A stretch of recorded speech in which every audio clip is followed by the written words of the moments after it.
The story kicks off with a young warrior gasping for air, clearly overwhelmed as he squares off against a terrifying monster.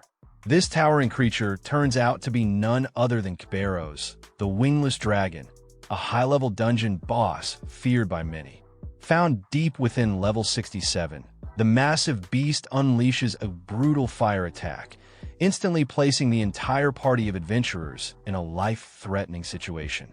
Gripped by fear, the team's sorceress yells out a warning. She admits, trembling, that she isn't sure her defensive spell will be enough to withstand the oncoming blaze. But before anyone can act, the group's armored elder suddenly freezes, eyes widening. He's seen something unexpected. Out of the searing flames, a small green figure bursts into view. It's a goblin, an odd sight in such a deadly zone. The dragon snarls again, gearing up for another lethal blast, while the rest of the team stares in disbelief. Whispers spread. What could a goblin possibly be doing in a place like this? Then, in a flash, the goblin dashes forward with astonishing speed. Without pausing, the little creature swiftly dodges out of the attack zone and slams its wooden club into the dragon in a vicious counterattack. The adventurers are frozen in place, unable to process what just happened. The blonde youth among them stares in shock, questioning aloud how something so small could bring down such a monstrous opponent with such raw strength. Gradually, the truth sinks in. Kerberos, the mighty wingless dragon, has fallen to a single strike from a mere goblin. Confusion spreads. Was the goblin summoned by someone? The old man's sharp eyes catch movement on a nearby hill. He raises his hand, pointing out a lone figure in the distance. Everyone turns, and as the dust begins to settle, it becomes clear this man was behind the summoning. The mystery begins to unravel. Sometime before this shocking battle, far from the battlefield, the story shifts to a different scene. Kimchi Soo, the protagonist, is seen working a construction job. Despite the hard labor, he wears a cheerful smile that catches the attention of his co-workers, who ask why he seems so unusually happy. With a bag of cement slung over his shoulder, Kimchi Soo is deep in thought. Inwardly, he reflects on his reality. He thinks of himself as nothing more than a lowly goblin, weak, ordinary, and trapped in the lower levels of life. Even as he pauses to take a drink of water, his thoughts don't stray far from his frustration. Some people, he muses, seem to strike gold overnight. But others, people like him, remain nobodies no matter how much experience they gather. While lost in thought, he overhears his co-workers chatting about a man named Mr. Cha, who stopped coming to work. The reason? He's now making a living off Gate of Heaven, a virtual reality game that swept the world by storm. Fully immersive, the game blurs the line between reality and fantasy. Within its digital universe, players who discover hidden classes can earn unimaginable wealth. Kimchi Soo's memory stirs. He remembers hearing about this game, which had only recently launched. It was so captivating that players often lost track of the real world entirely. As the technology became more advanced, the price of the equipment rose, putting it out of reach for many. Luckily, internet cafes made it possible for even the less fortunate, like Kim, to step into the virtual world. The game's popularity didn't just grow, it exploded. Real-world money began to flood in, with powerful in-game items being sold for actual currency. A new kind of economy was taking shape inside the game. Kimchi Soo's thoughts ended on a bittersweet note, tinged with longing for the days when he truly enjoyed the game. The scene transitioned into the digital realm, where Kim was fully immersed in battle. He activated one of his combat skills, Rock Strike, launching a full-force attack. The blow landed cleanly, and in return, he received 3 ores as a reward. But the small win did little to ease his irritation. With a loud scream, Kim vented his frustration, calling the situation absurd. Despite putting in so much effort, the grind just never seemed to end. Even within this virtual world, he felt buried under a mountain of debt. He couldn't hold back anymore. Tears welled up as he yelled, wondering aloud when the part of the game would begin where he becomes a legendary hero, marries a beautiful woman, and lives the fantasy he always dreamed of. He questioned whether Gate of Heaven was even worth his time.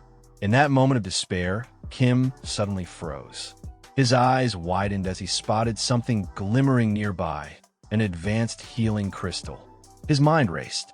This rare item could fetch at least 300,000 won. Elation surged through him. He erupted into wild laughter, overwhelmed with joy. This, he thought, was exactly why he endured the backbreaking mining. It was moments like this that made it all worthwhile. But his celebration was cut short when he realized he wasn't alone. A few players had appeared behind him, observing his outburst.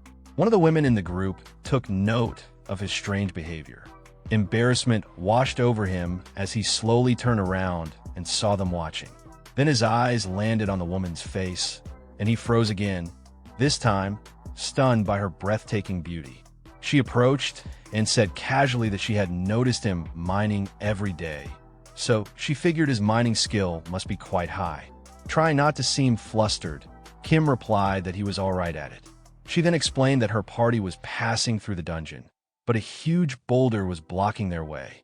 Though her team members were powerful, none of them had the mining expertise needed to clear the path. She politely asked Kim Chil-soo if he could lend them a hand. Kim hesitated. He pointed out that his level was quite low, and going any deeper could put him in serious danger. Before he could finish the thought, one of the team members, short in stature and clearly a dwarf, spoke up confidently. He reassured Kim that his only task would be mining. The team would handle any monsters they encountered. Kim turned a bit surprised. He hadn't expected that from a dwarf. The dwarf noticed Kim's reaction and immediately called it out, accusing him of assuming that, just because he was a dwarf, he'd be the one doing the digging. He added that Kim probably thought dwarves weren't useful in battle. The dwarf's tone made it clear he felt offended by that stereotype. Kim took a breath and weighed the situation. Maybe this wasn't such a bad opportunity. He could gain some decent experience and possibly unearth a few more valuable ores. But deep down, he still felt nervous. The group was already pretty far into the dungeon, and he couldn't shake the sense of dread building in his gut. He remembered the dangerous entity that roamed this world, something terrifying enough to make players tremble, even in a game where resurrection was possible. Just the idea of encountering it made him feel uneasy. The beautiful woman stepped closer again, smiling sweetly. She made another request for his help, saying that he was exactly her type, a strong-armed man who knew how to mine. Kim's heart skipped a beat. Emotions rushed over him, and without thinking, he agreed. But the moment the words left his mouth, regret kicked in. He immediately questioned his decision, wondering why he had jumped in so carelessly. Soon after, they entered the cave. A monster appeared, its name, Gay Wolf. It was a level 7 beast, and Kim's reaction was immediate panic. Even though it wasn't as high level as he feared, the truth hit him. His current power was still nowhere near enough to deal with threats like this. The wolf charges at him with terrifying speed, and Kim instinctively screams in pure panic, crying out for his mother like a frightened child. But just before the beast can strike, a sudden burst of flames lights up the battlefield. A stunning woman appears, unleashing her fire spell, Salamander Flame, and effortlessly incinerating the monster. She walks over to check on Kim, her tone filled with concern as she asks if he's hurt. This powerful woman is Catherine Lee, a level 39 sorceress. Kim stares at her in awe, completely blown away by how she wiped out the enemy with a single attack. He quickly expresses his gratitude for saving him. Catherine gently warns him not to stray too far from her again. It's far too dangerous. For a brief moment, Kim dares to hope that this might be the beginning of the romantic adventure he's always dreamed of. Just then, another teammate joins the scene. A confident and muscular young man effortlessly dodges incoming monster attacks and scoffs at the situation, making it clear they're not there to fool around. With commanding energy, he activates a skill called Swing of the Giant Wheel, wiping out the rest of the monsters in one powerful move. He casually explains that they're on a mission to find a rare ore, one that can only be broken with high-level mining proficiency. That's the real reason Kim was brought along. But despite being invited specifically for this skill, Kim can't shake the feeling of being looked down on. The way they talk to him makes it obvious they see him as nothing more than a tool. Annoyed and insulted, Kim finally speaks up. He confronts the warrior directly, telling him he's not someone to be brushed aside. He insists that he has combat abilities too and refuses to be treated as a mere minor. Fueled by anger, Kim slams his fist into a massive boulder, yelling as he puts everything into the strike. He's determined to prove that he's not weak. But when the dust settles, the tall man and the dwarf quietly observe that the rock hasn't even cracked. They begin to question whether the intel they got about the orb behind the stone was even real. With tension rising, the tall man threatens the dwarf, warning him of the consequences if the information turns out to be false. Meanwhile, Kim feels a fresh wave of humiliation. He's been through enough, always being disrespected, risking his life for pocket change. Even now, he feels like he's hit rock bottom. He exhales slowly, trying to calm his frustration and deciding to just get the job done, convincing himself it's just another dull day. Then, something unbelievable happens. With a sudden crack, the rock splits apart. The entire team stares dumbfounded. Behind the rubble, something mysterious glows. Kim has uncovered a hidden door. It's a hidden dungeon. Shock spreads across the group, and Kim can hardly believe what he's looking at. His voice trembles with excitement as he declares that this discovery could mean huge rewards and even a shot at unlocking hidden classes. Overjoyed, Kim calls it the grand prize. Catherine smirks and sarcastically questions whether Kim is really part of the we. But Kim is too excited to care. For the first time, he feels like this might be his turning point, the moment he can escape his miserable routine and finally change his life, just like Mr. Cha. Then, without warning, everything shatters. The tall man suddenly activates PvP mode and attacks Kim violently. The blow sends him crashing to the ground, groaning in pain as 480 health points are ripped away. He struggles to breathe as the man mocks how hard it was just to find this hidden dungeon. Catherine joins in, mocking the situation too. She scoffs at the idea that all it took to reach this place was a low-level mining skill. Kim's eyes narrow as he listens to them. The words sting, especially when the tall man arrogantly claims that Kim had only been tagging along while they handled all the fighting. At that moment, the realization hits him like a second punch. They were the ones who turned on him. They knew about the hidden dungeon from the beginning. They used him. Grabbing Kim's head roughly, the tall man leans in close and laughs cruelly. Of course they knew, and since Kim helped them just a bit, they'll kill him quickly. Kim's eyes widen in shock, completely stunned by the betrayal. When he comes to, Kim finds himself still inside the dungeon. At first, Kim thinks maybe they didn't kill him after all. Maybe they spared him out of pity. But then his heart sinks. He notices the advanced healing crystal he kept shattered. It had activated automatically when his health dropped to 0, meaning he actually died, and was revived. The realization hits him hard. The crystal was worth 300,001, and now it's gone. He screams out in pure rage. But as he's still burning with fury, Kim notices something. The door to the hidden dungeon is still wide open. The dungeon hasn't been cleared, and after losing something so valuable, Kim knows there's no going back. He clenches his fists, swearing revenge on the party that mocked him. He's going to ruin everything for them. He's going to flip the table and turn his life upside down. He charges toward the glowing door at full force, shouting with all the fire in his chest that the hidden dungeon is waiting for him. But the moment he enters, chaos. The entrance isn't flat. Instead, there are stairs. Kim doesn't see them in time. He falls hard inside, crashing against the stone steps, his body taking another brutal hit. His health drops again, minus 80 points. In pain and frustration, he shouts angrily. They put stairs right after the entrance. When Kimchi Su finally regains consciousness, he finds himself lying on the cold dungeon floor. It's dark, silent. He groans as he sits up, and his heart skips. He's inside the hidden dungeon, but his health bar is barely hanging on. Only 20 points left. As he looks up, his eyes widen in disbelief. Sitting ahead of him is a massive, terrifying goblin, sitting like a king on a throne. Floating above, it is a glowing label, Temple of the Goblins. Kim frowns in confusion and mockery. He expected a secret dungeon to be something grand, something dangerous. Not just goblins. But then, something feels off. The entire area is silent. Too silent. Kim looks around nervously, wondering where the rest of the team went. That's when he notices it, a hand lying limply on the ground beside him. His breath catches. As he follows the sound and turns toward it, he freezes in horror. Lying on the floor, drenched in blood, is the dwarf. The same dwarf who was part of the group. Kim recognizes him immediately and feels a cold wave rush through him.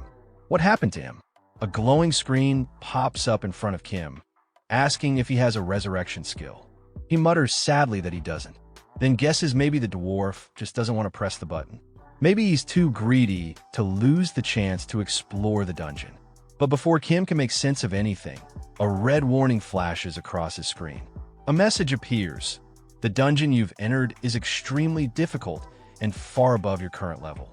Please leave immediately. And then a scream. Loud. Horrible. Kim spins around in panic. The voice, it belongs to one of the other party members. And then, out of nowhere, a massive hand appears. It grabs the tall man and crushes him violently. Kim stares in horror. This isn't some goblin. This is something else. And it's not just strong, it's on another level. The monster steps out of the shadows, its grotesque form towering over the others. Its name appears, Yerger, level 80. Kim's heart pounds in his chest. Level 80? He can't believe it. This was supposed to be a goblin temple. What is this thing doing here? He watches as Yerger grabs the tall man again and begins to devour him, violently, brutally. The sight turns Kim's stomach. The sounds, the gore, it's too much. He grips his chest and tries not to throw up.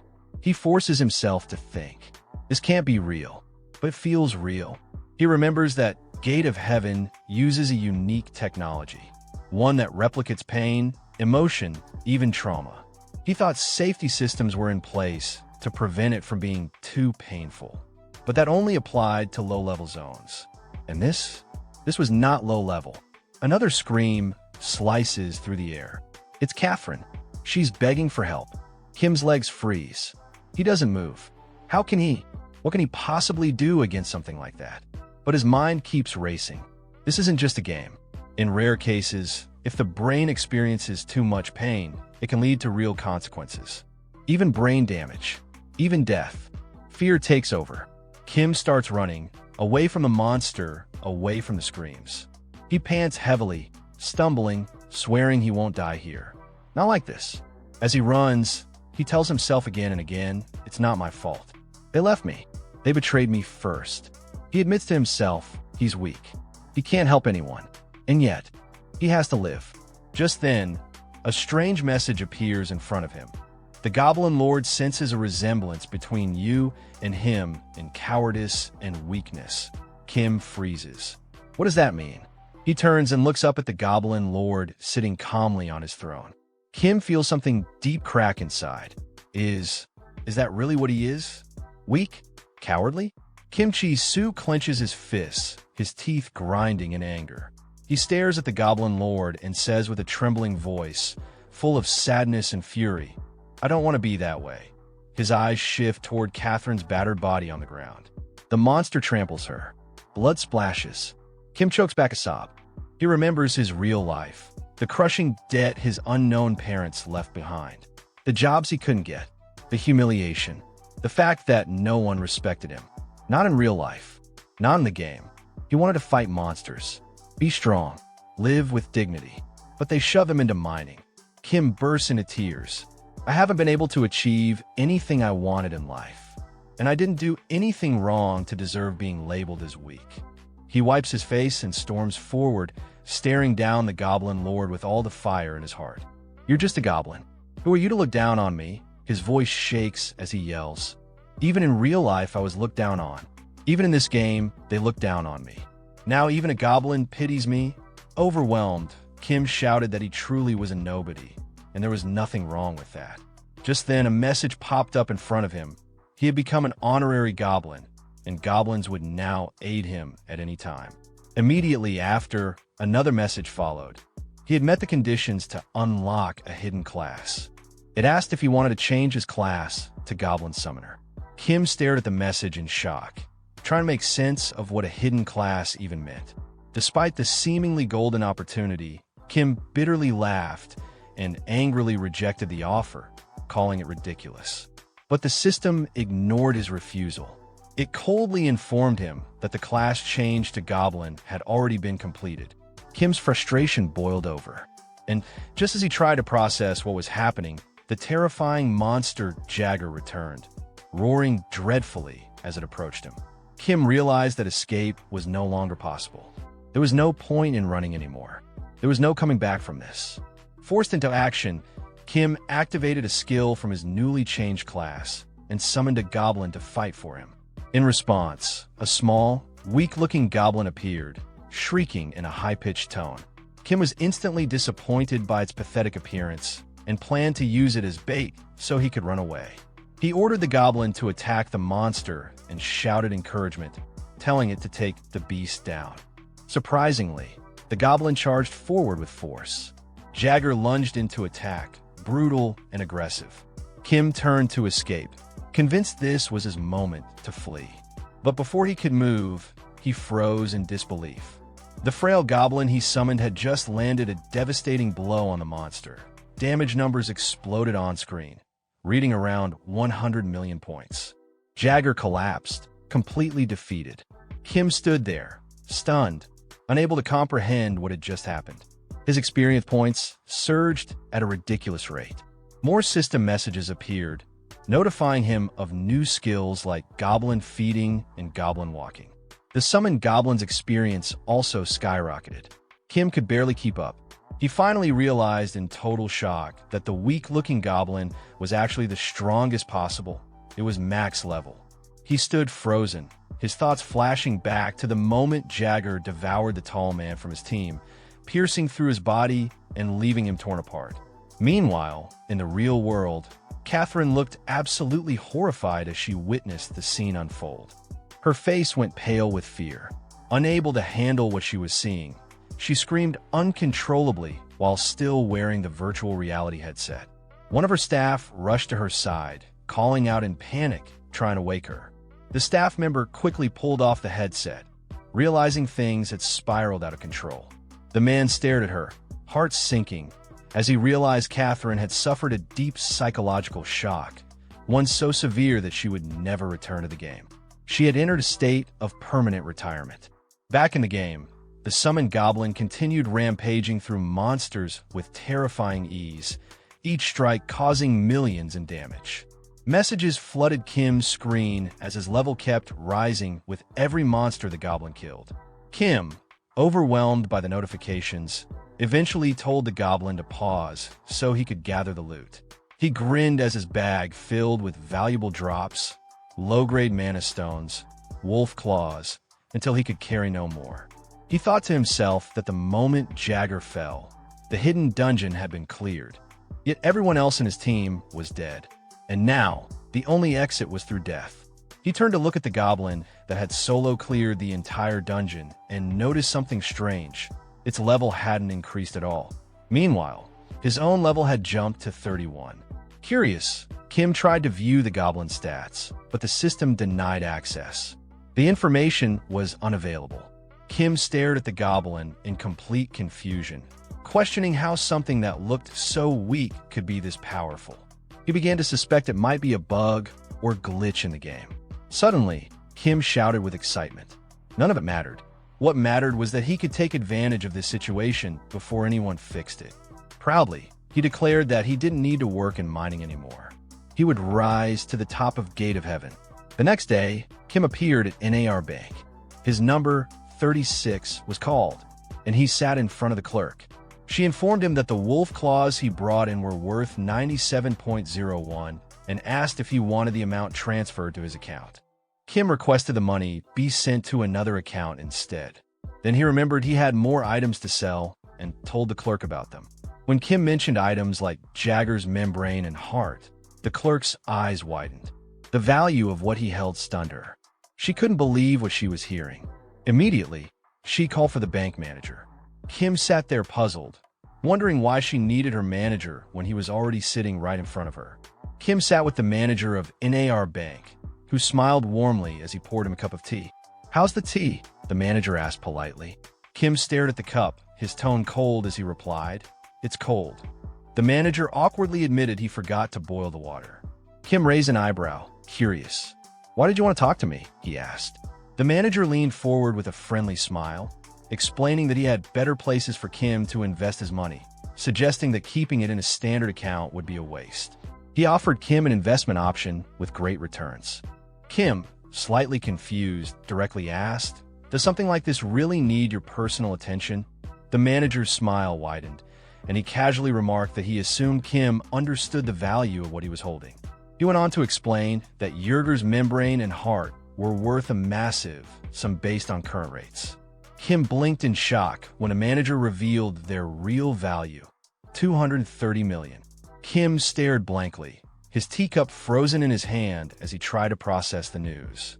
Later, Kim was seen happily holding the goblin, excitedly telling it that thanks to it, he had managed to pay off 10% of his debts. He playfully joked with it like it was a little puppy, adding that he didn't find it ugly. But immediately, he took the words back, silently admitting to himself that he couldn't lie like that. As they walked through the city, Kim tried to keep the goblin out of sight, but to his surprise, he couldn't unsummon it. The goblin began screaming loudly, drawing attention from everyone around. People mocked the goblin's bizarre appearance, sarcastically asking who would summon something like that and why it was in a public space. Kim's embarrassment reached new heights when some bystanders mistakenly assumed that he was the goblin, simply because he was standing so close. A deep, burning rage surged within him. He tried to steer the goblin away from the crowd, but it suddenly approached a stranger and began provoking them, drawing even more unwanted attention. At that moment, a large, angry man named Patton appeared, loudly objecting to the sight of a goblin roaming freely through the city. Whispers spread among the crowd, people calling Patton the Destroyer in a mocking tone, despite the fact that he wasn't widely known. Kim's expression changed to one of concern. Someone who called themselves the Destroyer clearly wasn't just some average guy. Panic set in as Kim quickly tried to explain to Patton that the goblin wasn't hostile, but Patton ignored him. Without warning, he launched a powerful attack toward the goblin. In a flash, the goblin countered with lightning speed, launching a devastating counterattack that easily defeated Patton, dealing massive damage. As Patton lay defeated, a system message appeared on Kim's screen, explaining that PK mode had been activated and that pain levels were limited to prevent higher-level players from bullying lower-level ones. The crowd stood in stunned silence, completely horrified by what they had just witnessed. Whispers spread rapidly as people questioned how a small goblin had defeated someone like Patton. Kim's heart raced as he realized the full extent of the danger he was in. If word got out that the deadly goblin belonged to him, his life would spiral out of control. Panic gripped him, and anxiety overtook his every thought. Just as Kim feared, several members of Patton's guild appeared on the scene. Their leader, Hyak, mocked Patton for being defeated by such a small goblin, calling it a disgrace. Then, Hyak turned to Kim, his tone dripping with disdain as he declared that the goblin was just a worthless monster. But still, he insisted that it had to be held accountable for the damage it had caused to their guild. Kim could feel the tension building as the situation rapidly spiraled out of control. While he knew his goblin could easily take them all down, he realized that doing so would bring nothing but trouble. His heart raced, and he quickly tried to intervene, shouting that he'd handle the goblin himself. But the guild members ignored him. Instead, they threatened to kill him if he tried to stop them. Out of options, Kim tried to reason with them, warning that ganging up on a tiny goblin wouldn't end well for them. But before he could say more, the goblin suddenly launched an attack, using the skill rock throw. With terrifying speed, the goblin struck one of the guild members, Minyoung, the master of speed, delivering a devastating blow that instantly brought him down. The guild members exploded in rage. Kim could hardly believe how quickly things were escalating. Feeling the weight of the situation, he He turned and ran as fast as he could, narrowly escaping the chaos that had unfolded. As he fled, Kim couldn't help but reflect on his earlier hope that life would become easier with such a powerful goblin by his side. Instead, he was filled with regret. He had been overly optimistic, thinking the goblin would make things better, but now everything was falling apart. As Kim ran through the streets, a mysterious old man suddenly appeared in front of him. Urgently, the man called out, telling Kim to follow him and that there was no time to explain. Kim hesitated for only a moment, then decided to follow, desperate for some direction. But to his horror, Kim soon realized that the man had tricked him, leading him straight into an ambush. The old man mockingly told Kim that this was his path to death. Suddenly, a system message appeared, congratulating Kim for his cleverness. It claimed the Goblin Lord was impressed by his cunning in using the enemy's weakness and distraction to his advantage. Kim's blood boiled as he read the message. "Cunning," he shouted in fury. How could the system label him like this? He remembered the Goblin Lord's cruel words, calling him weak and pathetic. Now, the system was calling him cunning. Kim couldn't understand why he was being labeled this way when he hadn't done anything wrong. Bitterly, Kim ranted to himself. It wasn't him who had caused all this trouble, it was the others. They had invited him to their party, betrayed him, and attacked him for no reason. After a deep breath, Kim turned to his goblin, his eyes filled with fiery determination. "I'm tired of being seen as weak," he muttered. "Things are going to change now. I'll take revenge. I'll destroy the Inten Guild." The goblin seemed to perk up at his words, its excitement palpable. Kim could feel a surge of energy, knowing he had a plan in motion. Meanwhile, two guild members were leaping across rooftops, tracking Kim and his goblin. Ji-Hoon turned to her companion, Inuk the Shadow, and asked, "Is it really necessary for you to come with me on such a simple mission? I can handle it on my own." But Inuk warned her not to underestimate the goblin. Even though Patton had been the weakest member of the guild, the goblin had taken him down with a single blow. There was something strange about the goblin's power, and Inuk knew that they couldn't take it lightly. Just as they were speaking, a loud scream echoed from below. Inuk and Ji-Hoon stopped in their tracks, concern flooding their faces. They looked down to see their guild mate, Sungreal the Cunning, being hurled violently from above. Horror gripped Inuk as he realized what was happening. Then, the goblin appeared behind them, sending a chill down Inuk's spine. Before Inuk could react, he attacked the goblin, launching a fierce strike. But to his shock, the attack had no effect. The goblin didn't even flinch. Inuk realized then that this goblin was no illusion. It truly possessed terrifying power. Fear surged through him as he understood that he was in a critical situation, one that could very well cost him his life. Inhuk's desperation was palpable. With a swift, quick strike, he attempted to save himself, but the goblin effortlessly dodged the attack. Fear and disbelief coursed through Inhuk's veins. Never in his wildest dreams did he think he'd encounter a creature capable of avoiding his strike so easily. His confidence crumbled, and his mind raced with confusion. From behind him, Ji-Hoon's furious voice rang out, scolding Inhuk for standing there frozen. She couldn't believe he was letting a mere goblin have the upper hand. Inhuk tried to shake off the panic and calm himself, telling himself it was just a small goblin, but his worry grew. How could such a weak-looking monster deal millions in damage? There had to be some trickery involved. The thought of the goblin's overwhelming strength haunted him, and he knew he had to do something drastic.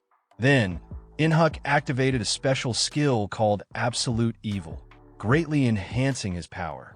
His body surged with newfound strength, though his speed took a massive hit, dropping by 90%.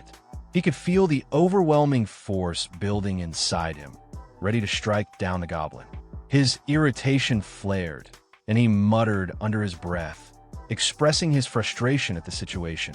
Ji-Hoon, watching in disbelief, couldn't understand why Inhuk would use such a powerful skill on a simple goblin, especially one that drained half of his mana.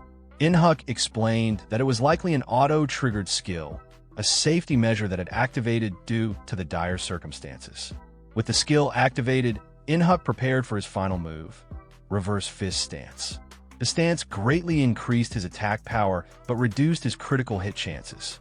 The situation had reached a critical point, and he knew he had to end it quickly. Frustrated, Ji-hun finally agreed, realizing that they needed to take down the goblin before anyone else saw them in this embarrassing position. She activated her special archer skill, Storm Arrows, which removed all movement-slowing effect from the area. With her frustration mounting, she grumbled about needing to use such a powerful skill just to take down a goblin. The Storm Arrows skill cleared the debuffs from Inhuk, allowing him to charge forward with full speed once again. His fury burned in his eyes as he lunged at the goblin, delivering a fast, powerful strike. But as his fist made contact, a cold wave of disbelief swept over him. The result? 0 damage. His attack had no effect whatsoever. Inhuk froze in shock. 0 damage. Again, he couldn't believe it. Was anything going to work? He wondered. His mind scrambled to find a solution, but before he could think further, the goblin gave a sinister grin, clearly enjoying the chaos it had caused. The sight of that grin sent chills down Inhuk's spine. And then, without warning, the goblin struck. In a terrifying, unexpected move, it launched a devastating surprise attack, dealing massive damage in the millions. The force of the blow sent Inhuk to the ground, and he screamed in agony, his body racked with pain. Ji-hun stood frozen in shock. Her mind couldn't comprehend what she had just witnessed. As she slowly processed the events, Ji-hun began to piece things together. This goblin was no ordinary monster. Her eyes widened in realization. This goblin was something much more dangerous than they had ever anticipated. Kim, watching the scene unfold with a sinister smile, approached her. His eyes gleamed with satisfaction. "I'm the one who summoned the goblin," he admitted, his voice low and dark. Ji-hun's expression shifted from shock to a mix of confusion and dread. Everything had changed in an instant. She was now facing a far greater threat than she could have ever imagined. As the goblin stood beside Kim, laughing eerily, Ji-hun's shock deepened. How could a mere goblin possess such immense power? After all, Inhyuk, the Shadow, was one of the strongest members of the Everton Guild, and yet here he was, overwhelmed by this creature. Her mind raced, trying to comprehend the impossible. But Kim, now with a truly deranged look on his face, simply dismissed her thoughts with a cold, twisted smile. "It's none of your business," he said with terrifying intensity, his voice carrying an edge of anger.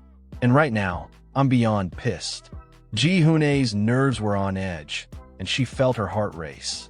With her voice trembling, she demanded to know what Kim wanted from her. "What have I done to deserve this?" she shouted, her fear giving way to a burst of anger. Kim grinned cruelly, the smile spreading unervingly wide. "It's all your fault," he sneered. "You started this." Her blood ran cold at the sinister words. She screamed, calling him insane, but Kim, realizing how his words had come across, tried to backtrack. His intentions were never to sound like this. No, you've misunderstood," he stammered, his voice shaky. "It's not what you think. You attacked me first. That's why my goblin and I are furious with you." But Ji-hun wasn't calming down. Her panic only escalated, her screams filling the air, and Kim felt the embarrassment sink deep into his gut. It wasn't supposed to be like this. He turned to the goblin, his face turning red from the heat of the awkwardness. "Stop her from screaming," he yelled, hoping the goblin would get the message and keep things from spiraling further. As the commotion continued, several people nearby heard the ruckus and looked around, their curiosity piqued. When their eyes landed on the scene unfolding on the rooftop, one of them shouted, pointing, "It's them, the ones we saw earlier." Kim's heart sank as he realized the crowd below was starting to gather. Panic gripped him, and his mind raced for a solution. He knew they had to leave before the situation got worse. "We need to end this fast," he muttered to the goblin. "Let's get out of here." Panic spread like wildfire among the onlookers. "The goblin destroyed the Everton Guild," one of them shouted. Now it's going to kill the last woman. Are we next? Kim felt his heart race, overwhelmed by the magnitude of the situation. This wasn't supposed to happen like this. He never meant for things to escalate so out of control. His desperation fueled his voice as he screamed at the goblin to stop. "No, leave her alone," he demanded, his voice filled with fear and urgency. To his surprise, the goblin halted mid-lunge, obeying the command. Ji-hoon, still paralyzed with fear, could only watch in horror, unable to move. The crowd below, witnessing the spectacle, was in awe of Kim's bravery. Despite looking like a beginner in low-level gear, he had stood up to a goblin that even the Everton Guild had been unable to handle. Their admiration was palpable, and soon they began to cheer for him. "Good luck," one of them shouted. "You can do it. You're going to beat that goblin." Kim was stunned, his mind reeling at the unexpected praise. What? This wasn't the reaction he had expected. Instead of mocking him, they were cheering, treating him like a hero. Confusion and surprise flooded him as the cheers grew louder. They didn't understand what had actually happened. They didn't know that the goblin was summoned by him. Then it hit him. He was being misinterpreted. Kim was left speechless, staring at the jubilant crowd, unsure how to handle the realization. He had come here with vengeance in mind, but now he was caught in a web of misunderstanding. Kim couldn't shake off the image of himself heroically protecting Ji-hoon from the goblin, a figure of bravery in the eyes of the crowd. He pictured her looking at him with admiration, gratitude shining in her eyes as he commanded the goblin to back off. He imagined himself delivering a dramatic line like, "Your time is up," making him feel like a true hero. The idea of being the fearless savior, risking his life to protect her from the deadly monster, excited him to no end. His twisted imagination took over, and he laughed eerily at the thought. But that excitement grew even more intense when he considered how people would view him now. A true hero who had saved the woman from the goblin. He laughed louder, imagining the applause, the cheers. He could almost hear it. But his thoughts turned quickly as he walked toward Ji-hoon with a terrifying expression. He needed her to understand who was in control. "Do you want to die in pain, like your comrades?" he sneered, stepping closer. "Swear to remain silent and never tell anyone about me or the goblin, and I'll spare you." Terrified, Ji-hoon quickly agreed, promising to keep silent. Kim's smile was calm, almost serene, as he confirmed her promise. She wouldn't tell anyone about his connection to the goblin. But in a sudden shift, Kim's demeanor changed, turning into something far more intense. He shouted dramatically at the goblin, accusing it of attacking innocent villagers and causing chaos. The crowd watched in stunned silence as Kim declared, with righteous fury, that he would put an end to the farce. With a flair for the theatrical, Kim activated his skill, Goblin Walk. A chain materialized around the goblin's neck, binding it under his control. Kim dragged the creature forward by the chain, yelling that he wouldn't forgive it. His strength was undeniable, but the goblin's confused expression suggested it didn't understand what was happening. With a powerful motion, Kim slammed the goblin to the ground, continuing to drag it with a growl of confidence. The crowd gasped, stunned by what they were witnessing. Some whispered, awed by the chains of light, a skill capable of restraining monsters. They were astonished that a player in a beginner village had access to such advanced abilities. The praise was immediate, murmurs of admiration spreading through the crowd.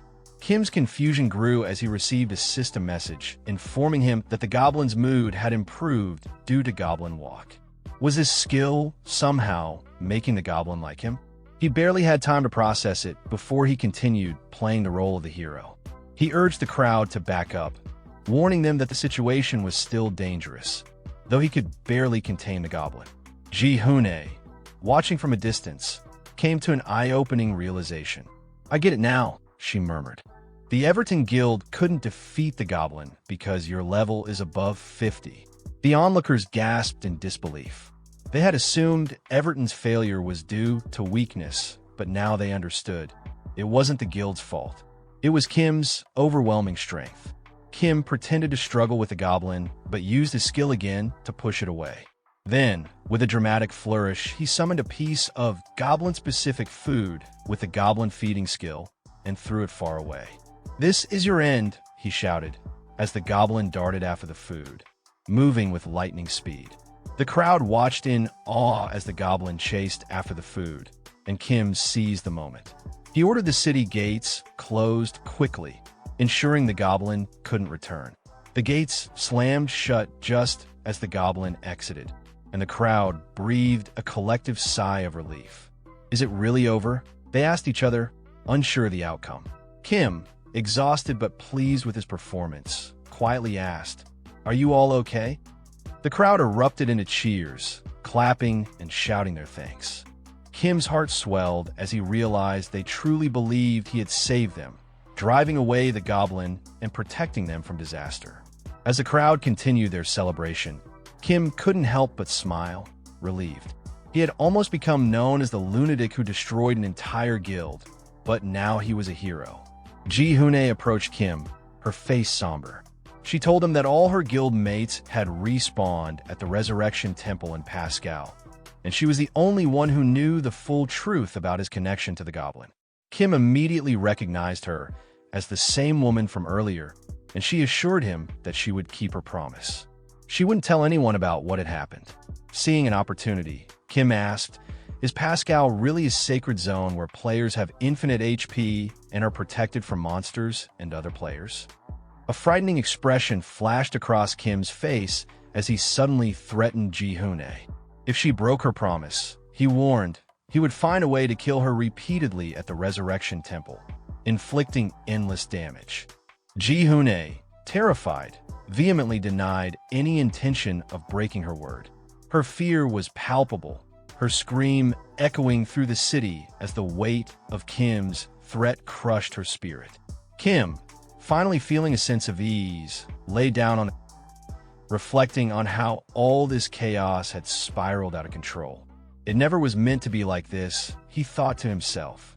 Lying in bed, exhausted but content, Kim basked in the comfort of his new, beautiful room. He couldn't help but feel proud of himself, thinking how great it was that he had been rewarded for his actions. But then, his expression grew serious, and regret washed over him as he remembered someone. Catherine. He had failed to save her, and that thought still haunted him. Suddenly, something important crossed his mind. He had completely forgotten the goblin point he'd received from the Goblin Lord. A panel appeared in front of him, displaying his name and current class. Kim Su, Goblin Summoner. He had 1 goblin point. Kim scoffed. "Will the goblins start calling me their brother if I keep earning these points?" He mused, knowing he had gotten them through trickery rather than genuine strength. Curious, Kim decided to open the Goblin skill shop. But when he tried to access the advanced skills, he found them locked. His eyes scanned the screen, and with a sigh, he selected the only available skill, Goblin Gathering. What did it do? Before he could think further, a terrifying force slammed into his room. The goblin he had summoned earlier burst in, causing chaos as it tore through the space. Kim screamed in panic, realizing that Goblin Gathering was a summoning skill, not a regular one. The goblin's sudden appearance made him anxious, and he feared someone would discover the creature in his room. Frantically, he tried to calm the goblin down, panicking about what to do. Suddenly, there was a knock at the door. The innkeeper called out, "Are you all right?" Kim, caught off guard, responded awkwardly, "I'm fine. Just leave if you don't want to die." He quickly corrected himself. "Actually, just go away." As the panic intensified, Kim knew that keeping the goblin's presence a secret was his only option. Kim tried to calm the goblin, quickly offering an apology for what had happened earlier. He gently asked it to calm down and drop whatever it was holding. Later that night, Kim sat quietly beside the goblin, venting his frustrations over the day's events. He spoke in a soft tone, expressing how unfair everything felt, that he had been mocked and attacked even though he hadn't done anything wrong. Looking at the goblin with a heavy heart, he said that they were the same. In response, the goblin let out a quiet sound, as if agreeing. Kim continued talking while lying on the bed next to it, muttering that this world was full of bad people. Elsewhere in the city, the doors of a tavern swung open, and a staff member greeted incoming guests. Inside, a few members of the Everton Guild were seated around a table. One of them suddenly pointed toward the entrance and remarked sharply that the person who just entered was the jerk from yesterday. Kim, clearly flustered, shyly admitted it was him. He added that he was the one who saved a member of the Everton Guild, though he felt uneasy being in such a crowded place without his goblin. Inhuk, the harbinger of death from the Everton Guild, fixed his piercing gaze on Kim and said there was no real reason for Kim to help them after what had happened, but thanked him anyway in a chilling tone. The coldness in his voice left Kim terrified, prompting him to beg Inhuk not to thank him with that scary look.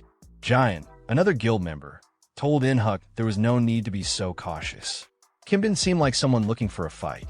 However, deep down, she knew they were being completely fooled by him, since Kim was hiding the truth about the goblin. Kim confirmed the situation and openly admitted he helped them despite their previous attempt to kill him, because he needed something from them. Inhuk agreed with Kim's honesty, acknowledging that they owed him. He emphasized that the Everton Guild never forgets a favor, and they'd help him however they could. Kim explained that there was no longer any reason for him to stay in the beginner zone. Now that he was past level 30, he wanted to move on to a new region. He asked if they knew how to get there. Inhuk asked if he was referring to a place called Fjornail and mentioned that he might know someone who could help him reach it. Just then, an old man interrupted from across the room, claiming that he knew exactly how to get to Fjornail. He approached Kim quickly and offered a sincere apology for a previous encounter between them. Speaking in a calm tone, the old man explained that after witnessing what Kim had accomplished with just one goblin, it was clear Kim was incredibly strong. Peyton the Destroyer, level 28, chimed in, saying that Kim might even be stronger than they were, which annoyed him a bit. Kim began thinking to himself, clearly denying it in his mind. He knew he wasn't stronger than them. He added silently that if Inhuk had actually followed through and attacked him the day before, he would have died from a single hit. The beginner zone, known as Leaf, consisted of 5 standard dungeons: the grassy area where slimes appeared, the mine dungeon, the dark forest, and others.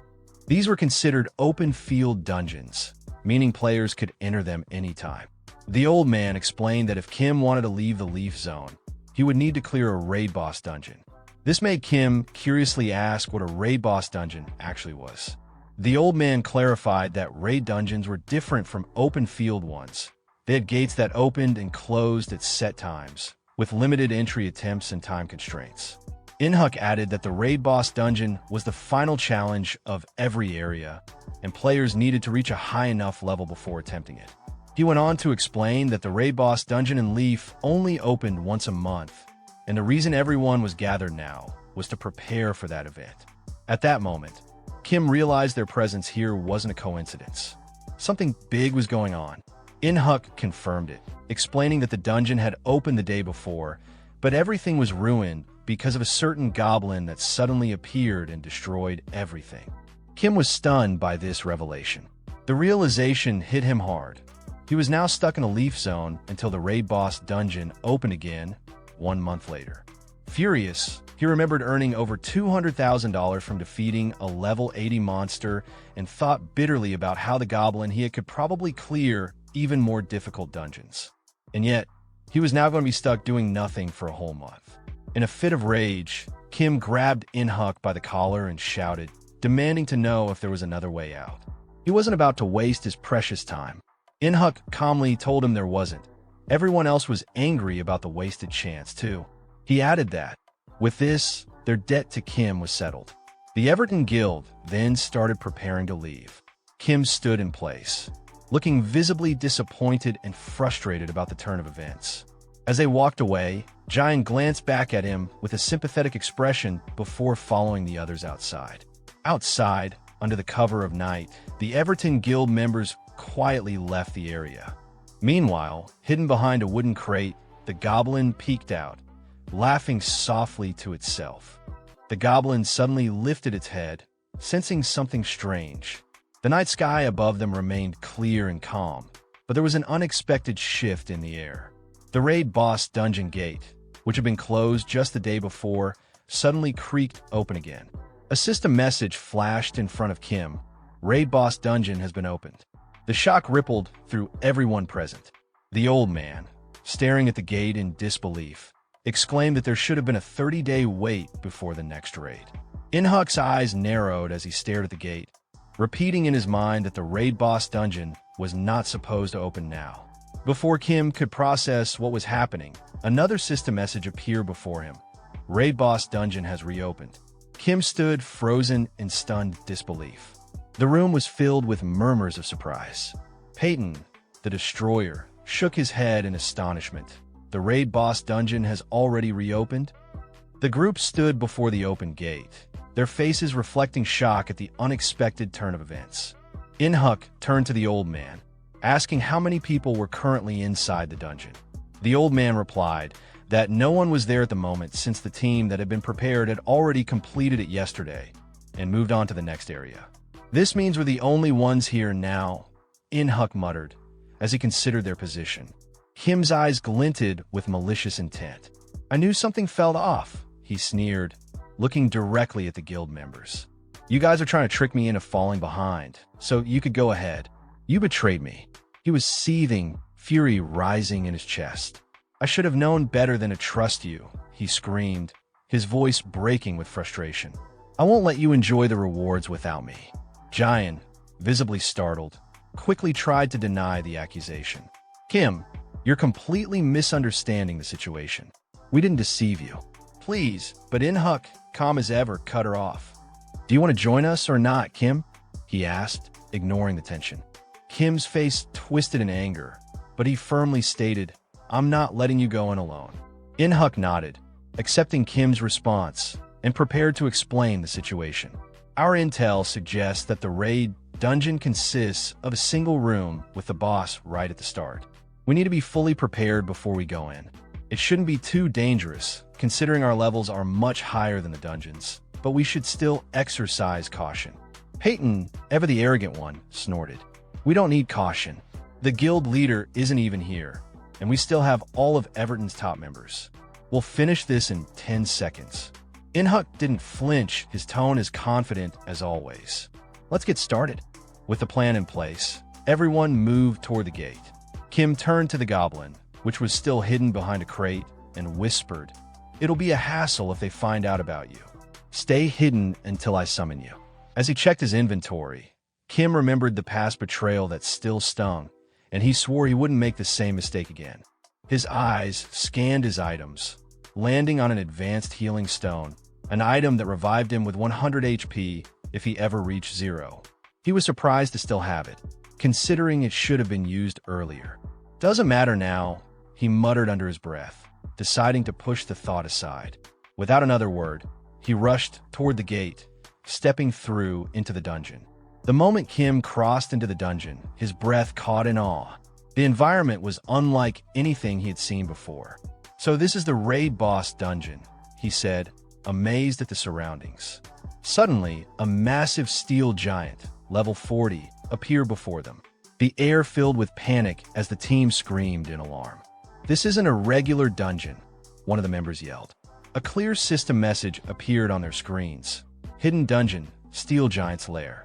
Inhuck turned to the old man, his voice seething with anger. What kind of plan is this? He shouted, demanding an explanation. The old man responded in confusion. I don't know anything about this. Giant's voice quivered with fear as she shouted at Kim. What are you doing? Run to the gate. But Kim, unfazed, smirked sarcastically and retorted. You think I'm going to run from this? Are you all seriously backing out now? He turned his sharp gaze to the team, daring them to retreat. Do you have any idea what kind of rewards this dungeon holds? If you all back down now, I'll take it all for myself. One of the guild members snapped back. Everyone already knows that, but the boss is level 40.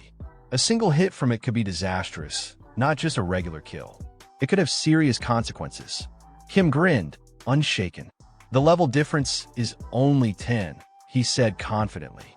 At worst, we'll get some serious injuries. But no one's getting permanently wiped out. You think rewards like these come easily? With that, he activated his special Goblin Summoner skill. Goblin, come save me, he shouted, his voice filled with authority. But the goblin, still hidden outside the dungeon, was confused, unable to understand the summoning. Meanwhile, the steel giant roared and charged toward Kim with terrifying speed. Kim screamed in frustration, yelling for the goblin to come out immediately. But the summon wasn't successful in time. The steel giant's massive fist collided with Kim, and in an instant, the force of the blow crushed him, killing him instantly. A system message popped up, announcing Kim's death. His lifeless body lay sprawled on the ground. Peyton looked down at him with mockery, disbelief in his voice as he said, "I can't believe this is the same guy who fought the goblin yesterday. Only to go down like this." Inhuk, his face cold and indifferent, dismissed Kim's death with a shrug. "We don't care what happens to him." But his expression shifted when he noticed something unsettling. The gate had suddenly closed behind them. His shock was evident. The old man, his voice grave, explained the situation. "We underestimated this dungeon. It's extremely rare for a hidden dungeon to emerge from a standard raid. This is why we're facing a level 40 steel giant." He paused, then added with a grim tone, "We have no choice but to fight." Meanwhile, Kim's body began to twitch as he woke up with a scream of pain. The shock was overwhelming. "What the hell?" he roared. "I'm over level 30. How did I die in one hit?" His mind raced, but then he froze, realizing with deep disappointment that he had completely forgotten to use his available stat points. 26 points, completely unused, could have made all the difference in that fight. As the realization hit him, regret flooded in. He had also forgotten to summon the goblin before he died. The treasure. It was so close. Kim muttered bitterly, his anger rising. He blamed the goblin for not responding quickly enough, cursing the delay. Just then, the Everton team leader, full of energy, shouted, "Let's attack. Begin the hunt." Kim's jaw dropped in disbelief. He couldn't process what he was hearing. This wasn't how it was supposed to go. Without missing a beat, Ji-Hoon launched her special skill, Wind Arrow. The skill doubled the movement speed of all the team members, setting the stage for their attack.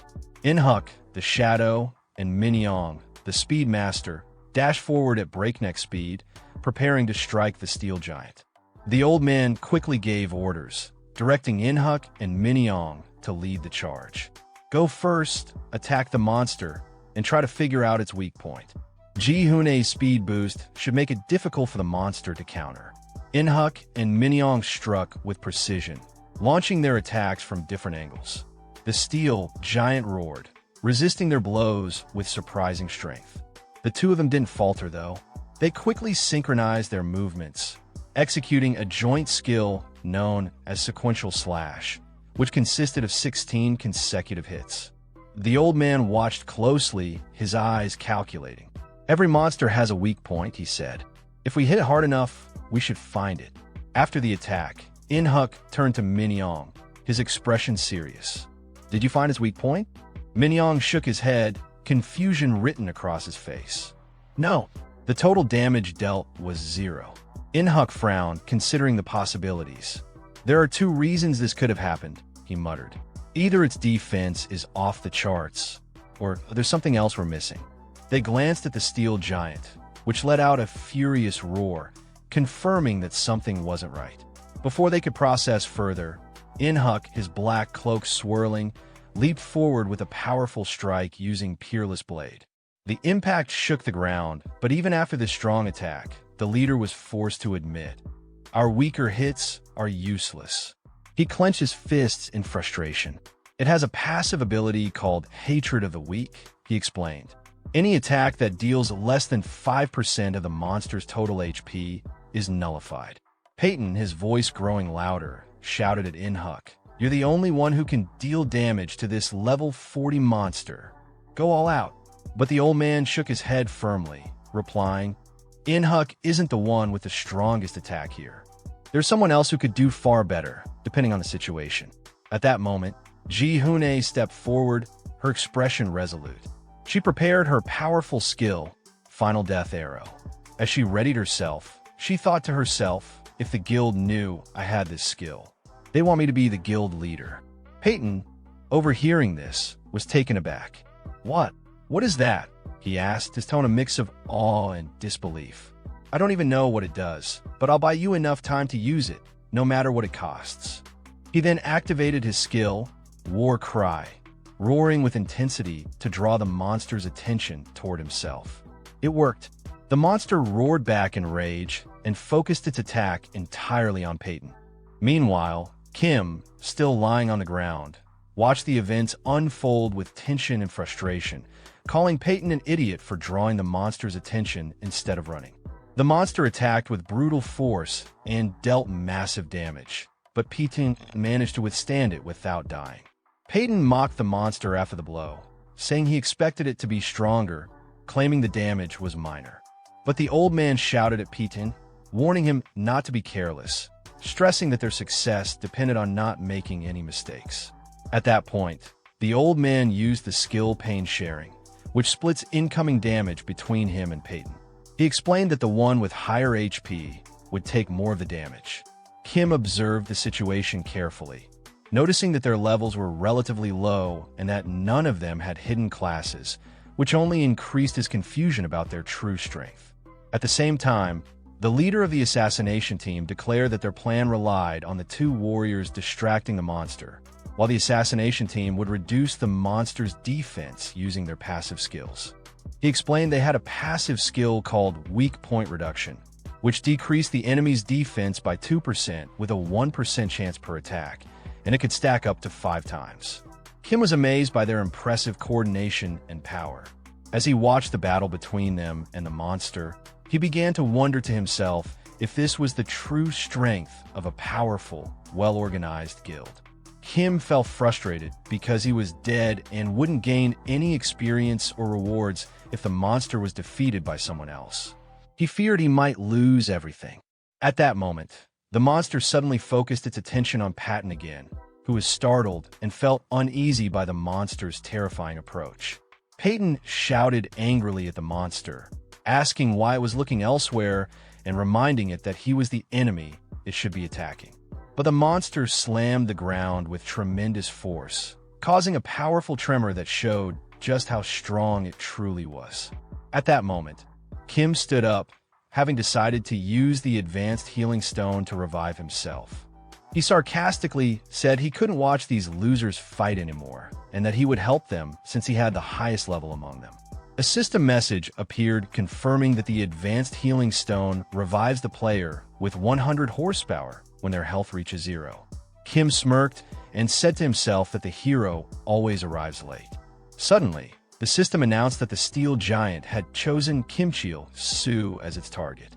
The Steel Giant used a wide area skill called Surface Destruction, instantly killing many team members. Kim screamed in anger, wishing he had revived earlier.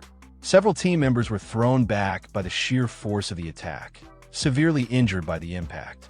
Peyton stood stunned as he saw his teammates lying injured around him, then shouted in fury at the monster, demanding to know how it dared hurt his allies. The old man yelled, warning Peyton not to lose focus now.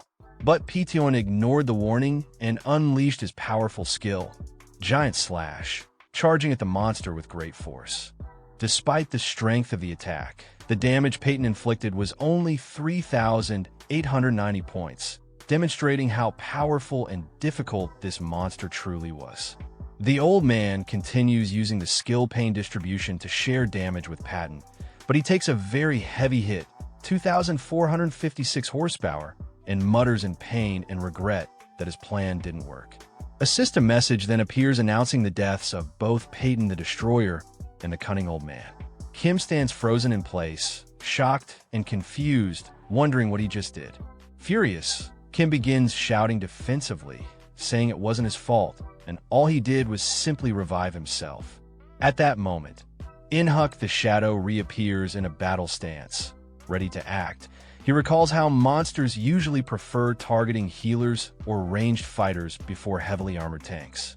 Inyuk continues analyzing, pointing out that because of PTON's War Cry skill, which provoked the monster, it focused its attacks on Peyton instead of going after the healers.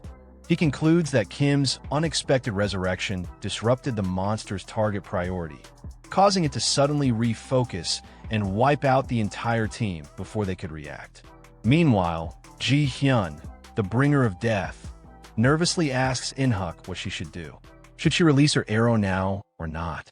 Her skill, one-shot death bow, consumes her own HP when used, and her current HP is only at 46%.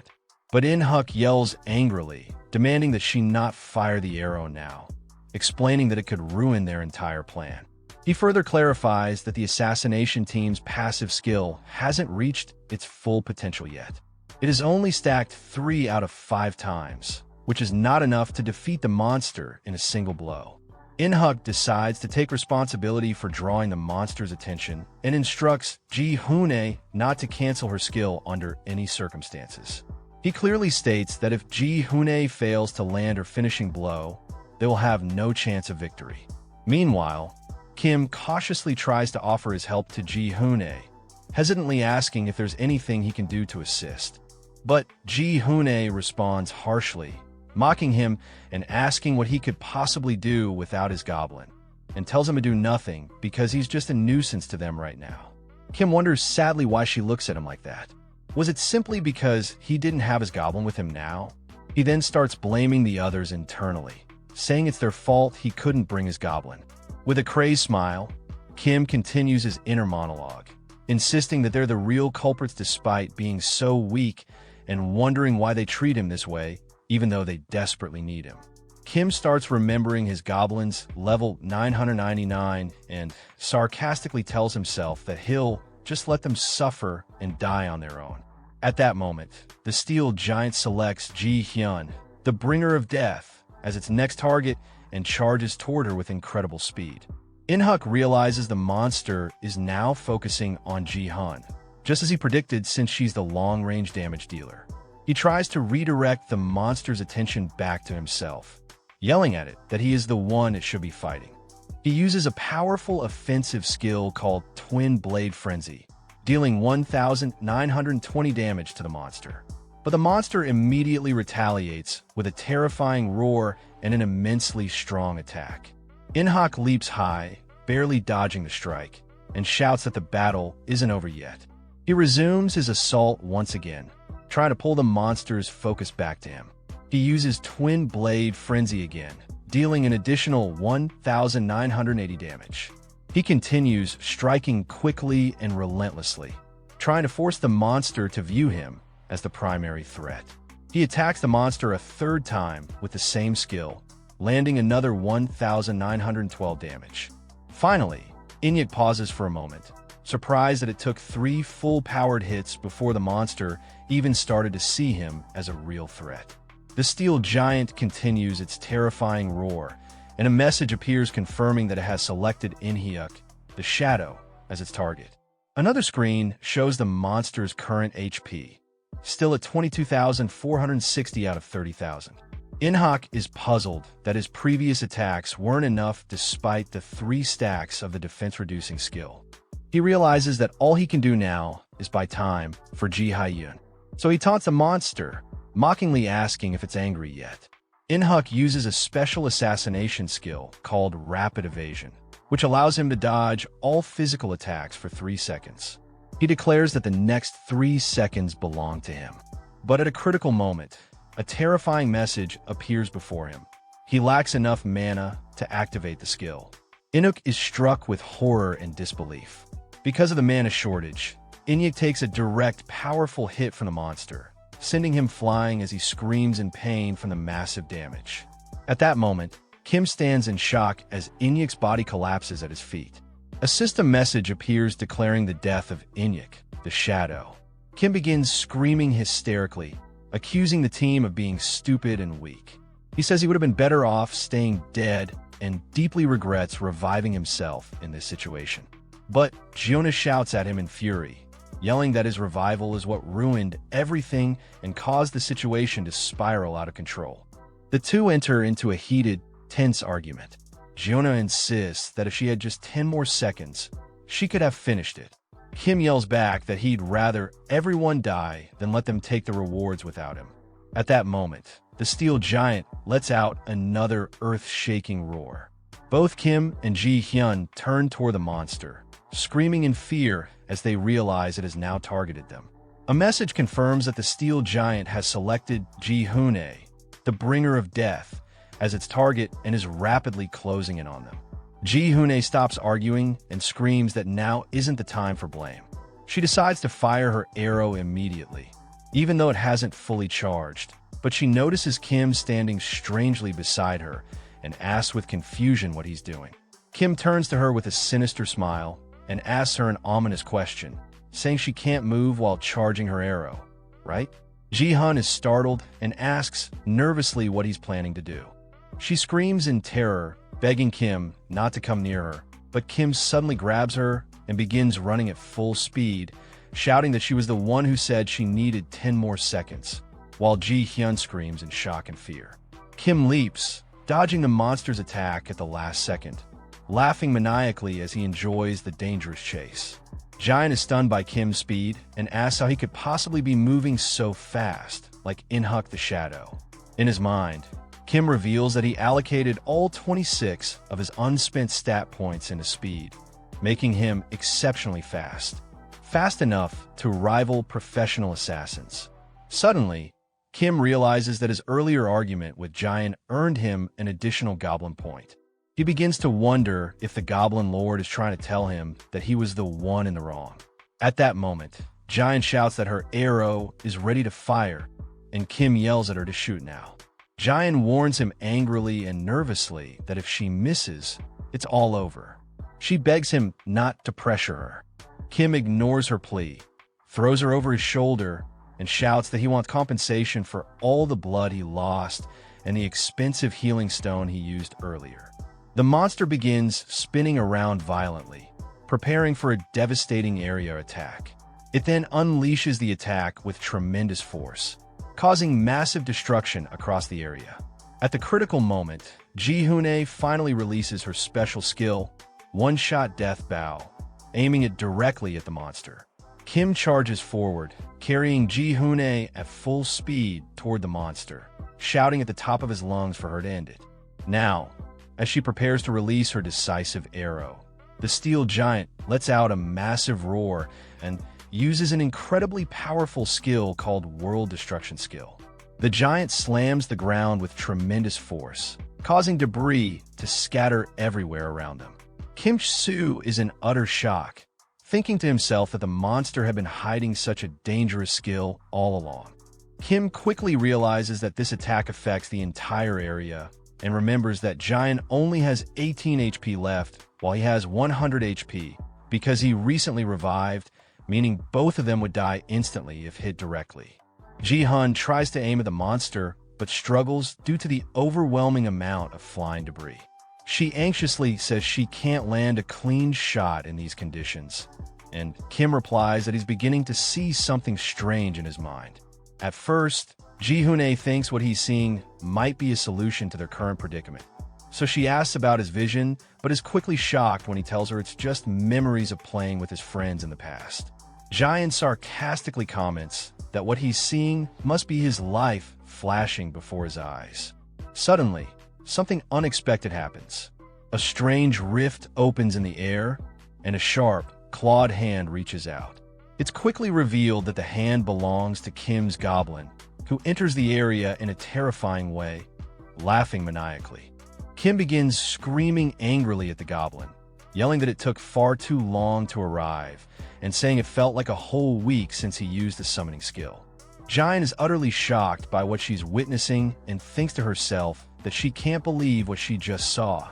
She wonders in disbelief if the Goblin actually tore through the fabric of the dungeon itself to enter, thinking such a thing should be completely impossible. Suddenly, Kim excitedly announces that he's using a secret skill called Goblin Shield, a defensive ability. The steel giant roars in fury and looks like it's preparing to launch its final attack. But Kim smirks confidently and mocks the monster, saying, "Those are pretty bold last words for a hidden dungeon boss." Kim and Ji Hyun stand behind the Goblin and declare together that the climax of the battle has finally arrived. Jian finally unleashes her ultimate skill, One-Shot Death Bow. After fully charging it, dealing a massive 22,524 damage to the giant. The powerful strike pierces through the steel giant's body, freezing it in place as cracks begin to spread across it. The steel giant finally collapses to the ground, defeated, and a system message appears telling them they have successfully cleared the hidden dungeon, Steel Giant's chamber. Jian stands in awe and repeats, joyfully and in disbelief, that they actually won, that they managed to clear the hidden dungeon. A system message then appears announcing that Juna's level has increased from 27 to 31. Another message informs Kim that his level has also increased from level 31 to level 34, and he jumped for joy at the achievement. With overwhelming excitement, Kim begins screaming hysterically, demanding to see what reward he earned from clearing the dungeon. A system message appears announcing that all characters who fell during the raid have been revived upon its completion, and the team leader in the black cloak begins asking if everyone is all right. One team member replies that he feels a bit of blood in his mouth, but confirms he's okay. He expresses relief that they defeated the monster and says that if its level had been just a bit higher, they would have been in serious danger. Suddenly, someone says with concern that Zyongle isn't breathing, but another member sarcastically replies that if they smack him hard enough, he'll wake up. The Black Cloak leader looks sternly at Kim and Ji Hoon-ae and asks if they can explain exactly what just happened. But Kim at this moment is acting very strange, hugging all the loot that dropped from the monster and screaming hysterically, begging everyone not to come near him. Ji Hoon-ae looks at the leader and hesitantly says that she doesn't know how to explain what's going on with Kim right now. But the system message that appears before him shocks him. It states that he hasn't fulfilled the conditions to unlock a hidden class yet. Ji-hun is also disappointed when a similar message informs her that she too hasn't met the requirements for a hidden class. She wonders in confusion if clearing a hidden dungeon isn't enough to obtain a hidden class. At the same time, Kim reflects deeply and concludes that just like he received the Goblin class due to the Goblin Lord's favor, there must be other conditions that need to be met inside the hidden dungeon itself to qualify for a hidden class. Kim also realizes that it would have made more sense to obtain the hidden class before defeating the dungeon boss, but he stops thinking about it and decides there's no point in overthinking it now. He starts screaming again, shouting that he has to collect the monster's loot before it's too late. Ji-hun quickly yells at him to stop, saying that even though they were the ones who landed the final blow, everyone contributed to the battle and the loot should be shared after consulting the group. But Kim keeps screaming wildly and refuses to listen, hugging the rewards even tighter. The leader and another member stand beside Ji Hoon-ae, watching Kim with surprise and mockery, wondering aloud if he's turning into Gollum because of his obsession with the loot. Kim shouts back defensively that the loot is precious to him. The leader calmly tells Kim that despite helping them twice, they've achieved their primary goal and don't intend to be greedy about the extra loot. This surprises Kim, who wasn't expecting such nobility. Suddenly, the old man approaches Kim and smacks him hard on the head, then sternly says he told Inyuk, the shadow, from the start that they shouldn't have caused all this trouble. Kim becomes furious and starts yelling angrily at the old man and the team members, accusing them of betraying him not once but twice. But the team leader replies calmly yet firmly, saying that removing Kim right now wouldn't be difficult, and if they wanted to use force, they already would have. Then the leader points to Kim and tells him that he can keep all the loot. But he points specifically to the bow Kim picked up and informs him that it's a unique item, the Iron Giant's bow, and asks if Kim realizes how valuable it is. Kim is thrown into panic and nervously yells, asking what that means, especially since he's not an archer and doesn't know how to use it. Kim internally realizes that this is a unique item that can't be sold or used unless the player belongs to a specific class, archer. But Kim shouts stubbornly, declaring that he still wants to keep it, arguing that everyone else has unique items except for him. One member snaps angrily, telling Kim to stop being greedy and hand the bow over to Ji-hyun, the bringer of death. But Kim gives a cunning smile and agrees to give up the bow, only if he gets something in return. The leader is stunned and says in disbelief that this item cannot be traded or sold, which makes it incredibly valuable. But Kim laughs maniacally and mockingly tells them that in the end, they'll have to buy the item from him, or they'll never get it. Kim laughs loudly and maniacally with his goblin, while one of the guild members watches in disgust, thinking to himself that Kim really does resemble that goblin they encountered earlier. At the same time, Kim's goblin is seen hiding cautiously behind some rocks, looking nervous due to Kim's current cooperation with the Everton team, and lets out a small, anxious sound. Ji Hyun, the bringer of death, holds the new unique bow that Kim gave her and comments that it's very heavy. Kim sarcastically thanks the Everton team for the exchange, and the team leader in the black cloak replies that he's been thinking about this for a while, that Kim has a special talent for making people hate him. The black cloak leader asks Kim where he plans to go after this, and Kim quickly and confidently answers, "Isn't it obvious?" Kim follows up with a wicked smile, saying that he's going somewhere they aren't. The leader comments that Kim is a truly twisted man. The team leader, agreeing with Kim's plan, calls it a good idea and asks if everyone is ready to leave. As they head out, Jian casts a glance at Kim, a look filled with curiosity and interest. Kim and his goblin stand confidently, preparing to leave as well. A system message confirms that the hidden raid dungeon has been successfully completed. Kim reflects on the situation. While losing the unique bow was unfortunate, the thief's glove he received as a consumable item is incredibly useful. It grants him the ability to steal one item from a character lower level than him. But Kim realizes the true prize is the high-purity steel he obtained. Aware that he was once a mining-focused player, he laughs joyfully and thinks to himself that, while everyone was obsessed with the unique weapon, none of them noticed the true value of the rare metal. The following day, Kim arrives in Fjornale, a city located in the Phoenix Market area. Surrounded by high-level players dressed in extravagant gear, he can't help but feel awe and admiration. He wonders aloud how much money these players must be making from the game. Then, in a strange outburst, Kim announces that he can smell the scent of money in the air. However, his excitement quickly fades as he realizes that before he can start making money, he needs to upgrade his gear. The shocking reminder of how easily he died from a single hit by a monster 9 levels below him hits him hard. Kim realizes the reason for his defeat. He's still wearing his old, worn-out armor from when he was level 3. He's stunned to find that the armor even gives him negative defense stats. Suddenly, the goblin screams loudly to grab Kim's attention. Kim turns to the goblin, warning it in frustration that if it causes any trouble in the village, he'll be seriously angry. But just as he finishes speaking, a massive monster appears in front of them, causing Kim to scream in terror. "A monster!" he yells, bewildered. He demands to know why a boss-level monster would be in a place like this, and orders the goblin to protect him immediately. Before Kim can react further, he hears a calm, surprised voice. "I've never seen anyone use a goblin as a summoned creature before."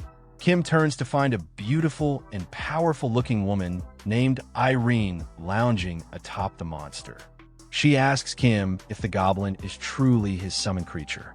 Kim, stunned, realizes someone is riding the monster, and wonders if it means the monster is a summoned beast under another player's control. Irene calmly explains that Michelle, the monster, is very obedient within the village, but Kim's anxiety grows.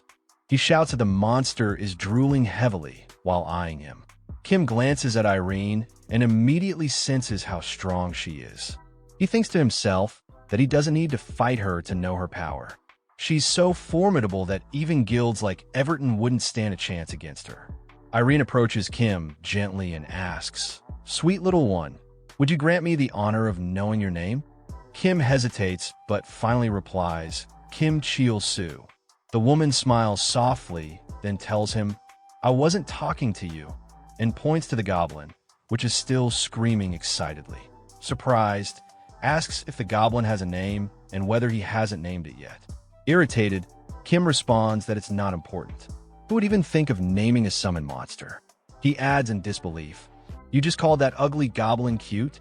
Irene smiles calmly and replies, "One-sided relationships are usually unstable." She advises Kim to take a good look at his goblin from atop the monster she's riding. Irene continued, explaining that the goblin had immediately taken a defensive stance for Kim the moment it heard the command to protect him. Despite not even being given a name, this act showed just how loyal the goblin was. She looked at Kim again with a soft gaze and told him she hoped he wouldn't be too boring the next time they met. She then bid him farewell by name, Kim Ch-soo, and instructed her monster, Michelle, to move. Kim, still sarcastic, shouted after her, "Thanks so much for the advice," and added loudly, "I don't need your advice at all. My goblin and I don't have problems with each other." He then commanded the goblin to move. Later, while browsing a gear shop, Kim was met with a harsh stare from the shopkeeper, who criticized his outfit. The shopkeeper, an NPC named Humphrey the Sharp-Tongued, told Kim that his clothes were literal trash, and that wearing actual garbage would be an improvement. Flustered, Kim tried to defend himself, saying that was exactly why he came to buy better gear. Humphrey, mocking him, showed him a sturdy piece of metal armor and sarcastically declared it perfect for someone like him. Kim was shocked when he saw that the armor cost 350 gold, about 40 real-world dollars. As he thought deeply, Kim realized that even with a top-tier summon creature, if he died, he'd lose instantly. So, decent defense was a must. He decided to buy the armor. Humphrey acknowledged that Kim at least had good taste in gear, telling him to use it well since it had been crafted especially for idiots like him, using top-quality steel. Kim muttered himself that this guy really lived up to his name. Kim eagerly put on the new armor, feeling incredibly happy. "Oh, this armor is really nice," he said. But moments later, he screamed in frustration and rage when he realized he couldn't move at all due to the armor's weight. Humphrey, casually telling him that people like him shouldn't be moving in the first place, watched Kim struggle. Kim realized the problem. He had invested all his stat points into agility during his fight with the steel giant. Now, with this heavy armor, he couldn't move. He needed to sell it immediately. Humphrey offered to buy it back for just 30 gold and mocked the armor as garbage, which only made Kim shout in anger, furious that he was being ripped off by an NPC. Suddenly, Kim noticed a golden exclamation mark above Humphrey's head. Confused, he asked about it. Humphrey began looking around in a panic, saying he couldn't find anything. Then, he discovered that his special blacksmith hammer was missing and screamed in frustration, saying he couldn't craft anything without it. Kim, unfazed, coldly told Humphrey that he had plenty of other hammers, but Humphrey insisted that this hammer was different, that he needed it back right away. Humphrey explained that the hammer was located in the underground waterway dungeon near the village entrance and firmly asked him to go retrieve it for him. A message appeared in front of Kim, notifying him that he had received the quest, Humphrey's problem, with the reward being the ability to refine materials to craft armor. Kim suddenly realized why the materials he obtained from the hidden monster were so valuable. They could be turned into high-tier equipment. He grinned wickedly, accepted the quest, and confidently repeated the dungeon's name, Underground Waterway. Standing at the dungeon entrance, Kim declared that he didn't need to worry about anyone else. "Other party members will only slow me down," he said with an even bigger smile. "I'll finish this easy dungeon in under 30 minutes. But a system message soon appeared, announcing a quest condition. Kim stood stunned, confused by the strange requirement. He was shocked to see Humphrey behind him, yelling in frustration and urgently demanding that he retrieve his hammer immediately. The message clarified that the quest would fail if Humphrey died. Kim screamed in confusion and annoyance, asking, "Why is this NPC following me into the dungeon?" As our protagonist, Kim, approached the cave, he noticed a blacksmith standing right in front of it. The man was holding a hammer in each hand and staring directly at him. Kim blinked in confusion, trying to make sense of a notification he'd received earlier. His thoughts raced, and the worry showed clearly on his face. If he dies, the quest fails. May have to drag around a level 13 tumor. Unexpected variable. But then, out of nowhere, the blacksmith suddenly shouted at him, his voice booming. "Why are you just standing there staring? Hurry up and move." Kim didn't answer. A nervous sweat rolled down his face as he silently calculated his next move. In his mind, he thought, no need to keep pace with him. He decided to outmaneuver the blacksmith, to finish the job before the guy could even get up. That way, he wouldn't have to bother protecting him. I'm maxed out agility, so I'm pretty fast. I'll just ignore the trash mobs and rush the boss. Smiling with excitement, Kim dashed into the cave and muttered under his breath, "Ah, I was just about to leave." As he ran deeper into the cave, he kept thinking to himself, I know all about this kind of quest. NPCs are weird. They follow players but stop as soon as they're too far. He planned to take advantage of that, just leave the blacksmith behind. But before he could finish that thought, Kim suddenly froze mid-run. His eyes widened in shock at the sight ahead. At that exact moment, a notification popped up. In front of him, the blacksmith was already deep in battle, surrounded by a pack of wolf monsters. They were all lunging at him, and his health bar was dropping fast. But even while being swarmed, the blacksmith shouted with pride, "Humph! You dare challenge me, Humphrey the Great?" The scene was ridiculous. His words didn't match his desperate situation at all. Kim yelled back at him in frustration, "No, you dumb NPC. Stop fighting and stay back." Panicking at how close he was to failing, Kim shouted toward his companion, "Goblin!" In an instant, Dark Goblin shot forward like a blur. His speed was unreal. Every attack he landed dealt a whopping 9999999 damage, instantly wiping out the monsters one after another. When the last monster fell, Dark Goblin swung his hammer with a flourish, flicking the blood off. He turned toward Kim with his ugly smile and said, "Kisha Shishi." Kim had no idea what it meant, but it sent a chill down his spine. The blacksmith, still full of himself, declared, "As expected, you're no match for the mighty Humphrey." He acted like he hadn't just been seconds from death. From behind, Kim made a twisted, angry face and grumbled, "Gizlu, bull brggh." But suddenly, the blacksmith's eyes shifted. He had noticed something far off in the distance. He tensed, clearly sensing a presence, and shouted, "You over there?" Without another word, he sprinted off toward the source, leaving Kim behind in the dust. Watching him disappear, Kim clenched his teeth and muttered bitterly in his mind, "Should I just kill him? Seriously."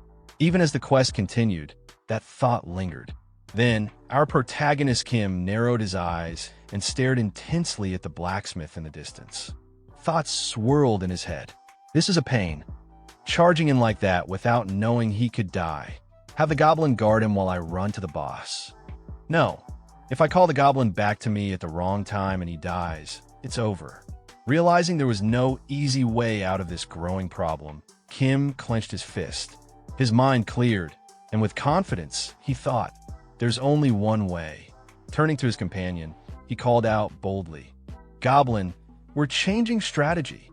For now on, wipe out every trash mob along the way." And as soon as he heard those words, the goblin burst into laughter like a total maniac. Keek. Meanwhile, deeper inside the kid dungeon, the blacksmith stood tall, his hammer in each hand, facing off against a horde of rat monsters. His eyes were wild as he growled, "These filthy bastards. Not only did they claim Phoenix El Barsa's territory, they even stole my hammer." With a furious roar, he leaped forward to attack, shouting, "I'll wipe them all out."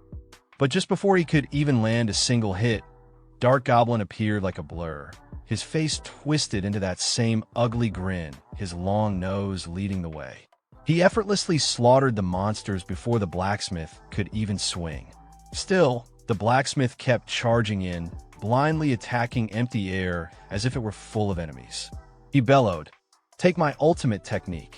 In front of him, the goblin continued his rampage, killing every rat with max-level speed and overwhelming force. Back a little, Kim stood with his hands on his waist, grinning confidently. "All right, it's been a while since I've gone all out." "All right." He took a breath and nodded. "It'll take more time than expected, but it's definitely safer to clear everything on the way. That damn old man won't die either this way."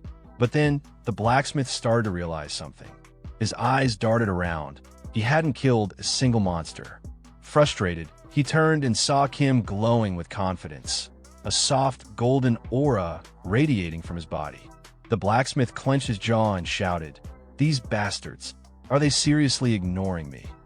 Kim tried to calm him gently, his voice soft. "No, they're not ignoring me."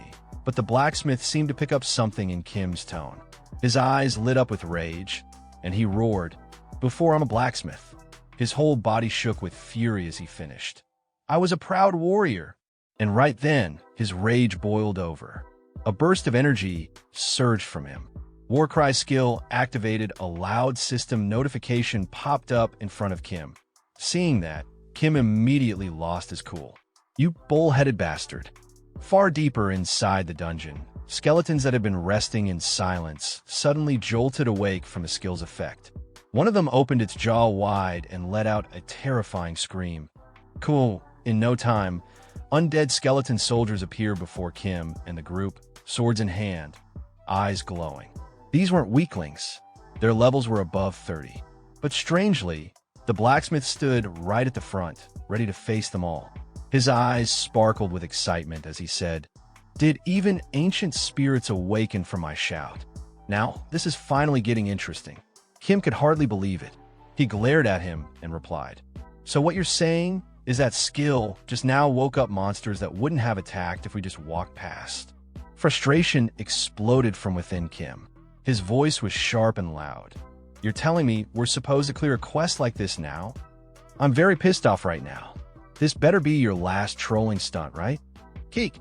Dark Goblin cackled wildly, picked up a nearby stone, and gripped it tightly in his hand. Then, with a powerful toss, he hurled it at the skeleton soldiers. The stone landed with a massive impact, instantly killing them all. But even after that impressive display, Kim's irritation didn't fade. He muttered coldly, "If you mess with me again like this, I'll kill everything, quest or not." Time passed. 3 exhausting hours later, our protagonist was staggering through the dungeon with his companions. His face dripped with sweat, completely out of stamina. Kim Kyolsu had now reached level 37, but with that came a price. His face, already far from handsome, had somehow become even uglier. Every step he took, he leaned against the rough stone walls of the dungeon for support, thinking bitterly to himself, "This insane bastard. He just won't stop trolling." Bringing him along makes this feel like hard difficulty dungeon mode. Suddenly, out of nowhere, the blacksmith spoke up. "I'm still Humphrey." But just then, click. Unknowingly, Kim stepped on something. A sharp noise echoed through the corridor. Startled, he looked down. What was that sound? Behind him, the blacksmith's eyes widened in panic. He screamed out, "Dodge it! It's a trap!" A golden flash erupted from the side of the room. In an instant, 3 glowing arrows launched through the air, headed straight for Kim. Without hesitation, Kim grabbed his overpowered goblin and yanked him up like a living shield, yelling as if casting a powerful skill. The arrows slammed into the goblin's tough frame, splintering and scattering across the ground. The danger passed. Kim stood there trembling slightly, sweat rolling down his face as he exhaled. That startled me. Why did a trap suddenly activate? I didn't even do anything. Then he glanced at the floor and spotted the skeletal head he had unknowingly stepped on. That was the trigger. Just as he started to calm down, his heart skipped. He turned his head and saw the blacksmith. An arrow had pierced directly into his chest. Blood was dripping slowly from the wound and from the corner of his mouth. The blacksmith gritted his teeth, staring ahead with a grimace. "Guh, you cowards. That garbage ditched me to save himself." Hearing those words, Kim's face tightened. He clenched his teeth, his body shaking with frustration.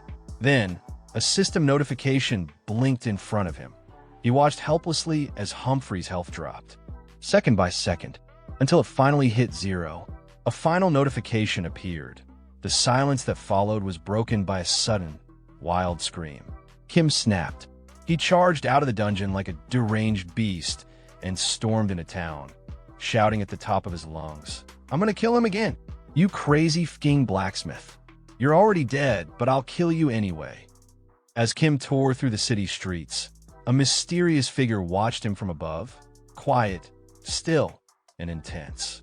Eyes narrowed like blades, the man stared down at Kim and muttered in a low, threatening tone, "Finally found you."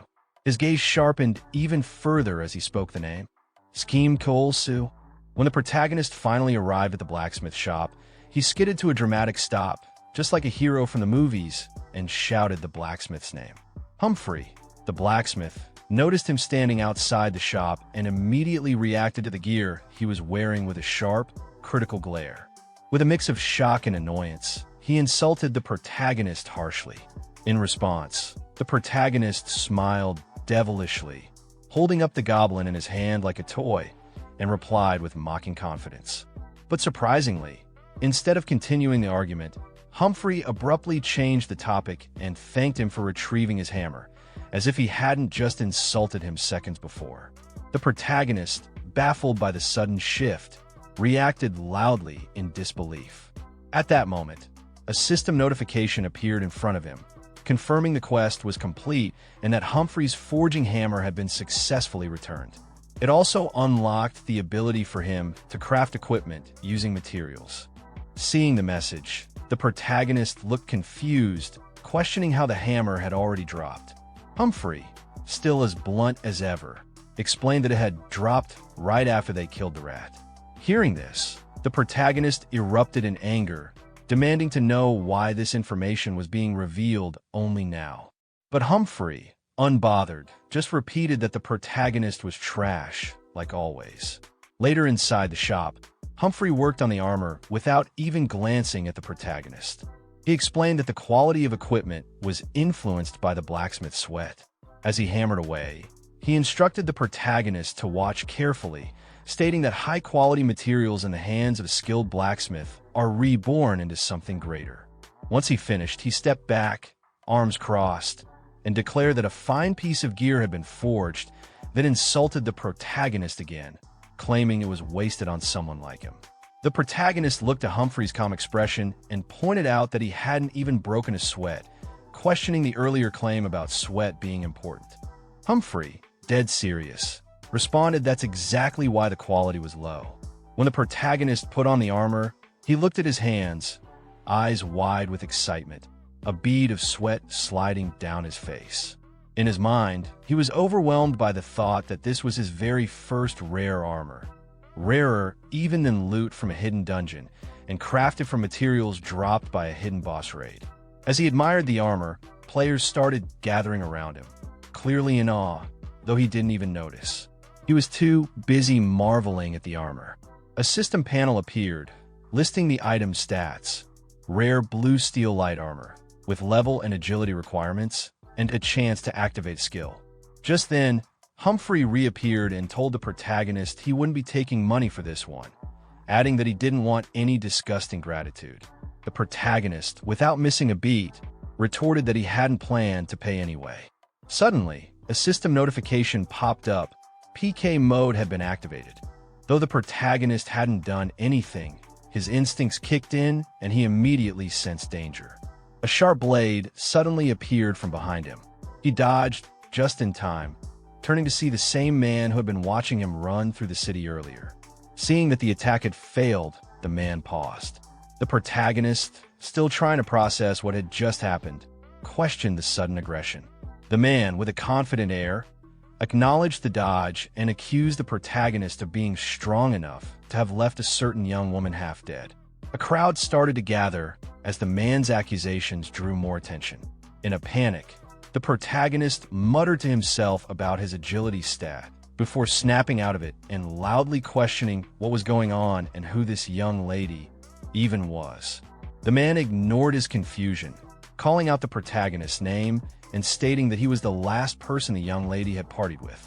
Without finishing his sentence, he accused the protagonist again, this time more forcefully, of pretending not to know someone named Catherine, while launching another attack. The protagonist dodged again, now holding his head in confusion as he tried to recall who Catherine was. Then it hit him. He remembered the moment he met the girl who had tricked him into joining her party, only to betray him inside a hidden dungeon. Snapping back to the present, the protagonist shouted in frustration, insisting that he was actually the victim, that she had betrayed and backstabbed him first. But the man's expression darkened. He coldly reminded the protagonist that while he was alive and well, the young lady in question had ended up in a vegetative state. The accusation hit hard. The protagonist's eyes widened in shock, sweat rolling down his face, mouth agape, and with a trembling voice, he asked if she had really become a vegetable. As the protagonist stood frozen in place, the man's accusations rang in his ears. His mind suddenly flashed back to the moment at the shrine when Catherine had been attacked by the boss monster. He remembered vividly how the monstrous gauger had slammed its massive foot down on her. The image burned into his memory. In that instant, a horrifying thought struck him. Was it because of the damage she took from Gauger? He had known the shock of that attack would be devastating, but for her to end up in a coma, because of him? No, he couldn't accept that. Trying to justify himself, the protagonist shouted back at the man, panic written all over his face, sweat pouring down. He insisted it was Gauger's fault. He hadn't done anything wrong. He tried to explain, but the words caught in his throat. The man, however, wasn't interested in hearing explanations. His expression was cold and resolute as he stepped forward with deadly intent. He declared that it wasn't up to the protagonist to decide whether he was at fault. What mattered was what had happened to her, and now, because of it, the heir to the Dizmyeon group was in jeopardy. Without waiting for a response, the man thrust his sword straight toward the protagonist. But then, something unexpected happened. The blow connected, yet it didn't do any damage. The man froze, his mind reeling. No damage? That's when it hit him. The protagonist hadn't taken any damage at all because he was protected by the overpowered Goblin shield. And standing there with a smug grin, the protagonist revealed the secret. With his shield held high and the two hideous Goblin faces on it snickering in sync, he laughed and mocked the man. Why hadn't they just started with this from the beginning? The chairman's daughter from the Semyeon group was unwell. So what? Both Goblin faces laughed together like classic villains. Oh, but let's not forget, his name is Lloyd. So, how many of you know about Lloyd? Let me know in the comments. As the man finished explaining the full situation, the weight of it all sank in. The protagonist began calculating everything in his head. Thoughts raced. He remembered why he kept pushing forward even though working on manhwas was hard. The message from demonic scans echoed in his mind. Please, if you like our work, consider donating here. Then the name hit him like a truck, Dizmyeon Group. Cars, phones, semiconductors, and soon, more. A massive conglomerate known not just in Korea, but all around the world. Just getting a job, there was considered a major life achievement. And now here he was, sitting in a hospital room, staring at the unconscious daughter of that conglomerate's chairman. Her body lay still on the bed, an oxygen mask strapped to her face. He couldn't believe it. She had collapsed while running a party with him, and now she was lying there like that. Because of a game, the man across from him finally broke the silence. He questioned the protagonist directly, asking whether the young lady was really attacked by a level 80 monster in a hidden dungeon. Nervous, the protagonist stammered. Sweat rolled down his face as he struggled to answer. He muttered a clumsy explanation, saying yes, probably. Maybe it was the trauma of total incapacitation. That's what she must have gone through. But the man wasn't convinced. He leaned in, voice sharp, demanding to know how the protagonist managed to escape, especially when he had only been level 3 at the time. Meanwhile, the girl, who was close to level 40, ended up like this. How was it that he came out unscathed? Panicked, the protagonist blurted out more excuses. He claimed he'd changed to a hidden class and barely escaped. Said it was just luck.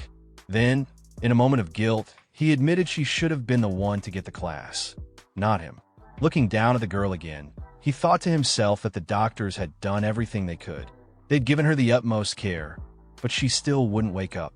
If it were him in her place, he knew he'd be long dead. The man's expression darkened. He repeated the impossible scenario, how a level 3 player had gotten a hidden class and escaped from a level 80 monster. That wasn't some miracle cure, he pointed out. The protagonist could only laugh awkwardly, rubbing the back of his head. Then, as if grasping at something, he asked carefully, was there barely any chance she'd recover? But the man shot back sharply, warning him to watch his mouth. She wasn't dead, just unconscious. He explained that even the best doctors had said the same thing. They didn't know why she wouldn't wake up. For now, there was nothing more they could do. Hearing that, the protagonist's expression fell. He looked at her and muttered, so they were just supposed to sit and wait for her to wake up? Then, almost hesitantly, he pointed out that since the injury happened inside the game. The man turned and looked at him intensely, not saying a word. Still, the protagonist pushed on. What if they tried to heal her through the game? The man adjusted his glasses and told him to continue. So, the protagonist began explaining further, making a thoughtful pose and holding his chin. He claimed to have read an article once, something from the US, about a person who had lost consciousness and was about to be given up on by their family, but they regained consciousness while logged into Heaven's Gate. Something like that. But even as he spoke, he knew it was a lie. He said aloud it was a long shot like a 1 in 9. 9 million chance, and laughed it off. But inside, he admitted to himself, I'm lying to these desperate people right now. Then, with a shift in his tone, he put on a serious expression. He gently took the man's hand and, feigning concern, said with gravity, but instead of just sitting here doing nothing, shouldn't you at least try grabbing at straws? Because deep down, the protagonist thought bitterly, they lied to me too. And even though our protagonist's concerned expression was fake, he didn't realize just how convincing it looked. The man stared at him in silence for a moment, seemingly contemplating something deeply. Then the scene shifted. Next day, inside the game. The girl's avatar appeared, but her expression was completely blank. Her eyes were dull, her body unmoving like a lifeless puppet. She didn't say a word. A nearby goblin looked at her and got excited, his tongue sticking out as he started laughing like a pervert. Meanwhile, our protagonist stood frozen, panic washing over him. His eyes widened with a mix of shock and disbelief as he exclaimed, the chairman actually gave permission. They actually let her log in while unconscious. Then gritting his teeth and clutching his chin, he thought, these people must really be desperate. Still, as the weight of the situation sank in, a darker thought crept in his head. If they find out I lied to Dee's Myung group, I'll disappear without a trace. He began circling around the girl who stood silently in the middle of the city. His thoughts churned faster. Recovering lost consciousness through a game? That's bullshit. I've never heard of such a thing. But suddenly, a wicked grin formed across his face. At the very least, I'll be remembered as someone who tried to save her. And then, jumping up in the air like a lunatic in the middle of the town square, he shouted to himself, that big corporation, to save the #1 heir that everyone gave up on, could they really ignore someone who tried this hard? The goblin kept laughing behind him, unfazed, but our protagonist didn't care at all. He was fully immersed in the fantasy he was building for himself. If I get lucky and she actually wakes up, jackpot. Even if it doesn't work, I've got nothing to lose. He then stepped close to the girl and stared at her blank expression intensely. Gently, he held her chin with one hand and muttered with a mock serious tone, I pretend to be trying to save her for a while. Then mimicking a crying voice, he wailed dramatically that they should prepare for the worst. After that fake act, he hugged himself like a mad genius, spinning in place while laughing. Am I a genius or what? After calming down a little, he looked at her again and sighed. So anyway, I'll have to bring her around for a while. But how the hell do I drag around someone who can't walk? His eyes landed on the goblin.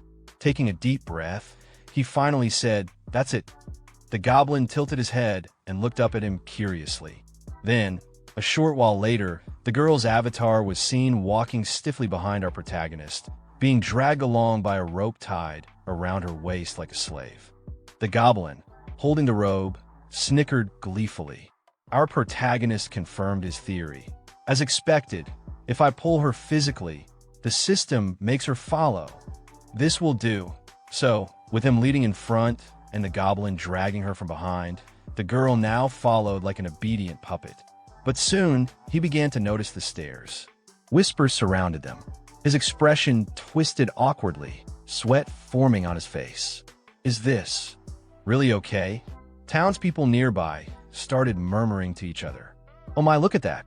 He's making a goblin drag a female player around. He's the absolute worst. I hope he dies. He was stunned. His face contorted in disbelief as he screamed in his thoughts. It's absolutely not okay. Panicking, he quickly tried to defend himself. I swear I'm close with this, but a girl scoffed and replied coldly, treating someone you're close with like that. Then a guy next to her chimed in, if I get close to you, are you going to hit me too? His mind shattered in real time. Eyes wide, mouth agape, he whispered, what? Then completely panicking, his inner monologue went wild. This is bad. I'm completely cornered. This is no different from the last town. And just like that, right on cue, a voice shouted from a distance. This way. Our protagonist turned his head, and there he was, the old man, appearing once again like some kind of weird savior. Our protagonist squinted. You, pointing toward the back of a building, the old man urged, no time to explain. Come on, this way. But this time our protagonist didn't immediately obey. Instead, he crossed his arms and raised an eyebrow with a cocky smirk. Explain. Unless you want to die. Didn't expect to run into you again. As they continued walking through the area, Scheme suddenly halted. With suspicion in his eyes, he turned toward the old man beside him and addressed him directly, calling him by a known nickname. The old man, unfazed by the insult, confirmed his identity with a calm demeanor. Scheme immediately linked the goblin from earlier to the old man, confirming his suspicion about it being a summoned creature. Ignoring any attempt from Sungryul to explain further, Scheme went straight to questioning his motives. He acknowledged the old man's assistance, but made it clear that he didn't trust him or his guild. He directly asked what the Evaton guild was scheming this time. Sungryul leaned against the wall, clearly annoyed by the assumption. He explained that the guild had only assembled for a raid and that they didn't stay together consistently. Scheme didn't press the point further and brushed off the topic altogether. Meanwhile, the goblin, who had been dragging the unconscious girl by her robe, looked towards Sungryul with a faint smile. Scheme turned back to the old man and questioned whether he acted as a scout for the Evaton guild. He asked for information about the region, admitting he was still unfamiliar with it. Sungryul, considering the request, suggested they move to a different location before beginning his explanation. He then walked ahead, passing through a laser-guarded pathway and gesturing for Scheme to follow. Sometime later, a system notification appeared in front of Scheme, stating that player kill mode had been activated. In the aftermath, Scheme stood with his hand bloodied, while the old man lay injured on the ground, his body scarred and battered. Despite his condition, Sungryul began explaining what little he knew about the Pyramidal region. He revealed that boss raids in this area didn't follow the usual monthly schedule. Like in the game Rev, instead, they required specific conditions to be met. He then questioned Scheme's obsession with dungeons, noting his intense behavior whenever a dungeon clear was delayed. Scheme, sweating from anxiety, stammered out a reason, claiming it was all about money, since tougher dungeons paid more. Internally, however, he kept the real reason to himself. He was exploiting a bug for profit. Despite the tension, Sungryul offered some genuine advice. He emphasized that progression should follow a certain order and reminded Scheme that he had only just entered the Pyramidal region. He recommended starting in Phoenix El Baysar, a royal city where the game's main quest line could be taken on and where even high-level players frequently traveled. Hearing this, Scheme became instantly ecstatic. He shouted in excitement, finally realizing the importance of the main quest. In a frenzy, he grabbed Sungryul by the collar and shook him, berating himself for not thinking of it earlier. Then, energized by the revelation, he turned and declared that they were heading out, ready to go, with the goblins. But something was wrong. He quickly noticed the girl was missing. Confused, he looked toward the goblin, stunned in his silence. In a moment of desperation, he asked about her whereabouts. Meanwhile, in a white, featureless space, the girl stood motionless, blank-eyed, like a puppet. Two men stood in front of her, both eyeing her with twisted interest. One commented on her looks and questioned why she was with Scheme's group, suggesting they treat her better. The other noticed her high-quality equipment and pointed out mockingly. Their leader speculated that she had simply logged in with valuable gear and left her device unattended. Noting her lack of resistance, he shifted the blame onto her and rationalized their actions. The two men moved in closer, practically drooling, pretending they wanted to call guards for her protection, while clearly implying something far more sinister. Panic surged through Schem's mind as he sprinted through the streets, searching desperately for the missing girl. His thoughts raced, weighed down by dread. If she took any damage while unconscious, he knew he wouldn't be able to explain his way out of this one. Not this time. Just then, his communication device buzzed. It was a video call from the man with the glasses. The man's first words were laced with suspicion as he asked whether the girl was safe. Schem, panting and exhausted, forced out a weak, breathless confirmation. But the man didn't buy it. He immediately demanded proof. He wanted to see her face. Caught off guard, Schem tried to deflect. He told the man to send the money first, stammering and correcting himself with a hasty excuse that he and the girl were in the middle of something. His heavy breathing, however, betrayed the lie. The man noticed. He pointed out Schem's condition, wondering aloud why he sounded so out of breath. Annoyed, Schem snapped and said he'd show the girl later because he was busy right now. The man, unconvinced, threw back a mocking response, demanding to know what exactly Schem planned to show. Without giving him another second, Schem hung up. Staring at the ended call, the man muttered angrily, calling Schem a bastard. An older man sitting beside him remained calm and unbothered. He told him to let it go, brushing off the situation as nothing serious. The man immediately apologized for the disturbance, referring to the older man respectfully as chairman. This older gentleman was none other than the chairman of the semi-young group. The chairman turned to the man with the glasses and reminded him of something vital, that Catherine was the heir to the entire semi-young empire. In his view, what could someone like Schem possibly do to change anything? He then addressed the man directly by name. Han Jamun. Han, still visibly concerned, asked the chairman why he would trust someone like Schem with the young lady's safety. If healing her inside the game was really possible, wouldn't it be better for them to take care of her directly? The chairman, however, was unmoved. He brushed off the idea of treatment, saying it was hopeless anyway. If Catherine were to die, he said, what difference would it really make? Han's eyes widened in shock at the cold response. Continuing, the chairman reflected on Catherine's life. She had lived bound by the expectations of the semi-young bloodline, never able to make her own choices. The only thing she had chosen freely was entering heaven's door. That virtual world was her escape. It gave her the freedom she never had in reality. To him, it was far better that her final sight be something of her choosing, rather than the ceiling of a hospital room. Back in the game, Schem kept running through the massive city, frustration bubbling up. The game's realism was overwhelming. Even the sensation of running out of breath was simulated. He cursed the size of the town, questioning how he was ever going to find her in a place this huge. Then, an idea sparked in his mind. He recalled something strange that had happened in the dungeon earlier. Even though he hadn't done anything wrong, he'd somehow earned a goblin point. That triggered the unlock of a new skill. His eyes widened as the system displayed the newly unlocked ability, Goblin HP Share. He read the description. Uses your HP to recover the goblin's HP by the same percentage. It didn't impress him. Why would he need to heal something that barely even got hit? He quickly moved on to check for other new skills, and one caught his attention, Goblin Throwing. The ability simply allowed him to throw the goblin in any direction. That one at least seemed useful.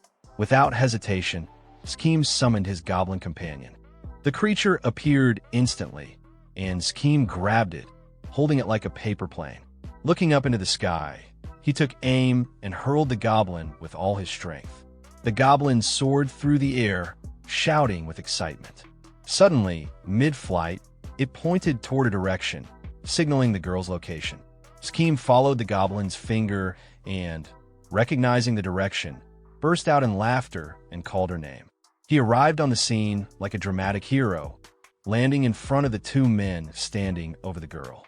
With a cocky attitude and a tongue flick that screamed troublemaker, he made a bold declaration, claiming to have come to pick her up and insisting they'd be together forever. The two men recognized him immediately. With disdain in their voices, they acknowledged that it was the same ugly guy from before. One of them taunted him, asking if he still hadn't given up. They both declared that they were the ones who'd make the lady feel good. Scheme's face twisted in anger. He shouted back, saying he wasn't dragging her around for that reason, and demanded to know who they even were. The men responded with arrogant flair. They called themselves the handsome duo who saved women in danger just for fun. That only pushed Scheme further into rage. He yelled that Catherine was in danger because of them in the first place. Offended, the two men lashed out, charging at him with threats. They called him an ugly bastard and told him to die. But before they could land a blow, Scheme's Goblin stepped in. With swift, brutal efficiency, the Goblin beat both of them down. In an instant, the arrogant duo was lying unconscious on the ground, covered in blood. After beating those two arrogant punks to a bloody pulp, our protagonist bursts into laughter, shouting out loud like a man possessed. "Wah! Serves you right, you dumb bastards. How does it feel to lose to an ugly guy?" I said, "How does it?" His hysterical laughter echoes through the streets like a villain's final monologue. It rings so loud, even the city guard station blocks away start perking up. What's that sound? Ha ha ha ha.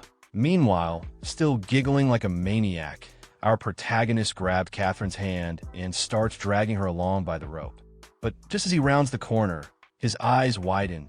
He sees something up ahead. His laughter dies instantly.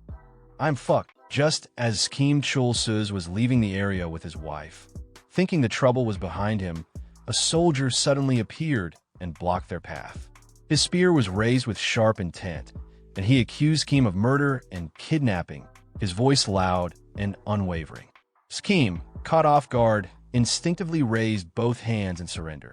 He tried to explain that it was all a misunderstanding, that he was only defending himself, but even to his own ears, the excuse sounded painfully weak. In his mind, Scheme was already weighing his options. The excuse wouldn't hold water, and he knew he didn't have the time to argue. There was only one soldier in front of him, and he seriously considered taking him down before reinforcements showed up. But just as that dangerous thought crept in, something unexpected happened. A goblin casually walked toward the soldier with a sly grin, almost as if it were part of some strange plan. And then, out of nowhere, an old bald man appeared and placed a hand on the soldier's shoulder, interrupting the tension with a cheerful voice. He acted like he'd been looking for Scheme everywhere, drawing the soldier's attention away. Scheme's eyes widened in disbelief. He recognized the old man, a smooth-talking liar he'd encountered before. Confused and suspicious, he asked what the man was doing here, but the old man leaned in and quietly warned him. Killing a god NPC, he explained, would trigger consequences far worse than Scheme could handle. If Scheme didn't want to be relentlessly hunted by NPCs, he needed to stay calm and play along. The old man promised to handle the situation. With surprising confidence, the old man then turned to the soldier and thanked him for his service. But the soldier wasn't convinced. He eyed the old man cautiously, questioning their connection and growing more suspicious by the second. When he noticed the pouch hidden behind the old man's back, he demanded to know what it was. In response, the old man activated a skill, NPC gifting. This ability was meant to improve relationships with NPCs through thoughtful presence. Holding out a pouch of gold, he placed a friendly hand on the soldier's shoulder and offered it as a silent bribe, hoping to settle things peacefully. At first, the soldier was stunned by the amount of gold, but the moment passed quickly and his expression twisted with rage. Grabbing the old man by the collar, he exploded in fury, shouting at him for trying to bribe an honest man. What was meant to raise goodwill had the exact opposite effect. Their relationship level dropped instantly. Scheme watched the whole thing unfold in stunned silence. The soldier arrested the old man on the spot, while leaving him completely untouched. For a brief moment, Scheme stared at the scene with a strange mix of confusion and gratitude. Somehow, that slippery old man had managed to get arrested in his place. And as the soldier dragged him away, Scheme couldn't help but wonder. Was he actually a good guy after all? Sometime later, Scheme Chulsuz found himself standing at the gates of the Grand Palace, frustration bubbling as he argued with one of the soldiers guarding the entrance. He asked, almost demanding, why he wasn't allowed inside. But the soldier didn't even flinch. His expression remained blank, and his answer was firm. No means no. Scheme tried again, insisting that the main quest was supposed to begin here, inside this palace. But he was met with the same unshakable silence. Then, from nearby, a relaxed voice cut through the tension. Leaning casually against a wall, a blonde-haired man watched Scheme with an amused smirk. He told him not to bother. That door wasn't going to open anytime soon. Scheme turned, a little annoyed and slightly curious. He asked who the guy was. The blonde simply pointed at himself with a laid-back smile and introduced himself as Shin. Scheme's eyes flicked to the icon floating above Shin's head. A blinking exclamation mark. His thoughts immediately clicked into place. This idiot was giving him a quest. Shin stared at Scheme with a strange intensity that didn't match his chill demeanor, then smiled gently and pointed out that Scheme must be new in town, judging by the racket he was making at the gate. He even went as far as to compliment Scheme's eyes. That alone made Scheme pull a face so strange. Even he didn't know what kind of expression it was. But Shin wasn't done. He explained that Scheme had the look of an adventurer, someone capable. And then, without warning, he pointed right at Scheme and suggested he help with something. Something about a lost ruin. Something about proving his worth. Scheme didn't wait for the rest. He immediately brought up his system panel and skipped the entire speech. Still smiling, Shin tried to continue, promising that if Scheme helped, he'd let him into the castle. Scheme skipped that too. Shin tried again, this time losing his patience and starting to curse. But the moment he opened his mouth, Scheme skipped that as well. Just then, a notification popped up in front of Scheme. Main quest. Show your skills, bring the core from the golem that's present in the lost ruins, and prove your skills to Shin. Core of the Golem 01. Reward 250G. Later, inside the dungeon, known as the Lost Ruins, Scheme stood at the edge of a dangerous-looking lava pool. He let out a frustrated sigh, muttering to himself that someone really should have told him what kind of dungeon this was. Cursing the NPC under his breath, he stared into the bubbling heat below. With his arms crossed and sweat trickling down his face, he scanned the zone ahead. So this was the famous Lost Ruin, huh? He smirked dryly to himself. Are you sure the name isn't Lost Lives? He glanced back at the one following him, his half-slave wife. Knowing he couldn't leave her behind, he calculated his approach. With his maxed-out agility, getting across would be a breeze for him alone. But this time, he had to make it through while ensuring she stayed completely safe without taking a single hit. And that made all the difference. Standing at the edge of the lava pool, Scheme Chulsuz let out a sigh and waved his hand. Even though he didn't particularly like the person behind him, he couldn't stand the thought of her getting hurt. Muttering to himself, he admitted, I don't like you, but I don't want to deal with you getting hurt either. He handed the rope to the goblin beside him and instructed, Here, goblin, I'll call you with Rally, so keep a hold of that leash. With the rope now tied securely, Scheme crouched down into a sprinter's stance, just like an athlete preparing to launch. He took one deep breath, and in a single explosive motion, he leapt across the lava. His jump carried him smoothly to the other side, landing with grace and speed. From his new position, he shouted, Now, Goblin, and activated his Goblin summoner skill, Rally. Responding instantly, the Goblin grinned that usual ugly grin and jumped with surprising energy. With one solid bounce, he made it across and landed clumsily but safely in front of Scheme. But the girl, his half-slave wife, was still stranded on the far side, with a rope still tied to the goblin. Scheme gave a small, satisfied smile as he watched the plan in action. Oh wow, this really is a useful skill, he thought, impressed. But then everything started going wrong. The goblin, noticing the rope was still connected, turned to look back. The sudden tautness of the rope, combined with the pull from the goblin's landing, caused the girl to get yanked forward, dangerously close to the edge of the lava. Her feet stumbled forward, nearly sliding straight into the molten pool. Schem's eyes went wide. "No, she's falling in," he shouted. Panic surged through his voice. "Goblin, do something, damn it." The goblin, confused but trying to follow orders, pulled hard on the rope. Too hard. The girl went flying through the air, flung across the lava like a rag doll. Scheme froze in disbelief, his hand over his face, peeking through the gaps in his fingers as she crash-landed on the ground in front of him, in a ridiculous, tangled-up position. He stared at her in horror. "Catherine," he called out. His expression shifted from stunned to pure panic as he dropped to his knees beside her. Her eyes were shut, and she wasn't moving. "Hey, wake up. You can't die in a place like this, or I'm completely screwed." His voice cracked with urgency. "Please, get a hold of yourself." But Catherine wasn't hearing him. Somewhere in her unconscious mind, she was reliving a dark, buried memory. She saw her home. Her father stood before her, holding a golf bat in his hand, anger twisting his face. "You came home late because you were out with your friends?" he said coldly. "I've told you many times, friends at your age are nothing but fleeting, worthless nobodies who were bound to be forgotten." Tears welled up in her eyes as he raised the bat.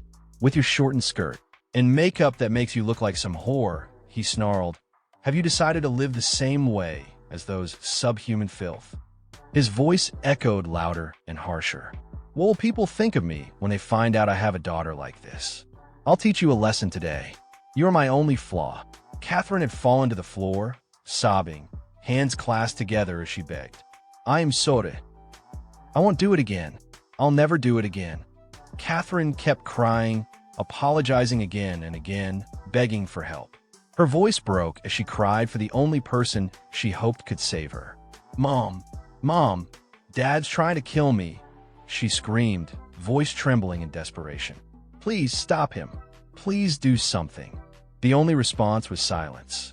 Her mother watched from behind a closed door, hiding, refusing to intervene, and then quietly left the room. The father's gaze turned cold and threatening as he looked at Catherine, saying she was his only flower, his possession. Suddenly, the scene shifted to the present. Our protagonist, Scheme Chul-Suz, called out Catherine's name, sweat dripping down his face from the tension.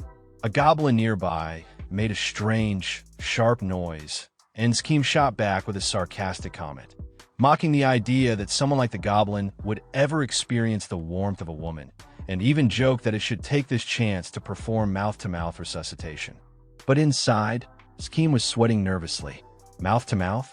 In this game? He knew it wasn't possible to actually blow air and feel touch here. Still, when he looked down at Catherine's blank, lifeless face, he thought maybe it didn't matter. She was already gone. Maybe trying was worth a shot. Kneeling beside her, he gently held her face, recalling stories about a mysterious healing technique called Nice Samarami, or something like that. Maybe the mental shock of his attempt could jolt her awake. He told himself this wasn't about any selfish desire. It was the right thing to do. He was performing CPR, trying to bring her back. Just as he leaned in, almost touching his lips to hers, a sudden interruption appeared. The butler, Paul, popped up on a video call panel in front of him, cutting through the tension without any greeting. Without missing a beat, Paul bluntly asked how the lady was doing, adding a sharp curse for good measure. As soon as the butler appeared on the video panel, Scheme panicked and shouted, "Manhwa?" The butler. The sight of him alone was enough to jolt him into full-blown anxiety. But Manhwa wasn't here to chit-chat. With a deathly serious glare, the butler stared him down. "So this is what you wanted to show me. I'll kill you." Scheme frantically waved his hands and tried to explain. No, I swear she's fine. She's not dead at all. Please, just listen." But Manhwa wasn't fooled. His tone was sharp but controlled as he cut through the chaos. "I'm well aware that she's doing fine. I'm logged into the game right now for work. The medical team's sending me her real-time vitals. Her gear is the best available for her level. Unless you somehow end up in a hidden dungeon, she won't take any lethal damage." That hit Scheme like a wave of relief. So, she wasn't dead. Not even close. Manhwa continued, his voice colder now. "The reason I'm here is simple. I'm making sure not even a single strand of your filthy hair touches the young miss while she's unconscious. Now show me how she's. Before he could finish, Scheme smashed the call panel and ended the call on the spot. There was no way he was letting that conversation go any further. On the other side, Manhwa stared at the blank screen, fists clenched, teeth grinding. His anger didn't need words. Meanwhile, Scheme turned toward the goblins and said flatly, "You heard him." The goblins, with their glowing eyes, turned to look at Catherine, Scheme's half-slave wife, with wide grins on their faces. Scheme let out a tired sigh. "We're running to the boss room. Full speed. Let's go." The goblins cackled in response, and just like that, they were off. Moments later, inside a dimly lit dungeon, Scheme was sprinting for his life, dodging traps and evading a massive rolling boulder. In a panic, he grabbed Catherine, still unconscious, and without hesitation, used her like a skateboard. Standing on her back, he slid across the dungeon floor, dodging obstacles while the goblins acrobatically avoided traps. At this point, I don't know about you guys, but I'm starting to think even dumber than a goblin. A little while later, the team came to a broken bridge. With no hesitation, one of the goblins hurled Catherine across to the other side. She landed with a solid thud. Then, tying a rope to her, the goblins created a makeshift line and helped Scheme cross safely by crawling across like a tightrope artist. Finally, they reached the boss room. Standing before them was a massive golem. Scheme, still full of chaotic energy, grabbed Catherine once more, this time using her as a weapon, and hurled her straight at the golem like a human javelin. The golem reacted instantly, punching her midair and knocking her flat. Scheme's face went pale. Beads of sweat rolled down his cheeks. In his head, all he could think was, "Oh no. I got too excited and just tossed her like a projectile." Right then, a system notification appeared before his eyes. "You have gained a goblin point." He clenched his fists, rage bubbling inside him. Standing beside the goblins, he shouted, "How dare you attack my multi-purpose anti-trap diffuser?" Then, pointing at the golem like a war general, he barked, "Finish him in one hit, goblins." As the goblins charged ahead with crazed laughter, Catherine still sat slumped on the ground in the background, clearly having the roughest day of her in-game life. Just when it seemed like she was completely out, Catherine's hand twitched, barely noticeable, but it moved. Unconscious or not, something inside her was stirring. Back in the middle of the chaos, the golem launched a rocket punch straight at Scheme. The massive fist blasted forward with terrifying speed, and when it hit, an ear-shattering explosion followed. Smoke and dust filled the air, but from within it, one of the goblins emerged with a devilish grin. Without hesitation, the goblin leaped through the smoke and drove its weapon straight through the golem's body with a single, clean strike. Scheme stood with arms crossed, oozing confidence. I'm not even phased," he said coolly. "Now I just need to bring back the core of the golem." But before he could take a step, something unexpected happened. The golem's body, despite being pierced, started reforming. Bit by bit, it pulled itself back together, larger, fiercer than before. Its eyes glowed, and it stood tall, looming over Scheme like a nightmare. The confident smirk on Scheme's face vanished. What the fuck? Why did it get bigger? Panic set in, but so did excitement. He was sweating, but with a manic grin, he shouted, "Whatever, Goblin, just destroy it." At his command, the Goblin charged again, landing a devastating strike. This time, the system registered an insane number, 999 damage, and the golem crumbled to the ground. Scheme wiped the sweat off his brow, smiling in disbelief. "Good. Now we've finally..." He didn't even get to finish his sentence. With a sudden jolt, the golem's body reassembled once again. Pink lightning crackled around it. The entire room lit up with its fierce energy. Scheme's face twisted with frustration. "Hey, stop resurrecting, you damn rock pile." The golem didn't care. It attacked again, and Scheme quickly activated his goblin summoner skill, Rally. "Hey, don't destroy it this time," he shouted. "Just block the attacks. Every time you kill it, it gets stronger." But goblins were goblins. One of them jumped in front of the punch, tanked it like a champ, and caused another massive explosion that blew up everything behind them. Scheme barely dodged the blast, already screaming and running for his life. Behind him, the golem continued its onslaught. Every punch caused another explosion, tearing through the dungeon. Scheme weaved between falling debris, trying to stay alive. As he ran, he thought, if I don't destroy the core, this thing's gonna keep coming back. Forever. He suddenly remembered what the old man had said earlier about the golem's weakness being its core. But I don't have a special pointer system like the Evaton Guild. How the hell am I supposed to find it? Scheme glanced over his shoulder. The golem wasn't letting up. Should I just destroy every piece of it? What if it levels up again? What if it ends up stronger than even the goblins?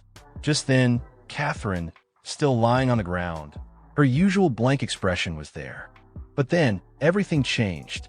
The golem's massive fist was coming right for her. And in that split second, her mind snapped back to that terrifying moment, back in the hidden dungeon where she had once faced a monster just like this. Her face twisted in horror as the memory overwhelmed her. Her eyes widened, her breath caught, and then, with a scream ripping from her throat, her consciousness fully returned, and she started shouting in panic, her entire body trembling with fear. The calm blank slate she once wore was gone, replaced with pure terror. A loud explosion erupts where the golem's foot slams into the ground, shaking the surroundings. Amid the chaos, our protagonist, Kimchul, catches sight of a girl. His expression shifts into something indescribable, almost otherworldly, and he shouts her name, Catherine. Seeing the golem going on a rampage, our protagonist begins to panic. The monster's destructive power shakes the ground and sends debris flying, creating a scene of utter chaos. Kimchul's heart races as he watches the devastation unfold. He tries to calm himself, muttering internally that for a like-off Catherine, this level of damage shouldn't be fatal. He clings to that hope, but as the golem's rampage intensifies, smashing everything in its path, his anxiety only worsens. The more violent the golem becomes, the more Kimchul's panic grows alongside it, his fear mounting with each explosive impact. Kimchul, who resembles a human goblin, instinctively puts his hand in his mouth out of pure shock. Right beside him, his pet goblin companion mimics him, shoving a wooden stick into its mouth in imitation. Meanwhile, Catherine stands unsteadily, breathing heavily and using her staff to support herself. She looks at Kimchul and demands in a panicked, bewildered voice, "What is this? What the hell? This is crazy." Kimchul stares back at her, surprised, and a thought crosses his mind. She's awake. Catherine, clearly disoriented, looks directly at Kimchul with wide, teary eyes and asks, "Why am I here? Who are you? What's going on?" Still gripping her staff tightly, on the verge of tears, she cries out again, "What happened? A beautiful magician like me obviously has an emergency escape skill. What the hell is going on? I almost died, you idiot." Seeing her panic and tears, Kimchul starts to sweat nervously. His thoughts race. She's really awake. Please don't tell me she remembers everything I did. But as he studies her face, something about her expression calms his nerves. Even if I did something. She's fine now, right? She woke up. She should be thanking me instead of yelling. With that thought, Kimchul puts on a dazzling smile, perhaps the most charming smile in the world, and thinks to himself, I just saved the heir of the semi-young group. I'm going to get a massive reward. But Catherine isn't having it. She sees Kimchul completely ignoring her questions and yells again, furious. "Hey, wanna die? Didn't I ask you to explain everything?" Kimchul's expression suddenly changes, his smile turning sly and greedy, like a wolf sniffing money. He responds smoothly, yes, of course. "So here's what happened. After you lost consciousness from a monster attack in the hidden dungeon, I got permission from the chairman to take care of you with all my heart and soul. And then you woke up." Before he can finish, he's abruptly punched by the large standing nearby, sending him flying and crashing to the ground. As the dust settles, Kimchul gets up angrily and shouts, "Why didn't you tell me a punch was coming?" But Catherine doesn't respond. She's frozen, staring at the monster in shock before suddenly bolting in fear. Seeing her run, Kimchul mutters in disbelief, she ran off to save herself? What a scumbag. As Catherine flees, still clutching her staff, tears stream down her face. She repeats over and over, "I'm scared. I'm scared. I'm scared." Suddenly, flashes of her past flood her mind. A terrifying thought grips her. Dad knows I used Heaven's Door. He might kill me. She starts mumbling, more frantic than before. "I'm scared. I'm so scared. I'm so scared." Back in the real world, her physical body begins trembling violently. The doctors watching her are alarmed, sweat beading on their faces. A butler rushes over and, seeing her condition, asks one of the doctors, "Did she wake up?" One of the doctors responds cautiously, "Yes, she regained consciousness. But something has gone terribly wrong inside the game. She's extremely frightened." The butler grits his teeth, rage building inside him as he remembers Kim Chul. That bastard Kim Chul-soo. He thinks furiously, recalling the moment he first encountered the man. What the hell did he do to her? Gripping Catherine's hand tightly, he turns to the doctor and demands, "Is it possible to force her to log out right now? What if we just cut the power?" But the doctor immediately shakes his head. "No, she just regained consciousness. We can't waste this opportunity." After hearing the doctor's explanation, the butler adjusts his glasses, sweat running down his face. He mutters, acknowledging the danger. Since pain is synchronized with real sensations, a forced disconnection could be extremely risky. Moreover, logging out during a dungeon raid is disabled. But then, with a determined look in his eyes, the butler makes a decision. If Kim Chul-soo is in the middle of the dungeon with her, then I'll go in myself and confirm what's going on. The scene cuts to the game world. Inside the dungeon, our protagonist Kim Chul is still dealing with the golem's relentless attacks. The creature launches a rock missile at Catherine, who is frantically trying to escape. When she glances back at the monster, her fear worsens and she panics, screaming uncontrollably. Just as the missile is about to hit her, the goblin companion jumps in and smashes the projectile midair. Dust explodes in every direction, even reaching Kim Chul, who looks visibly irritated. He scolds the girl, telling her she can't possibly outrun the golem at her speed. Then, noticing her condition more closely, he asks if she's okay. Catherine collapses to the ground, her legs giving out as she bursts into tears. "I'm scared. I'm scared," she sobs. Kim Chul approaches and stands in front of her, thinking, what's wrong with her? This is getting out of hand. I need to take care of this before it gets worse. He signals to the goblin, who instantly understands and appears behind Catherine, ready to follow Kim Chul's orders. Internally, Kim Chul resolves to knock her out. She's only a burden like this. But just as he's about to act, he notices something in Catherine's expression and stops. He asks her what's wrong. Through her tears, Catherine looks up at him and pleads, "Help me. You have to help me. I don't know how you're connected to my dad's company, but I'll pay you more than he ever could. Just help me, please." Kim Chul hesitates, surprised by her desperation. He stammers, trying to reassure her that he will help her and that they'll escape together safely. But Catherine's sobbing intensifies. "That's not what I mean." She cries, "I don't care how. Drag me out. Kill everyone if you have to. I just want to get away from the Semyon group. From those awful employees, my dad, my mom. My whole family. Just get me out of there." Kim Chul freezes, stunned by her words. Sweat rolls down his face. Catherine continues, crying uncontrollably.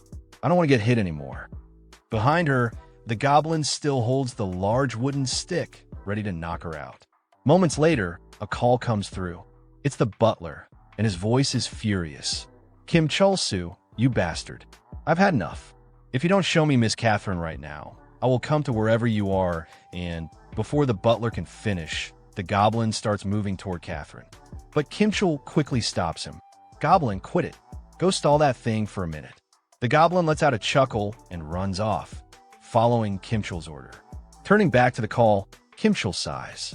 "Sheesh, you're persistent. What, you think I'm going to eat her? How am I supposed to work with someone who doubts me like this?" He gently lifts Catherine's face and shows her to the butler. "See? She'll smile for you. That should ease your nerves. Business is about trust, right? I'm not kidnapping her. I'm helping her recover." Got it? The butler stares at them through his mobile screen.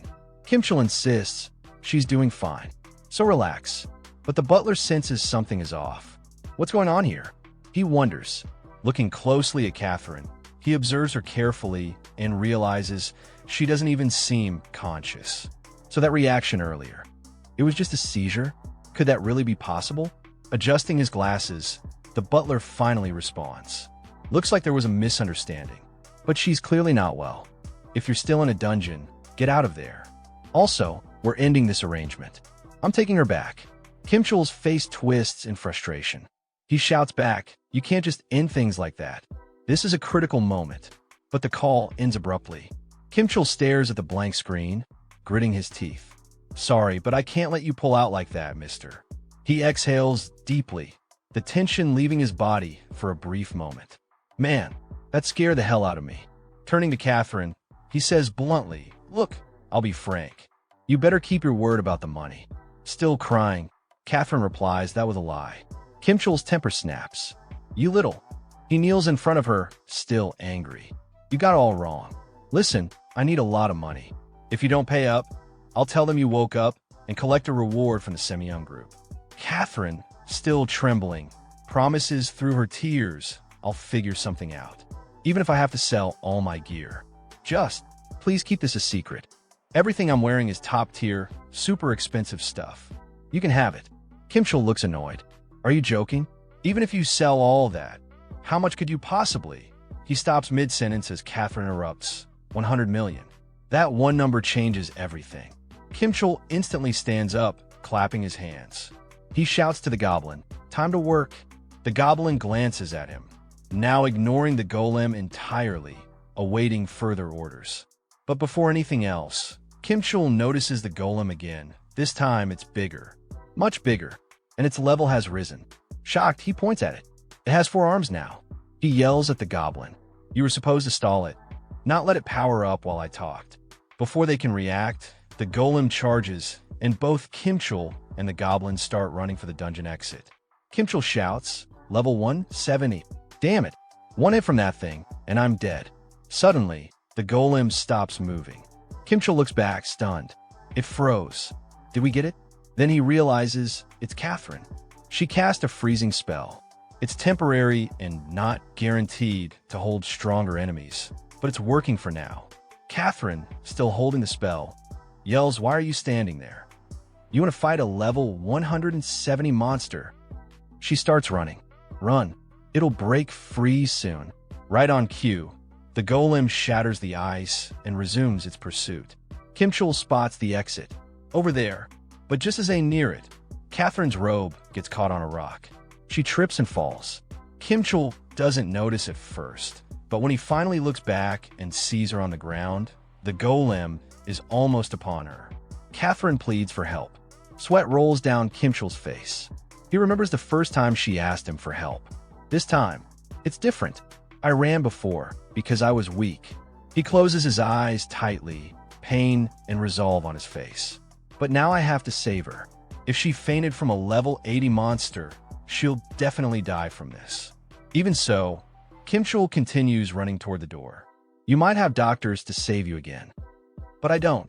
Catherine watches him run, tears in her eyes. No matter how loud I scream, you won't come back. You're just like the rest. Lying there, helpless, she murmurs, no one ever saved me. As the Golem raises its massive fist, ready to strike her down, suddenly, a sword gleaming with golden light slices through the air, striking the Golem's hand. A figure lands between Catherine and the monster. Kimchul, hearing the clash, looks back. Sweat dripping from his chin, he thinks that guy is. But before he can finish the thought, the mysterious NPC turns and smiles brightly at him. Now, it's my turn to take care of the rest. Kimchul stares, confused and wary. Why the hell is this guy here? Kimchul stared at the NPC in front of him, processing the situation quietly in his mind. He reflected on the design of artificial creatures in the game. Some were intentionally made to lose under specific circumstances. He realized that if he had acted impulsively, the system would have simply reset the encounter, nullifying all his efforts. Understanding the mechanics better, he thought again. Rushing in blindly without knowing the enemy's pattern usually led to a scripted loss. That's when the game would smoothly transition into a cinematic cutscene, where the NPC would heroically overpower the enemy, perfectly showcasing their strength to move the narrative forward. Then, remembering how he had been struck earlier by the golem, he recalled something odd. It hadn't actually caused him any pain. He reasoned that it must have been a safety feature embedded in the system to prevent unintended injuries during these events. Right then, the NPC stepped up with determination, readying his sword as he barked out in anger at the golem for attacking his subordinate. Seeing this, Skimchul accepted the situation with a sigh. He wasn't exactly thrilled to leave the fight to the NPC, but for now, he decided it was best to let him handle it. The NPC lunged at the golem, warning it to brace itself. Watching him charge in, Skimchul pinned his hopes on the man, silently cheering him on. But the moment the golem landed a hit, the NPC was sent flying straight into a wall. Skimchul was thrown into confusion. However, the NPC quickly stood up, brushing off the hit, and claimed it wasn't even a proper warm-up. Skimchul was baffled by the NPC's confidence. The guy was talking like he had full control of the situation, even after being knocked around. But then again, the NPC went for another attack, and was immediately hit again, landing flat on the ground. Yet even while lying there, he repeated the same line, "It wasn't even worth a warm-up." Panic rising, Skimchul shouted out, reminding the NPC that he was level 70. Then he quickly did the mental math. Players who usually receive this quest were typically around level 30 to 40. The Ruins Golem started at level 40, and an average player could barely scrape by. Even if they managed to win, the Golem would come back stronger at level 46. And then, when it returned at level 50, most would be utterly defeated. That's when the story would introduce a high-level NPC who would easily dispatch the golem, creating a dramatic, satisfying moment for the player. But when Skimchul looked at the goblin casually lying on the ground, something didn't sit right. He realized no ordinary player could push the golem to level 170. It was never supposed to go this far. This entire scenario was already way beyond the usual conditions. Then, the NPC stood up again, holding his sword with confidence, repeating his favorite line about warm-ups. But something was wrong. He kept repeating it, as if stuck in a loop. The cutscene clearly couldn't continue properly. Skimchul's eyes widened. The NPC in front of him was the one who was supposed to end the quest, which meant, as long as the golem wasn't destroyed, the event wouldn't conclude. His thoughts raced, analyzing the situation. It could be that the moment the powerful NPC appeared, the golem core also became active or materialized within the story.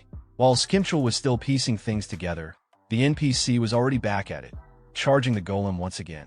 Skimchul, still deep in thought, speculated what might trigger the conclusion. But just as the NPC shouted out his usual line and moved into strike, a rock came flying through the air and slammed into the golem, thrown by none other than the goblin. Skimchul followed the goblin's direction with his eyes, realizing that the rock had struck exactly where the NPC had been aiming. In an instant, the golem crumbled completely. The NPC, now standing beside Skimchul, repeated his boast once more, claiming the fight wasn't even a warm-up and reminding everyone that without him, they'd all be dead. Skimchul looked at the fallen golem and quietly wondered if this was really the end of it. The NPC turned to him with a more relaxed tone now, saying that what mattered most was that everyone was safe. But Skimchul's attention shifted toward Catherine. He repeated the word in his mind, safe, as if questioning whether that was really true. Sometime later, the group emerged from the dungeon. Skimchul was holding his head in embarrassment, overwhelmed by how awkward everything had become. He silently cursed the situation, feeling like he was going to die from secondhand shame. Right then, the same NPC marched confidently in front of them and proudly declared that he had judged Skimchul correctly. Surviving the dungeon alone, he said, was proof of his strength, and now things could get serious. Skimchul, still mortified, groaned internally. This just made him look even worse than before. And as if that wasn't enough, the NPC kept going. He announced that the vice-captain of the Royal Knights, Alphonse, was personally acquainted with them, though he warned not to ask questions since he had his own circumstances to deal with. Skimchul barely paid attention to the details. All he could think about was how unexpected it was for someone like this guy to say something even remotely helpful. But strangely enough, instead of skipping through the awkward moment, he felt oddly thankful. The NPC's loud, overconfident chatter had somehow softened the tension. Just then, the NPC suddenly turned to Skimchul's group with an enthusiastic smile. He cheerfully announced that they'd see each other again and warned them not to get carried away thinking they were equals, since, as he put it, he was above the clouds. With that eccentric statement, he confidently walked away and returned to his usual position, acting like nothing unusual had happened. Skimchul watched him go and muttered with a deadpan expression that the man was seriously not right in the head. Then, shifting his attention toward Catherine, Skimchul glanced at her awkwardly. Feeling the weight of the earlier moment, he nervously bowed his head and apologized for his behavior, admitting that it was his fault. But before she could respond, a confident voice rang out from behind them, addressing Catherine. The voice remarked that she had finally woken up. Skimchul turned toward the source and was instantly on alert. The man standing there wore gear he had never seen before, top-grade equipment, nothing like what ordinary players could afford or even acquire. Just by his presence alone, Skimchul could tell this person was on a completely different level. He couldn't help but wonder, was this man simply filthy rich, or was he a highly skilled player? Either way, this wasn't someone you could oppose casually. But then Catherine's expression shifted dramatically. Her eyes widened in horror as she looked at the man and called him her father. The man, Chairman Han Kamun, looked at her warmly. He revealed that he had known Catherine regained consciousness the moment she had that in-game seizure. He expressed genuine worry, admitting that he had been deeply concerned day and night. He then commented with a familiar tone, suggesting that even though he hoped she'd settle down upon reaching adulthood, she was still pulling reckless stunts like this. Turning his attention to Skimchul, the chairman's tone softened. With a kind smile, he thanked Skimchul for taking care of his daughter. He acknowledged that their belief in her recovery had finally paid off. He promised that the staff would make sure Skimchul received a proper reward and that they'd be in touch soon. Then, looking back at Catherine, he gently asked her if they should head out together. Skimchul stood frozen, his thoughts spiraling. He harshly criticized himself internally, calling himself trash, utterly beyond redemption. As he watched Catherine walk away with her father, a storm of emotions swirled inside him. He pleaded silently, wishing she would just stop and scold him, say something, anything, instead of looking like she was walking off to her own funeral. His mind screamed, asking why she wouldn't say it again, why she wouldn't reach out for help like before and beg to be saved. He admitted to himself that he was the one who ran away and wasn't trustworthy. But maybe, just maybe, this time, he could be the one to save her. And with that desperate thought, he suddenly shouted out, calling them to wait. Catherine and her father stopped and turned toward him. Skimchul gathered his courage and declared that even someone like him knew who the man was, Han Kamun, the president of Semyeon Group, a man praised for his kindness, compassion, and nobility. Looking Catherine straight in the eyes, he pressed her. Wasn't this the man she knew? Wasn't he supposed to be that incredible person? He stepped forward, now standing directly in front of the chairman, and asked a hard-hitting question. Why did Catherine's face look like she was dying inside when this great man came to take her away? He grabbed her hand, refusing to let her go like this. He shouted that she had to come with him and demanded to know why she was hesitating. But in the very next second, reality crashed back in. Skimchul looked down, and his hand was empty. Everything he imagined, saving her, pulling her back, confronting the chairman, had only happened in his head. In truth, he was still standing there, helplessly watching Catherine walk away with her father. All those bold declarations existed only in his mind. He stared at her retreating figure, overwhelmed with bitter thoughts. Save her? How could he? What right did he even have? He saw himself clearly now, a coward, someone who broke promises without hesitation. He didn't even expect to be saved himself. So what was he thinking? Trying to be someone else's hero? Left behind in the middle of the city, Skimchul stood still, lost in thought. He concluded coldly that he would always belong with the goblins. Someone like him didn't deserve anything more. Just then, a player nearby glanced toward Han Kamun and whispered in awe.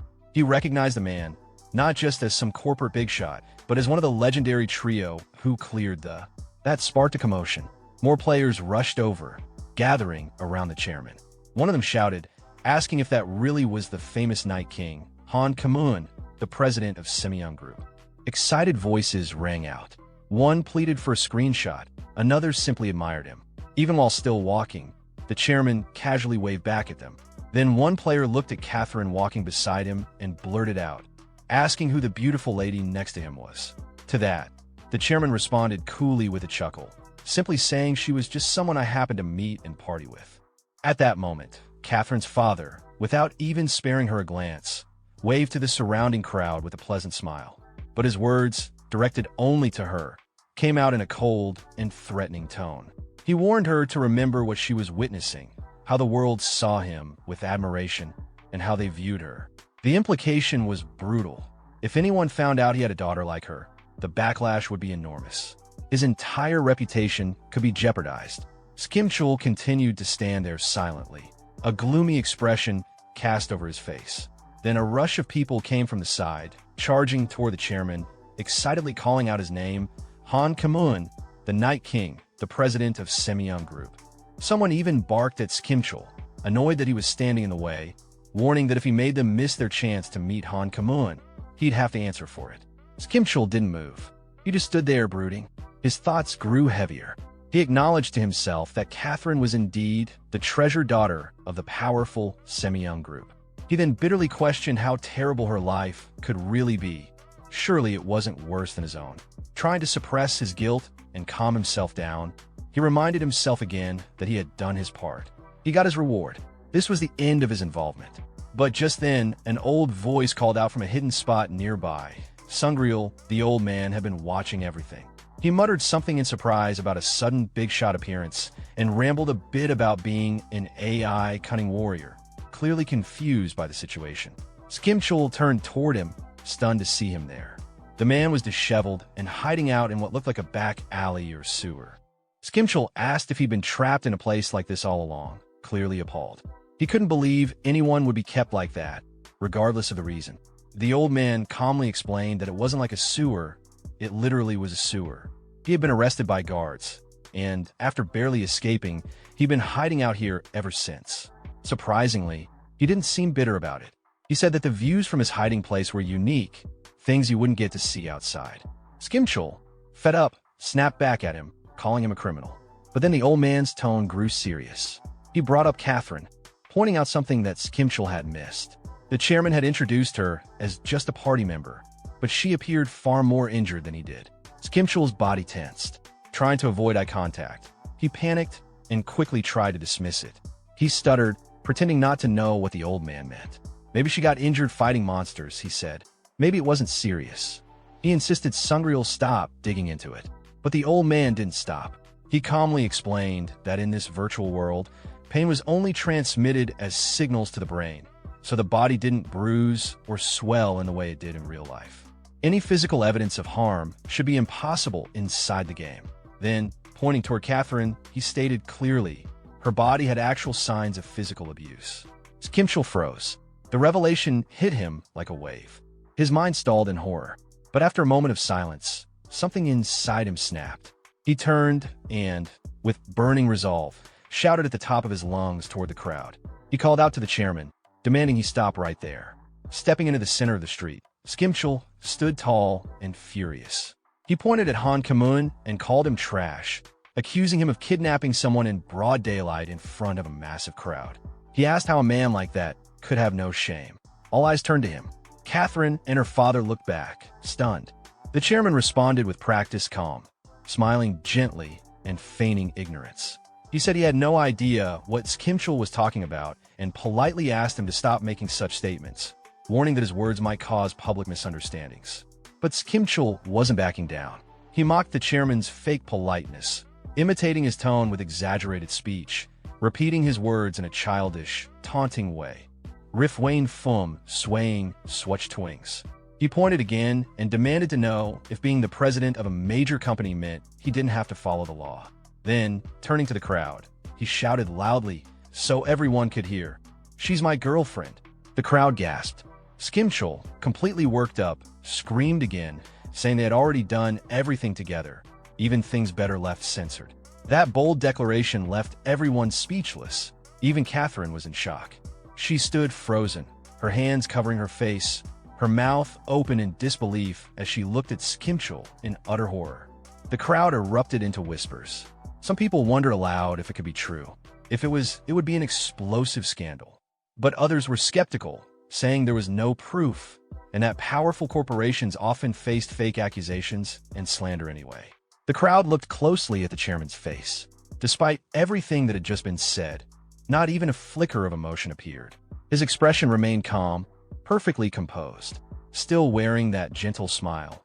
Han Kamun spoke to Skimchul as if none of this chaos mattered to him. He suggested that maybe Skimchul had simply mistaken Catherine for someone else. Then, with deliberate politeness, he excused himself, claiming he was in a rush. But Skimchul wasn't backing down. With his usual mix of arrogance and mockery, he pointed his finger directly at them and challenged the statement. If that woman wasn't his girlfriend, then who was she? He mocked the chairman even more harshly, pointing out how inappropriate it was for an old man to be walking around with a young woman dressed so revealingly. He called him out, branding him a perverted old man in front of everyone. The bystanders who were watching the scene unfold started to murmur among themselves. Skimchul's accusations were making them uncomfortable. They began questioning the situation out loud. Why was a young woman walking with someone so much older? Something about it didn't sit right. Wasn't this similar to cheating? They had thought Han Kamun was a respectable man, but now they were starting to doubt that image. Trying to maintain control, the chairman brushed off the growing suspicion with a forced laugh. He told Skimchul the comment wasn't even worth answering and tried again to leave. But just as he did, a figure in a sharp black suit appeared dramatically from the crowd. His sudden entrance caught everyone's attention. The man stepped forward, and when he turned, it was revealed to be the old man, Sungreal, now looking like a dignified elite. With an exaggerated flourish, he extended his arm toward Catherine and formally introduced himself in a booming voice. Declaring himself as Patrick Ungreil, a top executive of the Semyoung Group, he announced that the moment he heard Catherine, an heir candidate of the company, had awakened, he rushed to her side immediately. Dropping to one knee like a proper butler, he gently took her hand and dramatically proclaimed that the future of Semyoung Group was here, in this very place. Catherine, still caught in the center of everything, could barely process what was happening. Confused and panicked, she stared at the spectacle in disbelief, her thoughts spiraling. What on earth is going on? What am I supposed to do? The townspeople caught wind of the dramatic declarations and exploded into chatter again. Word spread quickly. Catherine, Han Kamun's daughter? That was major news.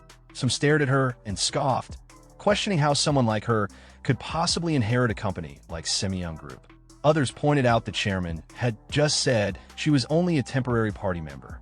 There was uncertainty in the crowd, but one thing was clear: Han Kamun was no longer untouchable. Skimchul walked confidently up to the chairman again, a mocking smile tugging at his lips.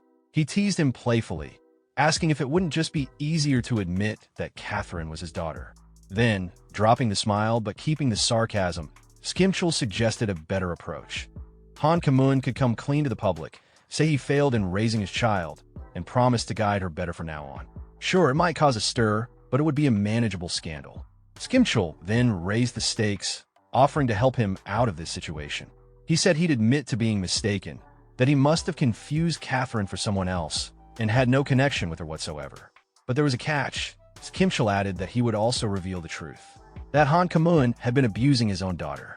Hearing that, the chairman's calm broke. His jaw clenched, and his expression twisted with rage. Gritting his teeth, he glared at Skimchul and shouted, demanding to know what weight the words of someone like him, a worthless mutt, could possibly hold. Who did he think he was to speak that way? Then, turning his fury to the crowd, the chairman raised his voice even louder. He urged everyone not to believe anything Skimchul was saying. He insisted that none of it was true. The sheer force of his voice was so intense that the people in the area instinctively covered their ears. Skimchul winced, struggling to process what kind of ability this was. Whatever the old man's status loophole was, it clearly let him unleash skills that didn't play by normal rules. Still trying to control the narrative, Han Kamun doubled down. He claimed that the so-called Semyoung Group butler and even the woman next to him, Catherine, were all part of a conspiracy. According to him, this was nothing more than an elaborate attempt to blackmail him. Then, declaring with conviction that he would never waver, he shouted his final words, "I am Semyoung Group." A golden aura erupted from his body, energy surging around him as he activated his skill. His sword materialized in his hand, and he prepared to attack, ready to strike down Skimchul, Catherine, and even the old man who dared to challenge his image. Just as tensions reached their peak, Catherine's father activated his PvP mode and made a move to strike. His rage was overflowing. He was ready to take out not only the protagonist, but everyone involved. His intent was crystal clear. He was going to eliminate all three of them on the spot to prove that no one had any rightful connection to his daughter. But before he could land a blow, a figure clad in armor suddenly appeared out of nowhere. Without hesitation, the armored warrior struck Catherine's father directly in the face with tremendous force, launching him like a ragdoll straight into a wall. The timing of the attack couldn't have been more perfect. The protagonist, witnessing the unexpected rescue, held his forehead and silently appreciated the save. It was Gob, his summoned goblin.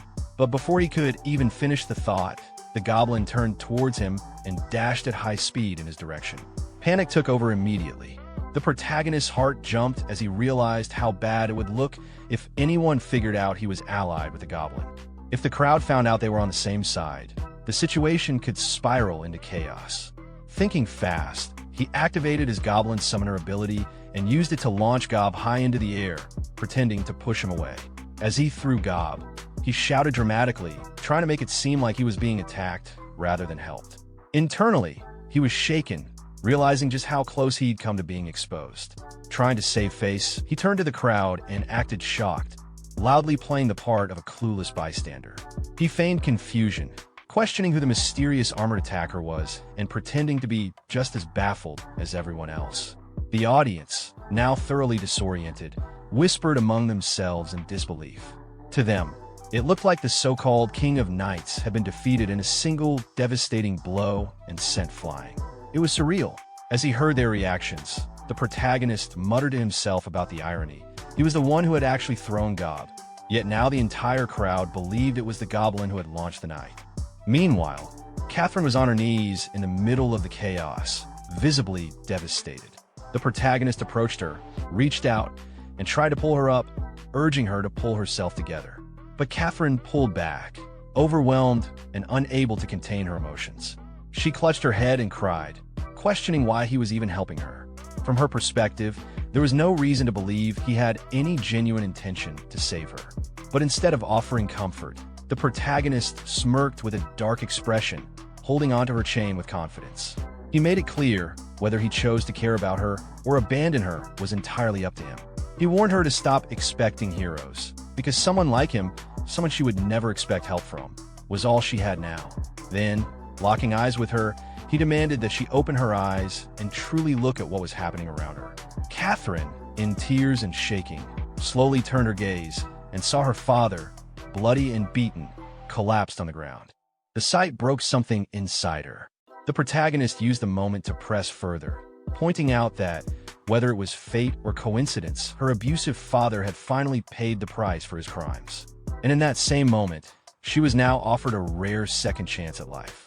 With an intense, almost threatening tone, he told her not to waste that chance. He reminded her that predators, figurative wolves, were already circling, drawn by the scent of blood. And since she had proven to be so good at betrayal, she better act quickly, like a goblin, before she gets devoured next. Then, without skipping a beat, the protagonist shifted gears and activated his acting skill. He suddenly shouted to the crowd that there had been a mistake. This girl wasn't his girlfriend after all. He exaggerated his embarrassment, acting as if the whole situation had been one huge misunderstanding. With a dramatic performance, he joked about needing to rush home because he left the stove on, and then took off running from the scene before anyone could question further. As he disappeared from sight, another figure entered the picture. An older, bald man in a sharp black suit stepped forward and extended a hand toward Catherine. Calmly and respectfully, he invited her to speak her truth if she had anything to say. Catherine stood up with his help, took a deep breath, and slowly turned toward the watching crowd. After steadying herself, she began to open up about her life. Time passed. Back at his home, the protagonist watched the news as the story exploded across the media. Catherine had stepped into the spotlight and revealed her true identity. She was Han Kamun's daughter. More than that, she'd gone public about the years of domestic abuse she had suffered at her father's hands. At first, some people doubted her story. Rumors spread that she might be lying about her lineage. But Catherine backed up every claim with irrefutable proof on her social media accounts. The moment those receipts were shared, all the skepticism vanished. Her story became undeniable truth, and support for her spread like wildfire. Sometime after the incident, the protagonist checked the stock prices of Semyoung Group, Catherine's father's company. Unsurprisingly, the damage was clear. The scandal had torched their public image, and their stock value plummeted. As he stared at the screen, he read reports stating that Chairman Han had suddenly fallen ill, but the protagonist wasn't buying it. He could see right through the excuse and figured the man was faking his sickness to avoid the media storm. Despite everything, he couldn't shake the question from his mind. Was this really a happy ending? Later, inside the game, the protagonist stood in front of the bald old man, his expression visibly worn, his tone sharp and angry. He was shouting, almost hysterical. The stress had gotten to him. He hadn't been able to sleep, constantly haunted by the fear that Chairman Han might hire an assassin to get rid of him in the real world. The threat felt real and close, and he was spiraling. The old man, unfazed and perfectly composed, calmly asked the protagonist to lower his voice. They were in a public restaurant, after all, but the protagonist snapped at him, demanding he drop the gentleman act and talk normally for once. The old man still didn't break character and began laying out the reality of the situation. He explained that videos of the fight between the protagonist and Chairman Han had gone viral online, with the Semyoung Group already in hot water in the court of public opinion. Any harm coming to the protagonist now would immediately point fingers back at Han. The old man spelled it out. If something happened, the public wouldn't hesitate to believe Han Kamun was behind it. Hearing that, the protagonist looked him dead in the eye and, without missing a beat, pointed out that it could just as easily be the old man himself. But the gentleman calmly corrected him. No, the suspicion would fall squarely on Han Kamun. That realization hit the protagonist like a ton of bricks. His defiance crumbled, and the stress came rushing back. He couldn't hold it in anymore and started crying. He regretted everything. Going up against a megacorporation was reckless. He hadn't even been paid for all this trouble. It felt like a monumental mistake. But the old man tried to reassure him. What he had done wasn't just about money. It held a value far beyond a paycheck. Even if he couldn't see it now, it meant something. The protagonist wasn't convinced. He scoffed and muttered that he'd rather trust something as worthless as a booger than believe a single word from the old man. But he quickly switched back to another thought. He noticed the old man was wearing a proper butler outfit and asked where he'd managed to find one on such short notice. Without any hint of shame, the old man admitted he'd stolen it. Immediately after, a soldier appeared, grabbed the old man, and dragged him to face the protagonist properly. Watching the scene unfold, the protagonist could only shake his head and mutter to himself that the old man was truly beyond saving. Then, seemingly out of nowhere, Catherine's butler showed up and called out to the protagonist. Instinctively, the protagonist referred to him as a lapdog of the Semyoung Group. But the butler, clearly annoyed by the label, adjusted his glasses with a stiff expression and warned the protagonist not to refer to people in that way. Suddenly, the butler's cold and stiff demeanor softened. His tone shifted into something more sincere and gentle as he addressed the protagonist. He expressed his heartfelt thanks, admitting that despite having served Catherine for years, he had no idea she had been suffering so much. He was genuinely grateful that the protagonist had helped her regain consciousness and come forward. But the protagonist wasn't moved by the butler's gratitude. With an arrogant expression, he responded with snark, wondering if all that praise came with a reward. After all, he believed he'd done something extraordinary and deserved more than just thanks. The butler, unbothered, replied with a touch of bitterness. He confessed that the chairman had always been stingy and that he himself had been dismissed from his position without a single payment, over nothing more than a misunderstanding. It was clear he didn't leave the company on good terms. He went on to explain that he was no longer affiliated with the Semyoung Group. After witnessing what the company had done, he couldn't stay in good conscience. It had crossed a line. The protagonist, still unimpressed, teased him about being unemployed now. But his tone quickly turned serious. He admitted he hadn't been sleeping well, clearly still anxious about Catherine's safety. If the butler had quit, who would be there to protect her now? The butler clenched his fist in response. He admitted that, just as the protagonist feared, there were many people, including Catherine herself, worried about what might happen next. With her having exposed the sins of such a powerful man, it wasn't out of the question that she might face retaliation. People were nervous about whether she'd be safe. But then the butler motioned toward the back of the room, revealing Catherine herself. She was seated comfortably, actively engaged in a live stream. The butler proudly explained that he had brought her there and set up everything himself, turning the moment into a public broadcast. Catherine was smiling and interacting with her viewers, even thanking a donor for a subscription in her usual bright tone. The protagonist looked on, confused by the sudden change in scene. The butler, beaming with pride, explained further. He had spent the last of his savings to build her a studio where she could stream safely. To him, it wasn't just a career pivot, it was a strategy, with the whole world watching her every move. Keeping her in the public was the best way to ensure she wouldn't be harmed again. As the stream continued, one of her viewers gifted her a huge donation, over 1,000 digital gifts, and Catherine immediately responded with enthusiasm, promising to perform a dance as a thank you gesture. The butler turned back to the protagonist, explaining how it worked. As long as Catherine continued streaming, those who might wish to silence her would be powerless to act. If, on any day, she failed to go live, people would instantly know something was wrong. The live stream had become both her shield and her signal. The butler glanced at Catherine on the live stream, acknowledging that while she didn't seem overly excited, it was clear she was putting in genuine effort. Watching her try her best in front of the camera, the protagonist couldn't believe it. He was dumbfounded that she hadn't been doing this all along. It felt like such a natural fit for her, and he couldn't wrap his head around how this hadn't happened sooner. Then, with a soft voice, the butler turned to the protagonist and explained that, even though it was a bit late, he now intended to help Catherine live the life she had been denied until now. And it was all possible thanks to Kim Chulsuim. Hearing those words, the protagonist's face immediately turned red from embarrassment. He tried to wave off the sincerity and jokingly told the butler to stop acting so weird. If he was really thankful, then how about sending some money? The butler calmly replied that while he hadn't sent any cash, he had already sent something to the protagonist's in-game mailbox, something Catherine had personally prepared. Then, without waiting for a response, the butler ended the call. The protagonist shouted after him, demanding real money instead, but it was too late. The call was already cut. On the other end, the butler smirked to himself with a sense of petty victory, claiming he knew how to hang up first.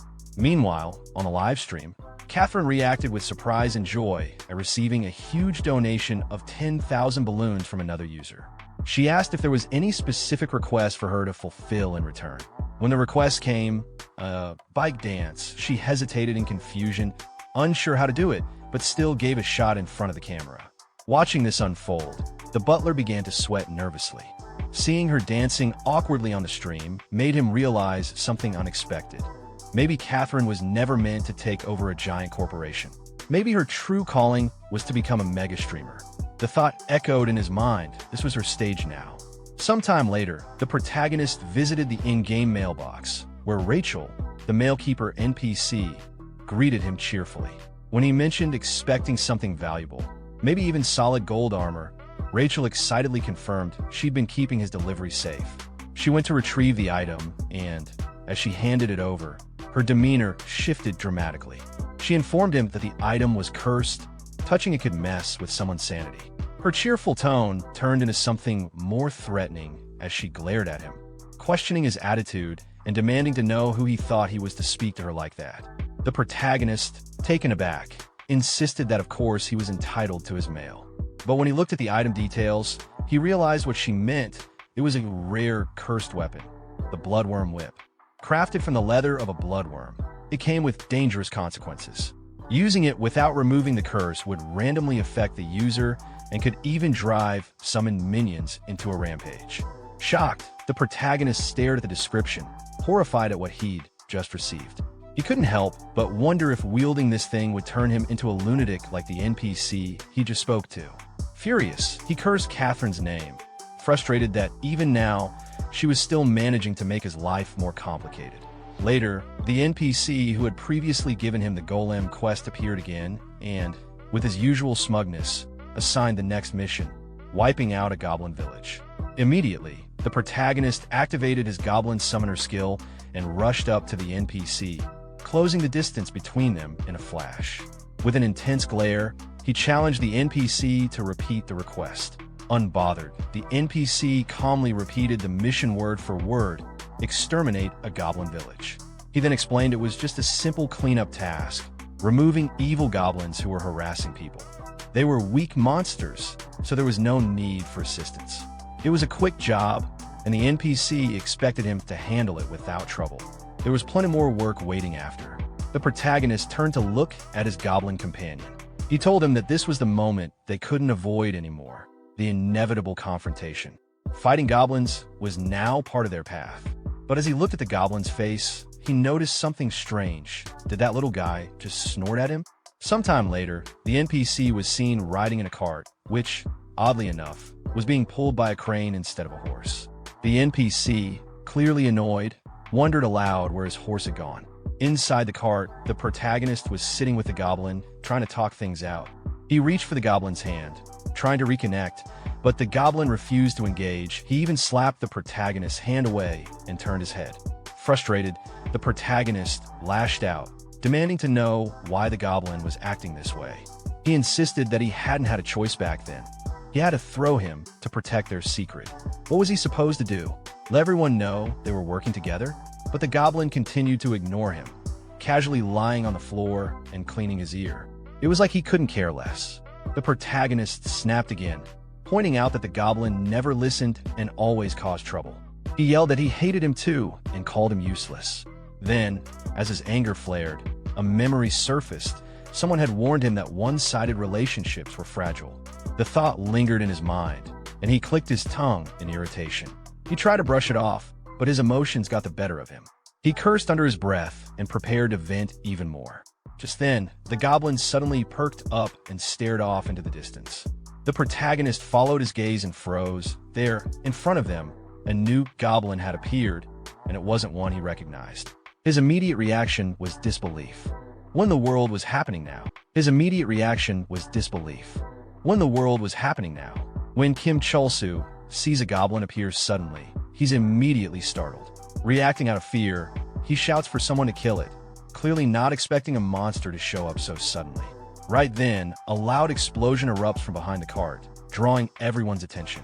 One of the NPCs on board is alarmed by the sound and asks what that noise was, clearly confused and concerned. Kim Chulsu, still focused on a goblin, watches his summoned companion goblin miss its attack. He yells at it, frustrated, pointing out that the enemy is still alive. Suddenly, the enemy goblin leaps at him and latches onto his face, attacking aggressively. Panicking, Chulsu shouts again for his summoned goblin to help. In the chaos, Chulsu manages to grab hold of the goblin and tries to pull it off, yelling angrily at it to get away from him. Just as he does this, his summoned goblin starts preparing a strong counterattack. Noticing that, Chulsu panics even more and warns the summon not to go overboard with the attack, worried about getting hit in the process. At the same time, an NPC behind them, now armed with a gun, demands to know what's happening. Kim Chulsu recognizes this man as one of the carriage NPCs and starts to explain that a monster got on board. Hearing that, the NPC confirms aloud that it really is a goblin, concluding that the ambush must be because they're near a goblin village. He calmly tells Chulsu to stay still and says he'll handle it in one shot. But Chulsu quickly corrects him in a panic, trying to point out which goblin to shoot, the one in front of them. The NPC acknowledges this and prepares to shoot. However, in a twist, the NPC mistakenly fires at Kim Chulsu instead of the goblin. Chulsu shouts in disbelief, calling him out for shooting the wrong target. Injured, he falls to the ground. Still lying there, Chulsu yells in frustration, asking the goblins why they're targeting him in the first place. Then, unexpectedly, the goblin that attacked him starts crying and begs for help. Chulsu looks at him in confusion. The goblin explains that he thought one of his fellow goblins had been captured and rushed in to rescue them, not intending to hurt anyone. Hearing this, Chulsu is completely stunned that the goblin can actually talk. He shouts in disbelief at this new revelation. Later, as the cart continues through the forest, Chulsu sits inside looking irritated. He wonders aloud whether being a goblin summoner somehow lets him understand goblins, and sarcastically questions if he's becoming a goblin himself. Meanwhile, the captured goblin, tied up to the cart and being dragged along, pleads again for mercy. He insists he only came to save his kin and never meant to hurt anyone. Chulsu, ignoring the goblin's apology, scolds him for biting his head and questions his reasoning. He admits he didn't have any personal grudge against goblins before, but now he's using this as an excuse for something bigger. With a more serious tone, Chulsu declares that he's going to go to the goblin village and wipe out every last one of them himself. The carriage comes to a stop, and the NPC informs Chulsu that they've arrived. Chulsu looks ahead, puzzled by the location. Then a system notification appears before him, confirming the path leads to the goblin village. He reads it aloud and realizes he has to proceed on foot from here. The NPC casually tells him he could go farther, but doesn't want the trouble, then immediately runs off, leaving Chulsu confused by his abrupt exit. Now standing alone, Chulsu holds the captured goblin and considers that since this path leads to a monster village, it's likely filled with traps. He realizes it was a good idea to keep the talking goblin alive, as he might come in handy navigating those dangers. Hearing this, the goblin sweats nervously and asks if the only reason Chulsu spared him was to use him like a tool. Then, more desperate, the goblin pleads that if someone must die, let it be him. He insists that the other goblins did nothing wrong and takes responsibility for being the one who attacked first. He compares it to how any human would instinctively rush to save another human in danger, implying that he acted out of the same instinct. At one point, Kim Chulsu roughly pulls the goblin up close to his face. His expression shifts into something dark and devilish, similar to a character like Lloyd. He ominously hints at something, leaving the goblin in a state of panic. The goblin starts yelling, clearly terrified. He insists that goblins don't hate humans and claims their race is actually kind. He accuses humans of always being the ones to harass them. He demands to know why Chulsu came to the goblin village. Was it just to make their lives miserable? Hearing this outburst, Chulsu grips the goblin's chain tightly and starts to reflect. He realizes he had been attacking goblins simply because it was part of quest. He never had a personal grudge, nor had he seen them commit any evil acts. It dawns on him that he had just assumed goblins were inherently bad and that killing them was normal. But he quickly brushes off that self-reflection and thinks to himself that no one would really care if a goblin died anyway. At that moment, two more goblins suddenly appear ahead of him. One of them calls out affectionately, revealing that the goblin Chulsu is holding is their family member. Chulsu is momentarily confused by this, piecing things together. In response, the captured goblin shouts to his family to forget about him and run away. But Chulsu gives a quick command, pointing at the newcomers and ordering his summoned goblin to throw a rock in their direction. The summon immediately obeys, gripping a stone tightly and hurling it toward the two goblins. Right before the rock hits, Chulsu lets go of the captive goblin, who instantly dashes forward and throws himself in front of the incoming attack to shield his family. He takes the hit directly, putting himself at risk to protect them. Seeing this unfold, Chulsu stares at the goblin now on the ground, deeply affected. He mutters to himself in annoyance while rubbing his face, remarking on how some humans would beat their own children just to save themselves. But this goblin, without hesitation, threw his own body to protect his wife and child. Chulsu admits he can't see someone like that as evil. The goblin family embraces each other and starts to cry. One of them calls out "Daddy" emotionally. Chulsu stands there watching the scene, thinking to himself how ironic it is. The Goblin Lord had once called him a goblin, but seeing how loyal and selfless these creatures are, Chulsu thinks to himself that they're far better beings than he is. A little later, the group arrives at the Goblin Village. The goblin who had been with Chulsu announces their arrival and points toward the village with pride. The moment they step into view, the goblins inside the village become visibly tense.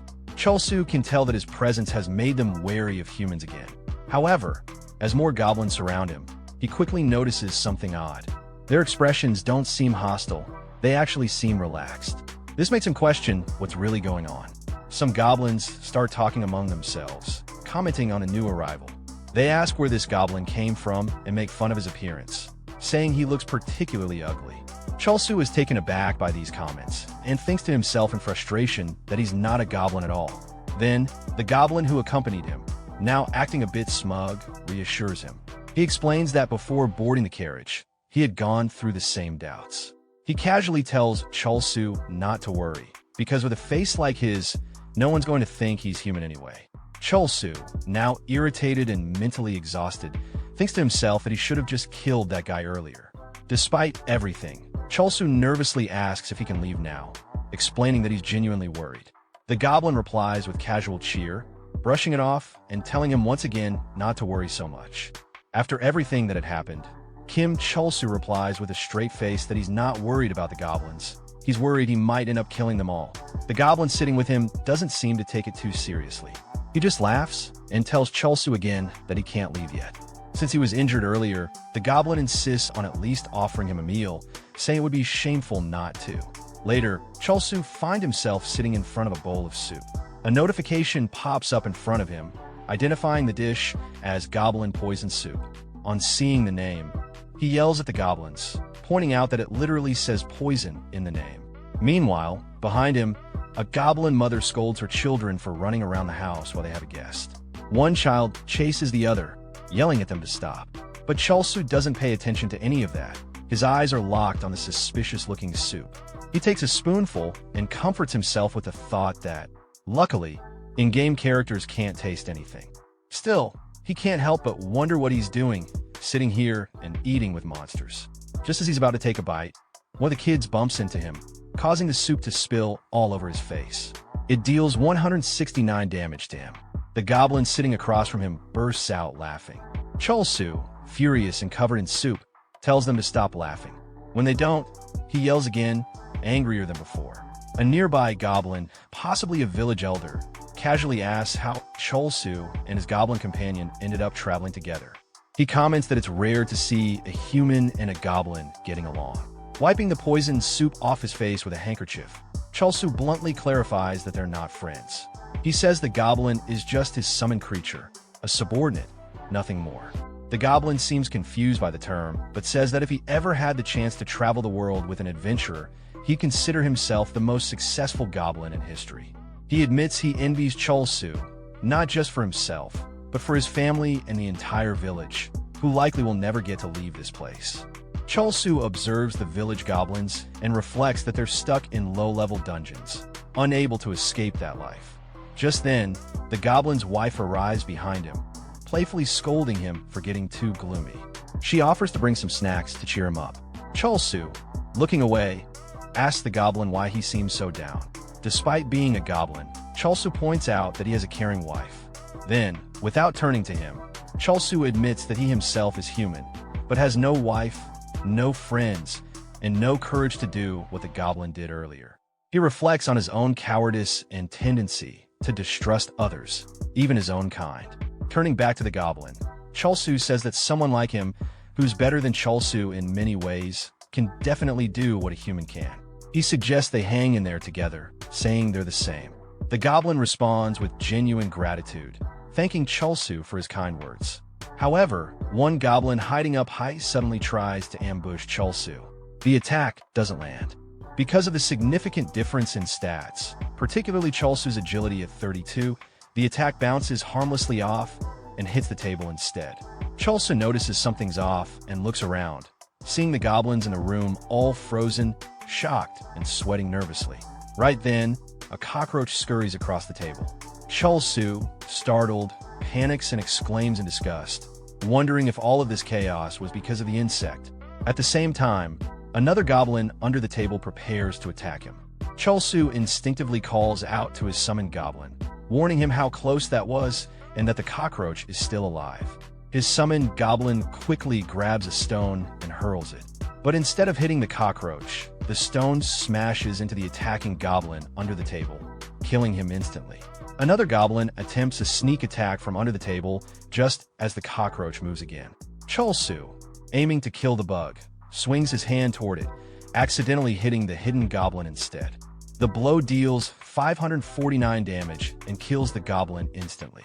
Ironically, he misses the cockroach again, but somehow lands a perfect hit on the attacker. Feeling the impact through his hand, Chol-soo senses he hit something solid and begins to realize what happened. But he shakes it off and tells himself that he should leave now. He would have liked to stay longer, but the situation has gotten serious. From nearby, one goblin nervously asks another what they should do. The second goblin, sweating and clearly just as unsure, fakes a smile and tells Chulsu they hope he stays safe on his journey. As Chulsu walks away from the village, he quietly thinks to himself that goblins turn out to be genuinely good monsters. He regrets not saying goodbye to the children and mentally tells them he's sorry. While heading out, he casually says he's off, ready to continue his journey. But suddenly, another player appears in front of him. Without hesitation, this new character kills a goblin nearby and calls out to Chulsu, saying he knew he'd be here. The player rests his sword on his shoulder, smirking, and comments that he's found one more goblin. With his newfound understanding, the protagonist says a quick goodbye to the goblins. He then notices an adventurer standing in front of him. The adventurer, who is looking for goblins, happily says he knew he would find one there.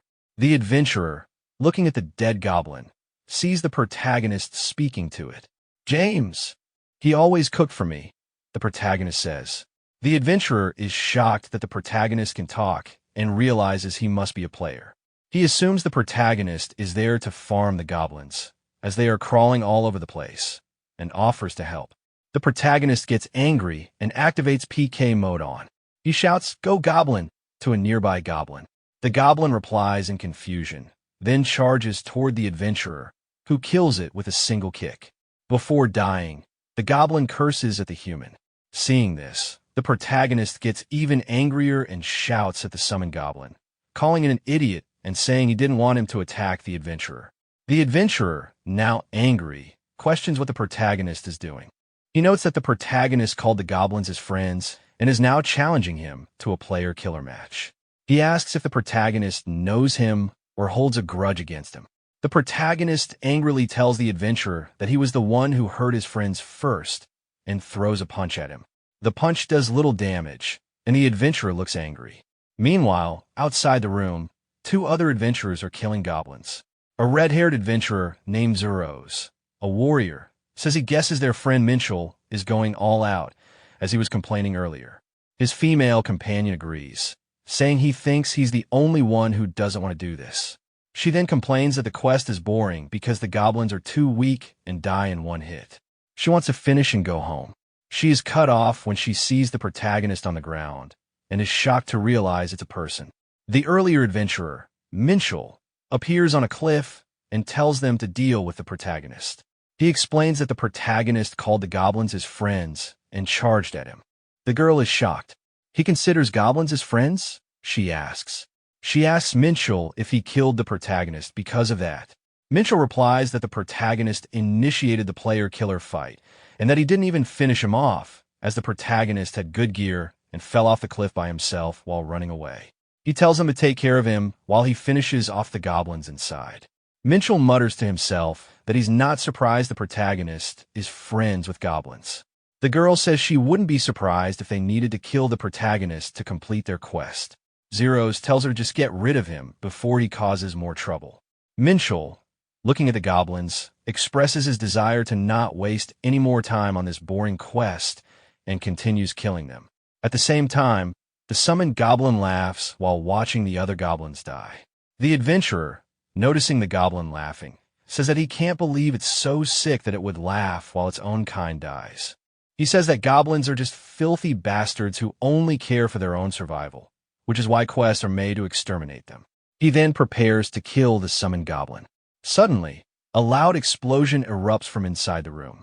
The girl shouts, "What the hell?" and Zeros yells for Minchel to stop messing around. The protagonist's laughter can be heard as he tells them they thought this was an easy quest. He tells them to try fighting his goblin. The summoned goblin appears on the cliff, dragging Minchel by his head. The protagonist shouts, "Face the strongest boss goblin in town." The girl charges the goblin and tries to kick it, but the goblin grabs her foot with its mouth. Just as it prepares to attack, the red-haired adventurer, Zeros, uses his explode, smash skill on the goblin. The girl stares at the dust cloud and says, "Did anyone see that? This goblin blocked my kick with its teeth." Zeros teases her, reminding her that she was complaining about the lack of strong goblins earlier, and asks if she's scared. Annoyed, the girl denies it, saying she's only surprised and that she wouldn't be scared because there's no way she would lose. Suddenly, the goblin reappears, completely unharmed. The protagonist, holding the body of the defeated adventurer Minchel, laughs. He taunts the girl, saying they think they can win. He then speaks to Minchel's unconscious body, telling him he'll be a laughingstock for losing to a goblin, and questions why it's always the goblins who are expected to lose. The girl angrily shouts at the protagonist to shut up, but he just smiles. He accuses humans of being traitors and says goblins would never betray anyone.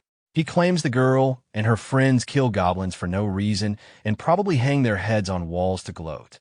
The girl instantly shouts back, denying that she's ever done such a thing. Zeros, the red-haired adventurer, tells her to stop talking to the protagonist and focus on the goblin. He readies his skill and thinks to himself that the goblin isn't listening to the protagonist, and that Minchel wouldn't have died if he had messed with him. In that moment, the protagonist shouts at the goblin to kill them. The goblin, however, lies down on the ground. Confused and angry, the protagonist yells at the goblin, asking why it won't listen. He then realizes that since the goblin isn't listening, he must ask nicely. He kneels and bows to the goblin, calling it King God Emperor Majesty Goat Goblin, and begging it to save him, or he will die.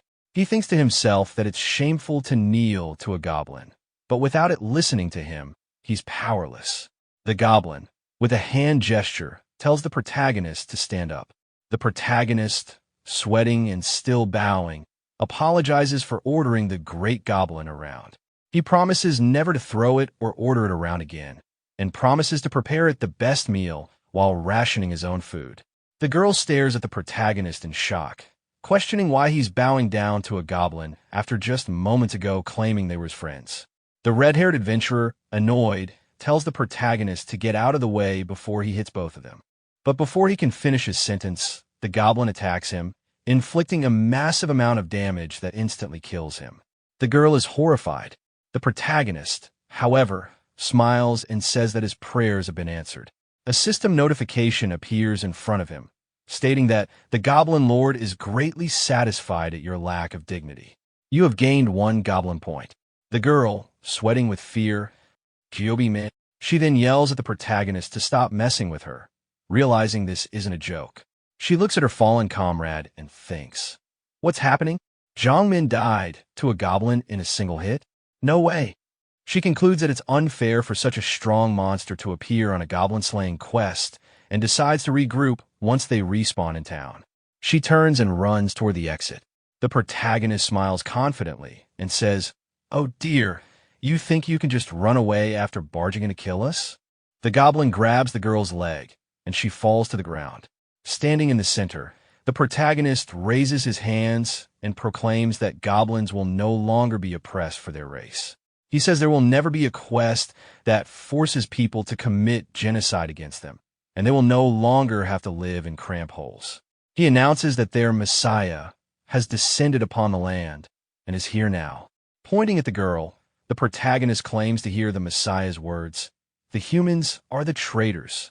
He then shouts, "Kill them all," and declares that it is time for our rebellion, commanding all the goblins to head to town.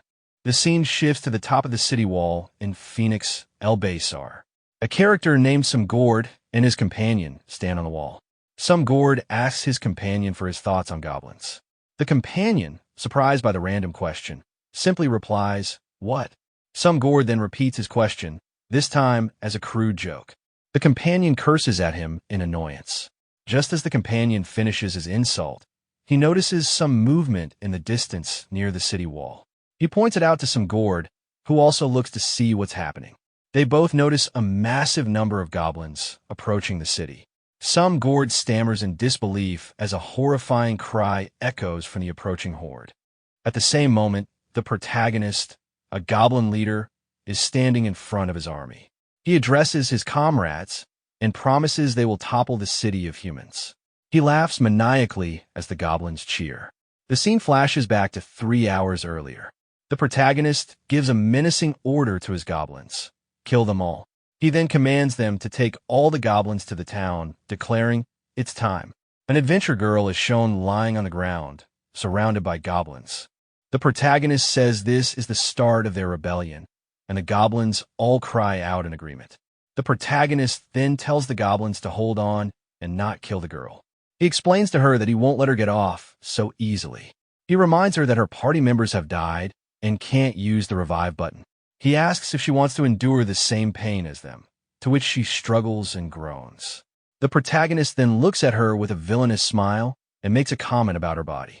He then says he wishes to ride her. The scene returns to the present.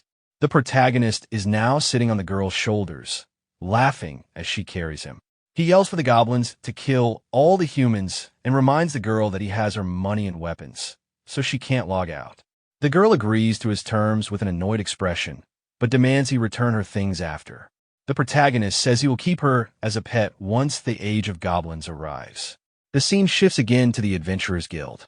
A man rushes in, yelling that goblins are invading and that all adventurers must gather. The people in the guild dismiss his warning. One of the adventurers asks if he is joking, questioning how goblins could be a threat.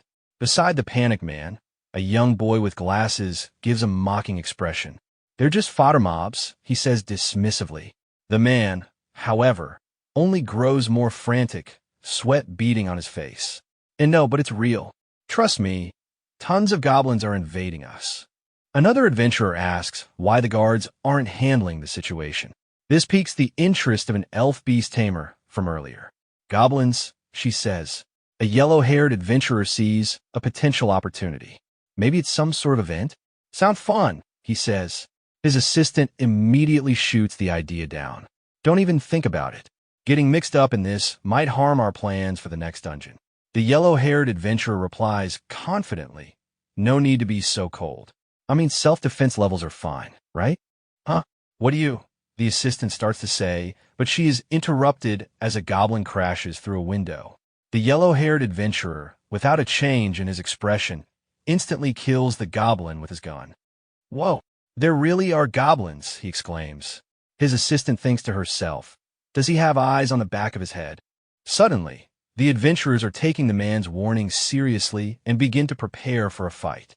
One of them comments, "Man, I thought it was a joke." Just then, a huge number of goblins break through all the windows of the guild, screaming "Keek!" in unison. The adventurer looks on in shock. But they're really attacking? He activates his power, and a yellow aura of fire surrounds him. With a single swing of his sword, he kills a goblin, a confident look on his face.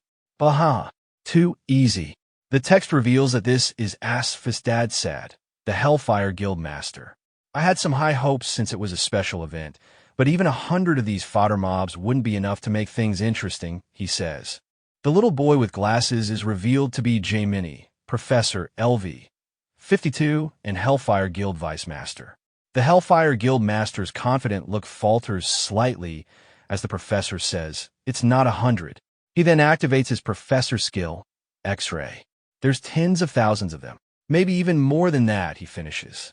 Suddenly, the Hellfire Guild Master is overwhelmed by the sheer number of goblins surrounding him, and he panics.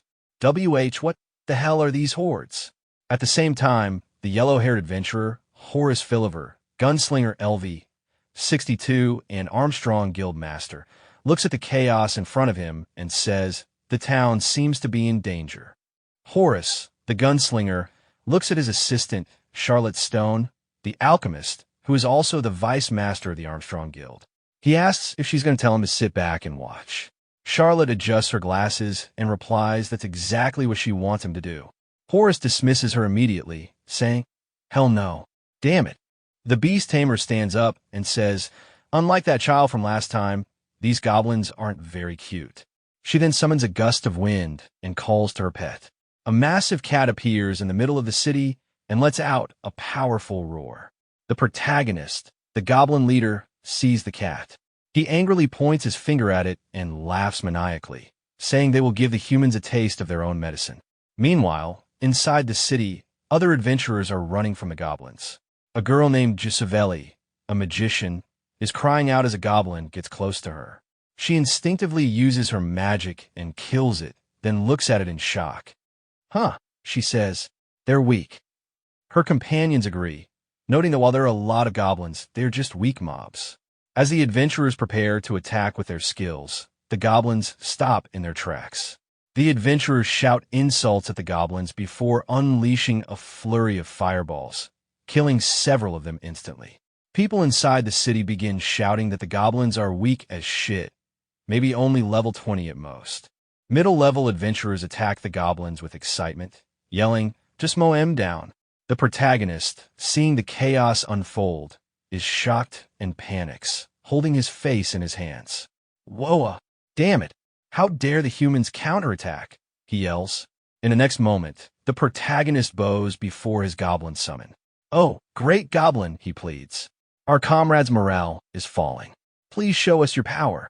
While our protagonist begs his summoned goblin to lead them, the girl he's using as a mount thinks about quitting the game entirely. The summoned goblin, in response to the plea, lets out a confident, arrogant laugh and grabs its weapon. Meanwhile, a group of adventurers is making short work of the goblin army. One adventurer, celebrating how fun it is to mow down the mobs, is suddenly shocked into silence by the sight of the summoned goblin standing right in front of him. In a single blow, the summoned goblin defeats the adventurer. Our protagonist, still on the girl's shoulder, laughs triumphantly at the foolish humans for underestimating the goblins. The girl, in turn, looks at the summoned goblin and questions whether it can truly be called a goblin. Suddenly, the goblin army's behavior changes. They charge forward, attacking relentlessly and without pause. They ignore the dead and attack anyone they see. The protagonist, sweating, tries to rein them in, telling them to stop and focus on other humans, but they don't listen. He then sees some goblins dragging a dead girl into a dark alley. He jumps off the mount, shouting at them to stop and asking where they are taking her. He grabs one of the goblins by the shoulder, but the goblin simply bites his hand. In pain, the protagonist realizes that these goblins are completely insane as he watches them surround the dead girl, glaring at him. Looking at the dead goblins, the NPC god, Shin, questions why they have come to this place. He then turns to the protagonist with an awkward expression and asks if he knows anything about it. The protagonist mumbles incoherently, denying any knowledge. Ignoring the protagonist, Shin looks toward the city. He notes that while the adventurers are holding their own, the goblins' numbers are overwhelming. He decides the fight will only get worse and declares he will end it in a single blow. The protagonist stops him. He argues that the goblins may have simply been pushed to their breaking point. He explains that Shin's quest to kill goblins, including a new one to wipe out an entire village, have unfairly labeled them as evil monsters. He asks if Shin can understand how the goblins feel when they are hunted by people they've never met. Shin replies, "Goblins must die because they're evil, though." Angered, the protagonist yells that Shin has never even talked to them. Shin looks at the protagonist with a shocked and angry expression, saying that talking to goblins is a waste of time, as their heads are filled with nothing but greed. The protagonist gets even angrier, shouting that Shin doesn't know anything. He claims that goblins have families and children and live more humanely than humans. Shin, without changing his expression, calmly replies that they are only pretending. He explains that goblins are monsters born in the abyss with no families or children. Every action is a lie to trick adventurers. He clarifies that he doesn't want them to go extinct, but their numbers must be controlled to maintain the balance of the world. The protagonist, enraged by the NPC's explanation, tells him not to be so dismissive. He argues that if the NPC had shared a meal with the goblins, his perspective would change. The NPC cuts him off, stating that the meal would have been poisoned. This triggers a sudden realization in the protagonist. He remembers trying goblin food and recalls it tasting suspiciously like poison. He also remembers other strange things and realizes that the goblin's supposed family and human-like behavior were all a ruse to trick him. He angrily thinks to himself that monsters in games don't have families or children. They just spawn. As the protagonist's anger boils over, the NPC starts to tell him what he should do now that he understands the truth. But before he can finish, the protagonist runs off. The NPC shouts after him, asking where he's going. Meanwhile, the girl who is used as a mount by the protagonist finds herself in the middle of the city, confused and considering whether to run. But the protagonist suddenly reappears and sits on her shoulder again. He yells, change of plans, and activates his Goblin Summoner skill. A goblin appears in his hand. He holds it up and shouts to the entire goblin army to stop fighting, claiming that the Messiah has just spoken. However, before he can finish his sentence, the goblin's attention shifts back to attacking the citizens. The protagonist tries to shout at them again, but they completely ignore him. He thinks to himself, shit, what the hell is wrong with them? I can't control them, unlike earlier. Despite the goblins ignoring him, our protagonist holds up the goblin in his hand and shouts again, demanding they stop fighting and listen to the Messiah. At that moment, another adventurer appears beside him and questions what he's doing with the goblin. Sweating nervously, the protagonist thinks to himself that this is the worst possible timing. He awkwardly tries to explain, and no, you must be mistaken, I'm just making preparations for this move. With that, he slams the goblin onto the ground. The adventurer, impressed, praises his excellent suplex and says he almost thought the protagonist was responsible for the entire goblin incident. The protagonist is astonished that an extra character could guess so perfectly. As the adventurer walks away, our protagonist shouts to his back, "Go kill tons of goblins," and lets out a sigh of relief. He then turns to the goblin he slammed, which has now stood up, looking at him with anger and frustration. The protagonist thinks he's in trouble and nervously tells the goblin he didn't actually suplex it, but simply tripped. The goblin ignores him, picks up a rock, and prepares to attack. Panicked, the protagonist shouts, fuck it." As the goblin throws the rock, he quickly grabs the girl in front of him and uses her as a shield. The girl is knocked out from the impact. The protagonist apologizes to the unconscious girl, calling her Goblin number 2, and then throws her to the ground. He then angrily confronts the goblin for throwing a rock at him. "How dare, minion," he says. His tone turns serious and threatening as he declares that the goblin needs to be taught a lesson. At the same time, the beast tamer notices the rock flying through the air. She looks at the protagonist and recognizes the dropping ear goblin. She wonders what he's doing. The beast tamer sees the protagonist holding a red whip and is shocked. She realizes he's trying to use a bloodworm whip without dispelling its curse, which will cause his minion to become crazed. The protagonist, unaware of her thoughts, hides the whip behind his back from a goblin. The item description reveals that using the cursed whip will give the user a random status effect and make the minion crazed. The protagonist yells at the goblin, saying he now knows why he was given the whip. It was meant for giving the goblin a beating. Seeing this, the beast tamer tries to stop him. Meanwhile, the Flame Knight is on a killing spree, happily mowing down goblins and declaring that even trash mobs are fun to kill when they're all bunched up. The glasses-wearing boy warns him to stop having fun and tells him that their healing is at its limits and other adventurers are being killed. The Flame Knight angrily replies that if they died, they deserved it and will be kicked from a guild. At the same time, the gunslinger is firing at goblins. After killing a group of them, he proudly says he's landed his 100th headshot. His assistant, however, corrects him, saying he only killed 99 monsters with 100 shots. The gunslinger playfully asks if she's sure she didn't forget to count one. Before she can reply, a bullet flies past her, hitting another goblin. The gunslinger grins and says, "Ta-da, Charlotte, this fountain of blood is for you." The assistant realizes he shot a bullet into the sky to create the effect. Elsewhere, other adventurers are fighting the goblins. The Flame Knight tells them to stop killing the goblins one by one and activates his power to show them how farming is properly done. Suddenly, the goblins in front of the adventurers stop, scared and sweating. The glasses-wearing boy notices a strange presence among the goblins and shouts to the Flame Knight that something's off. The protagonist's summoned goblin appears, looking angry and ready to attack. Ignoring the boy's warning, the Flame Knight leaps into the sky, activating his meteor blaster skill. A huge explosion erupts, and the Flame Knight stands in the middle of the carnage, saying he will burn the goblin to a crisp. However, the protagonist's summoned goblin emerges from the fire unharmed, leaving the Flame Knight shocked and annoyed by its resilience. The Beast Tamer girl is too late. The protagonist strikes the goblin with the cursed whip, and a red energy surrounds it. "I'm too late," she says to herself in dismay.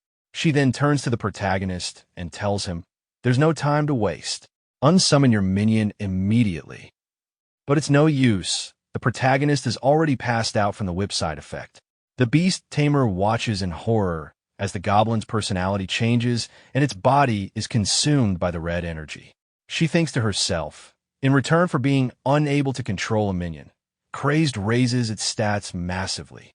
She tries to reassure herself that she can handle a monster of this level, but the goblin suddenly walks past her at an astonishing speed. She realizes he's not a weak minion, and she remembers the true danger of the crazed effect. The minion no longer recognizes its master. The goblin turns and tries to attack the unconscious protagonist. Just then, her summoned cat, Michelle, grabs the protagonist in its mouth and throws him into the sky, where he's held suspended. The goblin gets even angrier. Seeing the path is now clear, the beast tamer yells to her summoned cat, "Michelle, attack lightly, just to bring him back to his senses."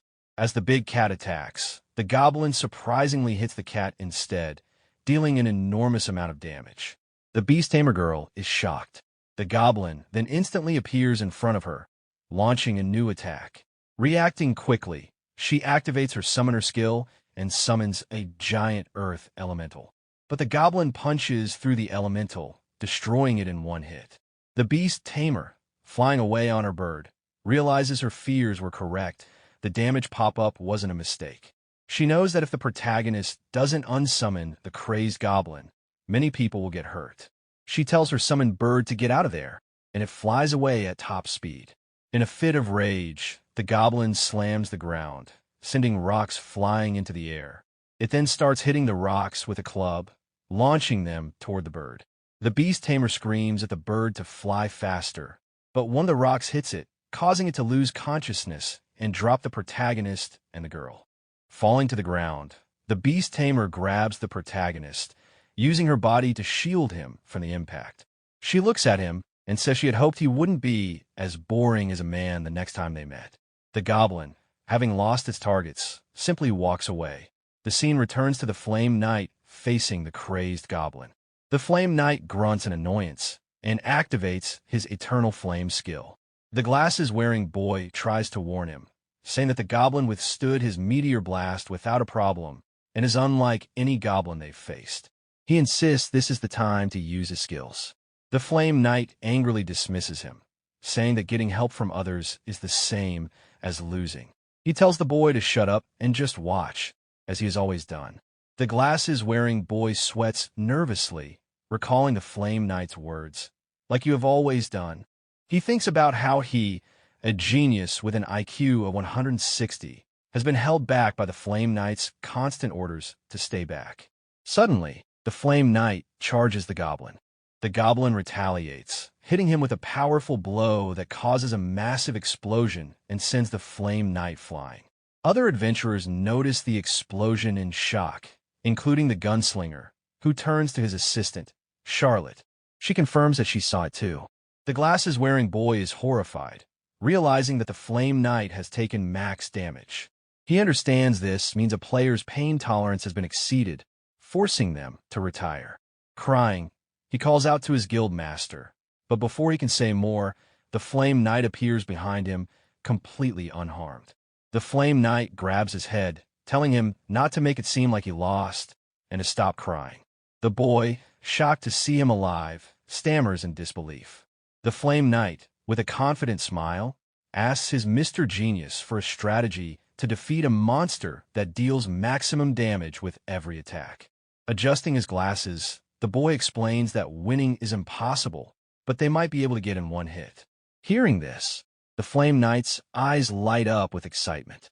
He accepts the challenge and begins to charge his sword with a large amount of energy, declaring that he will kill the goblin in a single move. And with that, today's episode comes to a close. But the journey doesn't stop here. The next chapter is already up, and you can find the link waiting for you in the description below. After taking that heavy damage, the goblin leaned weakly against Flame Knight. Seeing it struggle, Flame Knight spoke to it again, clearly annoyed, before deciding he would finish the fight himself. But just as he prepared to strike, his own health dropped dangerously low. A system notification appeared in front of him, informing him that he had run out of mana. Shocked, he froze in disbelief for a moment. Before the goblin could land a hit, Flame Knight released his sword and was instantly transported away, narrowly escaping the goblin's attack. Suddenly, Douglas, a boy wearing a small outfit, ran up to Flame Knight and started yelling at him. He was furious and frustrated, demanding to know why Flame Knight had given up when he promised to win. The boy lashed out at him, shouting that he should fight until the end like always, not surrender halfway. Flame Knight remained silent, his expression unreadable. The boy's anger turned into tears as he pleaded for him to survive, saying that sometimes it felt like Flame Knight was trying to throw his life away. He begged him to just run away instead, reminding him that this was only a game and not worth dying over. Then, Flame Knight placed his hand on the boy's face and told him to stop shouting, saying that yelling like that made it seem as if they had already lost. He then turned toward the gunslinger and said that they were going to retreat. If the gunslinger wanted to stay, he could, but Flame Knight wouldn't be responsible if he died.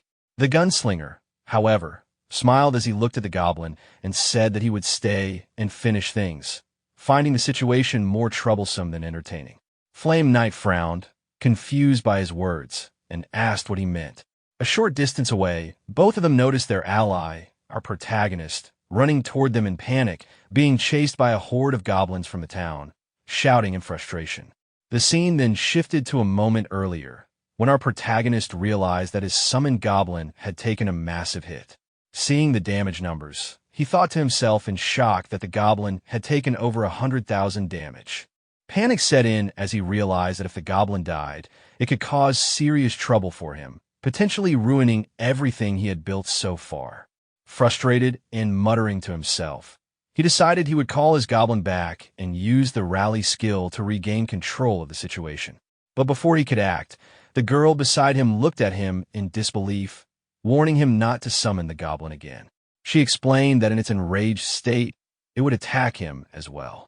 Instead, she suggested calming it down first, insisting that unsummoning wasn't the only way to stop it. Surprised, he looked at her, asking if there was another method. She explained that the massive explosion they had just witnessed could only have been caused by the guild master of the Hellfire Guild. Then, she went on to explain that when a summoned creature's health reaches 0, it automatically disappears, and any status effects like enragement are removed as well. He stared at her in shock, asking if that meant he should just let his goblin die at the hands of the Hellfire Guild, and whether he'd even be able to bring it back afterward. The girl calmly clarified that minions don't truly die. They simply fall asleep and awaken again later. That's how it normally works, she said, but since his goblin couldn't be unsummoned, she wasn't sure if the same rule would apply in his case. He became furious, shouting that she was asking him to gamble his own life based on uncertain information. To him, the goblin wasn't just a summon, it was his lifeline, and the thought of losing it terrified him. He said he would rather die than live without it. The girl went silent, her mind flashing back to her childhood memories of holding a small puppy she had once loved dearly. As she looked at him, she wondered how someone could care so deeply for something other than themselves, so much that they would cry over its loss. She thought that if a man like him had been that puppy's owner, it might never have died. Overcome with emotion, she gently took his hand and promised that she wouldn't let his beloved companion die. No matter what happened, she said they would do everything they could to save it. Hearing the girl's words, the protagonist looked confused, trying to process what she just said, wondering what she meant by calling his goblin beloved. The girl, however, remained serious, staring straight at him and telling him not to get in her way if he didn't have a way to call the goblin back. She said she didn't have time to waste and had already figured out a solution after analyzing his goblin as a creature that only had one life. She explained that an enraged monster was similar to a pet that had been left in the wild for too long, and the best way to reach its hurt heart was through food. The protagonist stared at her, taken aback, repeating the word in disbelief. Food. She nodded, saying that while it wouldn't be easy, she believed it would work if he put his emotions into it. Internally, he couldn't help but think that her words made no sense. What she was saying sounded ridiculous. He wasn't trying to comfort his goblin, he wanted to knock some sense into it. But then, as he thought back, He remembered that he had once used his goblin feeding skill to lure the creature away during a fight, and it had chased the food with wild excitement. Suddenly, it hit him that he hadn't fed the goblin even once since that day. Realizing this, he quickly activated his goblin summoner skill, goblin feeding, and summoned a piece of goblin food into his hand. Sweat ran down his face as he looked at it, thinking that this might be his only chance to bring the goblin back to its senses. With determination, he started running toward the goblin, holding the food tightly. From behind him, the girl called out, telling him that if he had food, he could just summon it back. Before she could finish, a group of goblins suddenly rushed past her, and her eyes widened in shock as she realized all the goblins surrounding the town were now charging straight toward him. The protagonist also noticed the goblins closing in on him. Glancing down at the food in his hand, a system notification appeared before him, describing it as a goblin special sausage, a legendary item said to be so good that even a divorced goblin's wife would return for it. Furious, he ran faster, cursing at the situation, shouting in frustration as the horde chased after him. Back in the present, Flame Knight saw the protagonist sprinting toward them with the goblins in pursuit. Sweat trickled down his face as he muttered in disbelief, wondering why they were all coming their way. Before he could react further, the gunslinger smiled, logging out of the game while saying that the goblins must have smelled something nice and that they needed to get out of there quickly. As soon as he vanished, the protagonist dashed past Flame Knight. Seeing that, Flame Knight grabbed the boy beside him and tossed him into the air, saying with confidence that he'd see him later, addressing him as the Vice Guild Master. Just as Flame Knight threw the boy into the air, the old goblin charged forward and collided with him, killing him instantly. Meanwhile, the protagonist stood face to face with his own goblin, staring at it intensely. He spoke firmly, questioning if it intended to leave him without his permission. Then, looking down at the item in his hand, he mentioned that it was the goblin's favorite sausage and told it to eat quickly since there was no time to waste. As soon as the goblin saw the food, its eyes widened and drool began to pour from its mouth, saliva dripping uncontrollably as hunger consumed it. The protagonist's eyes widened in surprise. Realizing that this might be the effect of its enraged state, it was acting more like a wild beast than usual. Sweat rolled down his face as he nervously extended his hand, trying to calm it. Forcing a shaky smile, he spoke gently, coaxing the goblin to eat, hoping to bring it back to its senses with the food. Just as the goblin leaned forward to take a bite from his hand, a massive wave of other goblins crashed into them, interrupting the moment and preventing the goblin from eating the food. After the massive goblin rampage, the area was left in complete chaos. Players stood around amid the destruction, exhausted and furious.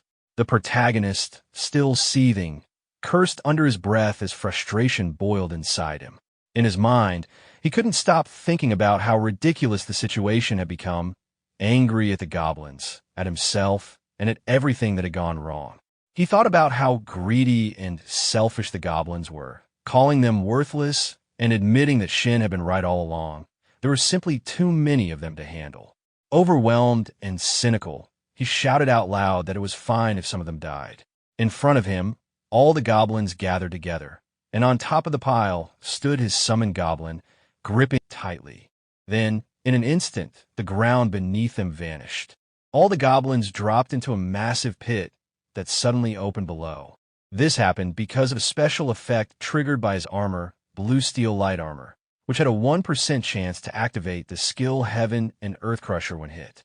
As he saw the system notification appear, the protagonist's eyes widened in shock, realizing for the first time that his armor had such an ability. Before he could even process it, another notification appeared, informing him that he had annihilated the very goblins that trusted him. He was still falling into the pit when another message appeared, this time stating that the Goblin Lord was greatly satisfied and that he had earned 1 goblin point. Suddenly, his summoned goblin appeared out of nowhere, darting through the rubble at incredible speed. It caught him just before he hit the ground and landed safely on the surface. Breathing heavily, the protagonist looked at his goblin in disbelief and relief, calling out to it with frustration mixed with affection, telling it that it should have just said it was hungry. But before he could relax, a piece of goblin food fell nearby. The goblin immediately threw him aside and rushed toward the food, screeching instinctively as it devoured it. The protagonist watched with a disappointed expression, muttering to himself in frustration, completely drained by the situation.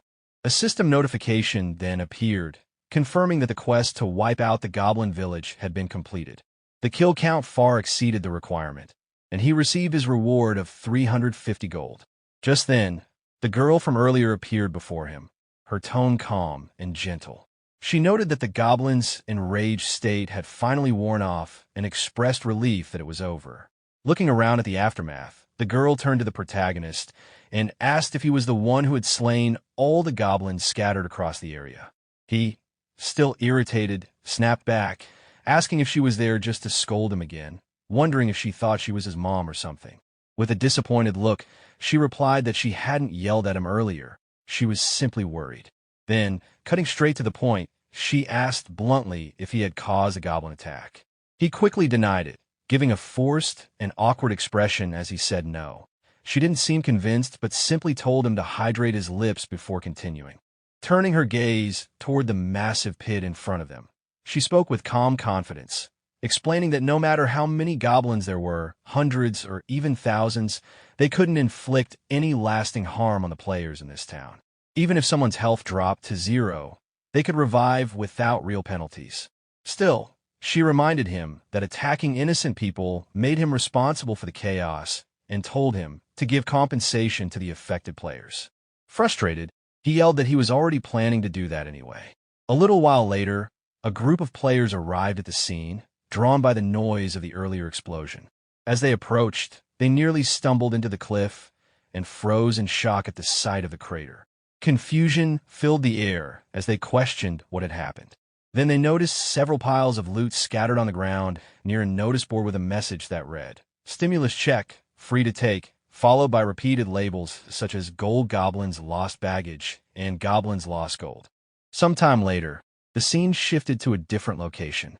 In a dimly lit room, a group of people discussed something serious. One of them mentioned that there had finally been some successful results. Another reacted with excitement, saying it was about time. Someone then demanded to see the data for G67 immediately. A calm voice responded, confirming that G67 had produced damage equal to 99,999, the upper limit of possible damage. The group gasped in shock. One of them remarked that even the most violent criminals could never achieve such destructive power. Another explained that kindness within the human heart often weakened minions or made them harder to control.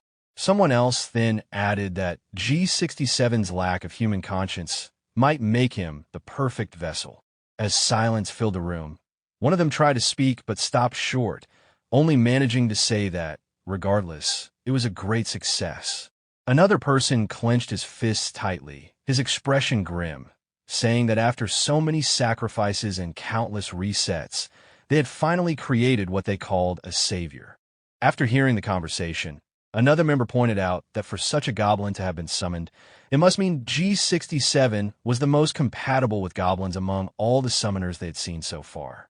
The others grew concerned, saying that if someone like him wielded such power, it could disrupt everything.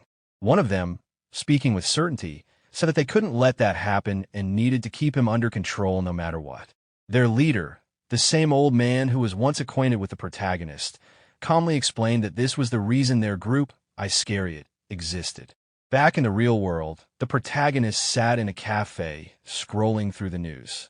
It reported that Phoenix El Basar had been attacked by goblins. The damage wasn't severe since the goblins were low level, but seeing the headline made him sigh in relief. He thought to himself that, thankfully, everything had passed quietly, and no one seemed to know he was behind it. Following the advice of the Catwoman had been the right decision. Even though he missed out on a huge reward, it was better than being hunted by angry players. The broadcast then showed a bald man speaking in an interview. The protagonist frowned, wondering who the man was. Frustrated, he rubbed his temples and thought about how risky everything had been. He couldn't believe he'd gotten into such trouble by trusting monsters, scoffing at the thought of good goblins. His mind kept racing as he realized the goblin had caused the entire mess simply because it hadn't been fed. Technically, he was now its owner, but he knew next to nothing about the summoner class. He had never even owned a pet in real life. He decided that next time he met the Catwoman, he'd ask her for advice. She seemed experienced, having summoned pigeons before, and clearly knew her stuff. Then another thought struck him. Why had a woman of her level helped him in the first place? From the beginning, her behavior was odd. She had called him adorable, said he was cute, and even asked for his name. The memory made him pause, and with a calm smirk, he muttered to himself that she was cute too. Maybe he should date her someday. As he sat lost in thought, the old man from Iscariot appeared silently beside him, watching without saying a word. When the protagonist noticed him, he froze for a moment before blurting out a curse in shock. The old man introduced himself as Sungryul. Still taken aback, the protagonist stared at him, asking angrily how he was there and if he had been stalking him. Ignoring the question, Sungryul simply observed that the protagonist's face looked troubled. This only irritated him more, and he repeated his question, demanding to know if the old man had been following him. Sungryul remained unfazed and said he had made the right choice coming there. Frustrated, the protagonist clenched his fists and threatened to slap him, asking what he could possibly know about his situation. The old man finally replied that it was because of the goblin. Sweating nervously, the protagonist admitted it was true, but immediately demanded to know how he even knew about it, then added that his concern was because of the goblin. Sungryul explained that a major bug had been found affecting summonable minions in the summoner class, and that developers planned to patch it soon. At first, the protagonist couldn't believe it. Then he checked and found an official announcement confirming an upcoming bug fix. Other players nearby treated it like a routine update, but for him, it was huge news. Panic set in. His goblin was unusually powerful right now. If the patch fixed the exploit that made it strong, that strength would vanish. He had 1 week before the patch. The thought hit him hard. He needed to make $2 million within that time, no matter what. Back in the game, NPC Shin, blunt and unsympathetic, told him not to be proud of slaying 30 goblins. A quest completion notice appeared, but the protagonist was too focused on his deadline. He demanded the next quest from Shin, but a system restriction prevented him from receiving new quests until he reached level 40. Enraged and stressed, he snapped in frustration at the barrier. Skimchulsus opened his status screen, frowning as he saw the numbers. He had only climbed 1 level despite slaughtering 10,000 goblins. Frustration built up as he realized how slowly his progress had become. Deciding it was better to pick up a proper quest for both efficiency and bonus rewards, he headed to the Adventurers Guild. Once inside, he browsed the quest board, but most of the good missions were already taken. Then one particular request caught his eye, a quest titled Demon's Mask, located in the underground cave of the Lost Ruin, listed for level 36 with a reward of 10,000 gold. Converting the value in his head, he realized that was about $1,000 in real-world money. It was the highest level quest left, and he decided to take it. Just as he reached for the paper, a familiar voice suddenly shouted across the guild. It was High Warning, panicking at the sight of him. She loudly called him the insane, perverted bastard, reminding everyone about an old incident between them. The outburst drew stares from nearby adventurers. Annoyed, Skimchulsus turned toward her, irritated at how she was making him look. But High Warning didn't stop. She exaggerated her story, accusing him of behaving like a lunatic who ogled quest papers, making everyone laugh and whisper. Before the tension could rise further, a magician named Okeda Ray stepped in. She was calm and composed, introducing herself as a level 32 magician. She tried to defuse the situation gently, addressing him in a light tone and asking him to come along with her to avoid more chaos. High Warning grew furious at OK.Ray, shouting at her for trying to take the quest she had already claimed. She insisted she had seen it first, but OK.Ray calmly pointed out the fine print on the paper that High Warning had missed, showing that the quest required a 3-person party to enter the cave of the Lost Ruins. Skimchulsus read the details and was immediately irritated, realizing he couldn't take the quest alone. He complained internally, frustrated that he would have to work with others. Looking at the two women beside him, he judged them quickly. High warning, though loud, seemed somewhat useful, while OK.Ray looked too old to keep up. OK.Ray, pretending to be hurt, teased him gently, saying it couldn't be helped if he didn't want to team up with an old lady, but questioned if he would really be fine without her. High warning, not wanting to seem weak, boasted that plenty of others would gladly party up with her, but her confidence quickly faded as she realized who Kim Chulsu's actually was. Remembering his reputation, she panicked at the thought of teaming up with him. Pressed for time and too frustrated to argue, Kim Chulsu's shouted in annoyance, agreeing to take OK.Ray along for the quest and reluctantly filling the last spot with high warning. The system confirmed their new team formation, listing their names and levels. High warning sighed in disbelief, questioning how she ended up stuck with him again. Later, inside the dungeon, the group's pace was painfully slow. Kim Chulsu's grew impatient, yelling about how long it was taking to clear the quest. High warning defended himself, pointing out the multiple fury bears blocking their way, each one around level 35 to 36, making it impossible to advance any faster. Kim Chulsu's smirked at the enemies ahead, clearly unimpressed. To him, they were nothing more than common mobs. Deciding he didn't need to hold back anymore, he summoned his Goblin, no longer caring if others reported him for using a bug summon. As the Goblin appeared, High warning froze in terror at the sight of it. OK.Ray, trying to help, started chanting and cast a fireball, but before her spell could land, Kim Chulsu shouted for her to stop interfering. The Goblin then leapt forward and instantly destroyed a Fury Bear in a single blow, its damage reaching the maximum possible value. High warning screamed, recognizing the same terrifying Goblin from before, completely shocked that it was under his command. Kim Chulsu proudly declared that the monster was his summon, explaining that he was the one who could control it and that no one else should get in his way. As they continued deeper into the dungeon, he casually asked OK.Ray how she ended up playing Heaven's Door. She explained that she started because of her husband, who had been deeply into the game. High warning found that romantic, but OK.Ray didn't seem to understand the word at all, leaving her a bit confused. High warning, still curious, asked more about her husband and his class, but before OK.Ray could answer, the boss of the dungeon revealed itself, a terrifying creature known as the Demon's Mask. It wasn't a literal mask, but a monstrous being with immense power. As the group prepared for battle, OK.Ray calmly began walking toward it despite the others warning her to stay back. A flashback revealed her life in the real world. She was an elderly woman living quietly with her husband, who spent his time inside a Heaven's Door VR pod.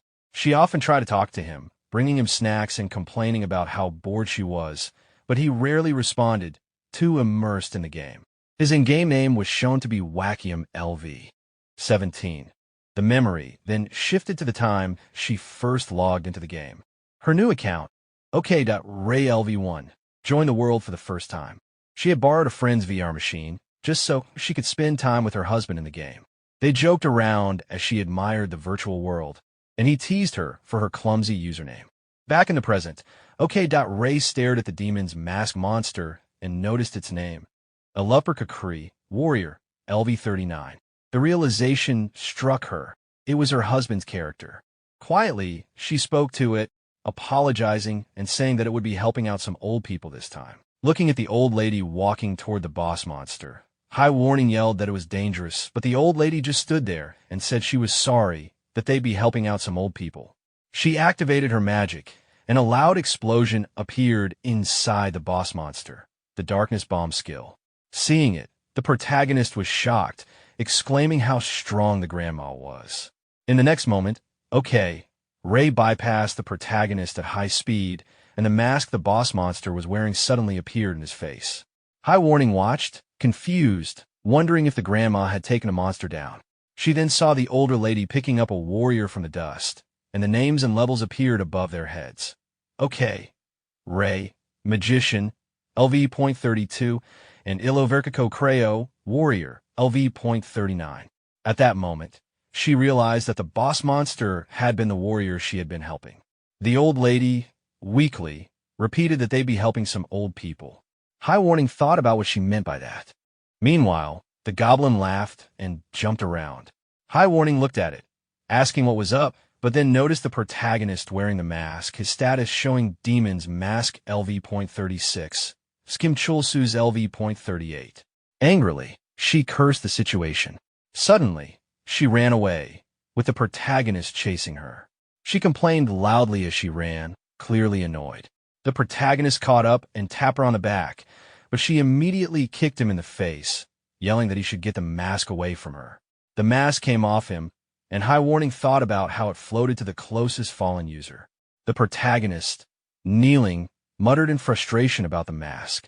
He looked back at High Warning, shouting at her for running away instead of helping. Then he noticed she was wearing the mask, leaving him silent. She moved quickly, pinning him against the wall, making him flustered. He tried to speak awkwardly, saying they were friends, but she punched him in the stomach. At the same time, the goblin appeared, and the protagonist held it up as a shield against High Warning's attack. In his mind, he realized the mask controlled its wearer, explaining why he hadn't been able to act earlier. He then shouted at the goblin to attack the mask she was wearing. The goblin let out a fierce cry and charged forward, striking the mask directly. The impact shattered it, sending High Warning flying backward as the broken pieces scattered. Before anyone could react, the mask floated off again and latched onto OK.Ray's husband. Realizing what was happening, he panicked, but the goblin quickly intercepted and blocked the mask's advance. However, the situation worsened when the mask forcefully attached itself to the goblin instead. The goblin's appearance changed instantly. Its face twisted, and its presence turned menacing. Moments later, the mask detached again and flew toward the protagonist, who was caught off guard and started running, trying to get away while shouting in frustration. He ran through the cave, annoyed at how chaotic things had become, yelling at the others to move out of the way. The old woman, frightened, shouted at him to stay back, calling him names out of panic. He retorted, clearly irritated at being insulted in the middle of all this. As the battle continued, the protagonist noticed the mask's name floating in the air. Lovaparkakri, Warrior level 39. It looked familiar. He quickly connected it to what he had seen earlier. Demon's mask had the same name floating above it. Then he noticed OK.Ray's character name, Magician level 32. The old man suddenly shouted her name, confirming his suspicion. It dawned on him that they were related, and in disbelief, he questioned if they were siblings. The old woman angrily corrected him, saying they were husband and wife. Frustrated, he accused them of tricking him into joining their quest, and the old man cursed back, realizing the misunderstanding. Both of them started yelling at him as they ran, promising payback once they got out of the cave. Amid the chaos, the old woman started feeling dizzy, swaying as she spoke dramatically about how weak she felt. The protagonist, confused, realized that the mask wasn't targeting him anymore. As the old couple continued arguing, the old man shouted that young people could handle this kind of thing, but older players like them could die from it. He stopped for a moment, processing what that meant, and realized it sounded like they were trying to push the danger onto him. Annoyed, he snapped back internally, questioning why they were even playing such a dangerous game at their age if they couldn't handle it. High Warning screamed out the protagonist's name as she ran toward him. Hearing her voice, he recognized her immediately and thought to himself that these were his two underlings. He was surprised they were still alive after being hit by the goblin earlier. She quickly explained that party members don't take actual damage unless player kill mode is turned on, calling him an idiot for not knowing that. He then asked how she managed to run so fast, wondering if she had put all her stat points into agility. She confirmed it casually. The protagonist explained that the old lady had tricked them. Instead of putting the mask on her husband, she tried to put it on them. He had attempted to run away to take revenge, but the situation had flipped when the mask ended up attaching to her instead. High Warning then asked if he had ever secretly wanted to be a goblin, pointing out how strong it was. He admitted that sometimes he thought about it, since the goblin didn't always listen to his commands and was incredibly powerful on its own. He said it might actually be easier if he were the goblin himself, then asked why she wanted to know. She curiously asked what she looked like when she wore the mask earlier. He bluntly replied that she looked insane, before correcting himself and describing how her body had suddenly become large and muscular, giving her a frightening appearance. She realized something from that, and said she suspected the mask might turn its wearer into the version of themselves they wished to be. She mentioned how she enjoyed working out, but could never build much muscle, and that when she wore the mask, it made her appear just how she wanted, though a bit too exaggerated. She then reasoned that the old man was quite short in real life, so his transformed form being tall made sense if his complex was about his height. The protagonist agreed, and she looked determined, saying she would save them soon. As she glanced toward the fallen figure of OK.Ray, it became clear that the old woman's deepest wish wasn't power or youth. She simply wanted to have a child. The scene shifts to a flashback of OK.Ray's real life. She sits quietly beside her husband in a doctor's office, her face filled with disappointment as the doctor tells them she isn't pregnant again and gently suggests that they consider giving up. The next moment cuts to a peaceful park surrounded by dandelions drifting through the breeze. The couple sits together on a bench, her husband holding a small flower, trying to lighten her mood. He smiles and tells her to brighten up, but she hides her face in her hands, tears falling. Concerned, he softly teases her for crying again, trying to make her laugh. He reassures her that some people just have a hard time conceiving, and none of it is her fault. He pulls her into a gentle hug, speaking with warmth, telling her that they can still live happily together, just the two of them, and that it doesn't matter if they never have children. She looks up at him in surprise as he adds playfully that he'll be her son someday, and she can be his daughter another day. She can't help but laugh through her tears as he continues to joke, poking her cheek and calling her a kid for crying so easily. Back in the game world, the peaceful moment shatters. The knight, now in battle, yells OK.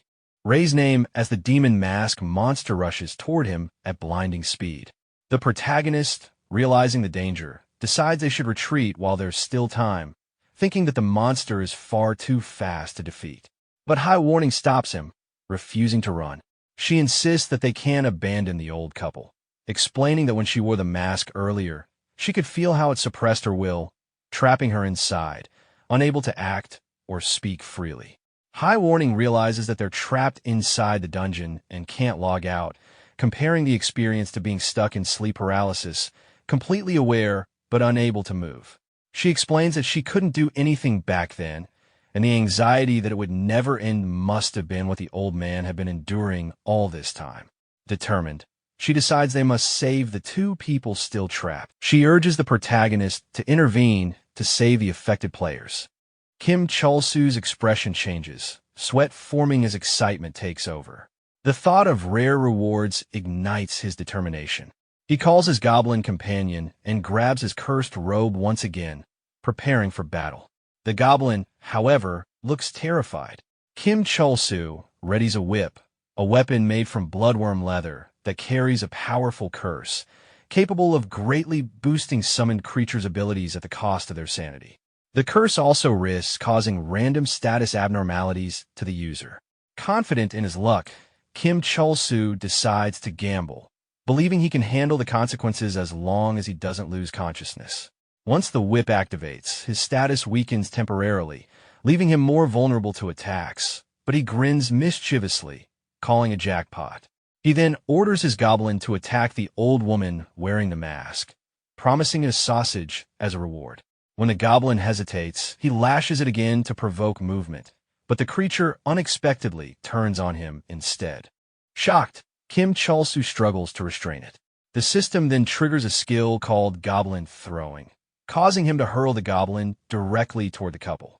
The goblin lands and charges ahead, while Kim Chul-soo moves swiftly, kicking the masked woman in the face to break the connection between her and the demon's mask. The old man shouts her name in panic as the mask releases control.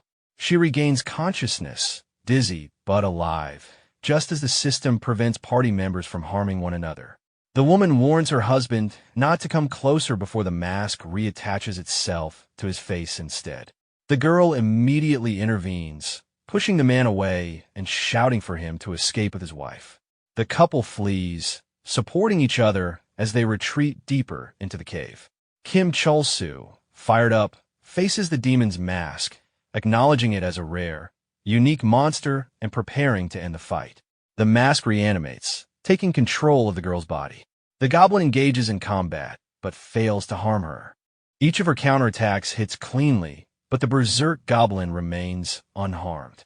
Kim Chol-soo is stunned to see the goblin's toughness, its defense holding even against her powerful strikes. Despite being relieved that the goblin isn't taking damage, he senses something odd. Even though it's in berserk mode, it can't land a single hit.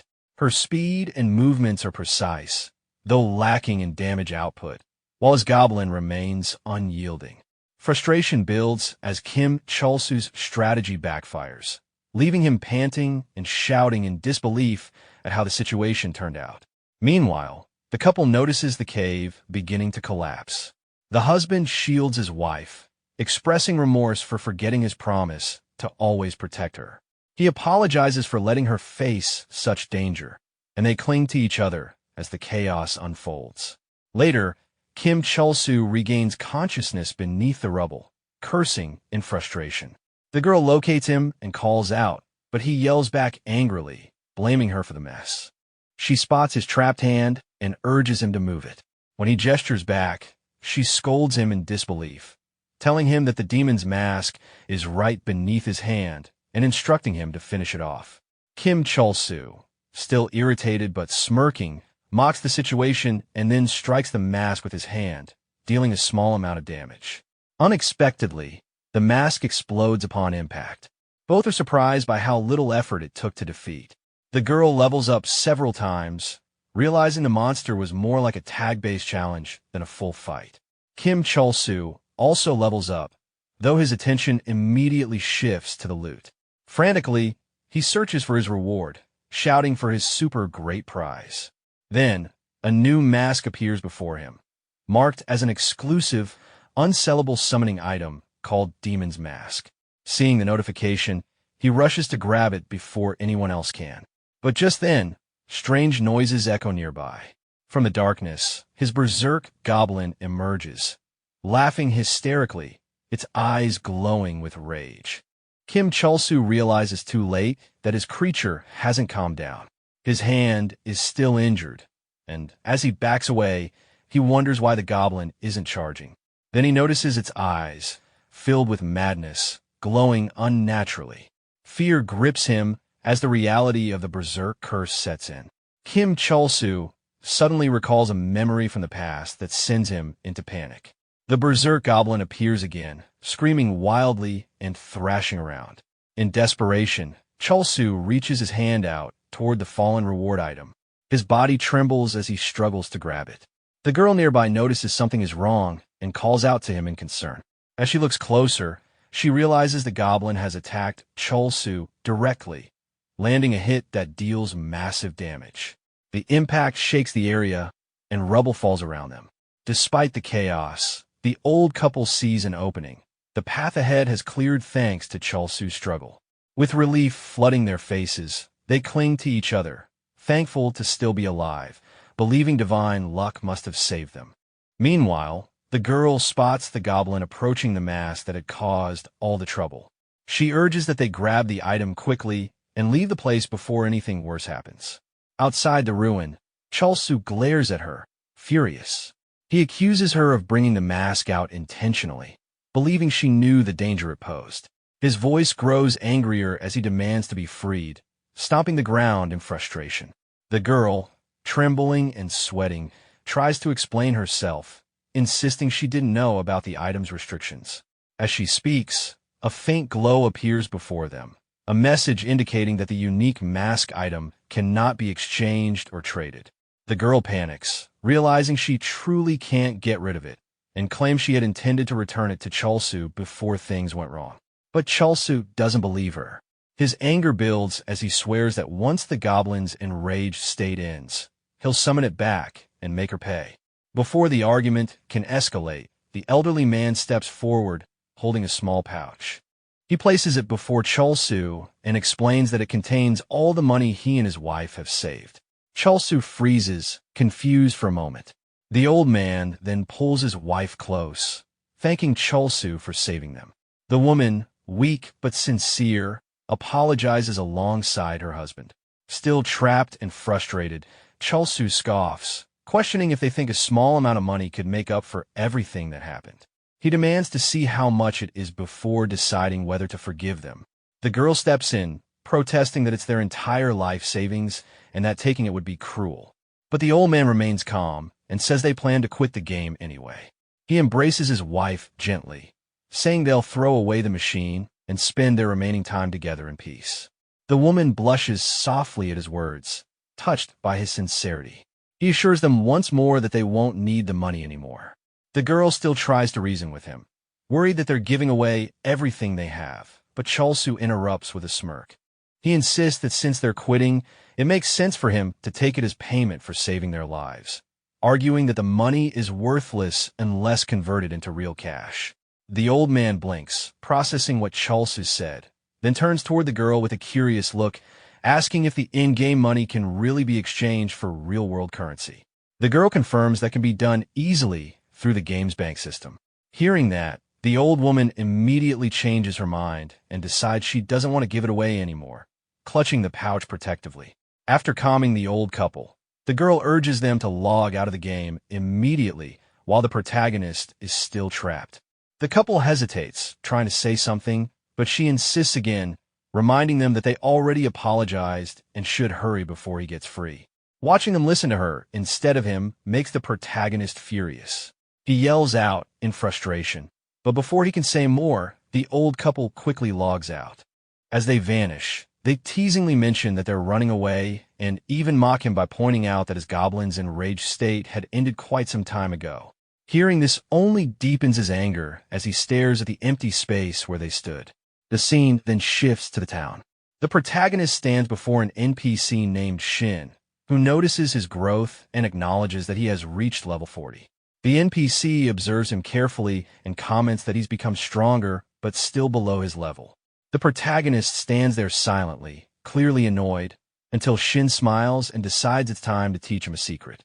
Without giving a direct explanation, Shin begins walking away, telling him to follow.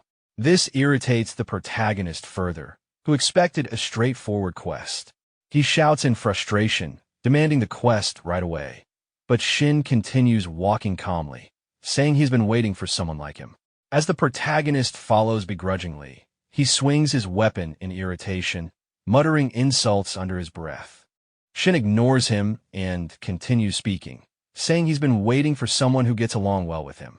Then, he starts explaining the history of their world, a 1,000-year war between humans and demons. The humans had won that great war, driving the monsters into dungeons. Peace followed for some time, but as Shin explains, humans eventually began to harm each other when they no longer had monsters to fight. After the explanation, they arrive at a hidden place. Shin opens a door and leads the protagonist inside. The protagonist, still unimpressed, questions how any of this relates to his quest. Shin lights a torch and continues his explanation. He says that humans eventually realized they needed something to direct their hatred toward, and that they required monsters to maintain peace among themselves. He then reveals a monster locked inside a cage, explaining that humanity's peace has always depended on the existence of monsters. Seeing the creature, the protagonist begins to sweat, realizing that it's something dangerous enough to destroy the town if released. Shin continues, saying that throughout human history, peace was only achieved when humans had monsters as their common enemy. He believes that another war will soon break out, and to prevent it, he must make a difficult choice. Even if it means many will die, it's a decision made to save a greater number of people. The protagonist grows impatient, finding the speech unnecessarily serious, and complains that he can't even skip through the dialogue this time. But Shin ignores his reaction and declares that he intends to replicate the Great War between humans and demons. The protagonist, irritated, tells him to skip the theatrics and just hand over the quest. Still ignoring him, Shin insists that the path ahead will be harsh and asks if he will accompany him. A system window then appears before the protagonist, presenting two options, to cooperate or not cooperate. He looks at it, realizing it's a choice prompt, and thinks about the outcome. He assumes that agreeing will unlock the next quest, but wonders what happens if he refuses. Out of curiosity, he decides to test the don't cooperate option. Before he can act, Shin interrupts again, urging him to reconsider, saying that he needs him. The same message appears once more, repeating the two options along with the plea to think again.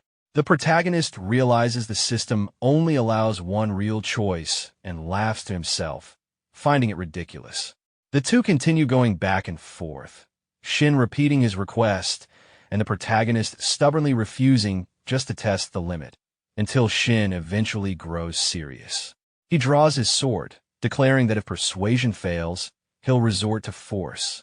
Realizing he's not joking, the protagonist panics and tries to stop him, hurriedly agreeing to cooperate.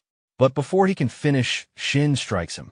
The sudden hit sends him reeling, and he groans in pain, confused by the situation. After taking the hit, the protagonist's nose begins to bleed, and blood trickles down his face. But then, something feels off. There's no pain at all. He quickly realizes something isn't right. The attacker was level 70, yet he didn't feel any damage. He recalls that the quest required level was only 40, meaning a normal player wouldn't stand a chance against someone like Shin. Then it clicks, it's another forced defeat event, just like the one with the Ruins Golem earlier. If he loses here, the choice will reset back to cooperate.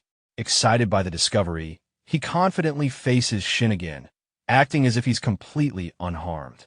To make it look real, he summons his Goblin, but warns it not to actually kill the NPC since they're only pretending to fight. However, the Goblin immediately uses one of its skills and throws something at Shin. The attack lands, and the NPC collapses to the ground, severely injured. The protagonist freezes in disbelief. Shin lies motionless, clutching his chest. He tries to call out, but Shin can barely speak, weakly acknowledging how strong the protagonist has become and even complimenting his attack. Panic sets in. The protagonist realizes he's accidentally killed an important NPC and worries about how he'll receive quests now. He quickly orders his Goblin to activate a speed skill, sending it charging toward nearby monsters. The Goblin attacks a creature known as a hyperspeed, a desert monster commonly found near ruins. Just as he's focusing on the fight, another player appears before him, a magician named Super Wizard. Super Wizard claims the spot as his own, complaining that it's too competitive to hunt there. The protagonist thinks to himself that he hasn't even managed to catch a single one of those monsters, and that the area's competition is ridiculous for such weak mobs. With his quest delayed and the in-game bug soon to be patched, his window to exploit the Goblin's power is closing fast. Before the magician can attack, the protagonist moves first, instantly destroying the nearby monsters with overwhelming damage. Shocked, Super Wizard turns to see who did it, only to find the protagonist glaring back with a dark, threatening look as his player kill mode activates. The magician immediately panics and backs off, pretending to surrender. After clearing the area, the protagonist's level rises from 41 to 44. Despite his progress, he feels nothing but frustration. He's wiped out every monster in the zone for days and barely earned any money. Killing weak mobs doesn't make real cash. He thinks about his situation, how getting the Goblin was supposed to change his life, but now everything feels just as hopeless. He reflects on how there's an order to things, even in dangerous dungeons. Despite having a minion strong enough to one-shot enemies, he's stuck farming low-tier monsters, wasting time in an area that gives him nothing. Then a system notice appears, announcing a bug fix for the Summoner class's minions. The timing couldn't be worse. He realizes he's about to lose his only advantage without having achieved anything, feeling like the entire world is against him. Frustrated, he mutters to himself that someone must be cursing him, trying to ruin everything on purpose. As he rants, a system notification appears, PK mode activated. Confused, he wonders what's happening, and before he can react, a rock hits him in the head. The scene then cuts to an earlier moment. The old man, the same one who saved him before, finishes bandaging his wounds. Looking down at the protagonist, he sighs heavily, his face a mix of exhaustion and mild annoyance. The man mutters that he's not the protagonist's babysitter, clearly tired of cleaning up after his recklessness. Kim Chol-soo slowly regained consciousness, his mind hazy from the blow that had knocked him out. As his vision cleared, he saw the same old man he had encountered before in the game's chaotic world standing over him. The man's arms were crossed, and his expression carried a mix of irritation and familiarity. Kim immediately recognized him, recalling how their last meeting had ended with trouble because of his own reckless actions. The old man reminded him that he had healed him and saved his life, saying Kim should be grateful instead of acting cold. He pointed out how ridiculous it was that Kim fainted in a place like this and asked if he had been in a fight. As Kim sat up, the memories started to come back, the surprise attack, the sharp pain in his head, and the confusion right before he lost consciousness. Touching the spot where he had been struck, he realized that it wasn't just an accident. Someone had deliberately attacked him. He began piecing it together in his mind. The way the hit came from behind, the sudden darkness, and the system notice that it flashed just before he fainted.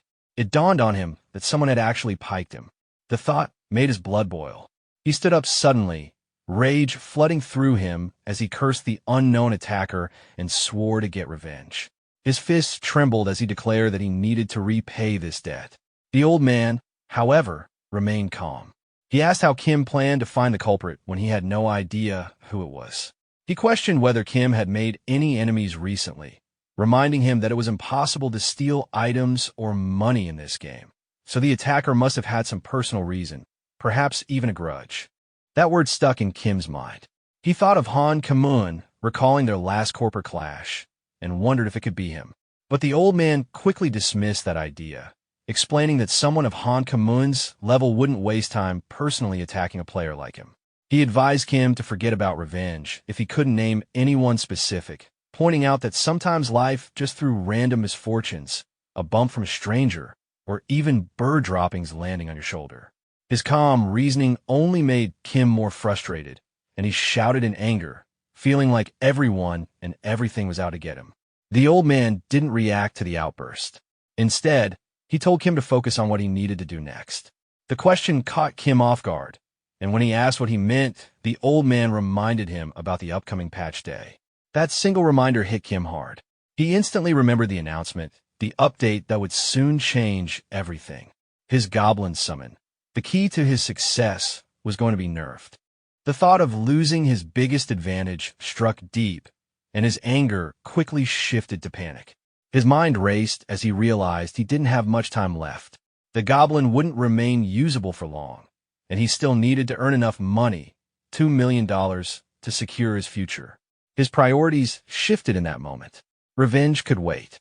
What mattered now was finding a new quest and making as much money as possible before the patch arrived. Sweat trickled down his face as he turned toward the old man, mentioning that he had killed Shin. The old man, unbothered, assured him that it was nothing to worry about. NPCs that died because of a player's actions would always respawn in the same location. His calm response gave Kim a sense of relief, confirming that he hadn't permanently broken the world's mechanics. Now clear-headed and determined, Kim understood what needed to be done. He would set revenge aside, focus on profit, and take full advantage of the short time left before the update changed everything. Kim Chulsu's frustration reached its peak, his anger boiling over as he shouted at the old man, furious that he had only now mentioned something so important.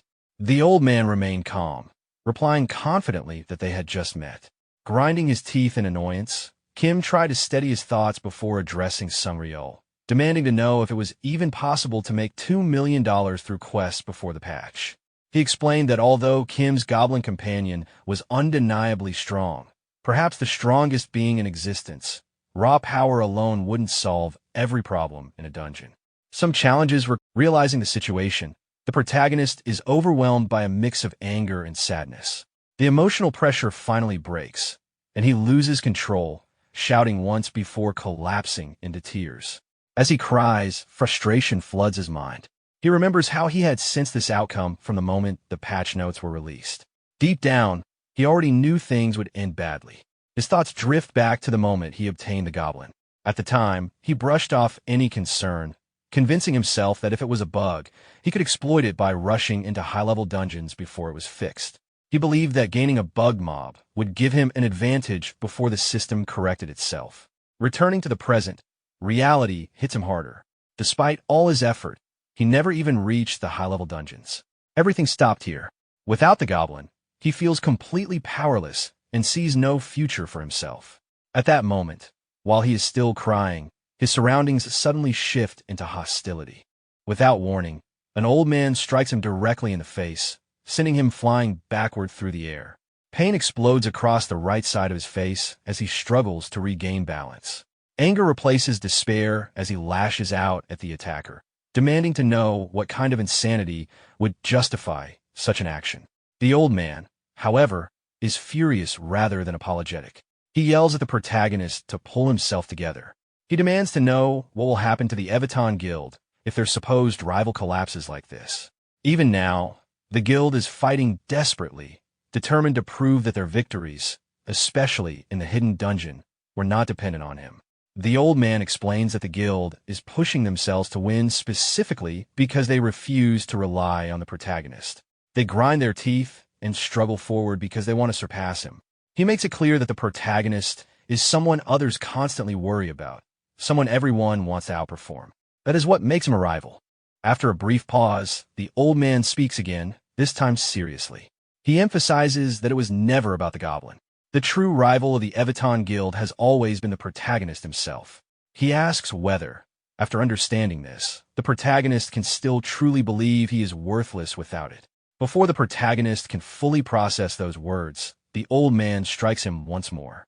The pain draws out another angry outburst, demanding that the old man stop hitting him. The force of the punch sends the protagonist sliding across the ground. Lying there, groaning, he finally speaks again, addressing the old man by name. The old man calmly corrects him, but suddenly freezes. The realization hits him that the protagonist used that name without hesitation. The protagonist quietly thanks him. As the protagonist prepares to leave, the two briefly shake hands. The old man warns him not to regret what he just said. Embarrassed and flustered, the protagonist snaps back before walking away. The scene shifts. A white-haired girl appears, streaming live with a bright smile. She cheerfully introduces herself and explains that she is attempting a Don't Get Hit by Monsters challenge in Heaven's Door. Mid-thought, she mutters frustration about the difficulty of doing a no-hit challenge as a mage, especially against fast enemies, before catching herself. Feigning innocence, she quickly pretends she said nothing inappropriate, maintaining her cheerful persona. She raises her magic staff, smiling again as she explains the challenge in detail. The mission involves facing the notoriously fast hyperspeed monsters, with 10,000 donation points riding on success. Failure is not an option. Suddenly, a man seated behind her speaks up. He warns her that if she is hunting, she has come to the wrong place. This land is known only for death. The figure is revealed to be a high-level magician known as Super Wizard. Unfazed, the girl marches forward into the barren desert. Looking around, she smiles as she notices the complete absence of monsters. She remarks on how peaceful the area seems, though her frustration over the endangered 10,000 donation points lingers beneath the surface. Resting beside a stone, the Super Wizard explains the situation calmly. He says that there are no monsters and no users left in this area because of what happened here. In the past, this place was a peaceful hunting ground that many users frequented. People shared resources, cooperated, and hunted together. Those days were genuinely enjoyable. However, everything changed the day a certain individual appeared. Catherine reacts with confusion, repeating the word he used to describe that person. The Super Wizard continues, explaining that the man appeared without warning and exterminated every monster in the area on his own. As he finishes speaking, the monsters that were previously wiped out begin to respawn across the land. Watching them return, Catherine speaks to herself, acknowledging that monsters naturally respawn over time. However, as she takes in their presence more carefully, she realizes that their scale and number are far greater than she initially expected. Before she can react further, a goblin suddenly appears. In a single, overwhelming strike, it eliminates all of the newly respawned monsters at once. A system result appears before Catherine, confirming the completion of her challenge without her taking any damage. The Super Wizard points out what just happened. He explains that any monster that respawns in this area immediately becomes the goblin's prey. He tells her that if she has an issue with it, she should confront the one responsible directly. The man does not hide, nor does he run. Catherine stiffens in fear and slowly turns her gaze toward the figure in the distance. The Super Wizard identifies him, stating his name, Kim Chulsu. Shocked, Catherine questions what she is seeing. She asks why that person would attack Kim Chulsu from behind. Her attention then shifts to the old man nearby. Studying him closely, she feels a strong sense of familiarity. His appearance, bald, elderly, triggers a vague memory. As realization sets in, she recalls where she has seen him before. He is the man who once sold them information about the hidden dungeon. Confusion deepens as she wonders why that same man would attack Kim Chulsu, and more importantly, how the two of them ended up together in the first place. Understanding that something serious is unfolding, Catherine starts running toward Kim Chulsu, calling out to him. However, even as she runs, she realizes the distance between them is too great to close quickly. Midway through her movement, a call screen suddenly appears. A black-haired man shouts at her in panic, demanding to know what is happening. He tells her that the stream has cut off and insists that he will contact the police and special forces immediately. She cuts him off, telling him not to panic. While she has his attention, she asks him for a favor instead. She requests that he hire a private investigator. The man reacts with disbelief, repeating her request in shock. With a firm and irritated expression, Catherine makes her stance clear. She tells him that the cost does not matter. All she wants is someone capable of getting real answers. The old man tells the protagonist that he needs to gather money. The protagonist reacts angrily, shouting that it is not as if he does not want to. He demands to know how he is supposed to make $2 million when the patch will arrive in only 3 days. The old man suddenly slaps him. In response, the protagonist retaliates violently, beating the old man down without restraint. Standing over him, the protagonist mocks him, asking whether he truly believed he was anything special just because he had been allowed to hit him a few times. With his face swollen, the old man snaps back, telling him to let people finish talking. The protagonist reminds him that the old man was the one who raised his hand first. Still kneeling on the ground, the old man admits that making $2 million in such a short time is impossible. At best, earning around $2,000 would be realistic. The protagonist explodes again, asking what $2,000 could possibly accomplish. He sarcastically asks whether he is supposed to cook stew with that amount. The old man explains that the money is not the goal, but preparation. Without funds, nothing can begin. He compares it to buying lottery tickets. You cannot win unless you place a bet. With time running out and resources limited, money becomes the entry cost. A sharp smile spreads across the old man's face as he suggests that this might be the right moment to bet everything on luck. Gambling, after all, saves time. The scene shifts to Phoenix El Baysar, Central Pavilion. Outside the hall, the protagonist stands holding a board. Written on it is an offer to clear the time dungeon in exchange for 1,000 gold. He waits openly, advertising himself as a turbo gamer. As someone approaches, the protagonist wonders who the person might be, noting that they seem interested in the claim written on the board. The man stops in front of him and asks who this so-called turbo gamer is. The protagonist answers plainly that it is him. The man immediately accuses him of messing around. The protagonist responds confidently, telling him to try entering the dungeon together just once. If he fails to clear it, he promises a full refund. The man, now intrigued, asks whether he can clear a dungeon called the Count's Grand Library.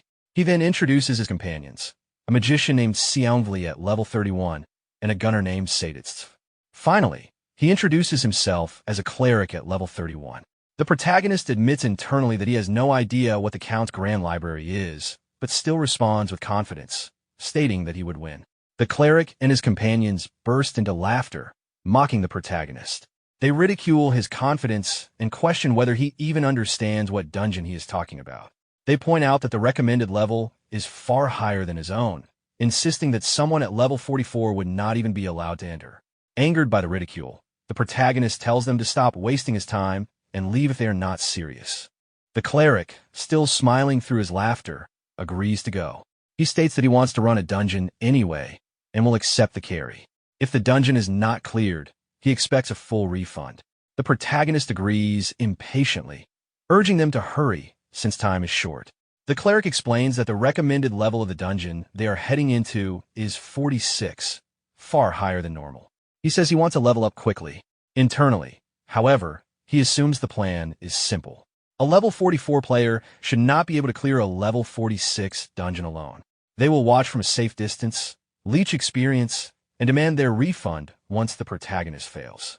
This is how he has grown stronger without effort until now. Upon entering the dungeon, the cleric suddenly realizes the protagonist is gone and asks where he disappeared to. From elsewhere, the protagonist laughs to himself. He mocks them for handing money to a stranger claiming to clear a dungeon for them. He finds it ridiculous that they believed low-level players could enter such a high-level dungeon if it were that easy. His thoughts drift back to the old man's plan, and he realizes how effective it truly was. He acknowledges that the old man's reputation as Sungreal the Cunning is well-deserved. He recalls the advice given to him earlier, clearing dungeons for others in exchange for money, a practice commonly known as boosting. Checking his balance, the protagonist realizes he has nearly made $4,000 in just 2 days. He scoffs at the old man's earlier estimate, thinking how wrong it turned out to be. At that moment, the system reacts to his actions. His behavior earns the attention of the Goblin Lord, who acknowledges his talent for deception and rewards him with a single goblin point. The protagonist is annoyed rather than pleased. He complains that the goblin is about to become useless anyway and questions what value a single point has now. Frustrated, he dismisses it entirely. When he interacts with the system, the goblin suddenly appears in front of him. Irritated, the protagonist tells it to go away. The scene shifts to the city streets at night. A man steps out of a building, coughing and muttering that nothing has gone right today. As the protagonist passes by, the two bump into each other. The man turns angrily and demands an apology. The protagonist ignores him and continues walking. Watching him leave, the man mutters that something is wrong with him. He assumes the behavior must be the result of gambling gone too far. The scene shifts again. Inside a gambling house, the protagonist stands at the counter. Without hesitation, he submits all the money he has and tells the attendant to put everything in. The place is known as Benairo's Gotcha Shop. Benairo greets the protagonist casually, noting that he has never seen him before. He explains that each gotcha pull costs 100 gold and begins introducing the prizes available for the day. He announces the first place reward, a legendary gauntlet once wielded by Vega. The item belonged to a monster from the Great Human Monster War, revered for its lion-like courage and overwhelming power. The weapon is known as the Gauntlet of the Lion King. Next, he introduces the second place prize, the legendary Shooting Star Boots. Their effect converts standard dashes into short-range teleportation, a fitting ability for an item bearing such a name. Finally, he reveals the third-place prize, the legendary Guardian Ring, an item that grants its wearer a body as resilient as iron, blessed by the Guardian God. Overwhelmed by excitement, the protagonist reacts immediately. Without hesitation, he declares that he will spend all 34,000 gold he has on pulls. Nearby, a man sitting at the bar reacts in disbelief, questioning the amount. His short-haired companion finds the situation entertaining and turns to watch. Laughing openly, the short-haired man mocks the protagonist, pointing out that he is betting everything at once without restraint. He emphasizes the absurdity of throwing away 34,000 gold in one go. The protagonist snaps back, irritated by the attention and questioning why they're interfering at all. The short-haired man turns to Benairo, repeating the amount aloud, clearly enjoying the spectacle. Benairo calmly acknowledges the bet and prepares to begin. He takes out his cards, pauses briefly, then forcefully places them on the table with practiced precision. The protagonist is momentarily stunned by the display. Recognizing the technique, he realizes that Benairo has initiated a 10 times pull. Filled with anticipation, the protagonist asks Benairo to grant him a high-ranking prize within those 10 cards. Before he can flip them, the companion suddenly stops him. Annoyed, the protagonist demands to know why he is being interrupted, insisting that it is his money. The man tells him to calm down, pointing out that everyone in the room is watching. Members of the crowd begin to react, offering encouragement and urging him to succeed. The companion warns the protagonist not to ruin the excitement by flipping all the cards at once. The short-haired man then draws attention to Benairo's posture. He explains that Benairo's signature stance is not arrogance, but a way to conceal his expression. According to him, Benairo already knows what cards have been drawn, and his subtle reactions give everything away. The more valuable the prize, the harder it is for him to suppress his response. He points out that Benairo is visibly tense, more than he has ever seen before. This suggests that the card the protagonist is about to pull is promising, something everyone present has noticed. The pressure overwhelms the protagonist. The tension builds until he shouts, unable to contain himself. He flips the first card. Immediately afterward, he turns toward the short-haired man, questioning the claims about twitching. The man awkwardly tries to brush it off, insisting that it is all part of the entertainment. The crowd reacts again, reminding the protagonist that this is only the beginning. They point out that he has barely spent any of his total gold yet. Regaining his composure, the protagonist agrees internally. He still has plenty of gold left. In a sudden decision, he unfolds all the remaining cards at once. When none of them turn out to be worthwhile, his frustration explodes. Without pausing, he slams another bag of money onto the counter and demands 10 more pulls. Once again, he reveals all the cards at once. Again, nothing of value appears. His anger escalates. He continues throwing more money down, repeatedly demanding additional pulls, each time growing louder and more unhinged. Finally, losing control completely, he grabs Benairo by the hair and shouts at him. Moments later, he forces himself to calm down. Taking stock of his situation, he realizes he has only 10,000 gold left. Doubt creeps in as he wonders whether this system even works, or if the entire thing is nothing more than a scam. The short-haired man places a hand on his shoulder and reminds him of what he said earlier about superstition. When luck runs bad, sometimes it is better to let someone else take over. The protagonist shoves him away, telling him to leave.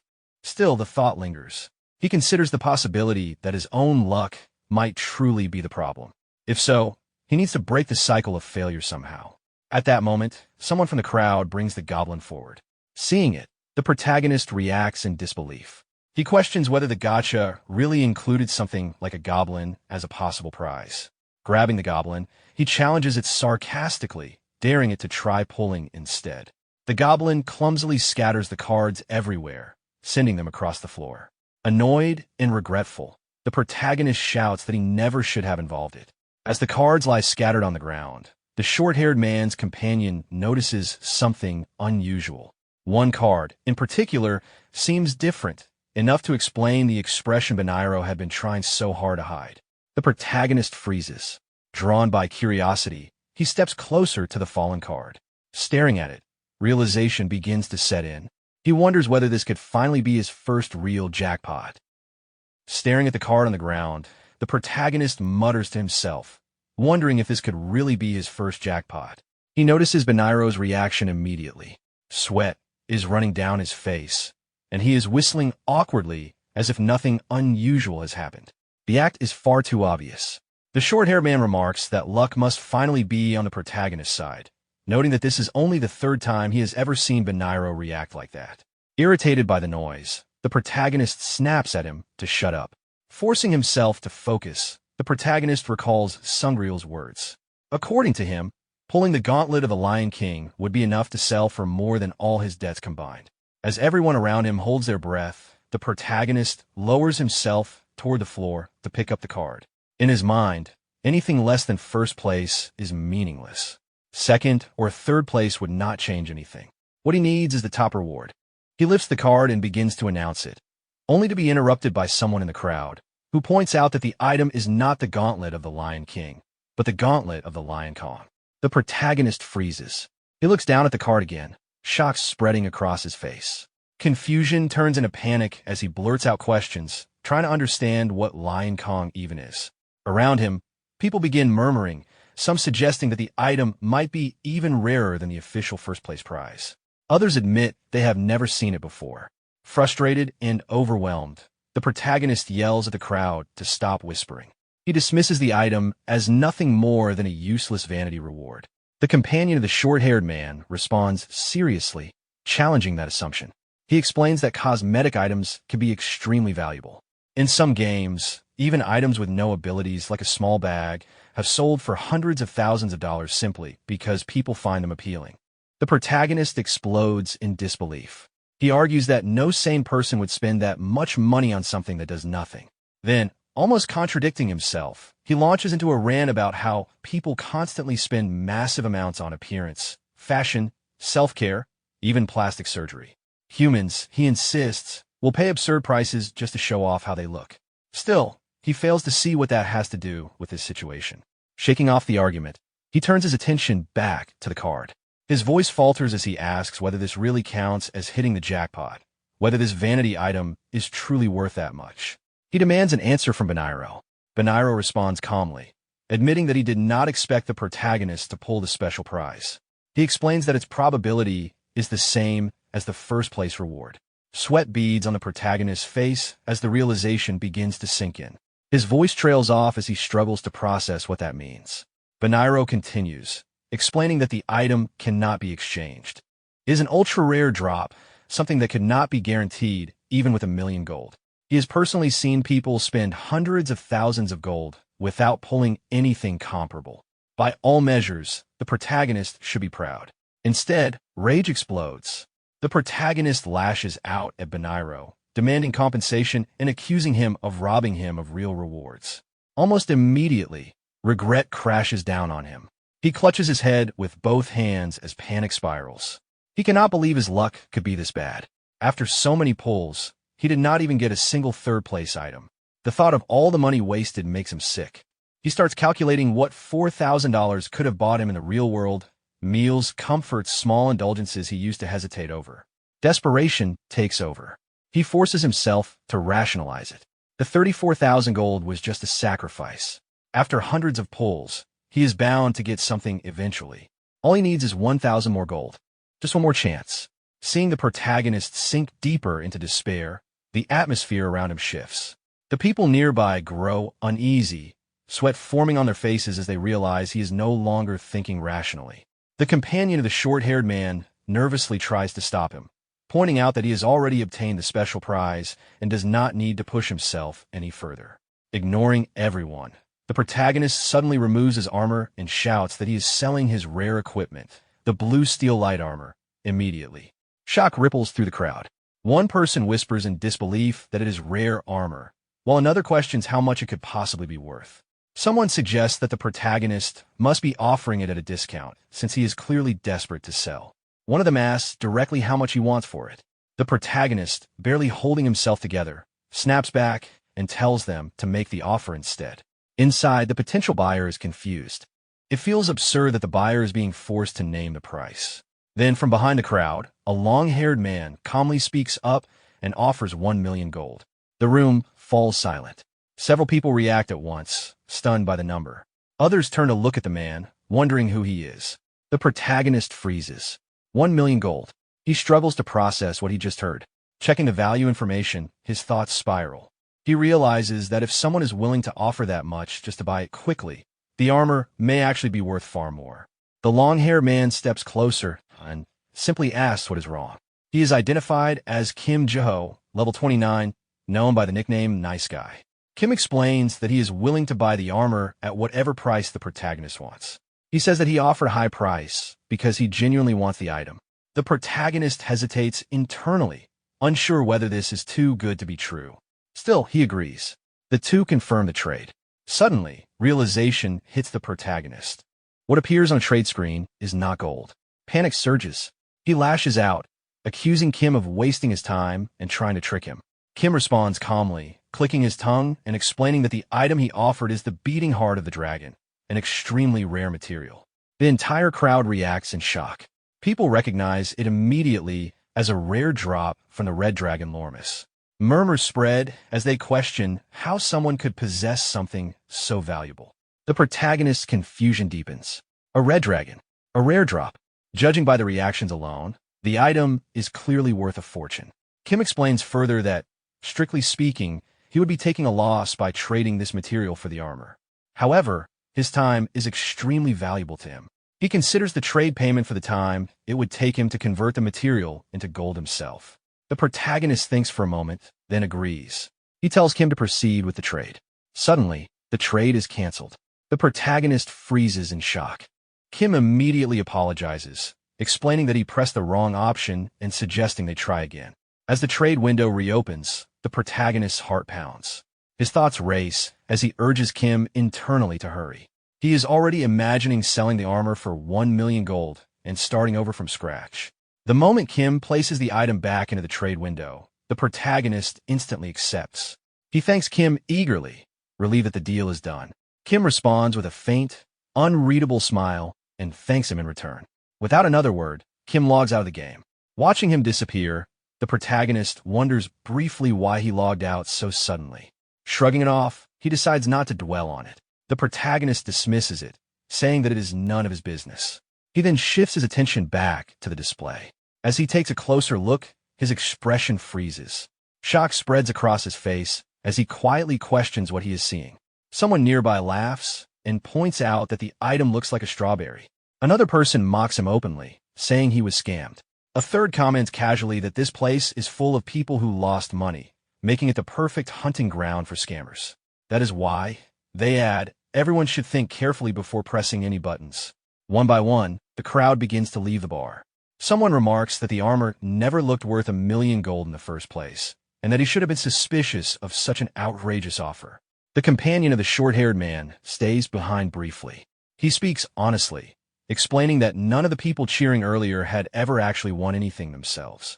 Everyone here is trapped in the same cycle. They cling to others' failures, hoping to feel better about their own losses. When it seemed like the protagonist had truly won something, most of them were secretly hoping it would turn out to be nothing.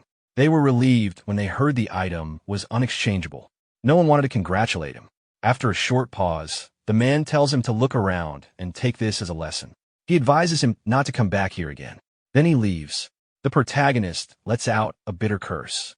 He logs out of the game. The anger does not fade when he returns to reality. He shouts in rage, cursing everyone who mocked him. A nearby boy comments that he sounds frightening.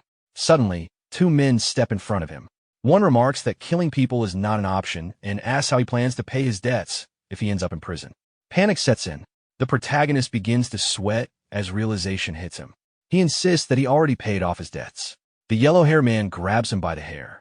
Pain explodes through his scalp as the man questions what he means by paid, reminding him that paying $200,000 does not erase the rest. He threatens him openly. The protagonist panics and insists that he will pay everything. He asks if they can talk outside. The yellow-haired man drags him out while striking him repeatedly, hurling insults as he does. The protagonist begs him to stop, repeating that he will pay. The man mocks him, calling him amusing. Then, gripping his neck with one hand, he punches him hard in the stomach. He explains that if all he wanted was money, he could have made a phone call. He is here because the protagonist has gone too long without being punished. The protagonist collapses to his knees, crying out as the pain overwhelms him. The man continues, saying that this beating is overdue. He mocks the plea not to be hit. He steps forward, preparing to kick, warning him not to move unless he wants broken bones. Curled on the ground, the protagonist shields his head and cries out in pain. Just as the kick is about to land, the old man suddenly steps between them and takes the blow to his back instead. The protagonist looks up in shock, unable to believe who stepped in. The yellow-haired man stares at the old man in disbelief, questioning whether he is blind. His black-haired companion reacts in confusion, asking whether they are supposed to deal with the old man too. The yellow-haired man snaps back sharply, telling him not to say something so stupid. The old man slowly straightens himself, his expression hard and furious. He tells them that now it is their turn to pay for laying hands on his dear friend. One of the goons responds by kicking the old man away without hesitation, refusing outright. The impact sends the old man flying across the ground, landing hard near the protagonist. Pain escapes him as he struggles to breathe. Seeing this, the protagonist forces himself upright despite his injuries and calls out to Sungreal, asking if he is all right. One of the goons bends down to pick up the scattered money on the ground. He mocks the situation, commenting on how ridiculous it was to threaten people with a brick. Then he freezes. The money is real cash. Realizing this, his tone changes. He asks if the old man truly came to settle the debt. The old man, trying to straighten his posture while clutching his back, responds that this is why people should listen until others finish speaking. Confused and shaken, the protagonist asks why he would do this. He points out that these are $1,000 bills, real money. The old man answers coldly. He knows they are not demanding full repayment yet. If they are only here to collect interest, then this should be enough for today. The yellow-haired goon hands the bundle to his companion and tells him to count it. As the money is counted, the yellow-haired man asks who the old man even is. He laughs, claiming the protagonist has never had friends. The old man slowly stands and replies that the money should be all that matters. He does not see why he owes them any explanation. Satisfied, the goon shrugs. He says he does not care whether the old man is a friend or something else entirely. The companion finishes counting and confirms the cash. The yellow-haired goon corrects him impatiently, then tells everyone to leave. Before walking away, he turns back and tells the protagonist to treat his friend better. The scene shifts to a bar. The protagonist and the old man sit together, beers in hand. The old man asks if it is true that the protagonist borrowed $100,000 10 years ago and that the debt has now ballooned to $2.3 million. The protagonist quietly confirms it. The old man comments on the cruelty of a 33% interest rate. Then he asks about the debt the protagonist claimed was left behind by parents he never even met. The question hits hard. The protagonist grabs his head, shocked that the old man knows. He admits that he lied. He explains that if people knew the truth, that the debt was entirely his fault, he would seem completely pathetic for turning to loan sharks. The old man asks whether he ever tried asking his parents for help. The protagonist snaps immediately. He shouts that his parents are irrelevant. He then admits the truth. He is an orphan. He explains how much he was bullied for it, how being orphaned felt like a debt heavier than any amount of money could ever be. The old man listens, then responds calmly. He understands the situation, but still asks what the protagonist intended to do with $100,000. He wonders whether it was spent on survival, gambling, or desperation. He notes that the only collateral the protagonist likely had was his own body. After a brief pause, the old man realizes why the protagonist was so obsessed with high-level dungeons. Losing the goblin's power must have terrified him. He asks what the protagonist plans to do next, reminding him that he still needs money. Frustration spills out. The protagonist says he will probably just do manual labor. He describes his life as barely surviving day to day, trapped grinding low-level dungeons. He mocks his own title as a goblin summoner, calling himself the real goblin instead. The old man tells him it is too early to give up. He reminds him that he is already strong. The protagonist grips his kin tightly and thanks him. He then admits that without Sungreal, he would have been beaten nearly to death. He promises to repay the debt, no matter what it takes. The old man responds that those words are said far too easily. He tosses another can toward him and tells him to drink. The protagonist replies that he already finished his and asks for another. The protagonist snaps back that he already finished the can and tells the old man to buy him another one. Later, lying beneath his gaming setup on the day of the patch, he gathers himself before logging in. Sungreal was right. His level is 44 now. He has advanced far beyond the days when he mined ores just to survive. Giving up simply because he lost the goblin would be too early. Whether he likes it or not, he has grown stronger. Inside the game, the goblin grins at him with its usual expression, letting out its familiar sound. The protagonist studies it quietly and notes that it seems exactly the same as ever. The goblin mocks him in return, questioning why he is laughing when he is now nothing more than a low-level mob himself. Nearby players suddenly burst into laughter, pointing at the protagonist's partially naked state. One loudly calls attention to him, while another reacts with disgust, laughing and questioning what he is doing. Hearing them, the protagonist immediately understands why they are laughing and curses under his breath. Without hesitation, he equips another piece of armor from his inventory, relieved that he did not sell it earlier. It is nothing more than rag armor, usable from level 3 and offering almost no defense. The goblin reacts loudly to the change. Clenching his fist, the protagonist steels himself. From now on, he cannot rely on being carried by the goblin anymore. This will be a fight based entirely on his own strength. If he wants to survive, he has to use everything he has. He opens his status window, intending to allocate his stats, but irritation slips out as he stares at the numbers. Before, the goblin handled all the combat. He never needed to worry about how much damage he would personally take. Looking closer, the problem becomes painfully clear. His health stat is sitting at 2. He realizes just how much he relied on the goblin and questions whether he can even be considered a level 44 character like this. He decides to raise his health first, then invest points into strength for close-quarters combat. The distribution is not terrible. It resembles an assassin-type stat line, and his agility is already quite high.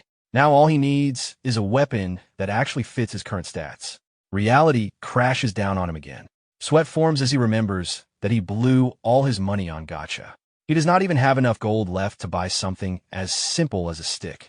The protagonist eventually arrives at the Adventurers Guild. Stopping in front of the building, he mutters to himself that after playing Heaven's Door for so long, he is still surprised by the kinds of things he keeps discovering. Inside the guild, two players are already present.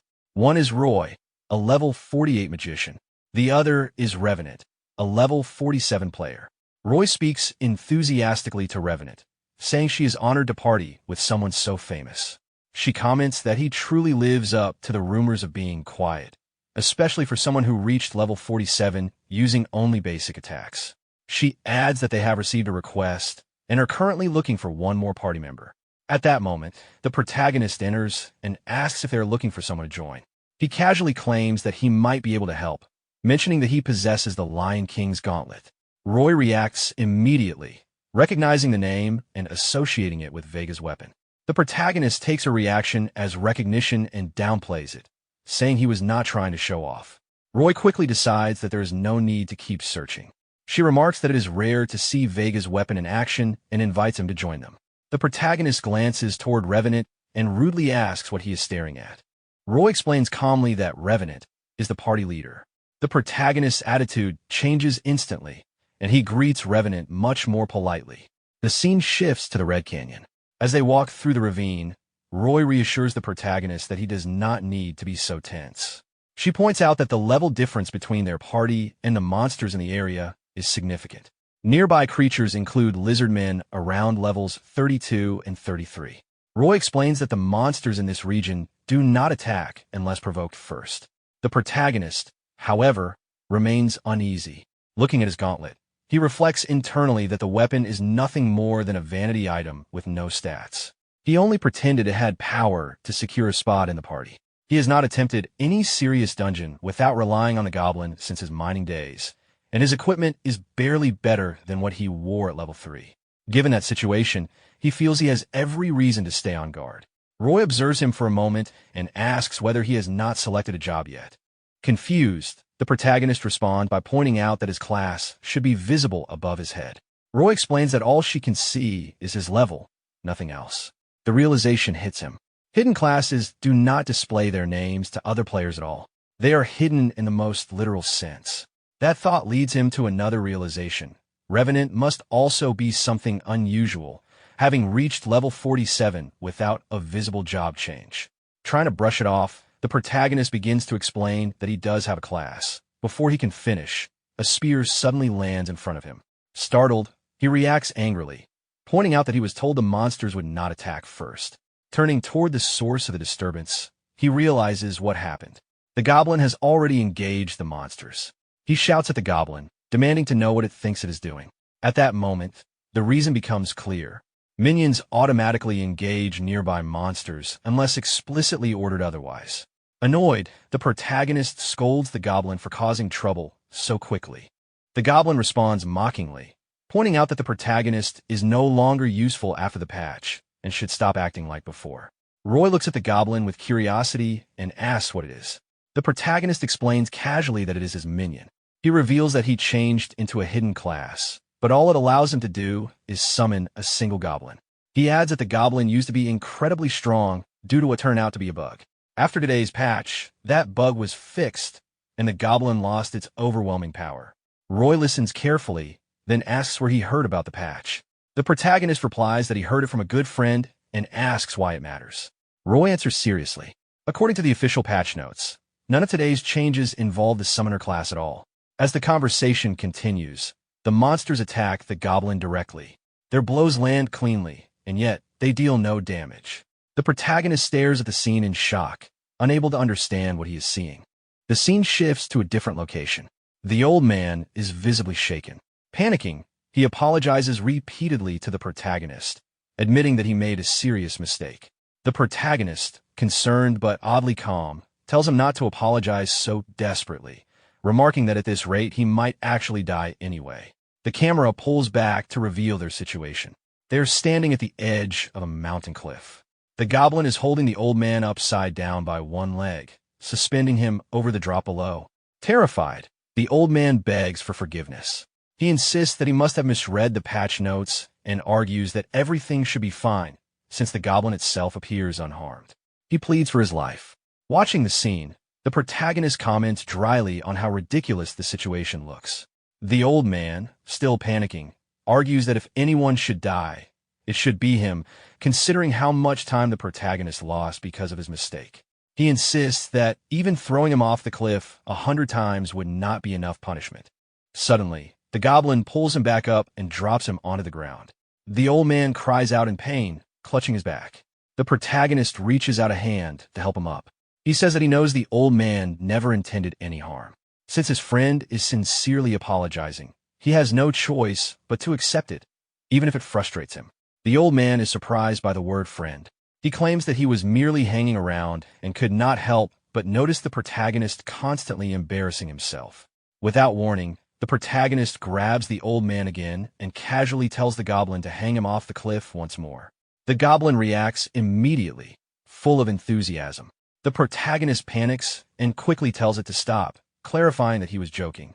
The scene shifts again. The old man sits indoors, sipping tea while watching the protagonist from across the room. In his thoughts, he speaks the protagonist's name. Kim Chul-soo has come to trust him completely. Now that trust can be used, he plans to exploit the goblin's power for Heaven's Door. The mood shifts sharply. The old man rushes into an operating room, calling out to the doctor as he looks at the protagonist lying unconscious on a hospital bed. He urgently asks whether he is okay. The doctor asks if the old man is his guardian. The old man answers without hesitation that he is. The doctor explains that the protagonist was extremely lucky. Despite being hit by a car, he suffered only minor injuries. It had hit his head, but the scans showed no abnormalities. Once he wakes up, he should be able to leave the hospital soon. The old man exhales heavily, blaming himself for not protecting him better. He reflects that no matter how strong Kim Chul-soo is in the game, he is still just an ordinary human in reality. At that moment, the protagonist begins to regain consciousness. Disoriented, he mutters in confusion, wondering where he is. The old man reacts instantly, shocked and relieved that he is awake. The protagonist looks at him and asks who he is. The scene shifts forward in time. After being discharged from the hospital, the protagonist listens as the old man explains the situation. Calmly, the protagonist summarizes what he understands: that he and the old man were close friends, that the adorable monster beside them is his minion, and that he simply cannot remember any of it. He thanks the old man sincerely for taking care of him. Watching him, the old man realizes the severity of the situation. Memory loss alone would have been manageable, annoying but fixable. But this is worse. Smiling gently, the protagonist reaches down and tries to pet the goblin, asking cheerfully whether it likes being rubbed. The old man stiffens. The goblin reacts negatively. The old man realizes this is not just memory loss. The protagonist's personality has completely changed. Even the goblin is responding differently. Kim Chul-soo is no longer the same person. Suddenly, a large man bumps into the protagonist. Angrily, the man demands to know where he is looking. The protagonist immediately apologizes with a polite smile and asks whether the man is hurt. The man hesitates, completely disarmed, and backs off awkwardly, telling him to be more careful next time. Watching the exchange, the old man mutters in disbelief. Somehow, Kim Chul-soo has become a genuinely kind person. The scene shifts once more back to the barren desert. The protagonist, the old man, and the goblin stand before a massive scorpion monster. The old man points toward the creature and instructs the protagonist to order the goblin to attack. The protagonist recoils, refusing. He says he cannot bring himself to send such a cute creature to fight something so large. The old man reassures him. Even if he does not remember, the goblin has defeated countless enemies just as powerful. The protagonist is stunned by that claim. Reluctantly, he calls out to the goblin and asks it to attack. The goblin approaches slowly and strikes the monster. The damage is minimal. The old man's thoughts spiral into disbelief. This goblin summoner, once the strongest, the savior who was meant to fulfill Iscariot's dreams, has truly fallen. Suddenly, the scorpion monster launches a counterattack toward the goblin. Without thinking, the protagonist rushes forward and shields it with his own body, taking the blow himself. The goblin turns toward him, stunned, and asks whether he is okay. The protagonist hesitates, repeating the word friend as if testing it for meaning. Seeing the situation clearly now, the goblin panics. It raises its voice, apologizing profusely for forcing the protagonist into danger and blaming itself for letting him get hurt.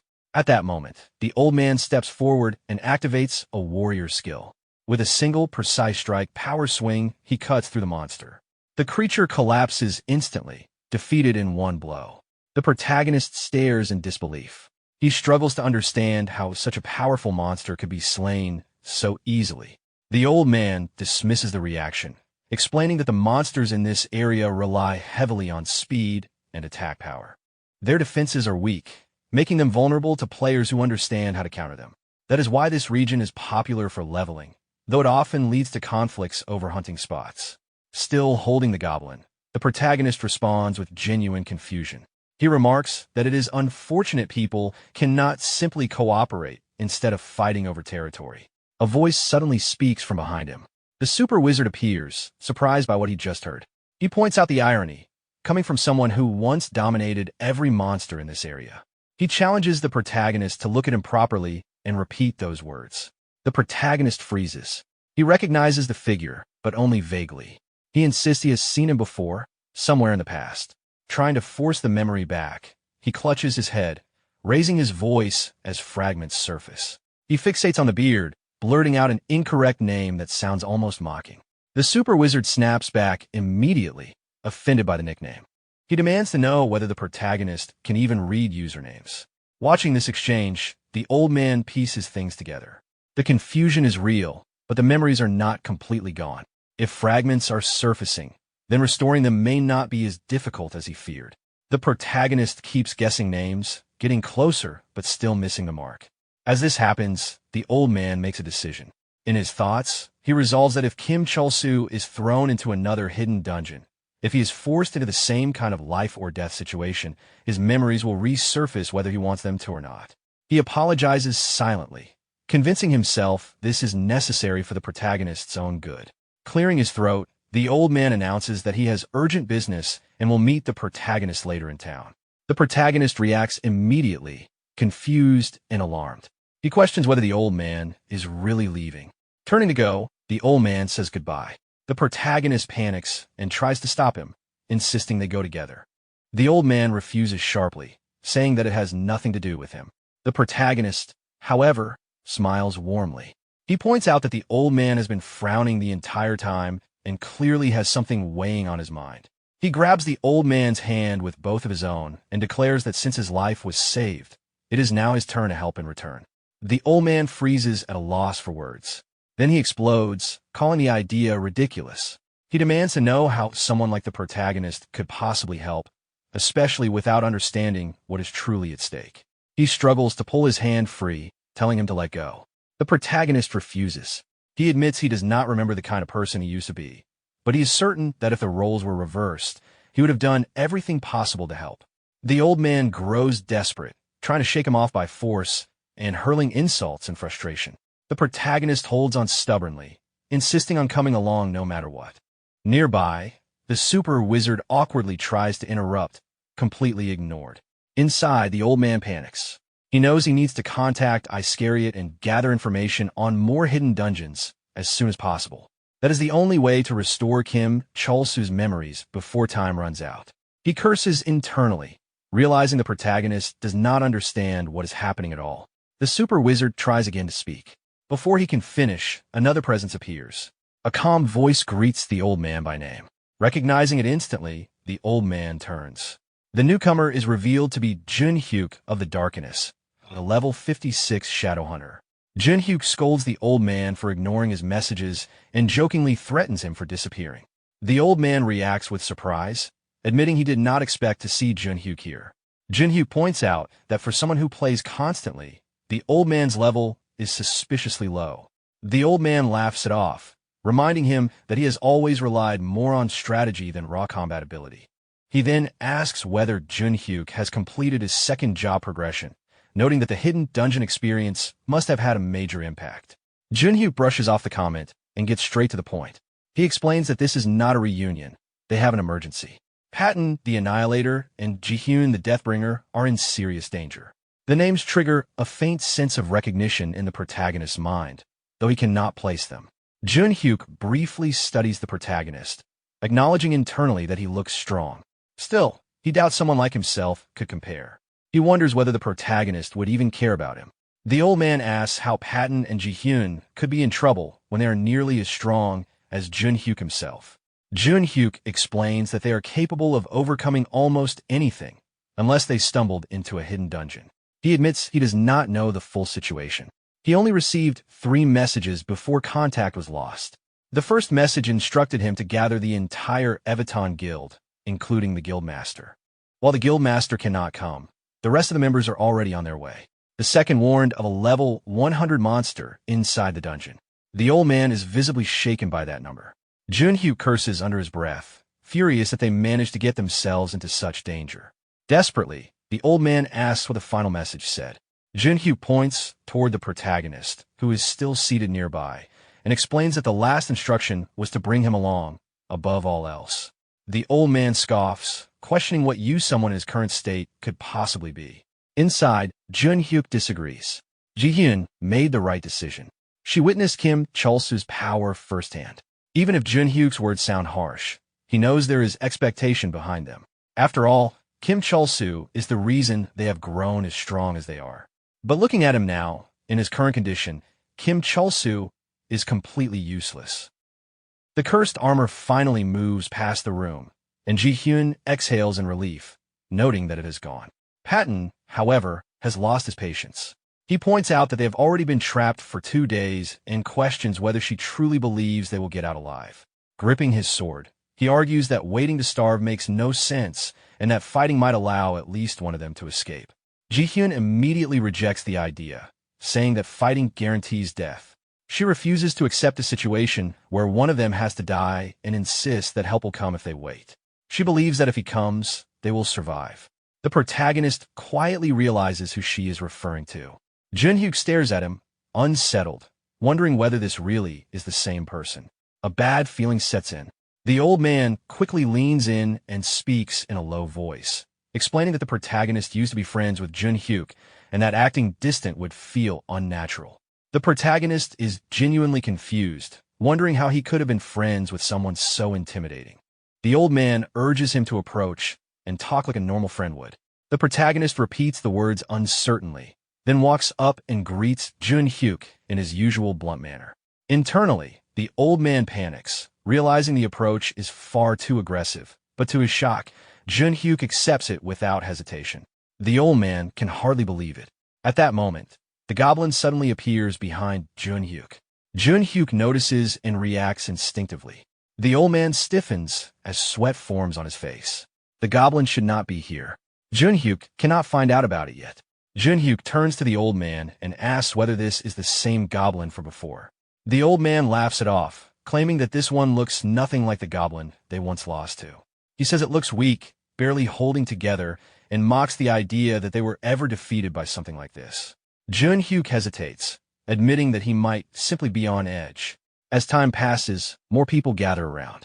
Junhyuk steps forward and thanks everyone for coming. An assassin from the crowd questions why the guildmaster is absent again, identifying himself as Min-sung the Speedmaster and pointing out that this is an urgent situation. Junhyuk explains that he did contact the guildmaster, but they should not expect him to appear. This mission will be handled by those present. He explains that Jihyun the Deathbringer and Patton the Annihilator stepped into a trap while returning from a dungeon and are now trapped underground. He suspects Patton is at fault, since with their skills they should have escaped easily. However, a level 100 monster is blocking the way. This makes the mission extremely dangerous, and some of them could genuinely die. He repeats that although this is a game, the situation is different this time, and anyone who wants to leave should do so now. A woman suddenly steps forward, calling out Jihyun and Patton by name. She introduces herself as Susie the Brute and states simply that they are her friends and she will rescue them. Nearby, another man supports an injured companion and remarks that he owes Patton one. The injured man responds bluntly, saying that without help, Junhyuk is nothing more than a half-functioning vice leader, and questions why he did not ask for assistance earlier. Watching the group, the old man speaks up, agreeing with what was said. He points out that no matter how strong they are, the opponent is level 100, and a direct fight is fundamentally unrealistic. Their objective is not combat, but rescue. If their goal is to distract the monster, having more people involved would be far more effective. As he says this, he thinks to himself that the situation is perfect, If Chulsu ends up being chased by a level 100 monster, his memories are bound to resurface. The protagonist immediately protests, asking why he has to go there at all. The old man studies him quietly, wondering why he is reacting this way. He had been kind and cooperative until now. For a brief moment, the thought crosses his mind that Chulsu may already be recovering his memories. Junhyuk speaks next, stating that there is no reason for him to risk his life over another guild's problems. Simply knowing that someone inside is waiting for his help is not enough justification to throw himself in a certain death. As he speaks, the old man's thoughts race. Everything is lining up. This is the moment he has been waiting for, the revival of the Demon King. Looking directly at Junhyuk, the protagonist suddenly steels himself and announces that he is ready, urging them to move forward together. Junhyuk scoffs at them, calling them idiots, but thanks them for not giving up. He raises his voice and gives the command for the Evaton Guild to move out. Elsewhere, a man wearing glasses stands with a phone in his hand, quietly acknowledging a report. He instructs his subordinate to continue watching Kim Chulsu closely, noting that his behavior has become unusual. After a moment, he frowns at the screen and mutters that it seems to be just Chulsu acting as he always has. Deciding it is not worth reporting, he dismisses the situation, remarking that someone is overreacting again. Back inside the dungeon, Junhyuk tears through enemies with brutal efficiency, cutting one opponent cleanly in half and eliminating the rest as they rush him. He mutters that weaklings keep throwing themselves at them. The protagonist watches in awe. Junhyuk is incredible on his own, but what stands out even more is the group's coordination. Despite fighting aggressively, none of them leave themselves open. They move as if they trust someone else to protect their backs, allowing them to focus entirely on offense. The thought unsettles the protagonist. He wonders if he has ever had someone he could trust like that. Without warning, a demon lunges at him from behind. Before he can react, the old man steps in, killing the creature with a single strike and smoothly dodging its attack. He clicks his tongue and comments that monsters like these compensate for their numbers with low defense, which is why they fall so easily. Tears well up in the protagonist's eyes as he looks at the old man. Overcome with emotion, he suddenly rushes forward and hugs him tightly, along with the goblin. The old man shouts in irritation, demanding that he let go and calling the behavior disgusting, while the goblin screeches in protest. Still holding them, the protagonist begins to cry, saying that the fact two beings value him so deeply must mean he lived an honest life and truly gave everything he had. The old man, flustered, awkwardly agrees just to make him stop. Internally, however, panic sets in. This is bad. He needs to throw Chulsu into danger immediately before this emotional shift settles permanently. Calling out to Junhyuk, the old man suggests that they split up. The monsters are weak, and maintaining formation this early is unnecessary. They should divide their forces and focus on locating the trap. Junhyuk agrees, admitting he may have been overly cautious. Time is too precious to waste out of fear. He orders them to split into 3 groups and search for Jihyun and Patton, instructing everyone to report immediately if they find anything suspicious and to avoid entering deeper areas alone. Watching from a distance, the super wizard remarks that the group is doing fine and that he barely needs to intervene. Just then, a zombie rushes toward him. Calmly, he comments that showing off his full power might make everyone else relax too much. With a single strike from his staff, he destroys the zombie. As it disappears, a blue crystal forms where it stood, glowing intensely. Junhyuk notices it immediately and questions what it is. At the same time, a star-shaped formation of blue light spreads across the ground beneath them. The old man freezes in horror, recognizing it instantly as the trap that caught Jihyun and Patton. Fear grips the protagonist as the floor beneath the super wizard suddenly collapses. Stone and dust explode upward, and the super wizard barely has time to react before falling in. Covered in sweat, he mutters that he is finished. A moment later, a girl suddenly jumps out of the hole, sounding drunk and far too cheerful for the situation. The super wizard's fear deepens as he realizes Junhyuk is now in serious trouble. The girl casually sits down on the ground and mentions that a level 100 monster is down there. She introduces herself as Lamb, a level 83 trickster. Without warning, she bursts into tears, sobbing that everyone is going to die. She begins recalling the past, explaining that the Count's Grand Library was the ultimate difficulty dungeon, located at the very end of Heaven's Door. It was a place that could not even be seen unless someone stood among the strongest players in the game. King of Knights Master Kamoin, Empress Lammy, and Berserker Crazy Dog were celebrated as the legendary trio who first cleared it. What the public never noticed, however, was the truth hidden behind that achievement. Every other player who entered the dungeon alongside them died.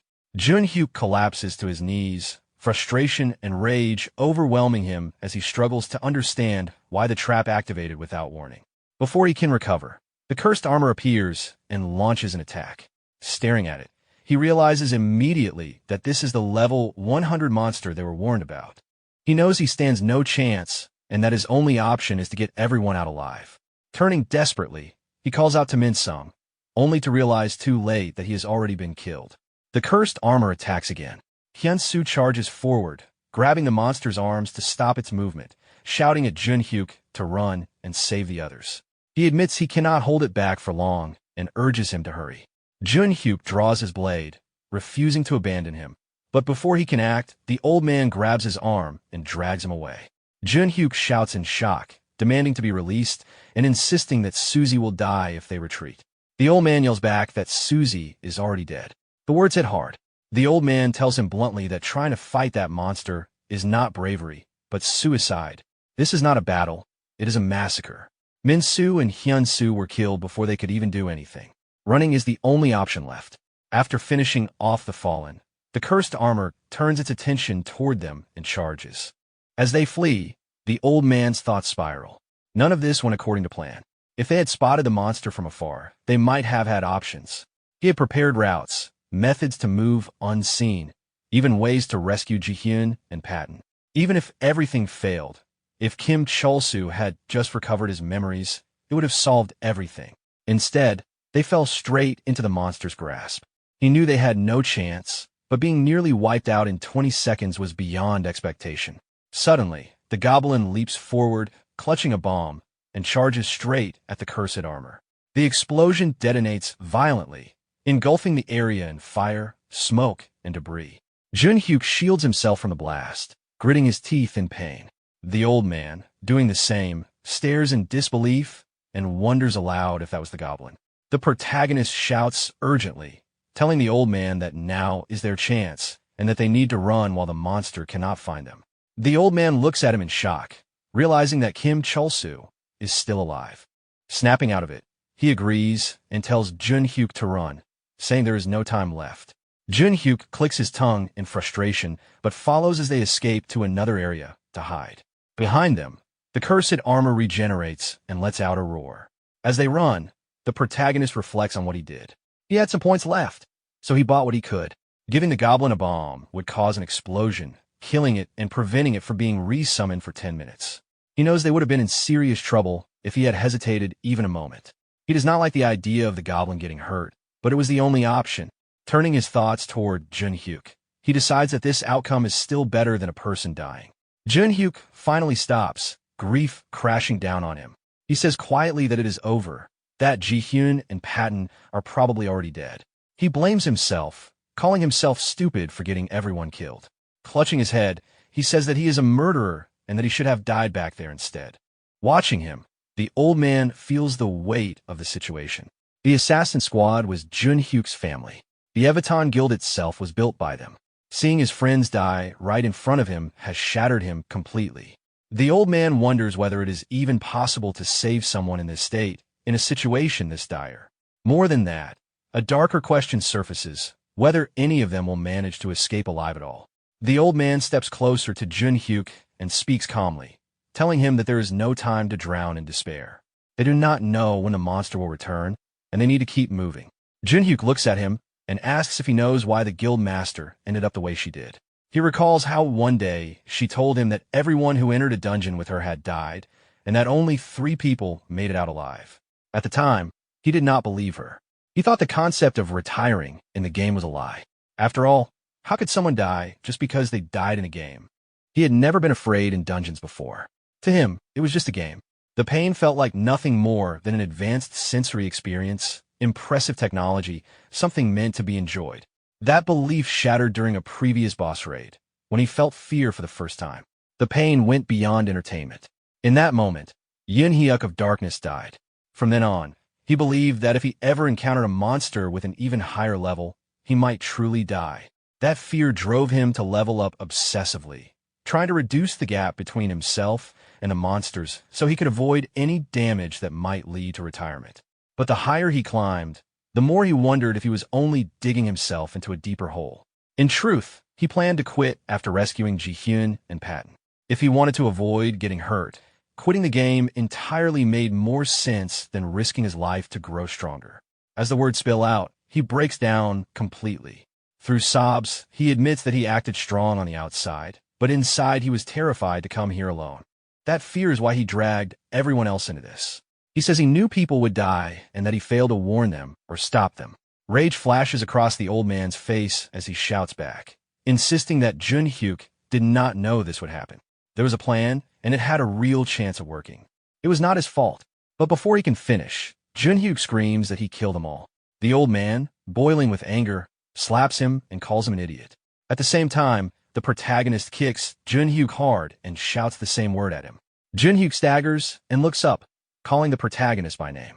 The protagonist explodes, yelling that Jun-hyuk is an idiot and demanding to know what he means by saying they are dead.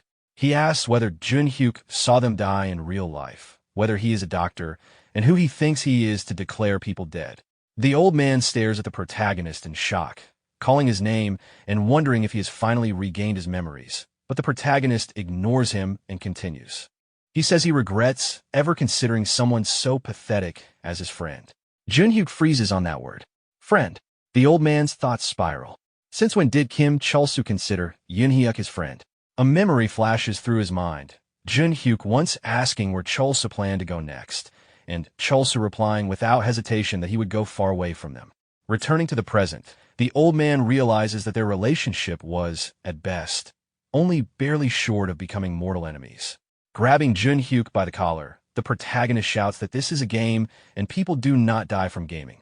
He demands to know whether Jun-hyuk has ever actually seen someone get retired. He argues that it could all be a lie and tells him not to trust anything he has not seen with his own eyes. It is too early to mourn. There are people waiting for Jun-hyuk outside, and that is what he should focus on. Everything else can wait until they make it out alive. With that, he throws Jun-hyuk aside. Jun-hyuk turns to the old man and asks what he thinks, whether retirement is really a lie. Inside, the old man knows the truth. Unfortunately, it is real. People do die in real life when they die in the game, even now. But he cannot say that. Snapping back to reality, he tells Jun-hyuk that he has only heard rumors, just like everyone else, and that he has never confirmed it himself. They have done everything they can to avoid being retired, but no one truly knows the truth. As Kim Chul-soo said, it is too early to declare anyone dead. Jun-hyuk quietly acknowledges this. He then turns to the protagonist and apologizes for showing such a pathetic side, especially to someone he never expected to encourage him. He stands up and says that he owes him again and promises to repay that debt alive. Watching him, the old man wonders whether Kim Chul-soo's memory has returned or if this resolve came from something else entirely. With a hardened expression, Jun-hyuk grips his blades and declares that the Evaton rescue mission will recommence. The super wizard shouts at Lam in disbelief, demanding to know if she truly has no intention of helping. He reminds her that she is their guild master. Lam, lying on the ground, responds casually that she came only to see Yin-hyuk take a beating and has no intention of rescuing anyone. The super wizard, sweating heavily, asks if she is really here just to watch her own people get retired and killed, questioning whether she has lost her mind. Lam scoffs and asks how many people playing the game are actually sane. She brings up retirement and implies that they do not understand the true nature of the dungeon. As she trails off, the super wizard grows even more alarmed, realizing that if what she is saying is true, then the trap, or rather, the device itself, is something far more dangerous than they thought. The scene shifts deeper inside the dungeon. Ji-hyun speaks calmly while Patton angrily taps at his interface, cursing because he can no longer contact anyone outside. Ji-hyun reminds him of the moment they first fell into the trap, explaining how the crystal on the wall reflected her spell and created a magic circle that dragged them in. Patton snaps back, furious, insisting that people always blame him for situations like this, but this time it is entirely her fault. Ji-hyun accepts the accusation without resistance, then explains that traps only work on careless people like him, while she remained cautious throughout the dungeon. Patton scoffs, accusing her of bragging again. Ji-hyun continues, explaining that most traps are simple enough for reckless people to fall into, but this one was designed to activate only when a skill directly hits the crystal on the wall. She questions what kind of person would design a trap that even someone as careless as Patton would not normally trigger. Patton clenches his fist and demands to know if she is finished talking. Ji-hyun presses on, pointing out that the dungeon was designed for much lower-level players, making the appearance of a level 100 monster extremely abnormal. She explains that most players would be retired after a single hit from something like that. Patton explodes in anger, asking what any of that changes when they are trapped and facing death anyway. Ji-hyun shouts back that this is exactly her point, that this is not an ordinary trap. Suddenly, Patton notices her staring past him and asks what she is looking at. She slowly turns, her expression tightening as she recognizes the same type of crystal behind him. Without hesitation, she forms her magical bow and aims an arrow directly at Patton. He panics, shouting and demanding to know if she has lost her mind. She orders him not to move. She releases the arrow, and Patton screams as it flies past him, striking the crystal embedded in the stone beneath his feet. The crystal begins to glow as a beam of blue light shoots upward, connecting to another crystal engraved in a distant pillar. The light reflects again, forming a star-like structure of blue energy around Ji-hyun. She watches the phenomenon with wide eyes and a bright smile, excited that it worked. She believes this mechanism should allow them to return to where they came from. However, a pop-up screen appears in front of her, causing her expression to shift to confusion. Patton checks his own screen and reads the words Altar of Light, immediately growing angry. He demands to know what this means, shouting that he thought they could escape. Ji-hyun studies the interface and realizes that the altar requires 3 people to activate. She explains that another person is needed inside the circle. Patton runs a hand through his hair in frustration, pointing out that there are only 2 of them alive and no bodies nearby to fill the requirement. He adds that they have no idea when their guild members might arrive. As the realization sinks in, both of them sense something approaching from the darkness. Ji-hyun instantly forms her bow again and aims toward the source of movement. Moments later, a familiar face emerges from the shadows. Ji-hyun's tension melts into excitement as she calls out, recognizing Hyun-soo. Patton's face breaks into a wide smile as well, shouting that he knew Hyun-soo would come and admitting that he truly thought he would die waiting there. In the next moment, the cursed armor appears directly in front of them, holding Hyun-soo's severed head in its hand. Ji-hyun freezes, her face draining of color as she whispers his name under her breath. Patton immediately understands what has happened. Sweat forms on his face as anger overtakes him, and he reaches for his sword, calling out to Ji-hyun. She remains completely frozen in place. The monster steps forward and swings its blade toward her. Patton shouts at her to run, his voice breaking as he does. At that instant, Jun-hyuk appears between them and intercepts the cursed armor's attack head-on. The impact is massive, powerful enough to shake the ground. Yet when the dust settles, Jun-hyuk lands on the floor without visible injury. The cursed armor pauses, clearly confused. Sitting on the ground, Jun-hyuk grips the goblin like a blunt weapon and comments that using a summoned monster to deflect attacks was unexpected, acknowledging that the idea must have come from Kim Chol-soo. Patton stares in disbelief, clutching his sword as he shouts Yoon-hyuk's name, overwhelmed with relief that he came for them. Ji-hyun, still stunned, realizes that Yoon-hyuk just blocked an attack from a level 100 monster and struggles to understand how that was even possible.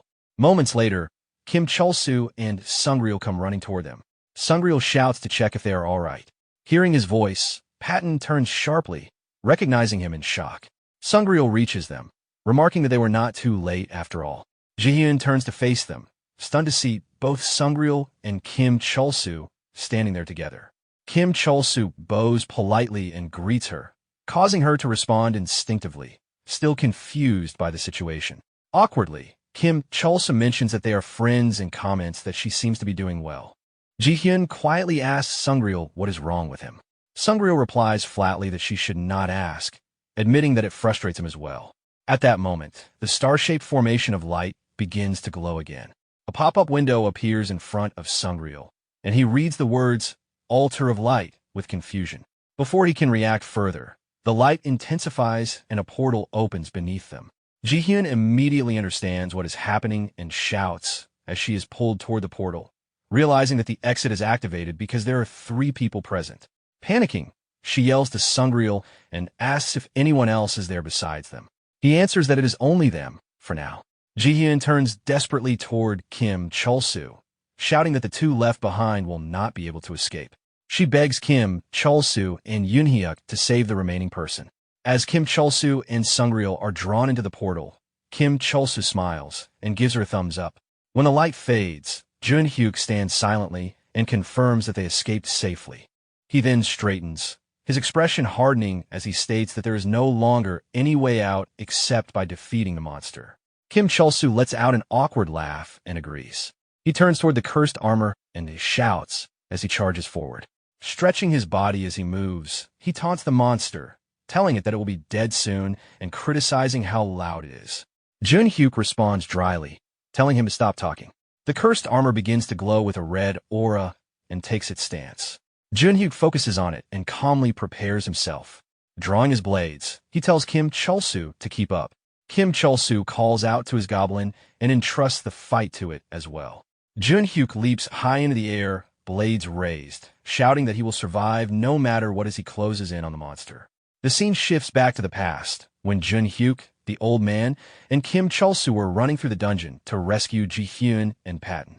As they moved forward at full speed, Kim Chol-soo spoke while struggling to keep his breath steady. Something about the situation did not sit right with him. He pointed out that normally, when players approach a monster with a significantly higher level, the system gives a clear warning beforehand. The old man reacted immediately, surprised by that observation. He asked how Kim Chol-soo knew such a thing and whether he had memories of encountering monsters like that before. Kim Chol-soo answered honestly that he could not remember the details, only a red system window warning him to leave because the situation was dangerous. Still running, the old man pressed him for more information, asking whether he had fled back then, what monster it was, and what level it had been. Kim Chol-soo admitted that he remembered nothing beyond the warning itself. However, he reasoned that if the monster they were facing truly was level 100, the same kind of warning should have appeared. Given that most monsters in the dungeon were around level 50, even a sudden level 60 or 70 would have been unusual, let alone level 100. As he recalled their recent encounter with the cursed armor, Kim Chol-soo continued analyzing the situation while running. He suggested that the monster's displayed level might be some kind of trick. If that were the case, there would be no actual risk of retirement.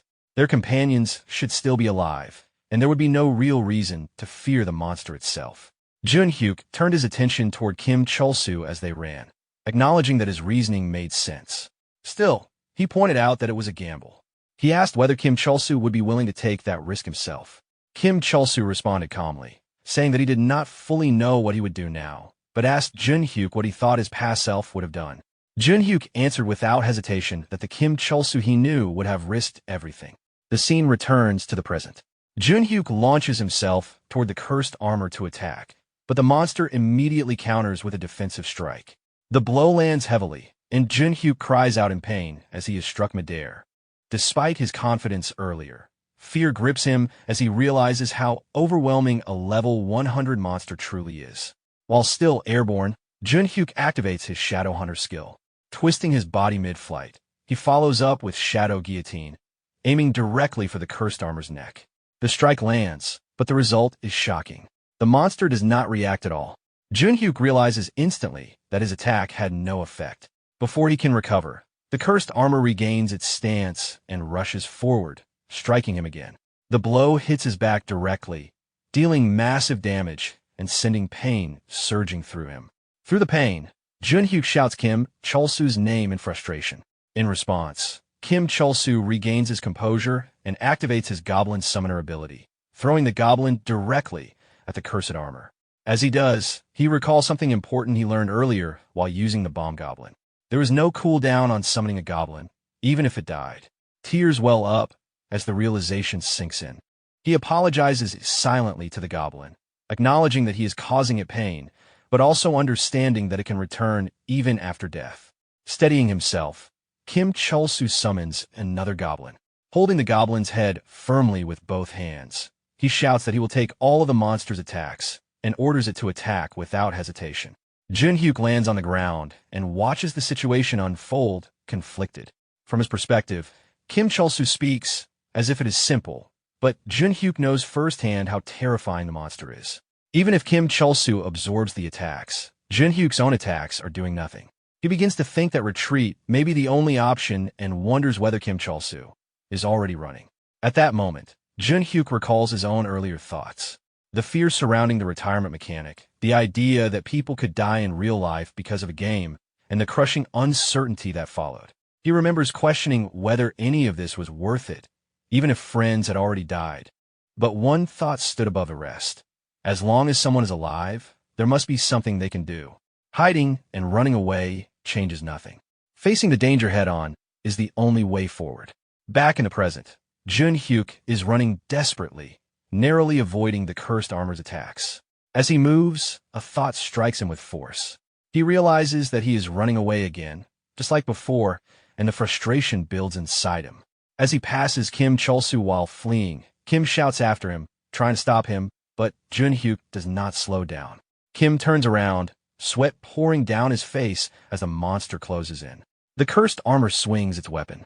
The goblin takes the hit, and both Kim Chulsoo and Junhyuk run hard to create distance. While running, Kim shouts at Junhyuk, questioning why he is retreating.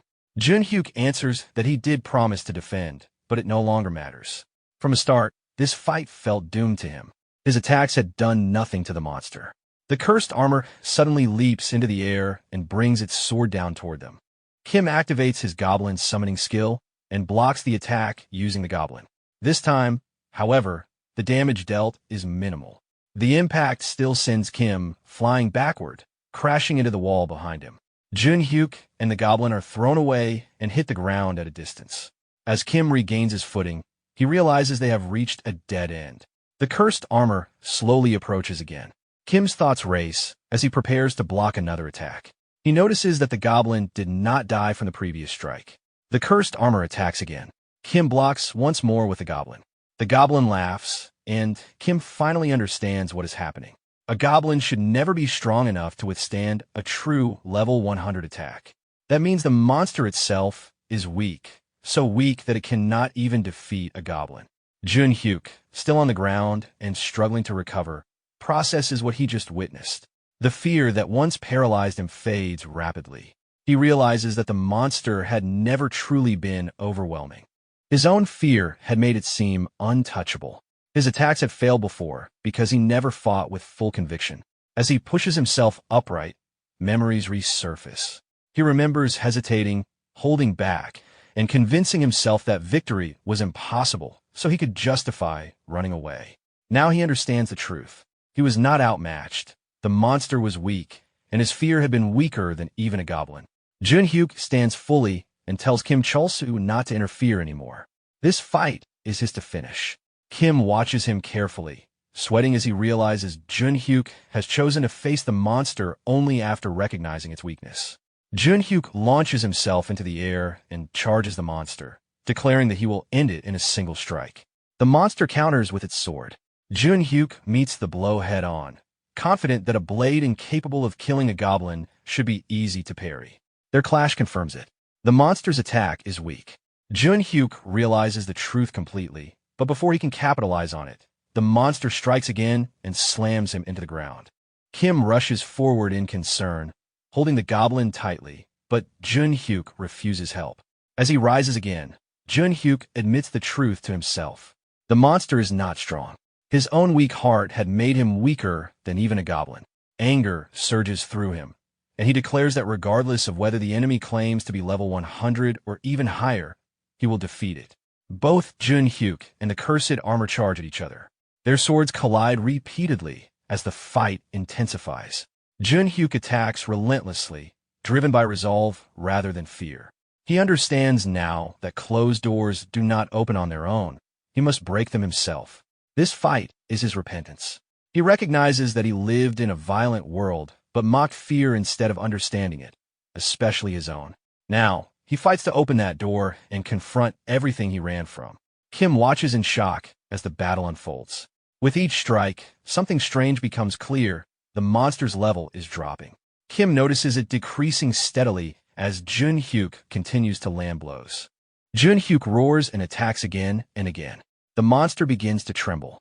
Its weapon slips from its grasp. Fear overtakes it, and it turns to flee. Jun-hyuk chases it immediately, calling out the irony of the monster running after hunting them relentlessly. Kim shouts encouragement from behind. As the monster attempts to escape, Jun-hyuk activates his assassin skill, launches himself high into the air, and delivers a powerful strike to the monster's back. The blow deals massive damage, shattering the cursed armor into fragments. After the monster fell, Jun-hyuk bent forward and exhaled heavily, his breathing rough as the tension finally left his body. The battle was over. As the aftermath settled, the results of the fight became clear. Jun-hyuk's level had risen sharply from the experience, climbing several levels at once. Kim Chul-soo's level also surged, jumping far beyond where it had been before the battle. Overcome with excitement, Kim Chul-soo rushed forward and clung to Jun-hyuk, celebrating the victory without restraint. Jun-hyuk reacted with visible irritation, forcefully pushing him away, clearly uncomfortable with the sudden contact. The defeated monster left behind its spoils. 2 pieces of equipment lay before them, a cursed heavy armor and a matching helmet, both of legendary grade. Their golden appearance immediately stood out, unlike anything either of them had seen before. Kim Chul-soo stared at the items in open amazement, drawn to their unusual glow. Jun-hyuk admitted that he had never encountered equipment of that kind. Despite that, he acknowledged the outcome of the fight clearly. Without Kim Chul-soo, the victory would not have been possible. For that reason, he insisted that Kim Chul-soo take the loot. Kim Chul-soo refused to accept everything for himself. He handed the armor toward Jun-hyuk instead, making it clear that the fight had been a shared effort and that the reward should be shared as well.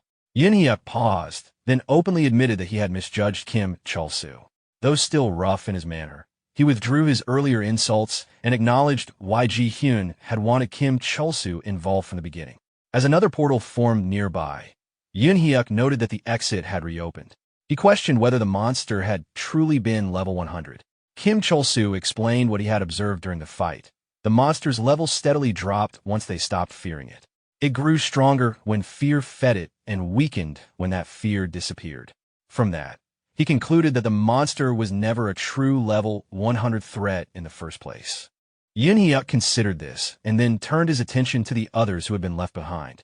Kim Chul-soo urged him forward, confident that everyone would be waiting for them. As they passed through the teleportation gate, Kim Chul-soo reacted to the sensation of movement, while Jun-hyuk dryly corrected him, clearly unimpressed. From a distance, Lammy watched their return with visible irritation, annoyed that they had survived when she expected otherwise. They emerged safely outside the dungeon. Kim Chul-soo looked around in disbelief, realizing they had truly made it out. Ji-hyun rushed forward and embraced them in relief, overwhelmed by the fact that both were alive. Kim Chul-soo immediately grew flustered and uncomfortable, insisting on distance, while Ji-hyun thanked him sincerely for protecting Jun-hyuk. His discomfort only grew, and Jun-hyuk stood frozen, clearly unsure how to react. The surrounding guild members noticed his reaction and commented on his expression. Jun-hyuk turned toward them in disbelief, only then realizing that more people were present than he expected. Ji-hyun attempted to explain what had happened, but collapsed mid-sentence, exhaustion and grief finally catching up to her. At that moment, familiar voices cut in. Members who had been presumed dead revealed themselves, casually commenting on their return. The old man reacted in shock as realization spread through the group. Patton stared in disbelief when he saw Hyun-soo standing there unharmed. Hyun-soo confirmed that he had survived without injury. Min-sung then explained that those who had been defeated were immediately expelled from the dungeon upon death, rather than truly dying. The truth finally settled in. Everyone who had fallen had made it back alive. Our protagonist points out that if everyone was ejected the moment they died, then the bodies they saw inside the dungeon must have been fake. He adds that if they had known leaving was possible, dying to exit would have been the easier option. Min-sung reacts in disbelief, recalling how Ji-hyun claimed she saw him get beheaded, clearly unsettled by the thought. His yellow-haired companion follows up, explaining that they tried to warn them earlier, but communication from outside the dungeon was impossible. Jun-hyuk looks around at the group and admits that it is a relief to see everyone safe. He tells them not to worry about what already happened and then asks a more important question, whether the guild master had shown up. The old man reacts with confusion. Minsung responds, questioning what guild master Yunhyuk is referring to, then realizes that she never appeared at all, even when guild members were supposedly at risk of dying. Our protagonist speaks up, questioning what kind of guild master would fail to show up in such a situation. He mentions that on the way out, he saw a girl named Lammy. Everyone turns toward him in shock. Yunhyuk processes this and realizes that what he saw was not an illusion. She really did appear and even left her room. The scene shifts to real life. Our protagonist sits in a restaurant with the old man and comments that someone who never left her room finally logged into the game she feared so much. He notes that it explains why everyone was so surprised.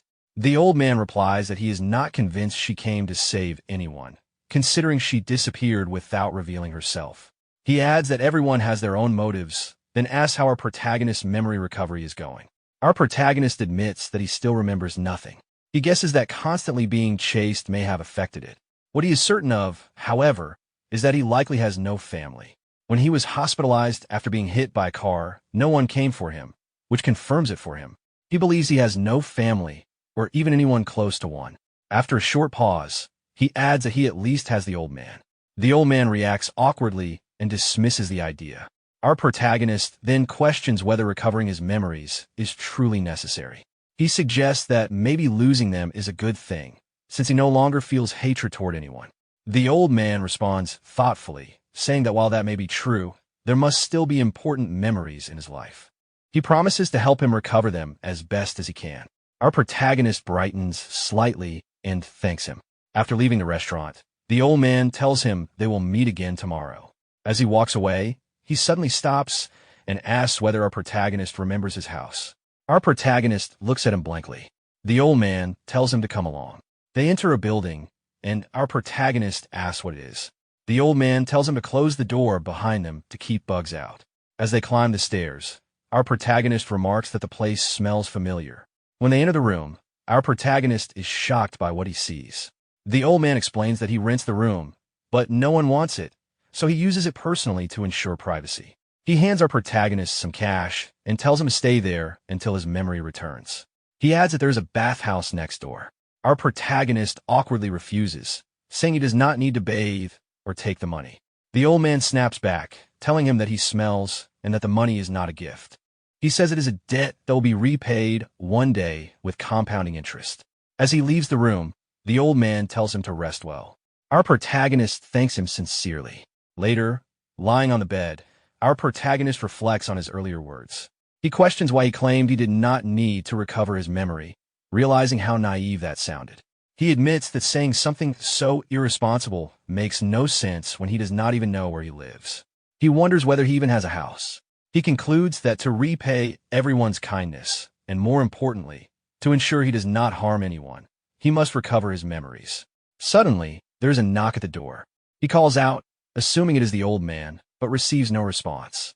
The knocking grows faster, causing him to panic as he demands to know who is there. The knocking abruptly stops. He exhales shakily, saying it scared him and admitting he almost thought it was the loan sharks again. In his dreams, debt collectors chased him relentlessly, surrounding him and threatening him to pay what he owed. Their voices echoed as he ran, panic building until it overwhelmed him. He suddenly woke up, shouting as he sat upright in bed. Someone nearby pointed out that it was already morning. Our protagonist rubbed his face and spoke to himself in confusion. The word from the dream lingered in his mind, especially the demand to pay up. The man in the dream felt strangely familiar, as if he had seen him before. He wondered whether he actually knew him. Letting out a long yawn, he dismissed it as a strange dream. Elsewhere, inside a room, Yunhyuk spoke seriously to his companions. He stated that retirements were real. Playing casually as they had been might still be fine, but he was no longer confident. As dungeons became harder, monsters stronger, and rewards greater, his desire to keep pushing grew along with the risk to his life. He admitted that the more he played, the more he wanted, even while putting himself in danger. Because of that, he decided to quit. He made it clear that whether the others quit with him or continued was their choice. He would not force anyone. However, he asked them to understand one thing. If anything ever happened to any of them, he knew he would regret not stopping them for the rest of his life. His yellow-haired companion responded by saying no one could deny how hard Yunhyuk had tried. After encountering the steel giant, Yunhyuk had leveled faster than anyone else, all to protect them. He added that Yunhyuk was still trying to protect them now, and that it was time for him to stop carrying everything alone. A pink-haired companion followed, telling Yunhyuk that he could rest now and that she would quit with him. A black-haired boy spoke up next, agreeing to quit as well. He admitted that after seeing monsters appear out of nowhere, especially after the steel giant incident, the game had stopped being enjoyable for him. Minsung suddenly jumped forward, loudly declaring that he was not afraid of retiring at all. However, he admitted that without the group, he had no reason to keep playing. Patton then spoke firmly, making it clear that not everyone was quitting. He said he would continue playing, as someone like him had no other way to survive without Heaven's Door. With that, he left the room. Yunhyuk turned his attention to Jihyun and asked what she planned to do. She replied that she would quit as well, but before that, there was someone she wanted to meet. She asked if that was all right. Yunhyuk agreed and asked her to pass along his thanks. She smiled and said she would. Yunhyuk then suggested wrapping things up. The yellow-haired boy joked that they should at least have a drink to commemorate the disbandment. Yunhyuk declined, saying he needed to speak with the guildmaster at least once. The yellow-haired boy questioned whether the guildmaster truly came to save them. Yunhyuk replied that being the only one who believes in a truth can be lonely, but he chose to believe. He stated that he no longer doubted him. At that moment, a man entered the room and loudly asked if they were friends of Kim Chul-soo. Yunhyuk responded coldly, saying he had no reason to speak with him and asked who he was. The man apologized casually and said that if they were not friends, then he was merely an acquaintance. He then began counting the people in the room one by one. As he continued counting, the yellow-haired boy reacted nervously and tried to warn Yunhyuk. Yunhyuk told everyone to be careful. The man then remarked that if 5 people Kim Chul-soo once knew were to suddenly die, it would surely shock him. Yunhyuk drew his blades and demanded to know who the man was, accusing him of appearing out of nowhere and speaking nonsense. With a dark smile, the man declared that now, all of them would die. The scene then shifted back inside the game to a seaside area. Upon seeing the beach, our protagonist became visibly excited, amazed by the sight of the ocean. The old man questioned why he was so happy, remarking that he acted as if he had never been to a beach before. Our protagonist replied that it did not matter whether it was his first time or not, because it was the ocean. The old man silently wondered whether he was innocent or simply naive. He then explained that entry to the area required a swimsuit, calling it a strange rule. Our protagonist responded that since it was the ocean, the rule made sense. The old man pointed out that this was not an ordinary beach. It contained a holy site that allowed players to undergo a second job change. Our protagonist reacted with confusion, repeating the words, job change, to himself. The old man told him not to shorten it and reminded him that he was already level 50. Our protagonist processed that information slowly, realizing that reaching level 50 meant he was eligible to change jobs into a higher tier class. The old man explained his own case as an example. Starting as a warrior, progressing far enough allowed branching into several paths. One option was becoming a blacksmith, capable of crafting personal equipment. Another was a guardian, specializing in protecting party members with strong defensive abilities. There was also the soul warrior path, which worked closely with magic, particularly soul-based power. Lastly, there was the knight class, which President Han Kamun had reached, someone the protagonist had already seen before. After a short pause, the old man added that whether he liked it or not, from level 50 onward, leveling up was impossible without undergoing a job change. They were not there to swim or relax in swimsuits, and the purpose of coming there should be obvious. Our protagonist responded dejectedly, realizing they were not there to play. The old man then pointed toward the many islands scattered across the ocean. Among them was the holy site, but its location changed every day. Previously, players had to cross the sea and search blindly. However, since many people also came to the area for leisure, it was likely someone present had already visited the holy site that day. He suggested splitting up and asking around. Our protagonist hesitated and questioned whether he should be asking women as well. The old man replied that avoiding half the people there made no sense and told him to go talk to them. Our protagonist tried to refuse, but the old man cut him off and pushed him forward, telling him not to act that way and to go. Sliding across the sand, our protagonist abruptly stopped in front of a woman and awkwardly greeted her, calling her a nice person.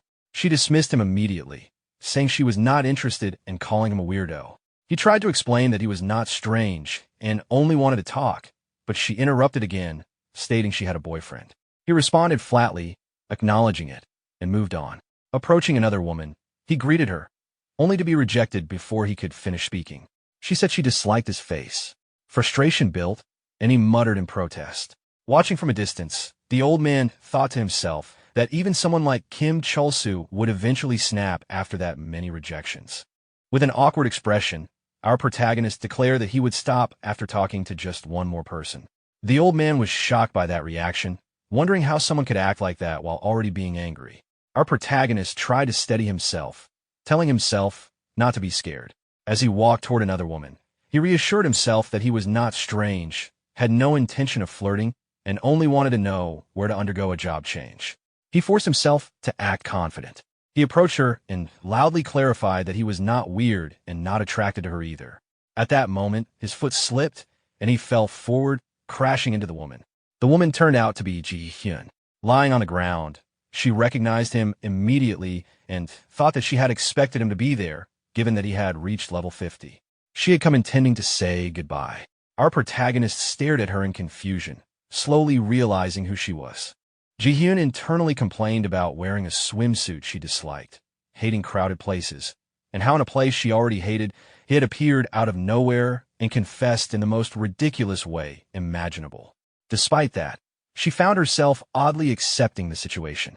Our protagonist smiled awkwardly and remarked that he felt nothing even while being that close, joking that he could probably sleep in the same bed without issue. That comment earned him an immediate kick between the legs. He groaned in pain, barely managing to question why.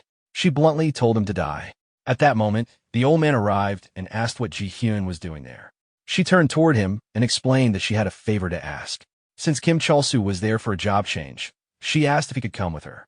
The old man replied that the protagonist was indeed there for that purpose, but questioned why she wanted to go alone with him.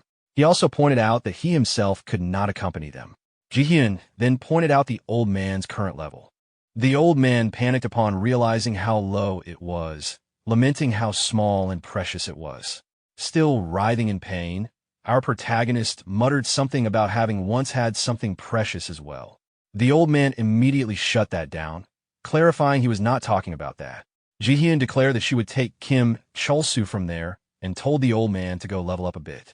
As he watched her, the old man admitted internally that she was not wrong.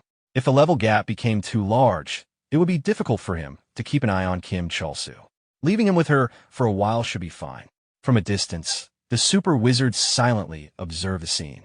The scene shifts back to Catherine, who is on a video call. She calmly tells the person on the other end that she needs a favor and asks him to find someone to investigate a matter. When he questions what kind of investigation it is, she replies that the cost does not matter, only that the person must be capable and fast. At that moment, the super wizard appears and confidently offers himself for the job.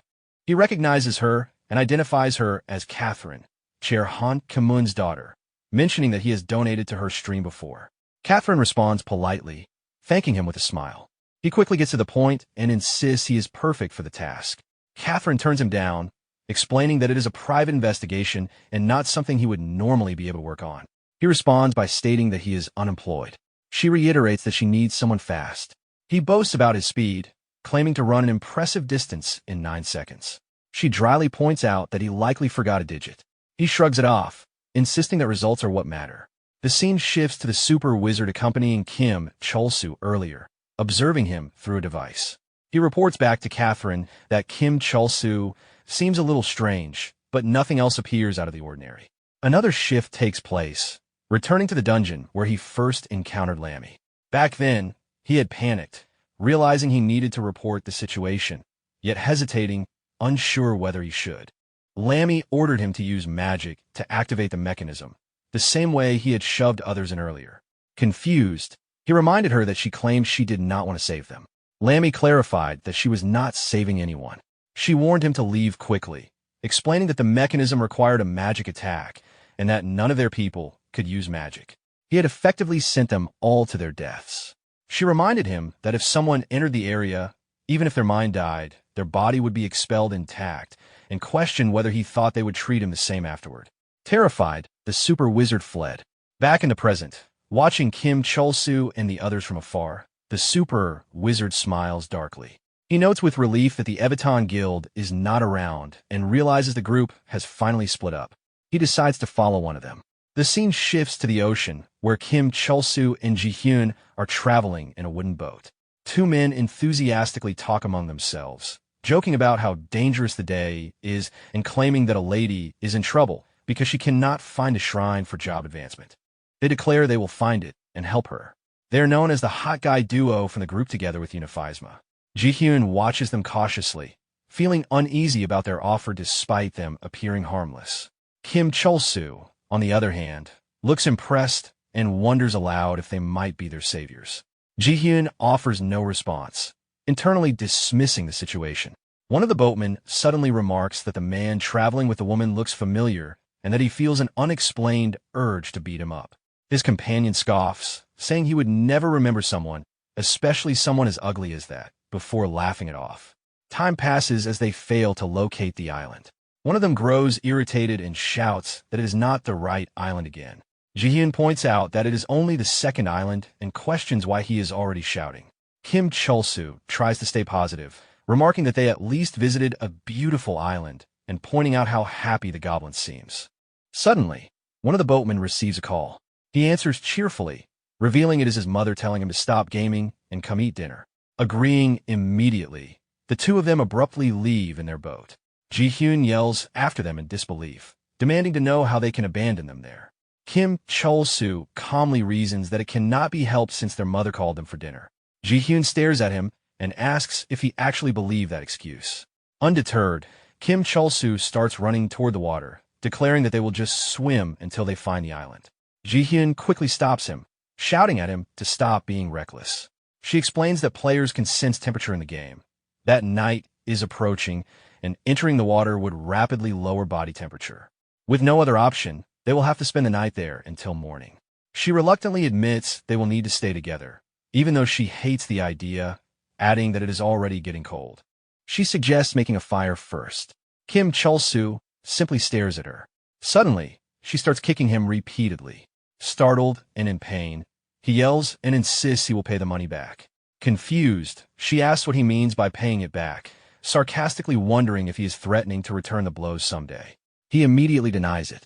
After some time, while walking through the jungle, she speaks to the protagonist in an irritated tone, telling him not to look her way. She complains that she cannot find any good wood for timber and remarks that, aside from him, there is nothing usable. She decides they can make do with coconut shells instead, reasoning that coconuts can be turned into charcoal and should work well enough. She then creates a magical bow and fires several arrows, knocking multiple coconuts down from the trees. Afterward, she tells Kim Chol-soo to grab the coconuts. Suddenly, a level 40 coconut spider drops down in front of her. Startled, she falls to the ground and screams about the bug. Hearing her shout, the protagonist replies in confusion, asking if she called him and reminding her that she told him not to look. She urgently clarifies that she is not calling him a bug, but that there is an actual bug and tells him to do something. Looking at the coconut spider, the protagonist casually comments that it is just a normal mob. He then picks the spider up and laughs, asking if she was really scared of something like that. The goblin bursts into loud laughter alongside him. Seeing this, she panics and screams. Amused, the protagonist and the goblin continue teasing her by threatening her with the coconut spider. Overwhelmed, she drops to her knees and begins crying loudly. Realizing the situation, the protagonist stops and reacts with surprise, asking if she is actually scared of it. He tells the goblin that he should stop and asks him to slay the spider. As the goblin does so, the protagonist mutters that this has turned into a mess and admits he did not think she would cry. He then walks over to her and explains that he thought she was joking and that he was just playing along. He tries to calm her down and asks her to stop crying. Still crying, she angrily tells him that she hates him and demands to know what is wrong with him.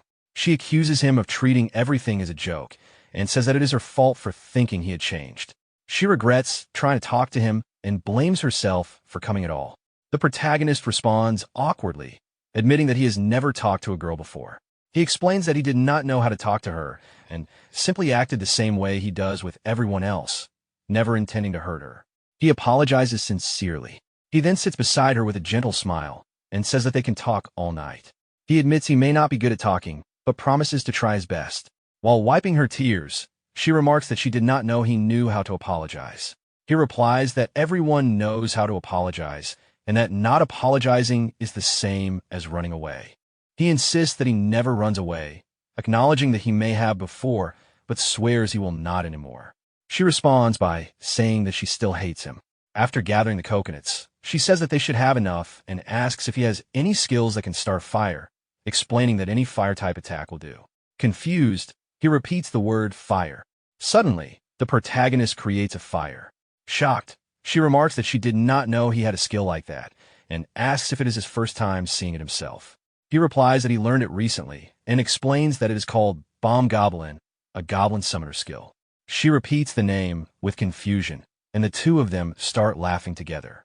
She begins to say something, but before she can finish, the bomb explodes. The blast throws both of them back, along with the goblin. Clearly irritated, she yells at him, questioning who would ever start a fire using a bomb. The protagonist responds with an awkward smile, explaining that it is the only fire-type attack he can use. Suddenly, something catches his attention.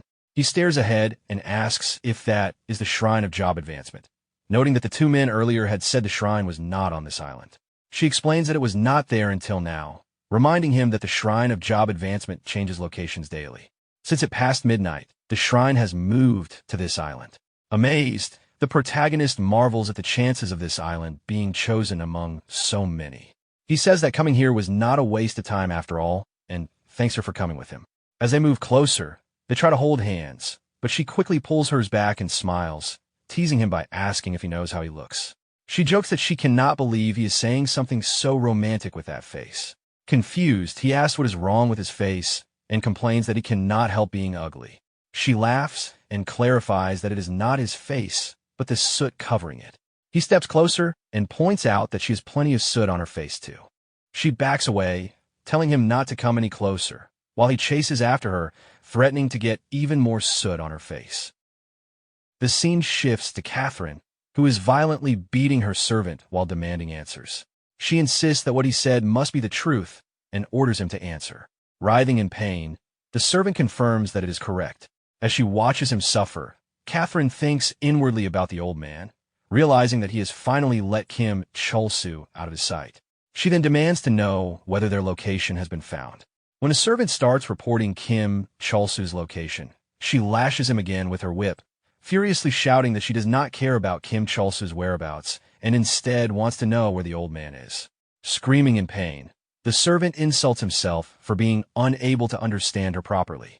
Even as he suffers, he thinks to himself that this must have been the practice she wanted before her stream, reassuring himself that they will make a lot of money again this month. Gathering himself, he reports that the old man has been located and that their plan can begin at any time. Catherine smiles darkly, praises him, and declares that a good boy deserves a reward. She then calmly orders him to kidnap the old man immediately. The servant hesitates and tells her that she must provide a proper reward if she expects obedience. Catherine reacts angrily, questioning whether her reward was insufficient. The servant bluntly tells her that it was completely off and warns that kidnapping is a crime, suggesting she reconsider. Catherine smiles again and explains that she herself would never commit a crime, but that the planning and execution will be carried out by him, someone she considers worthless. She asks whether he really expects her to become a criminal herself. As he tries to respond, she strikes him again with the whip. The scene shifts to the old man speaking angrily over a phone call.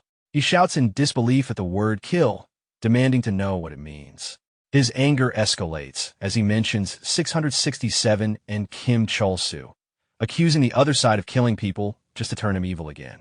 He questions who authorized such actions and asks whether they truly believe Kim Chol-soo would regain his power this way, insisting that he had already planned everything and demanding to know why this happened. The man on the other end calmly tells him to lower his voice, addressing him as number 3, and remarks that such anger would surely enrage his own victims. This man is revealed to be Iscariot number 1. Iscariot explains that he was aware G67 lost his memories and that his powers weakened as well. He admits that he did not act earlier because he knew the old man was keeping the information secret, believing he could resolve the issue soon. He says he merely decided to give a small push since the old man seemed stuck, and coldly suggests that killing 667 and creating a new goblin summoner might have been simpler. The old man desperately argues that 667's talent as a goblin summoner is unprecedented and that he cannot be disposed of so lightly. He insists that everything is for the greater good and begs for more time, promising that he can revert Kim Chulsu to how he was. Iscariot responds that there is no time to spare and reminds him that innocents are dying every second. He gives a clear ultimatum: 1 week. If there is no progress within that time, Kim Chulsu must be eliminated. At that moment, an employee enters Iscariot's office to announce a guest. Iscariot gestures dismissively and continues speaking, saying that he dislikes wasting even a single day and honestly doubts Kim Chulsu's memories can return at all. He dismisses the idea that a few dead friends could restore them, admitting he was merely testing the method and not betting on it. He then ends a call. After the call ends, the old man reflects inwardly. He remembers Kim Chulsu as someone who would leap into death without hesitation for his friends, naive but confident, young and unable to fully see reality. He recalls how deeply Kim Chulsu was troubled when he realized he had sacrificed others, wishing he could have died in their place. He remembers how everyone in Evitan was the same, foolish yet pure, people who would jump into fire to save one another without thinking of personal gain. He believes they were not people who deserved to die meaninglessly, crushed like bugs. Anger surges within him as he realizes Kim Chulsu is in danger. He decides he must hurry and log into Heaven's Door immediately. Suddenly, a figure ambushes him from behind, pressing a chloroform-soaked cloth over his face. As his consciousness fades, the old man struggles and thinks desperately that he needs to contact Kim Chulsu. The scene then shifts inside the game, where the protagonist is fighting a level 39 chicken beast. The creature charges toward him, roaring loudly as it attacks. The protagonist panics and shouts at the goblin that the enemy is attacking and tells Greeny to dodge. The goblin hesitates, letting out a faint sound, and remains where it is. In the next moment, the chicken beast lands a heavy punch directly to the goblin's face. The force of the blow sends the goblin crashing to the ground, badly injured. Seeing this, the protagonist cries out in fear, asking whether Greeny is all right. Without hesitation, he activates his ability that transfers his own health to heal the goblin, sacrificing a portion of his HP to restore the goblin's wounds. As the healing takes effect, the protagonist realizes how critical this ability is. He wonders why he had not learned such an important skill earlier, especially one that allows him to protect Greeny without forcing it to fight recklessly. The goblin struggles back to its feet, preparing to attack again, while the beast lets out another roar. The protagonist calls out to Greeny, checking if it can still move. Before he can react further, the beast lands another powerful strike, knocking the goblin down once more. The protagonist screams Greeny's name as the monster shifts its attention toward him and charges forward, roaring as it prepares to attack. At that moment, the protagonist instinctively attempts to summon the goblin again, but instead feels a sudden shift in his own body. The burden of combat transfers to him, forcing him to fight directly while the goblin remains incapacitated. As the beast's fist comes down, the protagonist blocks the attack and realizes he is wielding a weapon. Relief washes over him as he grips the short sword he obtained earlier, purchased using the legendary item he had sold. The platinum blade bites into the beast's arm, carving a deep wound. The monster howls in pain and staggers back. Landing on the ground, the protagonist senses another change within himself. The power gained from his second job advancement begins to take effect, increasing his combat ability through his bond with the goblin. He feels stronger, though not overwhelmingly so, and immediately realizes the boost is far smaller than he had expected. His moment of confusion is cut short as the beast charges again. Panicking, he tries to talk it down, but the creature leaps into the air instead, launching a devastating kick aimed straight at him. At the last moment, he summons the goblin and narrowly avoids the blow, but the impact sends both of them crashing across the ground. Struggling to rise, the protagonist calls out to Greeny, only to realize what he has just done. He had used the goblin as a shield. The realization hits him hard. He condemns himself inwardly for acting so instinctively and violently. As the goblin gets back up and laughs recklessly at the beast, the protagonist stops it and orders it to fall back. Gripping his sword firmly, he steps forward and tells the goblin that from now on, he will be the one protecting it. He advances toward the beast alone, placing himself between Greenie and danger. Behind him, the goblin watches with a conflicted expression, irritation and sadness mixing together. After a grueling struggle, the beast finally falls. Exhausted, the protagonist collapses onto a nearby stone, gasping for breath. He admits that he never imagined defeating a single monster could take this much effort. As he rests, memories surface. Fighting firsthand makes him realize how extraordinary the members of the Evaton Guild truly were. He wonders what Ji-hyun might be doing now. A memory resurfaces of Ji-hyun telling him she was leaving and asking if it would be all right to call him from time to time. He had answered easily, saying they were friends. She insisted they would still see each other in-game, but wanted to call him occasionally. Before logging out, she told him to stay safe. He had replied with a quiet goodbye. Back in the present, the protagonist reassures himself that she is probably resting now. After everything that happened in the trap, it must have been exhausting for her. The goblin lets out a weak sound. Noticing this, the protagonist asks if Greenie is tired and suggests they go rest. Suddenly, the goblin vomits blood. The protagonist screams Greenie's name as the goblin's body slackens. With a faint sound, the goblin loses consciousness and collapses to the ground. Holding the unconscious goblin tightly in his arms, the protagonist runs desperately toward the nearby village. By the time he reaches the entrance, he is completely out of breath. Still clutching Greenie, he cries out loudly, begging for help and saying that his goblin is sick. A nearby man hears him and reacts with disbelief, asking why anyone would care about a goblin. Another man casually tells him there are goblins everywhere and that he should just get a new one. An elf girl looks at him like he's insane and asks if he knows about the goblin attack incident that happened recently. An elf warrior scoffs and mutters that he cannot believe idiots like him play the game. One by one, the people walk away, leaving him standing alone in the street. The protagonist tries again, shouting for someone to wait and begging for help, but no one stops. With a heavy expression, he wonders why nobody is helping. He cannot understand why everyone hates goblins so much and asks himself what Greenie ever did wrong. At that moment, a voice speaks from behind him. A man steps forward and explains that a goblin attacked the city not long ago, and that it was a huge mistake for the protagonist to bring one here. The man introduces himself as Cha Haksu, level 68. Cha Haksu explains that in this city, no one will be willing to help a goblin. The protagonist asks in confusion why a goblin would attack the city. Cha Haksu bluntly says he has no idea. As he observes the protagonist more carefully, he notices the hidden class information and realizes the goblin must be his summoned minion. The protagonist confirms this and explains that the goblin is indeed his minion.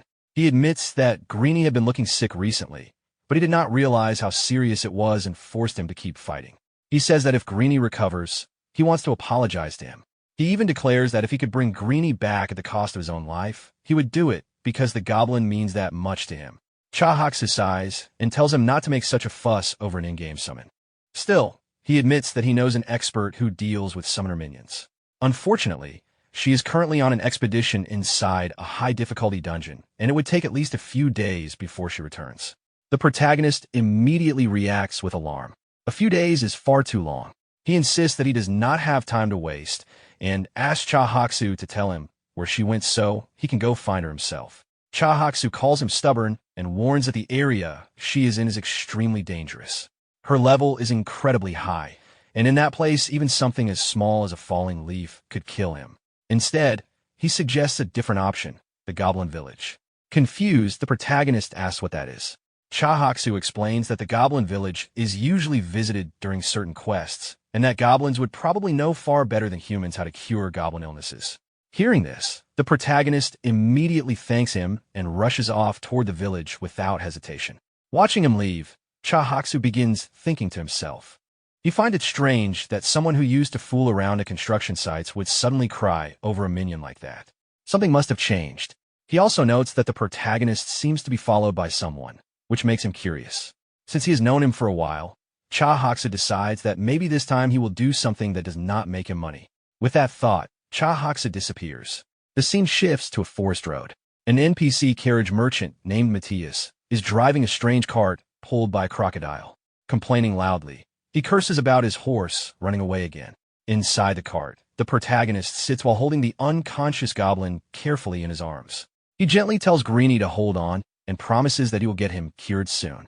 Desperation fills his voice as he pleads for the goblin not to die. After a while, the cart finally stops. Hidden behind a tree in the forest, another goblin watches them from a distance. Recognizing the figure in the cart, the goblin mutters in shock, realizing who it is. The protagonist climbs down from the cart while still carrying Greenie and looks ahead. It seems the rest of the journey must be done on foot. Matthias suddenly tells the protagonist that he only stopped the cart and never told him to get off. He immediately drives away, saying that once someone gets off, they are off. Left alone, the protagonist feels a strange sense of familiarity with the surroundings. Entering a cave, he realizes the place feels familiar as well.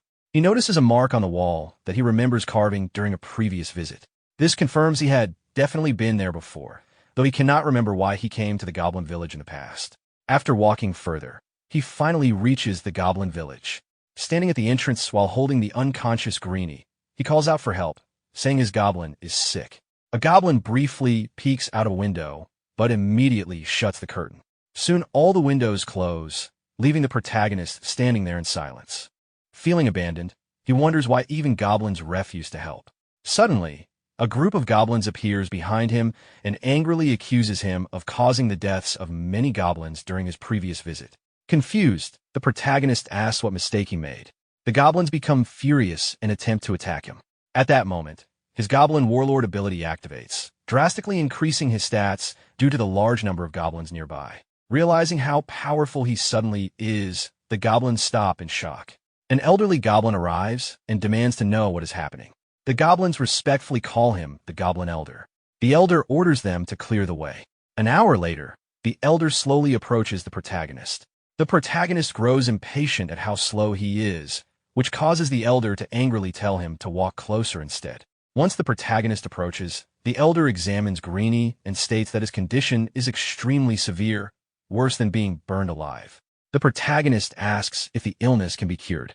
The Elder says it is curable, but only temporarily, explaining that the sickness will continue to spread unless the true source of the illness is removed. When the protagonist asks what the source is, the Elder points directly at him. Confused, the protagonist assumes it must be because he forced Greenie to fight. However, the Elder explains that goblins are naturally evil creatures, and the protagonist's excessively good aura is actually harmful to them. Being near someone like him slowly causes goblins to decay.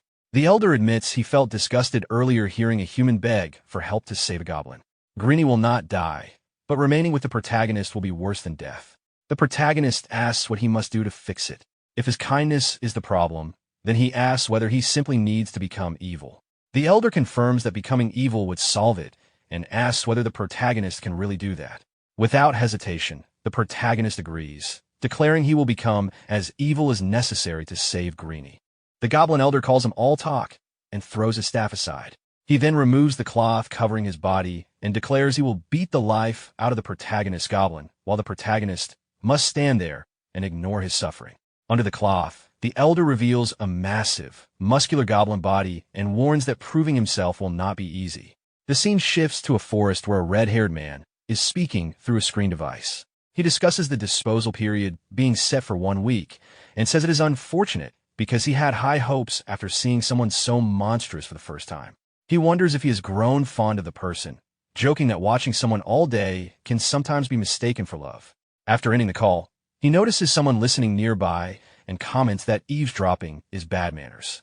Chahaksu steps out from behind a tree, saying the conversation was not worth listening to anyway. The red-haired man asks who he is. Chahaksu points to his floating status information and says it is written there. The red-haired man acknowledges his name and asks why he has been following him.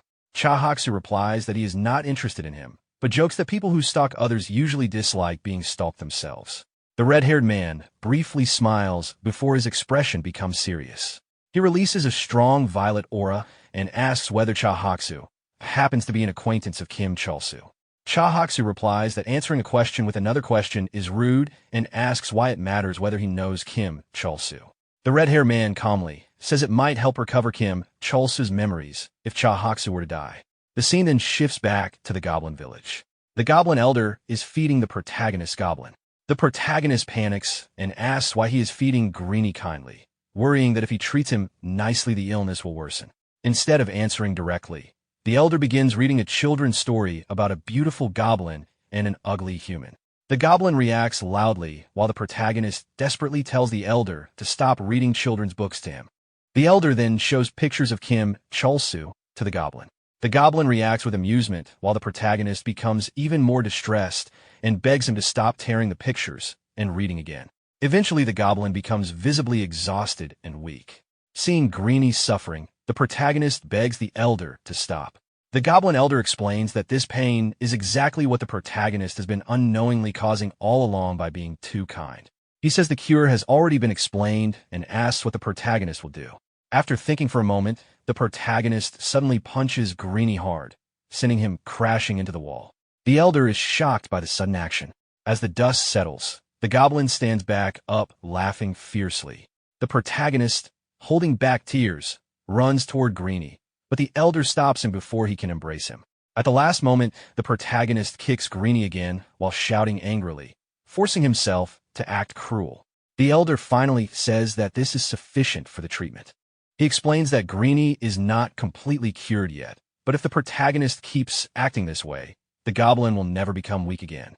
The protagonist quietly says that is good to hear and feels relieved. Greenie approaches him and smiles innocently. Watching him, the protagonist realizes that goblins like Greenie may have to live their entire lives being mistreated and never truly loved. At that moment, another goblin rushes into the room and reports an emergency.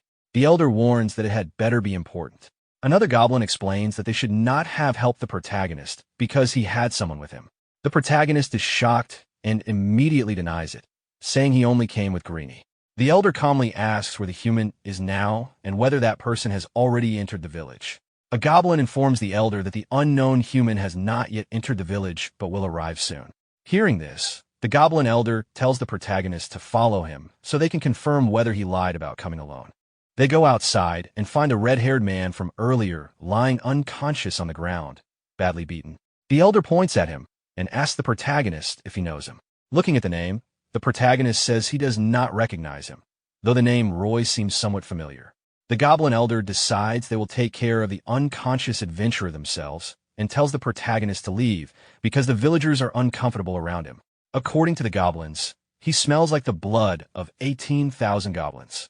The protagonist does not understand why they would think that, but thanks the elder for saving Greenie. The elder suggests that if it is so difficult, he should simply pretend to be evil.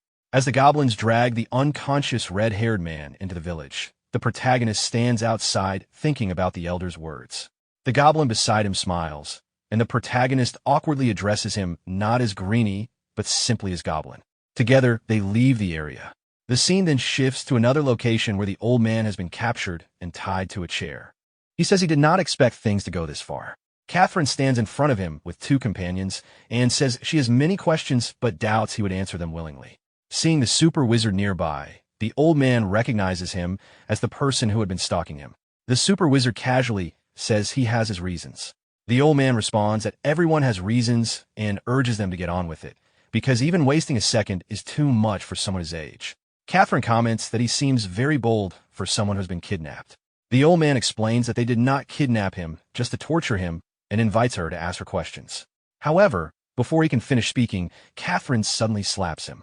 She explains that she was raised this way and will beat him until she calms down before asking anything. The old man panics and shouts for help, but Catherine's servant calmly tells him that she cannot be stopped and that he should simply endure the beating until she is satisfied. Since she never formally learned martial arts, he probably will not die. Catherine continues attacking him while he desperately tries to reason with her, asking what he did wrong and insisting that hitting old men is wrong.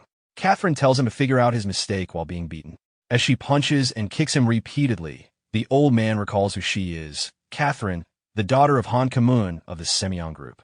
He remembers that she recently exposed the abuse she suffered from her father, shocking the world before leaving the corporation to become an independent streamer who built a massive following. While she continues attacking him, the old man wonders what any of that has to do with him.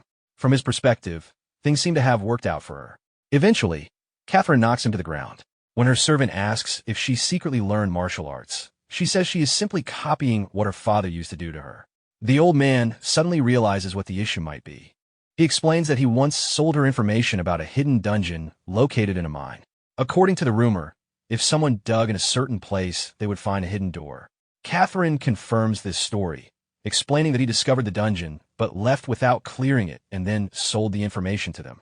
The old man insists he never knew a level 80 monster was inside, because he never entered the dungeon himself. Catherine immediately points out the inconsistency. She never told him that the monster was level 80.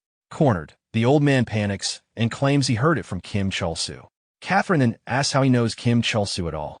She reveals that she noticed the old man appearing everywhere Kim Chul-soo went ever since the hidden dungeon incident.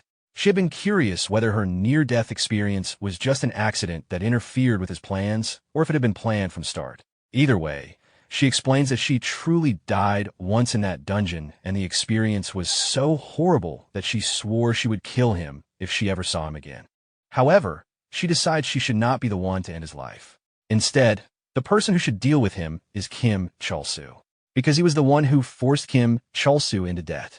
The scene begins with a gray-haired man thanking the old man after finishing their business and asking if he can leave.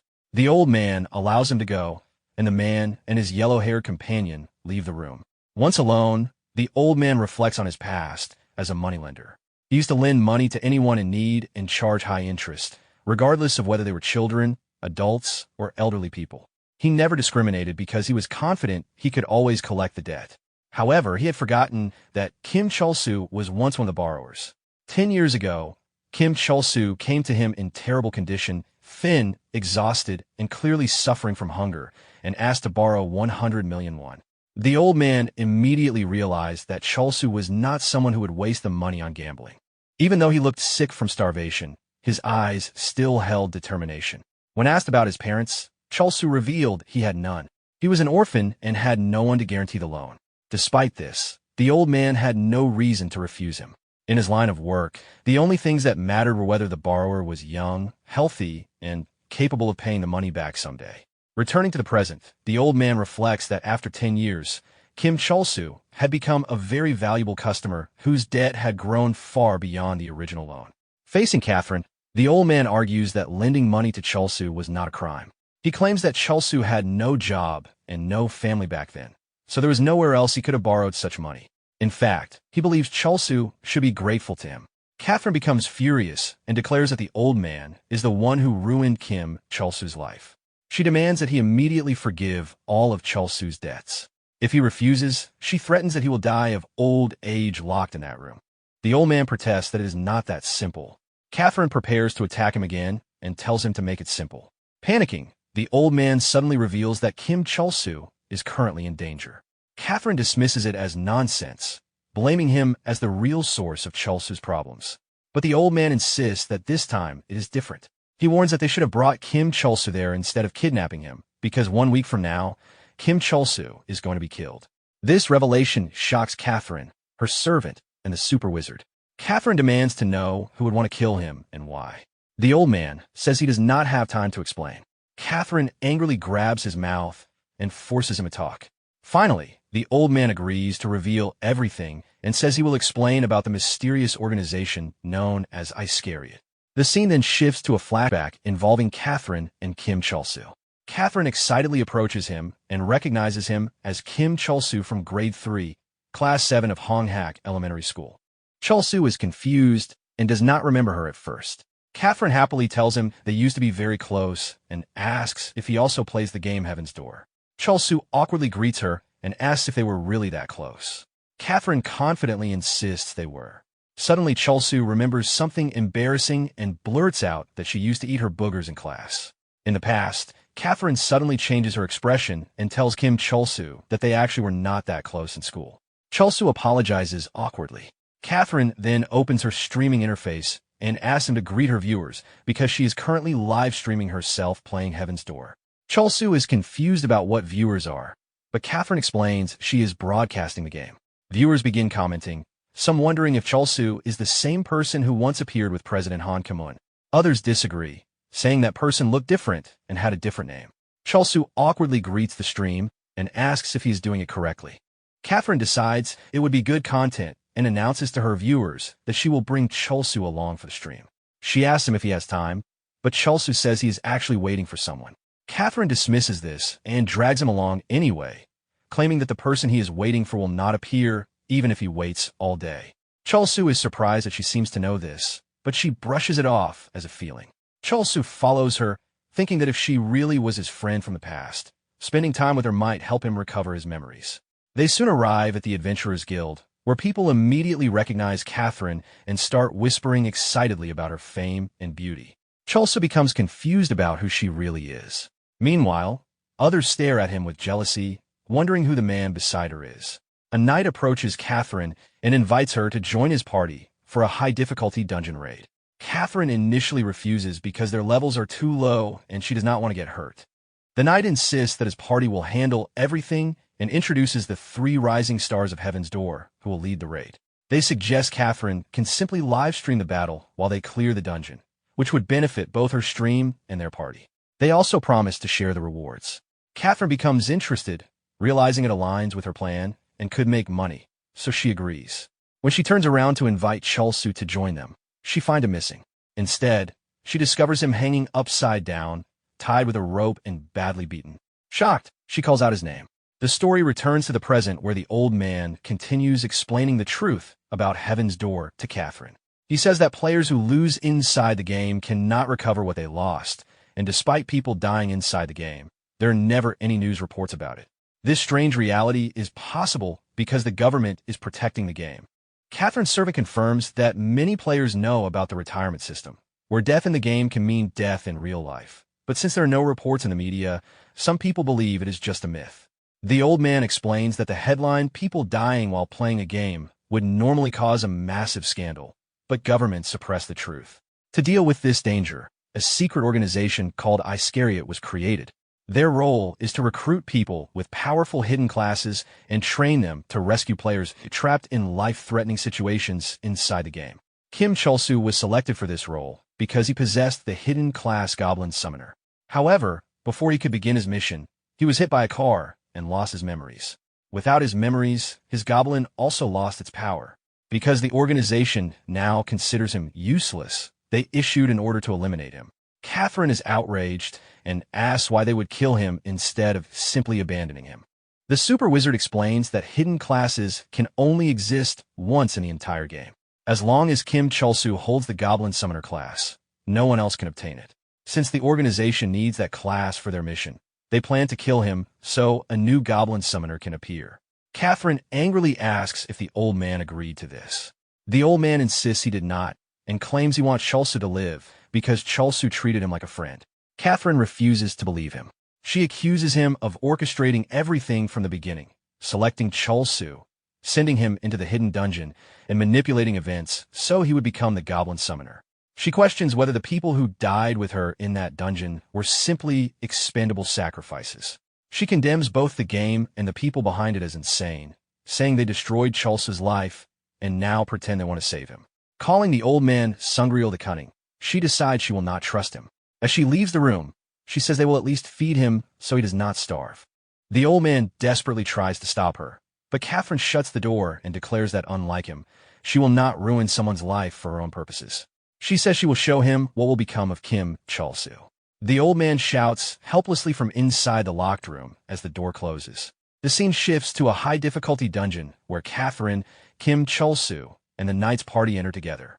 Cholsu looks around and repeats that it is a high-difficulty dungeon, while Catherine excitedly tells her live-stream viewers that if they clear the dungeon, they should send her 1,000,000 balloons.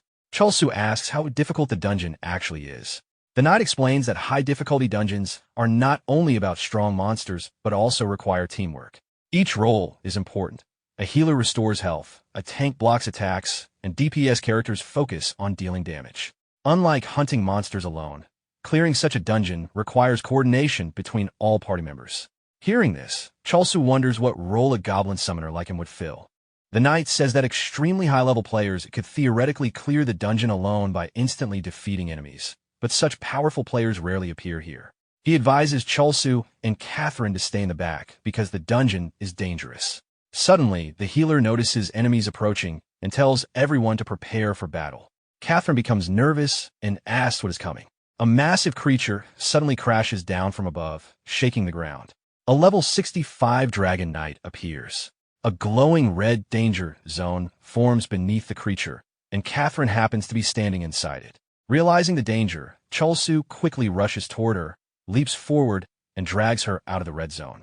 They both fall to the ground just before a huge explosion erupts in the marked area. Shocked, Chulsu says they almost died and apologizes, explaining that the red mark on the floor looked dangerous, so he acted immediately. Catherine is stunned that he reacted purely based on instinct. Meanwhile, inside the blast radius, the Knight's party protects themselves with a powerful energy shield. Once the explosion ends, they drop the shield and continue fighting. The Dragon Knight roars and attacks again. One of the party members confidently declares that as long as he stands there, the monster's attacks will not break through their defenses. Another fighter, Hyun, leaps into the air and strikes the Dragon Knight with the powerful skill Giga Slash, slashing its chest. However, the monster retaliates immediately and lands a devastating punch on Hyun, severely injuring him. The healer quickly rushes over and begins restoring his health. The Dragon Knight then shifts its focus to the healer and charges toward her in rage. It jumps high into the air and dives down with both fists aimed at crushing her. Just before the attack lands, a sorcerer named Genius Kim traps the monster inside a glass-like magical structure, stopping its attack. The sorcerer calmly explains that the monster targeting the healer was predicted.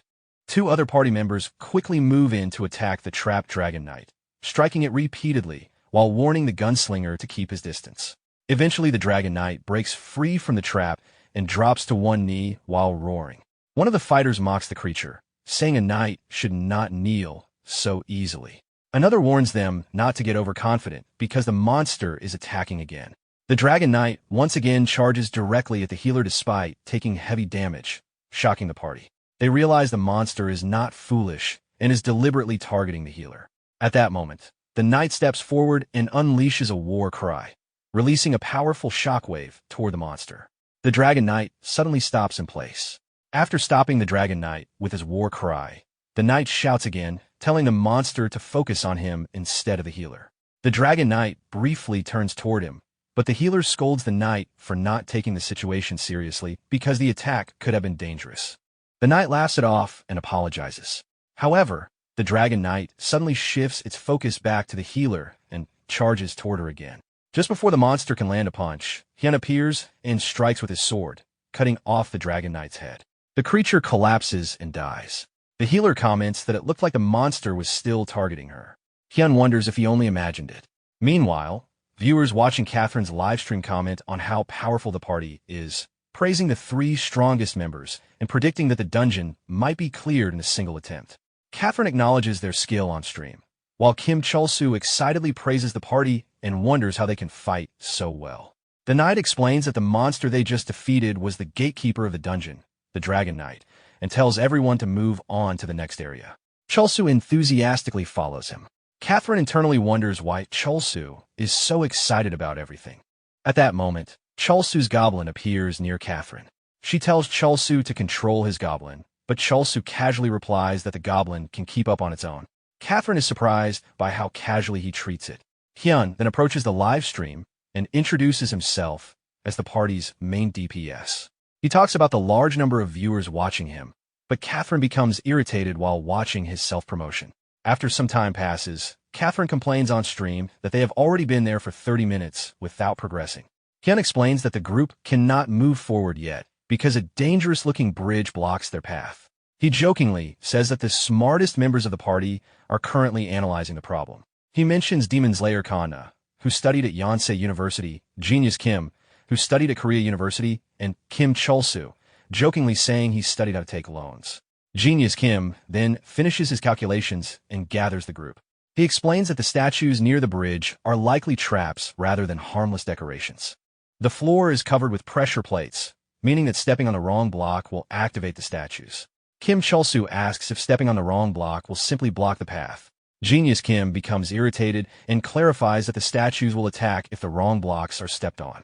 He explains that normally they would send clones to test the safe tiles, but no one in the party has the illusionist class, which specializes in illusion magic capable of creating clones. Catherine quietly asks her viewers what an illusionist is, and the chat explains that it is an upgraded class for magicians that uses illusion magic. Since they cannot test the tiles safely, Genius Kim decides on another strategy. He instructs the two tankers to lead the way while the healer stands ready to immediately heal them if they take damage. The party forms up at the bridge as instructed. Genius Kim then tells everyone that once they cross the bridge, the dungeon boss awaits on the other side. The party begins crossing the trap-filled bridge toward the dungeon boss. As they move forward, someone steps on a wrong tile, and one of the statues immediately attacks. A tanker blocks the attack with his shield, and Hyun casually comments that the attacks only tickle. The tanker sarcastically asks if Hyun would like to try blocking them himself. Another statue strikes again, putting more pressure on the tankers. A black-haired member of the party starts complaining to Genius Kim, accusing him of deliberately stepping on traps. Genius Kim angrily tells him to lead the way if he thinks he can do better. The black-haired man accepts the challenge and pushes forward. Meanwhile, the healer tries to calm everyone down and continues healing the injured tankers, reminding them that fighting among themselves will only make things worse. The black-haired player internally complains that the others are acting arrogant because their party has been successful recently. A pink-haired teammate tells him to stop whining and focus. The black-haired man angrily responds, claiming he is not angry and pointing his gun at the pink-haired teammate while yelling that the mistakes are unacceptable. Despite the argument, Catherine observes that their teamwork is still good enough that they should eventually clear the dungeon. Kim Chul-soo quietly suggests to Catherine that maybe they could just destroy everything instead of solving the puzzle. But the group continues trying to cross the bridge properly. As they approach the last statue, the knight notices that its spear looks longer than the others. The black-haired man impatiently tells everyone to hurry, because only a few tiles remain. The knight becomes irritated by the constant complaining, but forces himself to endure it because Catherine's viewers are watching the live stream. However, his patience finally breaks when he accidentally steps on another trap and starts shouting in frustration. The black-haired player explodes in anger and accuses the knight of sabotaging the team. At that moment, the final statue suddenly thrusts its spear forward and impales the pink-haired player. Everyone freezes in shock. A system message appears announcing that Demon Slayer Kanna has died and returned to town. As his body fades away, he admits that he became overconfident. Genius Kim quickly analyzes the situation and realizes something important. The final statue does not attack the person who steps on the trap. Instead, it randomly targets someone in the party. He warns everyone to freeze because if the healer gets hit, the entire dungeon run will fail. He proposes a strategy. One group should remain in place while the other group advances, reducing the chance that the healer will be randomly targeted. The black-haired player refuses the plan, accusing Genius Kim of prioritizing his own safety. Kim Chul-soo internally wonders why the man is acting so aggressively and notes that viewers probably will not like his attitude. Catherine steps in to calm him down, explaining that if normal members die, the remaining party might still clear the dungeon, but if the healer dies, the entire raid will fail. After hearing this, the black-haired player reluctantly agrees to continue. The tanker moves forward carefully and steps on a safe blue tile, allowing everyone to breathe in relief. The others follow behind him while Genius Kim encourages them to keep going. However, the tanker soon steps on another wrong tile and panics. The statue immediately attacks again, this time killing the black-haired player. A system notification announces that My Goodness 30cm has died and returned to town. As his body disappears, he angrily curses and complains about being the one targeted. Genius Kim urges everyone not to panic because only a few tiles remain before they can cross the bridge. The tanker continues forward but steps on another trap. This time, the statue's spear strikes the knight, instantly killing him. While crossing the trap bridge, the party receives another system notification announcing that Ranked Tanker has died and returned to the nearest town. Despite this, the tanker continues forward but again steps on the wrong tile. The statue throws its spear toward the healer, but Genius Kim jumps in front and takes the hit himself. A notification appears stating that Genius Kim has died and returned to the nearest town. As his body slowly disappears, he gives a thumbs up and confidently tells the others that he is a genius and asks them to finish clearing the dungeon. The healer is left shocked by the sacrifice. Hyun tells everyone that they heard Genius Kim's final words and that the only thing left now is the boss. Hyun, the healer, and the remaining tanker rush ahead into the boss room, determined to avenge their teammates. Catherine becomes furious, Realizing that the remaining party members did not care about the risk she and Kim Chulsu were also facing earlier. She angrily points out that they were also potential targets of the statue traps, even though the party had earlier told her she could simply sit back and watch. When Chulsu asks what they should do now, Catherine angrily declares that she will at least take half of the boss's loot. She then rushes forward and orders Chulsu to follow her. Inside the boss area, Catherine and Chulsu hide at a distance and observe the fight. Chulsu asks if the boss has already been defeated, but Catherine replies that the battle has just begun. The boss appears as Larmus. Viewers watching the livestream comment that the level seems too low for a high-difficulty dungeon boss. Hyun arrogantly mocks the monster, saying that the earlier Dragon Knight Guardian was more impressive. However, the monster suddenly attacks with a powerful kick. Hyun barely dodges and falls to the ground. He equips his legendary shooting boots and launches a counterattack using a powerful kicking technique called Shooting Star Kick. The monster flips in midair and counters by punching Hyun in the face, slamming him to the ground. The healer rushes to heal Hyun, but the monster suddenly appears behind her and prepares to attack. At the last moment, the tanker blocks the strike with his shield and shouts at the monster. He uses his war cry skill to draw the monster's attention. For a moment, the monster focuses on him, but it suddenly ignores the taunt and attacks the healer again, kicking her into a wall. The tanker is shocked that his taunt failed and wonders what kind of monster they are fighting. Watching from afar, Chulsu becomes worried and suggests they should help. Catherine refuses, saying that if the three experienced fighters cannot defeat the monster, the two of them have no chance. She insists they stay hidden and escape if the party is wiped out. As the monster slowly approaches the tanker again, something unexpected happens. From a distance, a small stone pebble flies through the air and instantly cuts off the monster's head. Chulsu's goblin appears nearby, shouting excitedly. Chulsu praises the goblin but awkwardly corrects himself, saying it was both a good and bad job. Livestream viewers are shocked and comment that the monster appeared to die from a rock. The monster's head falls to the ground. The tanker, unable to understand what just happened, wonders if the boss is really dead.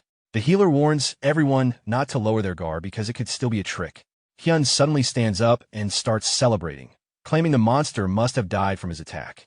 He happily walks toward the body to collect the loot from the high-difficulty dungeon.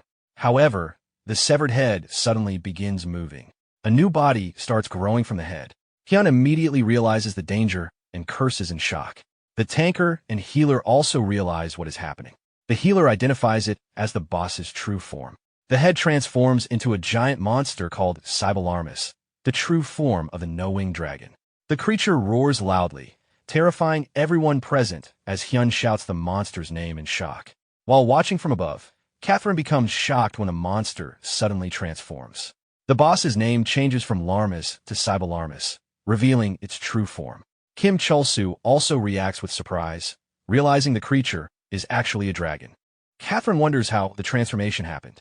Chulsu casually explains that his goblin had been sick until recently, but after following the instructions of a very smart doctor, the goblin became much stronger. He confidently claims that most monsters can now be defeated with a single rock. The goblin laughs loudly while viewers watching the live stream are shocked. Many of them begin commenting, questioning whether the game is bugged and wondering if goblins can really become that strong or if it might be a max-level goblin. Catherine becomes confused while thinking about what the old man previously told her, that Kim Chulsu had lost his power and was now useless, which was why his life was in danger. Seeing the goblin's strength makes her suspect that the old man may have lied. Meanwhile, Chulsu suddenly strikes the goblin with a whip and praises it for doing a good job. The goblin cries out, and Catherine is shocked, asking why he is hitting his own goblin. Chulsu awkwardly explains that the whip was already in his inventory and claims that whipping the goblin is actually an act of love meant to help him. He hits the goblin again and insists that this method works much better than treating it gently. He also claims that he feels terrible every time he does it, saying it feels like he's coughing up blood. Catherine angrily points out that he is literally bleeding. When she checks his status window, she sees that Chulsu is suffering from the bleeding status effect. She realizes the whip he is using is the rare Bloodworm Whip, a cursed summoner weapon made from blood-soaked leather. The item causes the user to lose consciousness if it is not purified, while also sending the summoned creature into a rage. Catherine suddenly recognizes the whip as the item she previously sent to him. She becomes shocked that the goblin's enraged state still looks relatively calm, which means the goblin must normally be extremely weak. She scolds Cholsu for not purifying the cursed item, explaining that the whip would become extremely valuable if purified and could still be sold for a high price even in its cursed state. Cholsu is surprised and admits he did not know any of that. He then asks how Catherine knows so much about the whip. Catherine becomes awkward and nervously tries to brush off the question without explaining. Wait, guys. Just a moment. Do you remember this panel? We actually saw this exact panel right at the very beginning of the story. And now, we've finally caught up to it. At this point, I feel like the story is about to become even more interesting for you guys. So let's jump right back into it. I hope you enjoy this. And I also want to offer my apologies for interrupting the flow of the story. I just couldn't help it because I found this moment really interesting and was genuinely excited to share it with you. Below in the dungeon, Hyun struggles to fight the boss, shouting that this is the true master of the high-difficulty dungeon, the unwinged dragon Cybelarmus. The monster roars and releases intense flames across the battlefield, overwhelming the adventurers. Watching from above, Kim Cholsu panics, realizing the party will die if no one helps. He immediately tries to climb down the cliff to assist them despite Catherine telling him to wait. Cholsu insists that although the party did most of the work, he wants to help them clear the dungeon together. Viewers watching Catherine's live stream begin reacting excitedly, wondering who Cholsu is and speculating that he might be incredibly strong. Some even start calling him the strongest player in Heaven's Door. Catherine silently hopes that Cholsu will finally live freely without being controlled or betrayed like he was in the past. She then tells him to smile, because everyone is watching and it might make his face look a little better. Cholsu smiles brightly and thanks her. Standing confidently on the cliff, he tells his goblin that everyone is watching them, warning it not to act embarrassingly. The goblin laughs and prepares for battle. Cholsu declares that it is time to show everyone who they really are. Remembering Catherine's words, Cholsu forces an exaggerated smile and commands the goblin to begin their fiery debut. Catherine reacts with irritation at his awkward smile. The goblin leaps down toward the battlefield just as the dragon prepares to unleash a massive flame attack. The healer warns the team that the attack is coming, while the tanker worries that his defensive skills might not withstand the flames. At that moment, the goblin lands in front of the dragon. The adventurers are shocked to see a goblin suddenly appear. The goblin calmly licks its weapon as the dragon releases a concentrated blast of fire. The goblin blocks the flames and strikes back with a single powerful attack, instantly destroying the dragon. The adventurers are stunned. Hyun cannot believe what happened and realizes that the goblin, likely a summoner's minion, defeated the boss in a single hit. The tanker then notices Cholsu standing on the hill above them and realizes that the goblin belongs to him. Cholsu receives a system notification confirming that the Blaze Mountain High Difficulty dungeon has been cleared and his level increases from 50 to 54. The scene shifts to a bar, where players watching the live stream react with shock after seeing the dragon killed in one hit. A gray-haired man becomes irritated by the noise, but one of his companions shows him the footage. When he learns that the dragon was killed not by a player, but by a goblin minion, he angrily reacts to the revelation. In another location, a man interrupts his master Horace Philiver while he is with his girlfriend to show him the same footage.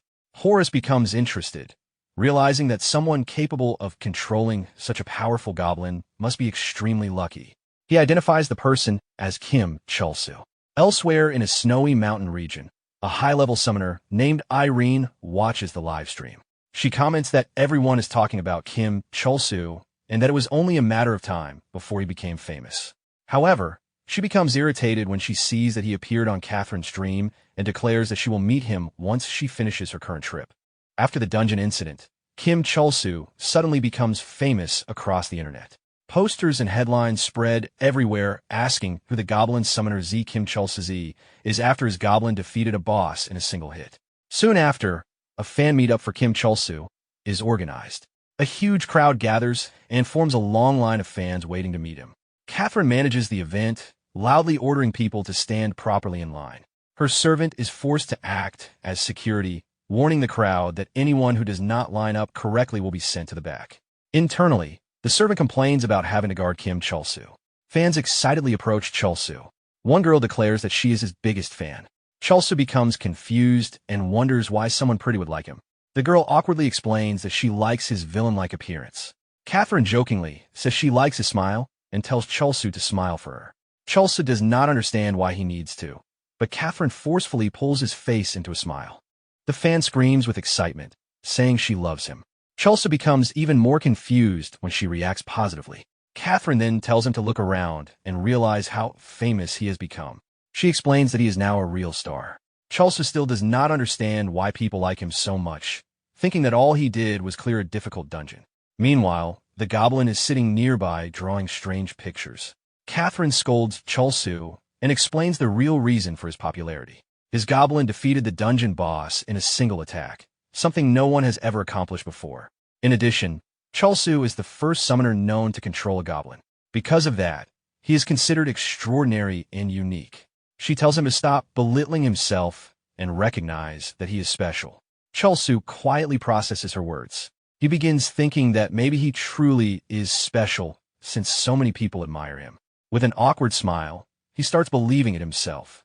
The scene then shifts to a secret meeting room where several mysterious individuals discuss the situation. They acknowledge that Kim Chulsu has become a celebrity.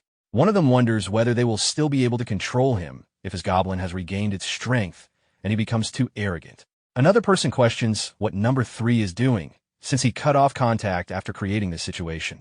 Someone else points out that because Chulsa now has so much public attention on him, eliminating G67 will become much more difficult. One of them complains that they should have eliminated him earlier. Their leader, number 1, Senator Kim Dookie, tells everyone to calm down.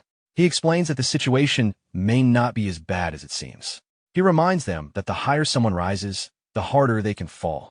According to him, once a person gains fame and something valuable to lose, they also become vulnerable. He concludes that celebrities are especially weak to scandals, implying that such a scandal could bring Kim Chulsa down. The scene shifts to a city road, where a luxurious sports car speeds through the streets before suddenly stopping. Catherine steps out confidently and confronts Kim Chulsu, accusing him of intentionally failing his driving test so he can keep using her as his personal driver. Chulsu immediately denies it, saying no one would purposely fail such an expensive test, and tells her not to ruin the mood. As they step out together, a crowd gathers, recognizing Chulsu from TV. People excitedly take photos and call out to him. Chulsu casually greets them, telling them to stay healthy. Some people admire Catherine's beauty, while others jokingly ask if she is his girlfriend. Chulsu clarifies that she is just his friend and currently acting as his manager, while Catherine adjusts her glasses and internally complains about them not working properly. Someone in the crowd rudely tells Chulsu to break up with her, calling her vicious. They then enter a real estate office, where Budong Sam, a broker, greets them. Chulsu confidently asks about good places to live, even mentioning Gangnam. The broker initially judges Chulsu, assuming he can only afford a small room. However, the situation flips instantly when Catherine's servant arrives carrying bags full of cash. Upon seeing stacks of 50,000 won bills, the broker is shocked. It is revealed to be just a 10% down payment. Chulsu then calmly asks to be shown houses worth 10 billion won, completely overturning the broker's expectations. The scene shifts back inside the game, where players are struggling against a level 72 giant octopus monster. Many are trapped by its tentacles and scream for help. Standing on a ship, Chulsu casually orders his Goblin to eliminate the monster. He then turns to Catherine and asks if his hero-like line delivery sounds good. She tells him it's fine and urges him to hurry and save them. The Goblin charges forward carrying a bomb toward the monster's core. With a dramatic gesture, Chulsu shouts, "Boom!" triggering a massive explosion that completely destroys the octopus. The trapped players are thrown into the air. Chulsu catches a falling girl and gently asks if she is hurt. When she says she is fine, he smiles warmly in relief. On Catherine's live stream, viewers react enthusiastically. Many comment on how kind Chulsu is, saying that although he isn't traditionally handsome, his actions make him appear attractive. Watching this, Catherine reflects internally. After the wingless dragon incident, Chulsu became extremely popular, especially among women. She realizes that people are drawn to his power and presence. She has been deliberately shaping his public image by acting as his clueless manager and having him perform heroic rescues during streams. This strategy has made both Chulsu and her stream even more popular. In her thoughts, she compares herself to her grandfather and resolves that, unlike him, she will shape Kim Chulsu's future in her own way. The scene takes place in a dark room, where Horace Philiver is already injured and sitting on the floor, while Sungreal is tied to a chair. Into this room walks Kim Dookie, calm and composed. He first comments casually about the situation, telling them that the food provided is perfectly fine and that refusing to eat is foolish, especially at their age. His tone suggests control, not concern. He then focuses on Sungreal and offers him a deal. He gives him one last chance, Retame G67. This is presented as a test of usefulness. If Sungreal proves his value, he might survive. If not, he's disposable. Sungreal does not immediately accept. Instead, he challenges the foundation of everything they're doing. He reminds Kim Dookie of what he once said, that even sinners could be forgiven, and questions whether their current actions actually lead to salvation. He points out the contradiction. They claim to act for the greater good, but in reality, they are sacrificing people just like the game company they criticize. In his eyes, there is no difference anymore. They're also pushing people to their deaths. As his emotions rise, Sungreal breaks down further and asks directly whether Kim Dookie still believes they can reach heaven through such methods. Kim Dookie admits uncertainty for a moment, but then violently rejects the doubt. He kicks away the food and forcefully declares that he still believes. His belief is not logical, it's stubborn, almost desperate. He then turns aggressive, confronting Sungreal. He reminds him that both of them are equally corrupt and questions why Sungreal is suddenly acting differently. From his perspective, nothing has changed, so Sungreal's hesitation is abnormal. He presses further, accusing him of becoming emotionally attached after spending time with Kim Chol-soo and the Evaton group. He points out that Sungreal never showed regret for the countless people he helped kill before, so why now? Why develop feelings like friendship or guilt only at this point? At this point, Sungreal's mind begins connecting past experiences. He remembers multiple moments where people treated him not as a tool, but as a companion, calling his name, trusting him in battle, joking with him, thanking him, relying on him. 3 he knows, while Sungreal, still crying, agrees weakly and both of them begin laughing, showing that Sungreal has completely submitted again, after which the scene shifts back into the game where Kim Chol-soo, Catherine, and the Goblin are walking toward a castle.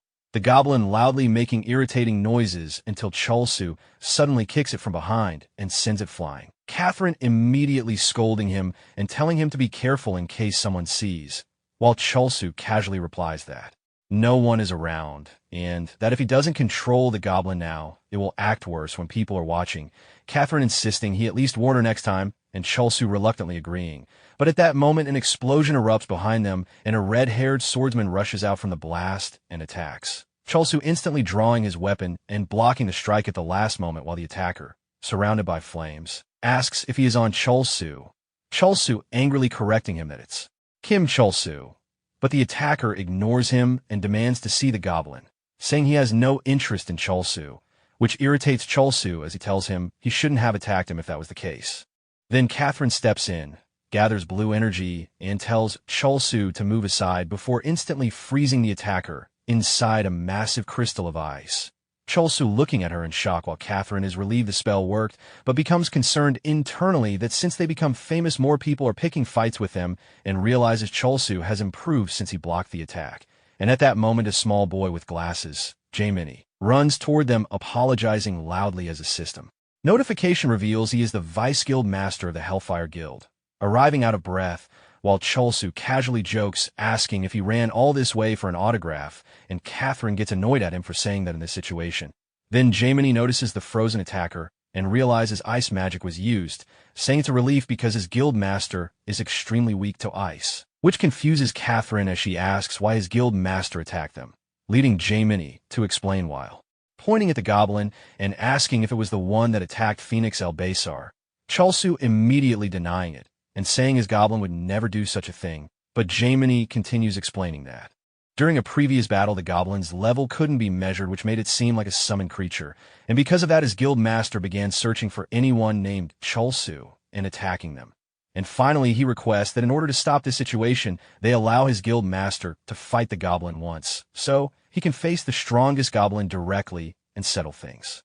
Our protagonist is confused when asked to let his Goblin fight, casually agreeing at first, but Catherine immediately shuts it down, stepping in firmly and rejecting the idea, calling out how ridiculous the request is, and pointing out that Kim Chol-soo is now famous and his time has value, especially after being attacked first, then approaching Jae-minnie with an intimidating expression and warning him not to push his luck, causing Jae-minnie to panic, after which she grabs Kim Chol-soo by the collar and drags him away, declaring they don't have time to deal with this, while Chol-soo, being dragged, still calls back that once his guild master wakes up, he should bring him to the duel arena, because he'll be waiting, leaving Jae-minnie confused but somewhat relieved as he assumes things worked out.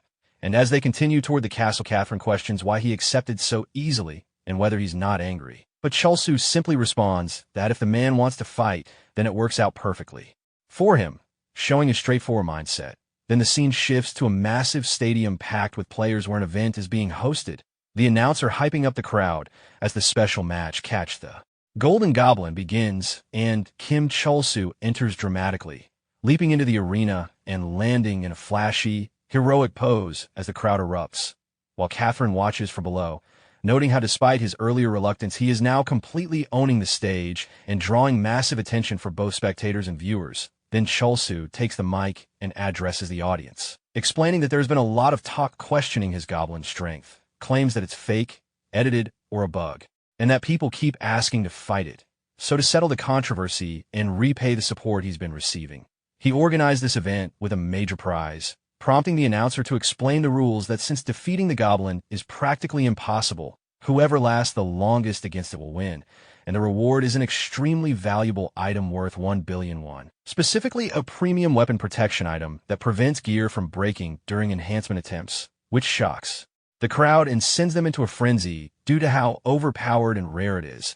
And just as the excitement peaks, a black-haired woman in the audience loudly calls out to Kim Chol-soo, claiming she knows him from when he was younger, but when he turns and casually greets her like any other fan without recognizing her, it completely undermines her claim, leading her brown-haired companion to burst into laughter and mock her for being so confident that he would remember her when clearly he doesn't. A red-haired companion points out that Kim Chol-soo doesn't even recognize them, but the black-haired girl becomes visibly irritated, gripping the barricade so hard she damages it, and declaring that if he's pretending not to know her because of his fame, she'll make sure he can't ignore her once she steps onto the stage.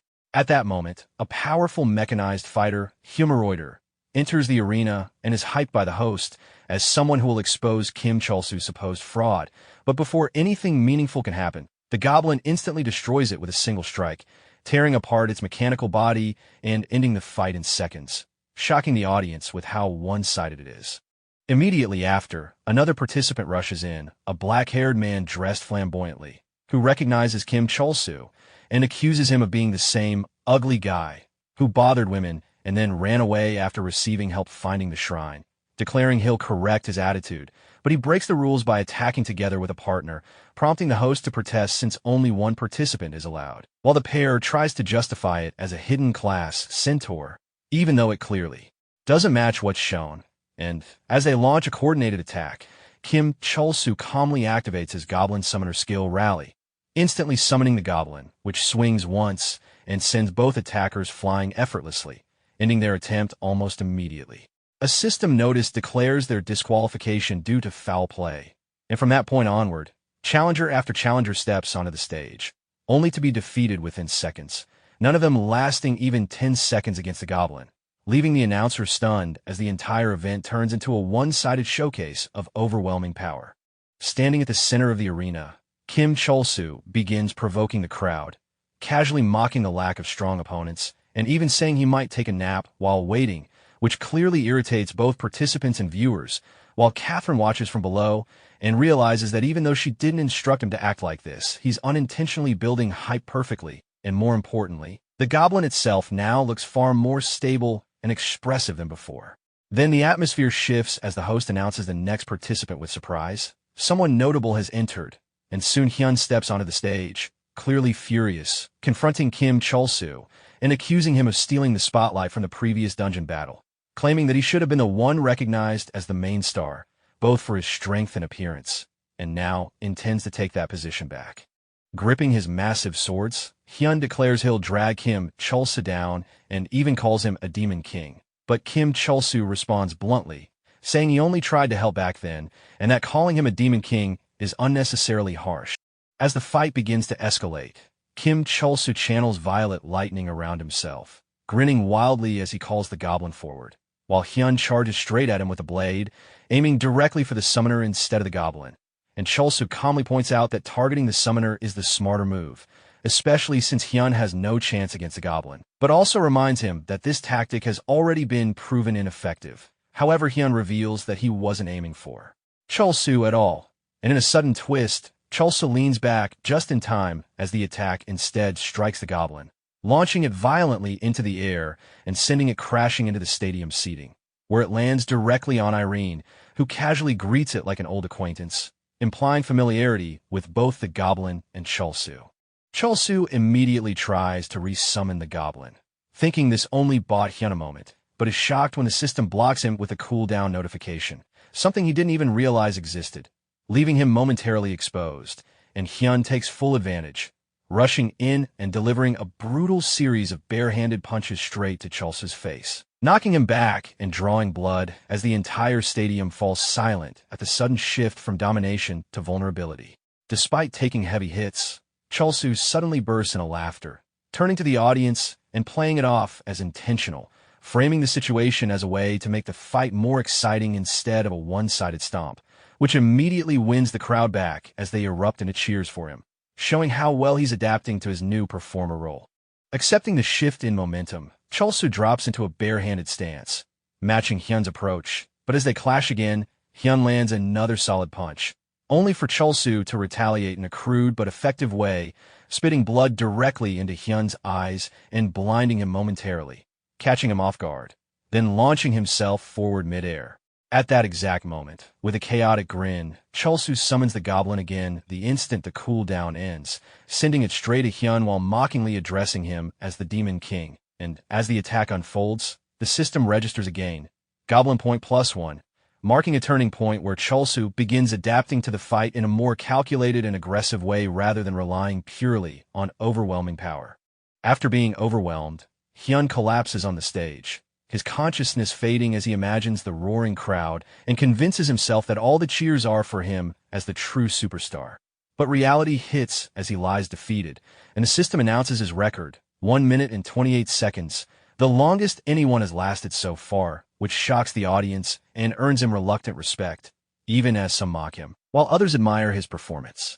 With Hyun down, Kim Chulsu confidently calls for the next challenger, acting completely unfazed, but the atmosphere shifts when the black-haired girl from earlier steps onto the stage, clearly frustrated that he still doesn't recognize her, while her companions watch from the sidelines, speculating about her motives and even joking that she might like him, something the red-haired companion quickly denies while laughing it off.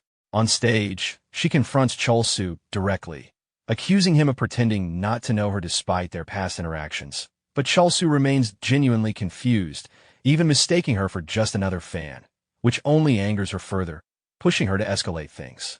She then summons a rare item, Demon's Mask, crackling with green lightning as it materializes in her hand, revealing it as a unique summon-type item with extremely low drop rate used. However, instead of reacting seriously, Chulsu is oddly impressed in a clueless way, marveling at the appearance of the mask like it's something new to him, while his goblin shows no interest at all and even yawns, creating a sharp contrast between the tension of the moment and his lack of awareness. Enraged by his reaction, the girl calls him out for acting ignorant despite their past, reminding him how he treated her before, and declares that she hadn't planned to go this far, but now she will, explaining that the demon's mask has the ability to possess the nearest person. Without hesitation, she puts the mask on, and instantly the stage is engulfed in swirling green lightning and smoke, signaling that something dangerous has just been unleashed, while Irene watches with concern, fully aware that this item, rare, powerful, and now in unstable hands, could turn the situation into something far more serious than just a staged event fight. As the green energy spreads across the arena, the girl's companions react with fear and awe, realizing she has gone all out and that her growth has surpassed them completely. The transformation completes, and the system identifies her as High, now in a massive, muscle-enhanced form driven by her inner desire. She openly explains that this form reflects what she subconsciously wanted to become, even if she can't fully control it, then slams down onto the stage with overwhelming force, shaking the entire arena. The impact alone destabilizes Kim Chol-soo, launching him into the air, and Hai immediately capitalizes on it with precise, calculated combat. She disrupts his balance intentionally, then follows up with a powerful aerial kick that strikes him cleanly. Even Catherine realizes mid-fight that Hai isn't just strong, she's extremely tactical, using terrain and timing in ways most players wouldn't even consider. The Goblin rushes in a counter, but Hai adapts instantly, flipping into a somersault and kicking it down just as hard, then chaining her attacks seamlessly by redirecting momentum, kicking the Goblin into Kim Chol-soo, and continuing a barrage of mid-air strikes on both of them. Her speed, reaction time, and control overwhelm them completely, and they're slammed into the ground after taking continuous hits. From the stands, Irene recognizes what's happening immediately. This isn't just raw strength, it's full-body enhancement, speed, reflex, and battle sense combined. She realizes the real danger. No matter how strong the summon is, if the summoner goes down first, it's over. Then the situation takes a sharp turn. Instead of recovering normally, Kim Chol-soo grabs the Goblin and begins using it as a literal shield against Hai's relentless kicks. The announcer is shocked, calling it barbaric, while the crowd reacts negatively, disturbed by what they're seeing. The Goblin is visibly taking the hits, yet oddly shows little resistance, even yawning through the damage, which only adds to the discomfort. The audience's perception of Kim Chol-soo starts shifting rapidly. People begin criticizing him, calling him selfish and cruel, assuming he's the type who would sacrifice others to survive. Irene, recalling how deeply he once cared about the Goblin, becomes confused and disturbed, questioning which version of him is real. At the same time, Catherine realizes the real danger isn't just the fight, it's his image. As an influencer, this kind of public perception could destroy everything they've built. She urgently tells him to stop playing around and end the fight immediately. Kim Chol-soo, however, seems genuinely confused, not even recognizing his actions as playing, and instead responds instinctively. In a sudden shift, he throws the Goblin forward at high speed, commanding it to finish high.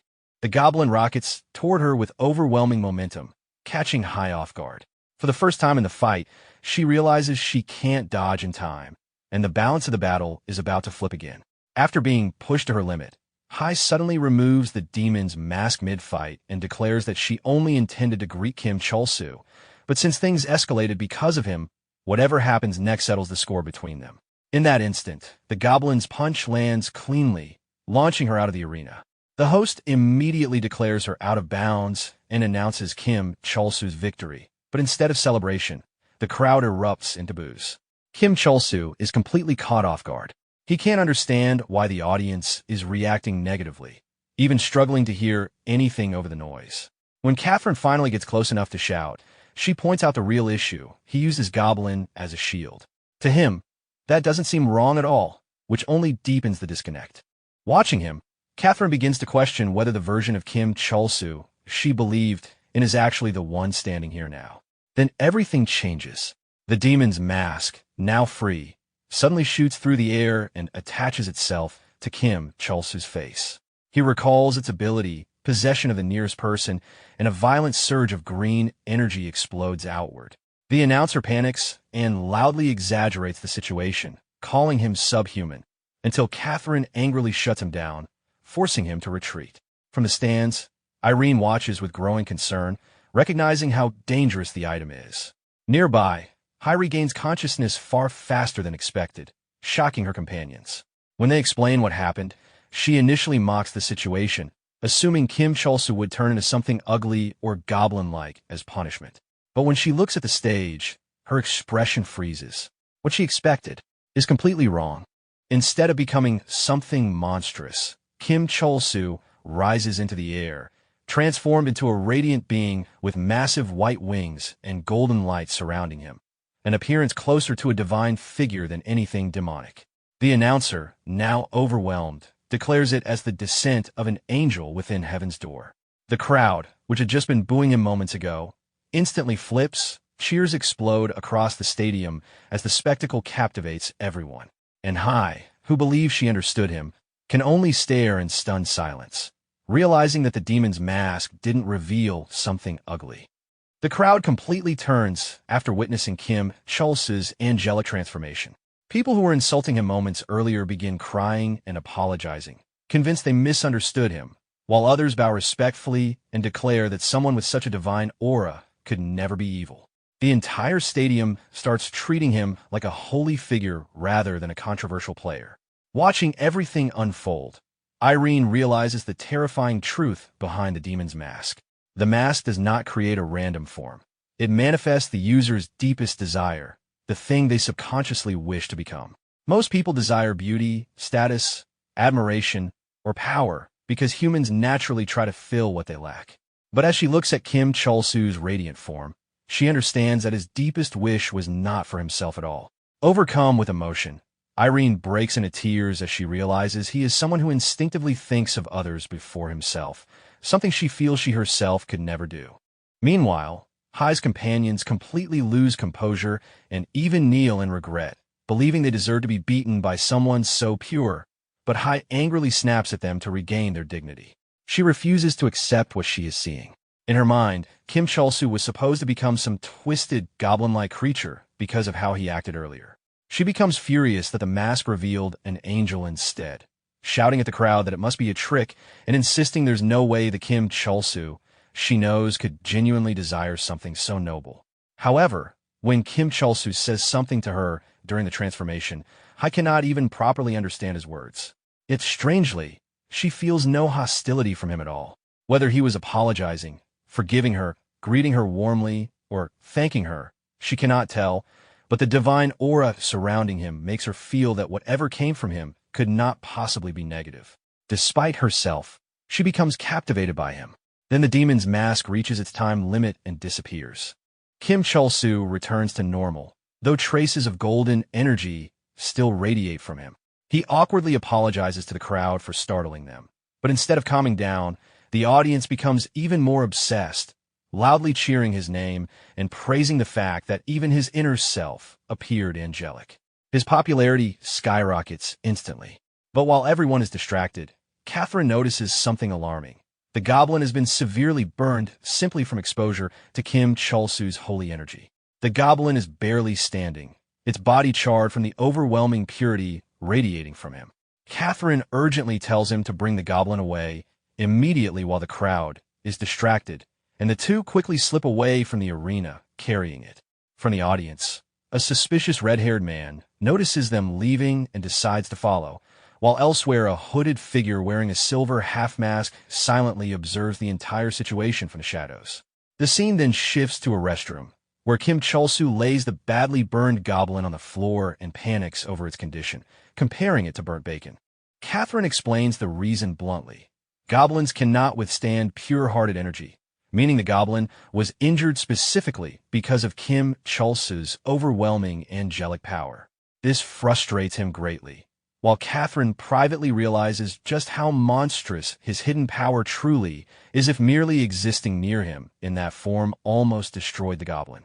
Despite the chaos, Catherine quickly shifts focus back to business, pointing out that not only has Kim Chol-soo's reputation recovered, it has become even stronger than before. She excitedly explains that if they continue the event successfully, the fame and money they'll gain will reach an entirely different level. Then she asks if he can revive the goblin. Kim Chol-soo confidently says he's the goblin's perfect doctor, pulls out his whip, and immediately begins whipping and insulting the goblin aggressively in an attempt to restore it, believing that abuse somehow strengthens goblins. At the same time, the red-haired stalker secretly records the entire disturbing scene on camera, satisfied that he has gathered enough evidence against Kim Chol-soo. However, just as he prepares to leave, the mysterious hooded man suddenly appears behind him. Before the stalker can even react properly, the masked figure punches him violently into the restroom door. Hearing the loud crash, Kim Chol-soo immediately turns toward the noise in confusion, realizing someone else is outside. Hearing the loud crash outside the restroom, Kim Chol-soo and Catherine quickly rush toward the door and open it, only to find nobody there. Catherine immediately becomes nervous, worried that someone might have witnessed Kim Chol-soo violently whipping the goblin earlier. However, Kim Chol-soo casually dismisses it, assuming the wind simply slammed the door shut, while Catherine reminds him in irritation that they are literally inside a video game world where that explanation makes no sense. After checking the goblin's condition, Catherine notices it has mostly recovered and decides they should hurry back before anyone suspects something. The goblin immediately returns to its usual noisy behavior, screaming and making awkward sounds, which only irritates Kim Chul-soo further. Exhausted from everything that has happened, he complains that he wants to finish the event quickly and finally log out. Once they return to the arena, disaster immediately strikes. The curse from the rare bloodworm whip suddenly activates. A system notification appears warning that the cursed item causes the user to lose consciousness or become paralyzed if the curse is not removed, while simultaneously driving the minion into a frenzy. Because Kim Chul-soo ignored repeated warnings to purify the weapon, his body suddenly freezes completely in place right in the middle of the stage. He cannot move at all and remains stuck in an awkward pose with his mouth hanging open. Watching this happen, Catherine becomes furious, internally cursing him for ignoring her advice so many times. At that exact moment, another challenger named Asfis enters the arena wielding a flaming sword. Mistaking Kim Chul-soo's frozen state for mockery, he angrily accuses him of disrespectfully yawning during the match. Unable to move or properly explain himself because of the paralysis, Kim Chul-soo can only make strange muffled noises as the challenger charges forward and smashes him directly in the face. The match immediately ends with the system declaring Asfis the winner of the event after surviving over 5 minutes, while Kim Chul-soo lies on the floor with a swollen face. Ironically, instead of cheering, the crowd loudly boos the winner because they believe he only defeated an AFK opponent. Furious at the insults, Asfis screams at the audience to come fight him personally if they have a problem. However, his anger instantly disappears when the announcer presents the grand prize, the incredibly rare premium weapon protector, an item capable of preventing weapon destruction during enhancement attempts 50 times. After learning the item is worth an absurd amount of money, he becomes completely stunned and immediately changes his attitude. Meanwhile, Hai receives second place along with a ridiculous Kim Chul-soo photo card as her reward. Already irritated from earlier events, she becomes even angrier after realizing third place received a far better prize. Third place goes to Hyun, who happily receives a valuable holy elixir worth hundreds of thousands of dollars, leaving Hai furious over the unfair rewards. With that, the announcer officially closes the Kim Chul-soo special event match. The crowd erupts into cheers once again as Kim Chul-soo politely bows toward everyone despite the humiliating defeat, while the goblin dances beside him and he waves happily at the audience. Elsewhere, the scene shifts to a garbage dumping area where the suspicious red-haired stalker from earlier slowly regains consciousness after being beaten by the mysterious masked man. Coughing blood and struggling to stand, he becomes enraged after discovering his camera has been destroyed. Realizing someone intentionally targeted him, he immediately assumes the masked man must be connected to Kim Chul-soo and was trying to stop the evidence from spreading. However, the stalker suddenly bursts into manic laughter after remembering something important. The camera was only a distraction. Before being attacked, he had already taken screenshots of Kim Chul-soo brutally whipping and abusing the goblin. Convinced that those images will ruin Kim Chul-soo's public image, the red-haired man laughs hysterically and declares that Kim Chul-soo should enjoy his brief moment of happiness while it lasts. Meanwhile, the story shifts to real life in the city of Dubai. Standing inside an enormous luxury apartment high above the city, Kim Chul-soo stares out toward another skyscraper and wonders what it would feel like to live near the 100th floor. He even envies how convenient life must be there, joking that at least it would be faster to visit a convenience store. However, he suddenly bursts into uncontrollable laughter because the reality is completely absurd. He is already living inside an ultra-luxurious apartment in the legendary Burj Khalifa itself. Laughing hysterically, he proudly declares that his own home is far superior anyway.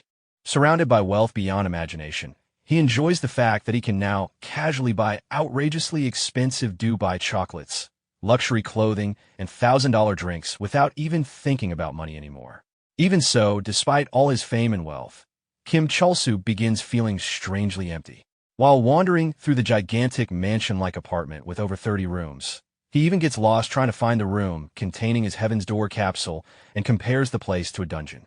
After finally locating it, He lies down inside the capsule and starts reflecting on how he now possesses everything he once dreamed of: money, fame, luxury, yet still feels hollow inside.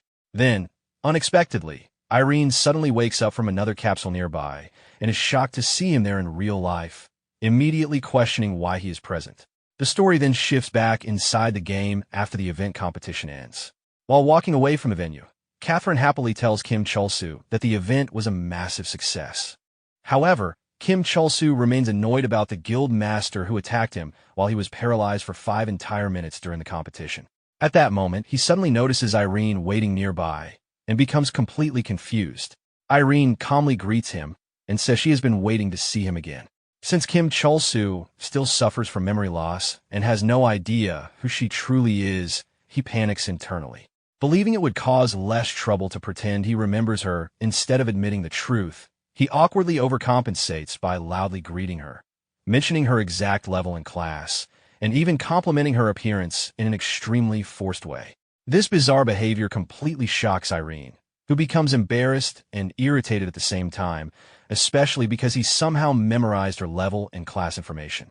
Still, she assumes this is simply Kim Chul-soo acting strangely as usual and remarks that she is surprised he managed to remember her at all. Catherine becomes curious after realizing Kim Chul-soo apparently knows Irene personally. In desperation, Kim Chul-soo immediately lies and claims they attended the same all-boys high school together and are close friends.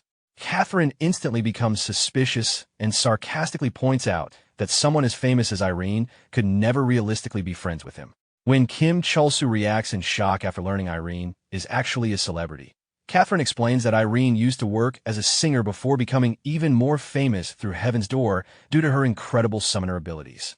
Trying to maintain his lie, Kim Chul-soo awkwardly insists that Irene is indeed his friend, but Catherine refuses to believe him. Catherine then suddenly surprises Irene by asking about her puppy.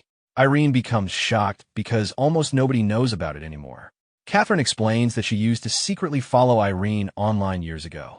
Initially, Catherine only followed her out of jealousy because she thought Irene was ridiculously pretty, but after seeing photos of Irene's puppy, she became completely obsessed with the adorable dog instead. The story briefly flashes back to Catherine sitting in her classroom years ago, hate following Irene online, only to immediately lose focus after discovering the puppy pictures and becoming fascinated by them instead. Back in the present, Irene explains that those puppy photos were deleted long ago, making Catherine's knowledge even stranger. Catherine complains that Irene should have continued posting photos of the dog, or at least created a separate account dedicated to it. Irene awkwardly admits she probably should have done that. Afterward, Irene looks between Catherine and Kim Chul-soo with amusement and asks what exactly their relationship is.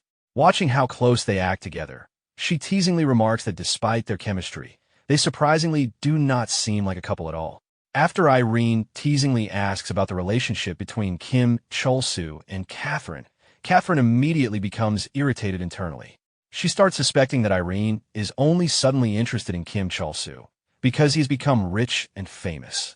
Believing Irene is the type of cunning woman who might take advantage of him, Catherine decides to provoke her on purpose. With a smug smile, Catherine casually reveals that she already lives under the same roof as Kim Chul-soo. Hearing this, Irene completely loses composure and explodes in shock, repeatedly screaming in disbelief. Catherine pretends to calmly explain that she only lives with him because she manages him closely as his manager, but her teasing tone makes the explanation sound even more suspicious. Then Catherine leans toward Irene and whispers mockingly that they simply live together for convenience, although Irene is free to imagine anything she wants. This only makes Irene even angrier. She loudly questions why a manager would need to live together with a man she is not even related to. Catherine keeps provoking her further, pretending not to understand why Irene is suddenly so emotional over the situation. Seeing the atmosphere rapidly becoming hostile, Kim Chul-soo desperately tries to calm both girls down. Completely misunderstanding the real reason behind their argument, he innocently suggests that if Irene is uncomfortable about the two of them living together alone, then she should simply move in too because his house has plenty of rooms available. The moment he says this, Catherine completely explodes in fury. The story then briefly shifts to real life inside a hospital room. The player Asph's dad sits beside his sick mother, who is lying in critical condition. Holding her hand, he tells her that he finally managed to pay for her surgery thanks to the prize money he won during Kim Chul-soo's event. He comforts her by saying she made the right choice by continuing to live despite how hopeless things once seemed. However, while speaking, he suddenly remembers Kim Chul-soo and realizes that he owes him an enormous debt for unintentionally giving him the opportunity to save his mother. Quietly, he vows to repay that debt someday. The story then returns to real life inside Kim Chul-soo's gigantic luxury apartment. Irene actually arrives with luggage and officially moves into the house, immediately irritating Catherine beyond belief. Kim Chul-soo warmly welcomes Irene, while Catherine angrily demands to know whether Irene truly intends to settle there permanently. Irene calmly points out that since Catherine and Kim Chul-soo are not married, there should not be any problem with her staying there too. Catherine instantly misinterprets this statement and loudly yells that this does not mean Irene is free to marry him instead. Irene fires back by mockingly questioning Catherine's age and insulting her appearance by saying she looks older than expected. Meanwhile, Kim Chul-soo innocently ignores the tension and happily guides Irene to her room. When Irene sees the massive, luxurious room he prepared for her, she becomes stunned by its size. Kim Chul-soo casually remarks that it is not even that big, causing Catherine to angrily scream that it is literally the biggest room in the entire apartment. Things become even more chaotic when Kim Chul-soo accidentally walks into the bathroom while Irene is bathing, causing her to scream in embarrassment. Later, while Irene calmly applies skincare products and makeup, Catherine continues glaring at her suspiciously. Irene notices the hostility and casually remarks that Catherine seems exhausting for caring so much. Catherine immediately denies being jealous and instead claims she is simply worried Irene might steal something from the house. Kim Chul-soo bluntly points out that this still means Catherine is worried, which only irritates her more. When Irene explains that she brought her own expensive makeup products, Catherine suddenly realizes Irene barely brought any belongings at all and immediately asks about her puppy. Irene explains that she could not possibly bring a puppy into someone else's house without permission. Catherine mockingly praises her for at least having some shame before casually saying she already discussed the matter with Kim Chul-soo and that the puppy is welcome too. Kim Chul-soo becomes confused because he has absolutely no memory of agreeing to this. Catherine instantly punches him directly in the stomach and declares that the discussion is happening right now. Then the conversation suddenly takes a darker turn. Irene quietly explains that she cannot bring the puppy because Michelle is no longer around. While lying on the floor in pain from Catherine's punch, Kim Chul-soo suddenly remembers the name Michelle and becomes confused because he recalls Michelle being something huge, possibly a tiger rather than a dog. Irene calmly clarifies that the puppy merely borrowed the name from the original Michelle. Smiling faintly, she then shocks both of them by revealing that the real Michelle was someone she personally killed. Irene quietly explains the story behind her puppy and why the subject affects her so deeply. She reveals that when she first came to the city to chase her dream of becoming a singer, everything felt unfamiliar and overwhelming. Having spent her entire life in a small countryside town, she struggled to adapt to the crowded city, the endless noise, and the loneliness of living completely alone. To cope with that loneliness, she adopted a small dog from Pet Shop. Irene says the puppy reminded her of herself because both of them were alone, and she had always dreamed of raising a dog once she moved out on her own. At first, she genuinely loved the puppy dearly.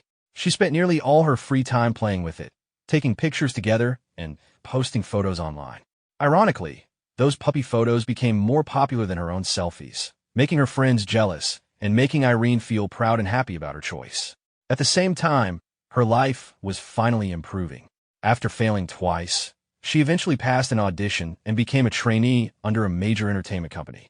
However, as her schedule became busier and she spent less time at home, the responsibilities of owning a pet slowly became exhausting instead of comforting. She explains that the puppy constantly made mistakes around the apartment, barked loudly whenever Irene returned home, and created problems because pets were technically forbidden where she lived. Slowly, the dog she once adored started becoming stressful in her eyes.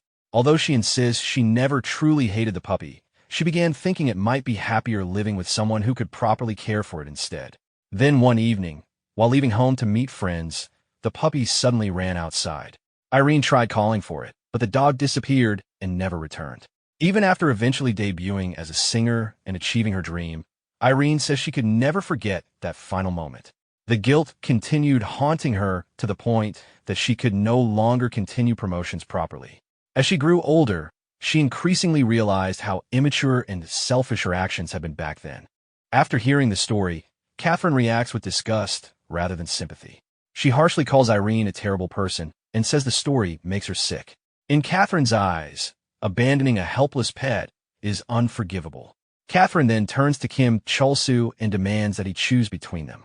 She declares that she refuses to live together with someone like Irene and threatens to leave if Irene stays.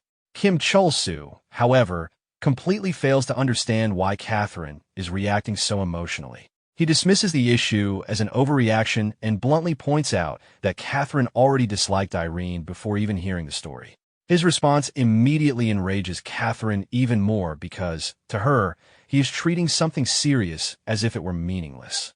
The argument escalates rapidly. Catherine furiously demands to know how he could possibly think this is not a big deal, while Kim Chul-soo angrily accuses her of simply looking for reasons to hate Irene from the start. Seeing the situation spiraling out of control, Irene tearfully stands up and apologizes. She admits Catherine is right about her being a bad person and offers to leave peacefully to stop the conflict. However, Kim Chul-soo firmly refuses to let her go, declaring that it is his house and therefore his decision. He orders Irene to stay and tells Catherine to stop interfering in his choices. That single word, interfering, deeply shocks Catherine. Feeling hurt and betrayed, she silently leaves the room despite Kim Chul-soo shouting after her to stop. After Catherine leaves, Irene sadly tells Kim Chul-soo that none of this fighting was necessary because she was clearly the one at fault. But Kim Chul-soo stubbornly insists that he already wanted to confront Catherine about how controlling she had been acting lately, angrily asking whether she thinks she is his mother. Later, the story shifts back into the game, where Kim Chul-soo, Catherine, and Irene sit together inside a restaurant. Despite sitting at the same table, Catherine completely ignores Kim Chul-soo and refuses to respond to his attempts to annoy her with goofy expressions similar to the Goblin's usual face. Eventually, Kim Chul-soo loses patience and loudly complains about how long she plans to stay angry despite him supposedly apologizing already. Catherine coldly replies that he never actually apologized in the first place and tells him she has decided to stop interfering in his life entirely. Trying to provoke a reaction out of her, Kim Chul-soo suddenly stands up in the middle of the restaurant and loudly announces that he and Catherine are dating. Before he can continue embarrassing her further, Catherine instantly covers his mouth and screams at him to stop acting insane.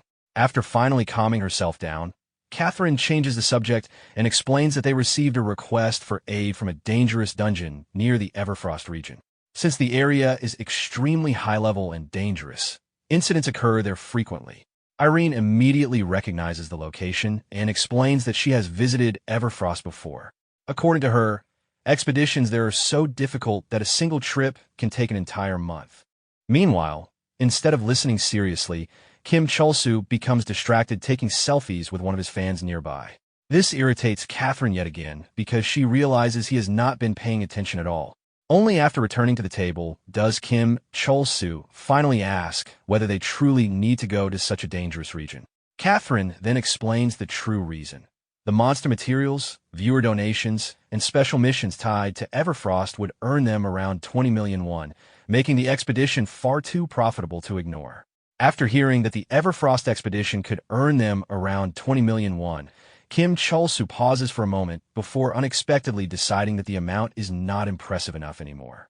Since he's already become rich and famous, he casually suggests that maybe they should stop risking their lives helping people altogether.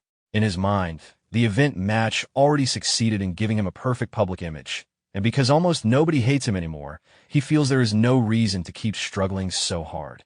The moment he says this, Catherine immediately becomes furious and starts walking away in irritation, sarcastically telling him not to do it then if he dislikes it so much. Realizing he upset her again, Kim Chul-soo quickly grabs her hand and desperately tries to explain that he did not truly mean it. Catherine then seriously explains how fame works. She reminds him that 20 million won is still an enormous amount of money and warns him that celebrities who stop working hard are quickly forgotten by the public. According to her, nobody gets to live by only doing things they enjoy forever. Still holding her hand, Kim Chulsu awkwardly backs down and admits he only spoke carelessly without thinking. Watching the two of them interact, Irene quietly volunteers that they can still handle the mission together. However, internally, she realizes she was foolish for becoming jealous of their relationship earlier. Irene then suddenly asks whether the two of them completed the God-given quest. Both Kim Chulsu and Catherine stare at her in complete confusion because they have never even heard of it before. Irene immediately realizes once again how clueless the two of them truly are. The story then shifts as the three of them travel toward Everfrost riding a gigantic flying bird. Kim Chulsu becomes extremely excited during the flight, enthusiastically shouting about how amazing it feels to fly, while Catherine dryly reminds him that they are literally flying already. During the trip, Catherine questions Irene about why she continues following them everywhere. Since Irene now lives in the same house as them, Catherine argues there should be no reason for her to spend her in-game vacation alongside Kim Chulsu too. Irene calmly answers that she simply wants to observe Kim Chulsu up close. Catherine immediately misunderstands and suspiciously asks whether Irene has romantic feelings for him.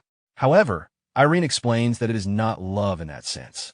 Instead, she wants to learn something from him. She recalls how Kim Chulsu once screamed that Goblin was his life, and that life without Goblin would not be worth living.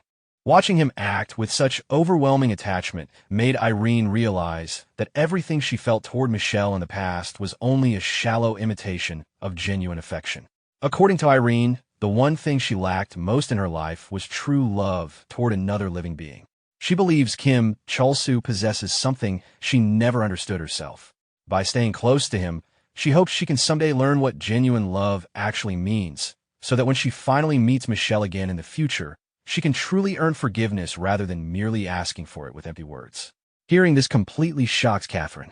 She freezes like a statue because she knows the horrifying truth Irene does not, namely that Kim Chulsu constantly abuses and whips Goblin behind closed doors. Watching Irene admire him so sincerely makes Catherine panic internally. She becomes determined to prevent Irene from learning the truth at all costs. After some time, the group finally arrives at the Everfrost region. Upon arrival, they are greeted by an NPC named God, who casually refers to Kim Chulsu as a subordinate. Kim Chulsu immediately walks up to him mockingly, laughing at the absurdity of someone literally named God. He jokingly introduces himself as someone above God instead. Irene quietly warns Kim Chulsu not to provoke him too much because the NPC has a gloomy and unpleasant personality. Kim Chulsu becomes confused by this description, while Irene further explains that she personally dislikes God-given quests because they always feel suspicious and uncomfortable. Ignoring the warning, Kim Chulsu leans directly toward the NPC and arrogantly demands to know what this so-called God wants from them. The NPC reminds Kim Chulsu about the time he previously attempted to enter the castle but was denied entry. Kim Chulsu casually claims he does not remember at all. God then explains that inside the castle resides King Ignis, a ruler beloved and praised by civilians as a wise king. However, because assassins constantly threaten the king's life, ordinary people cannot enter the castle so easily.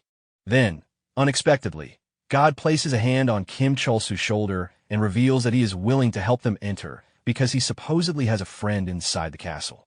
Finally, while laughing sinisterly, the NPC reveals the true purpose of the quest. According to God, that friend inside the castle keeps interfering with his plans. Therefore, he wants Kim Chulsu and the others to infiltrate the castle and assassinate the king himself.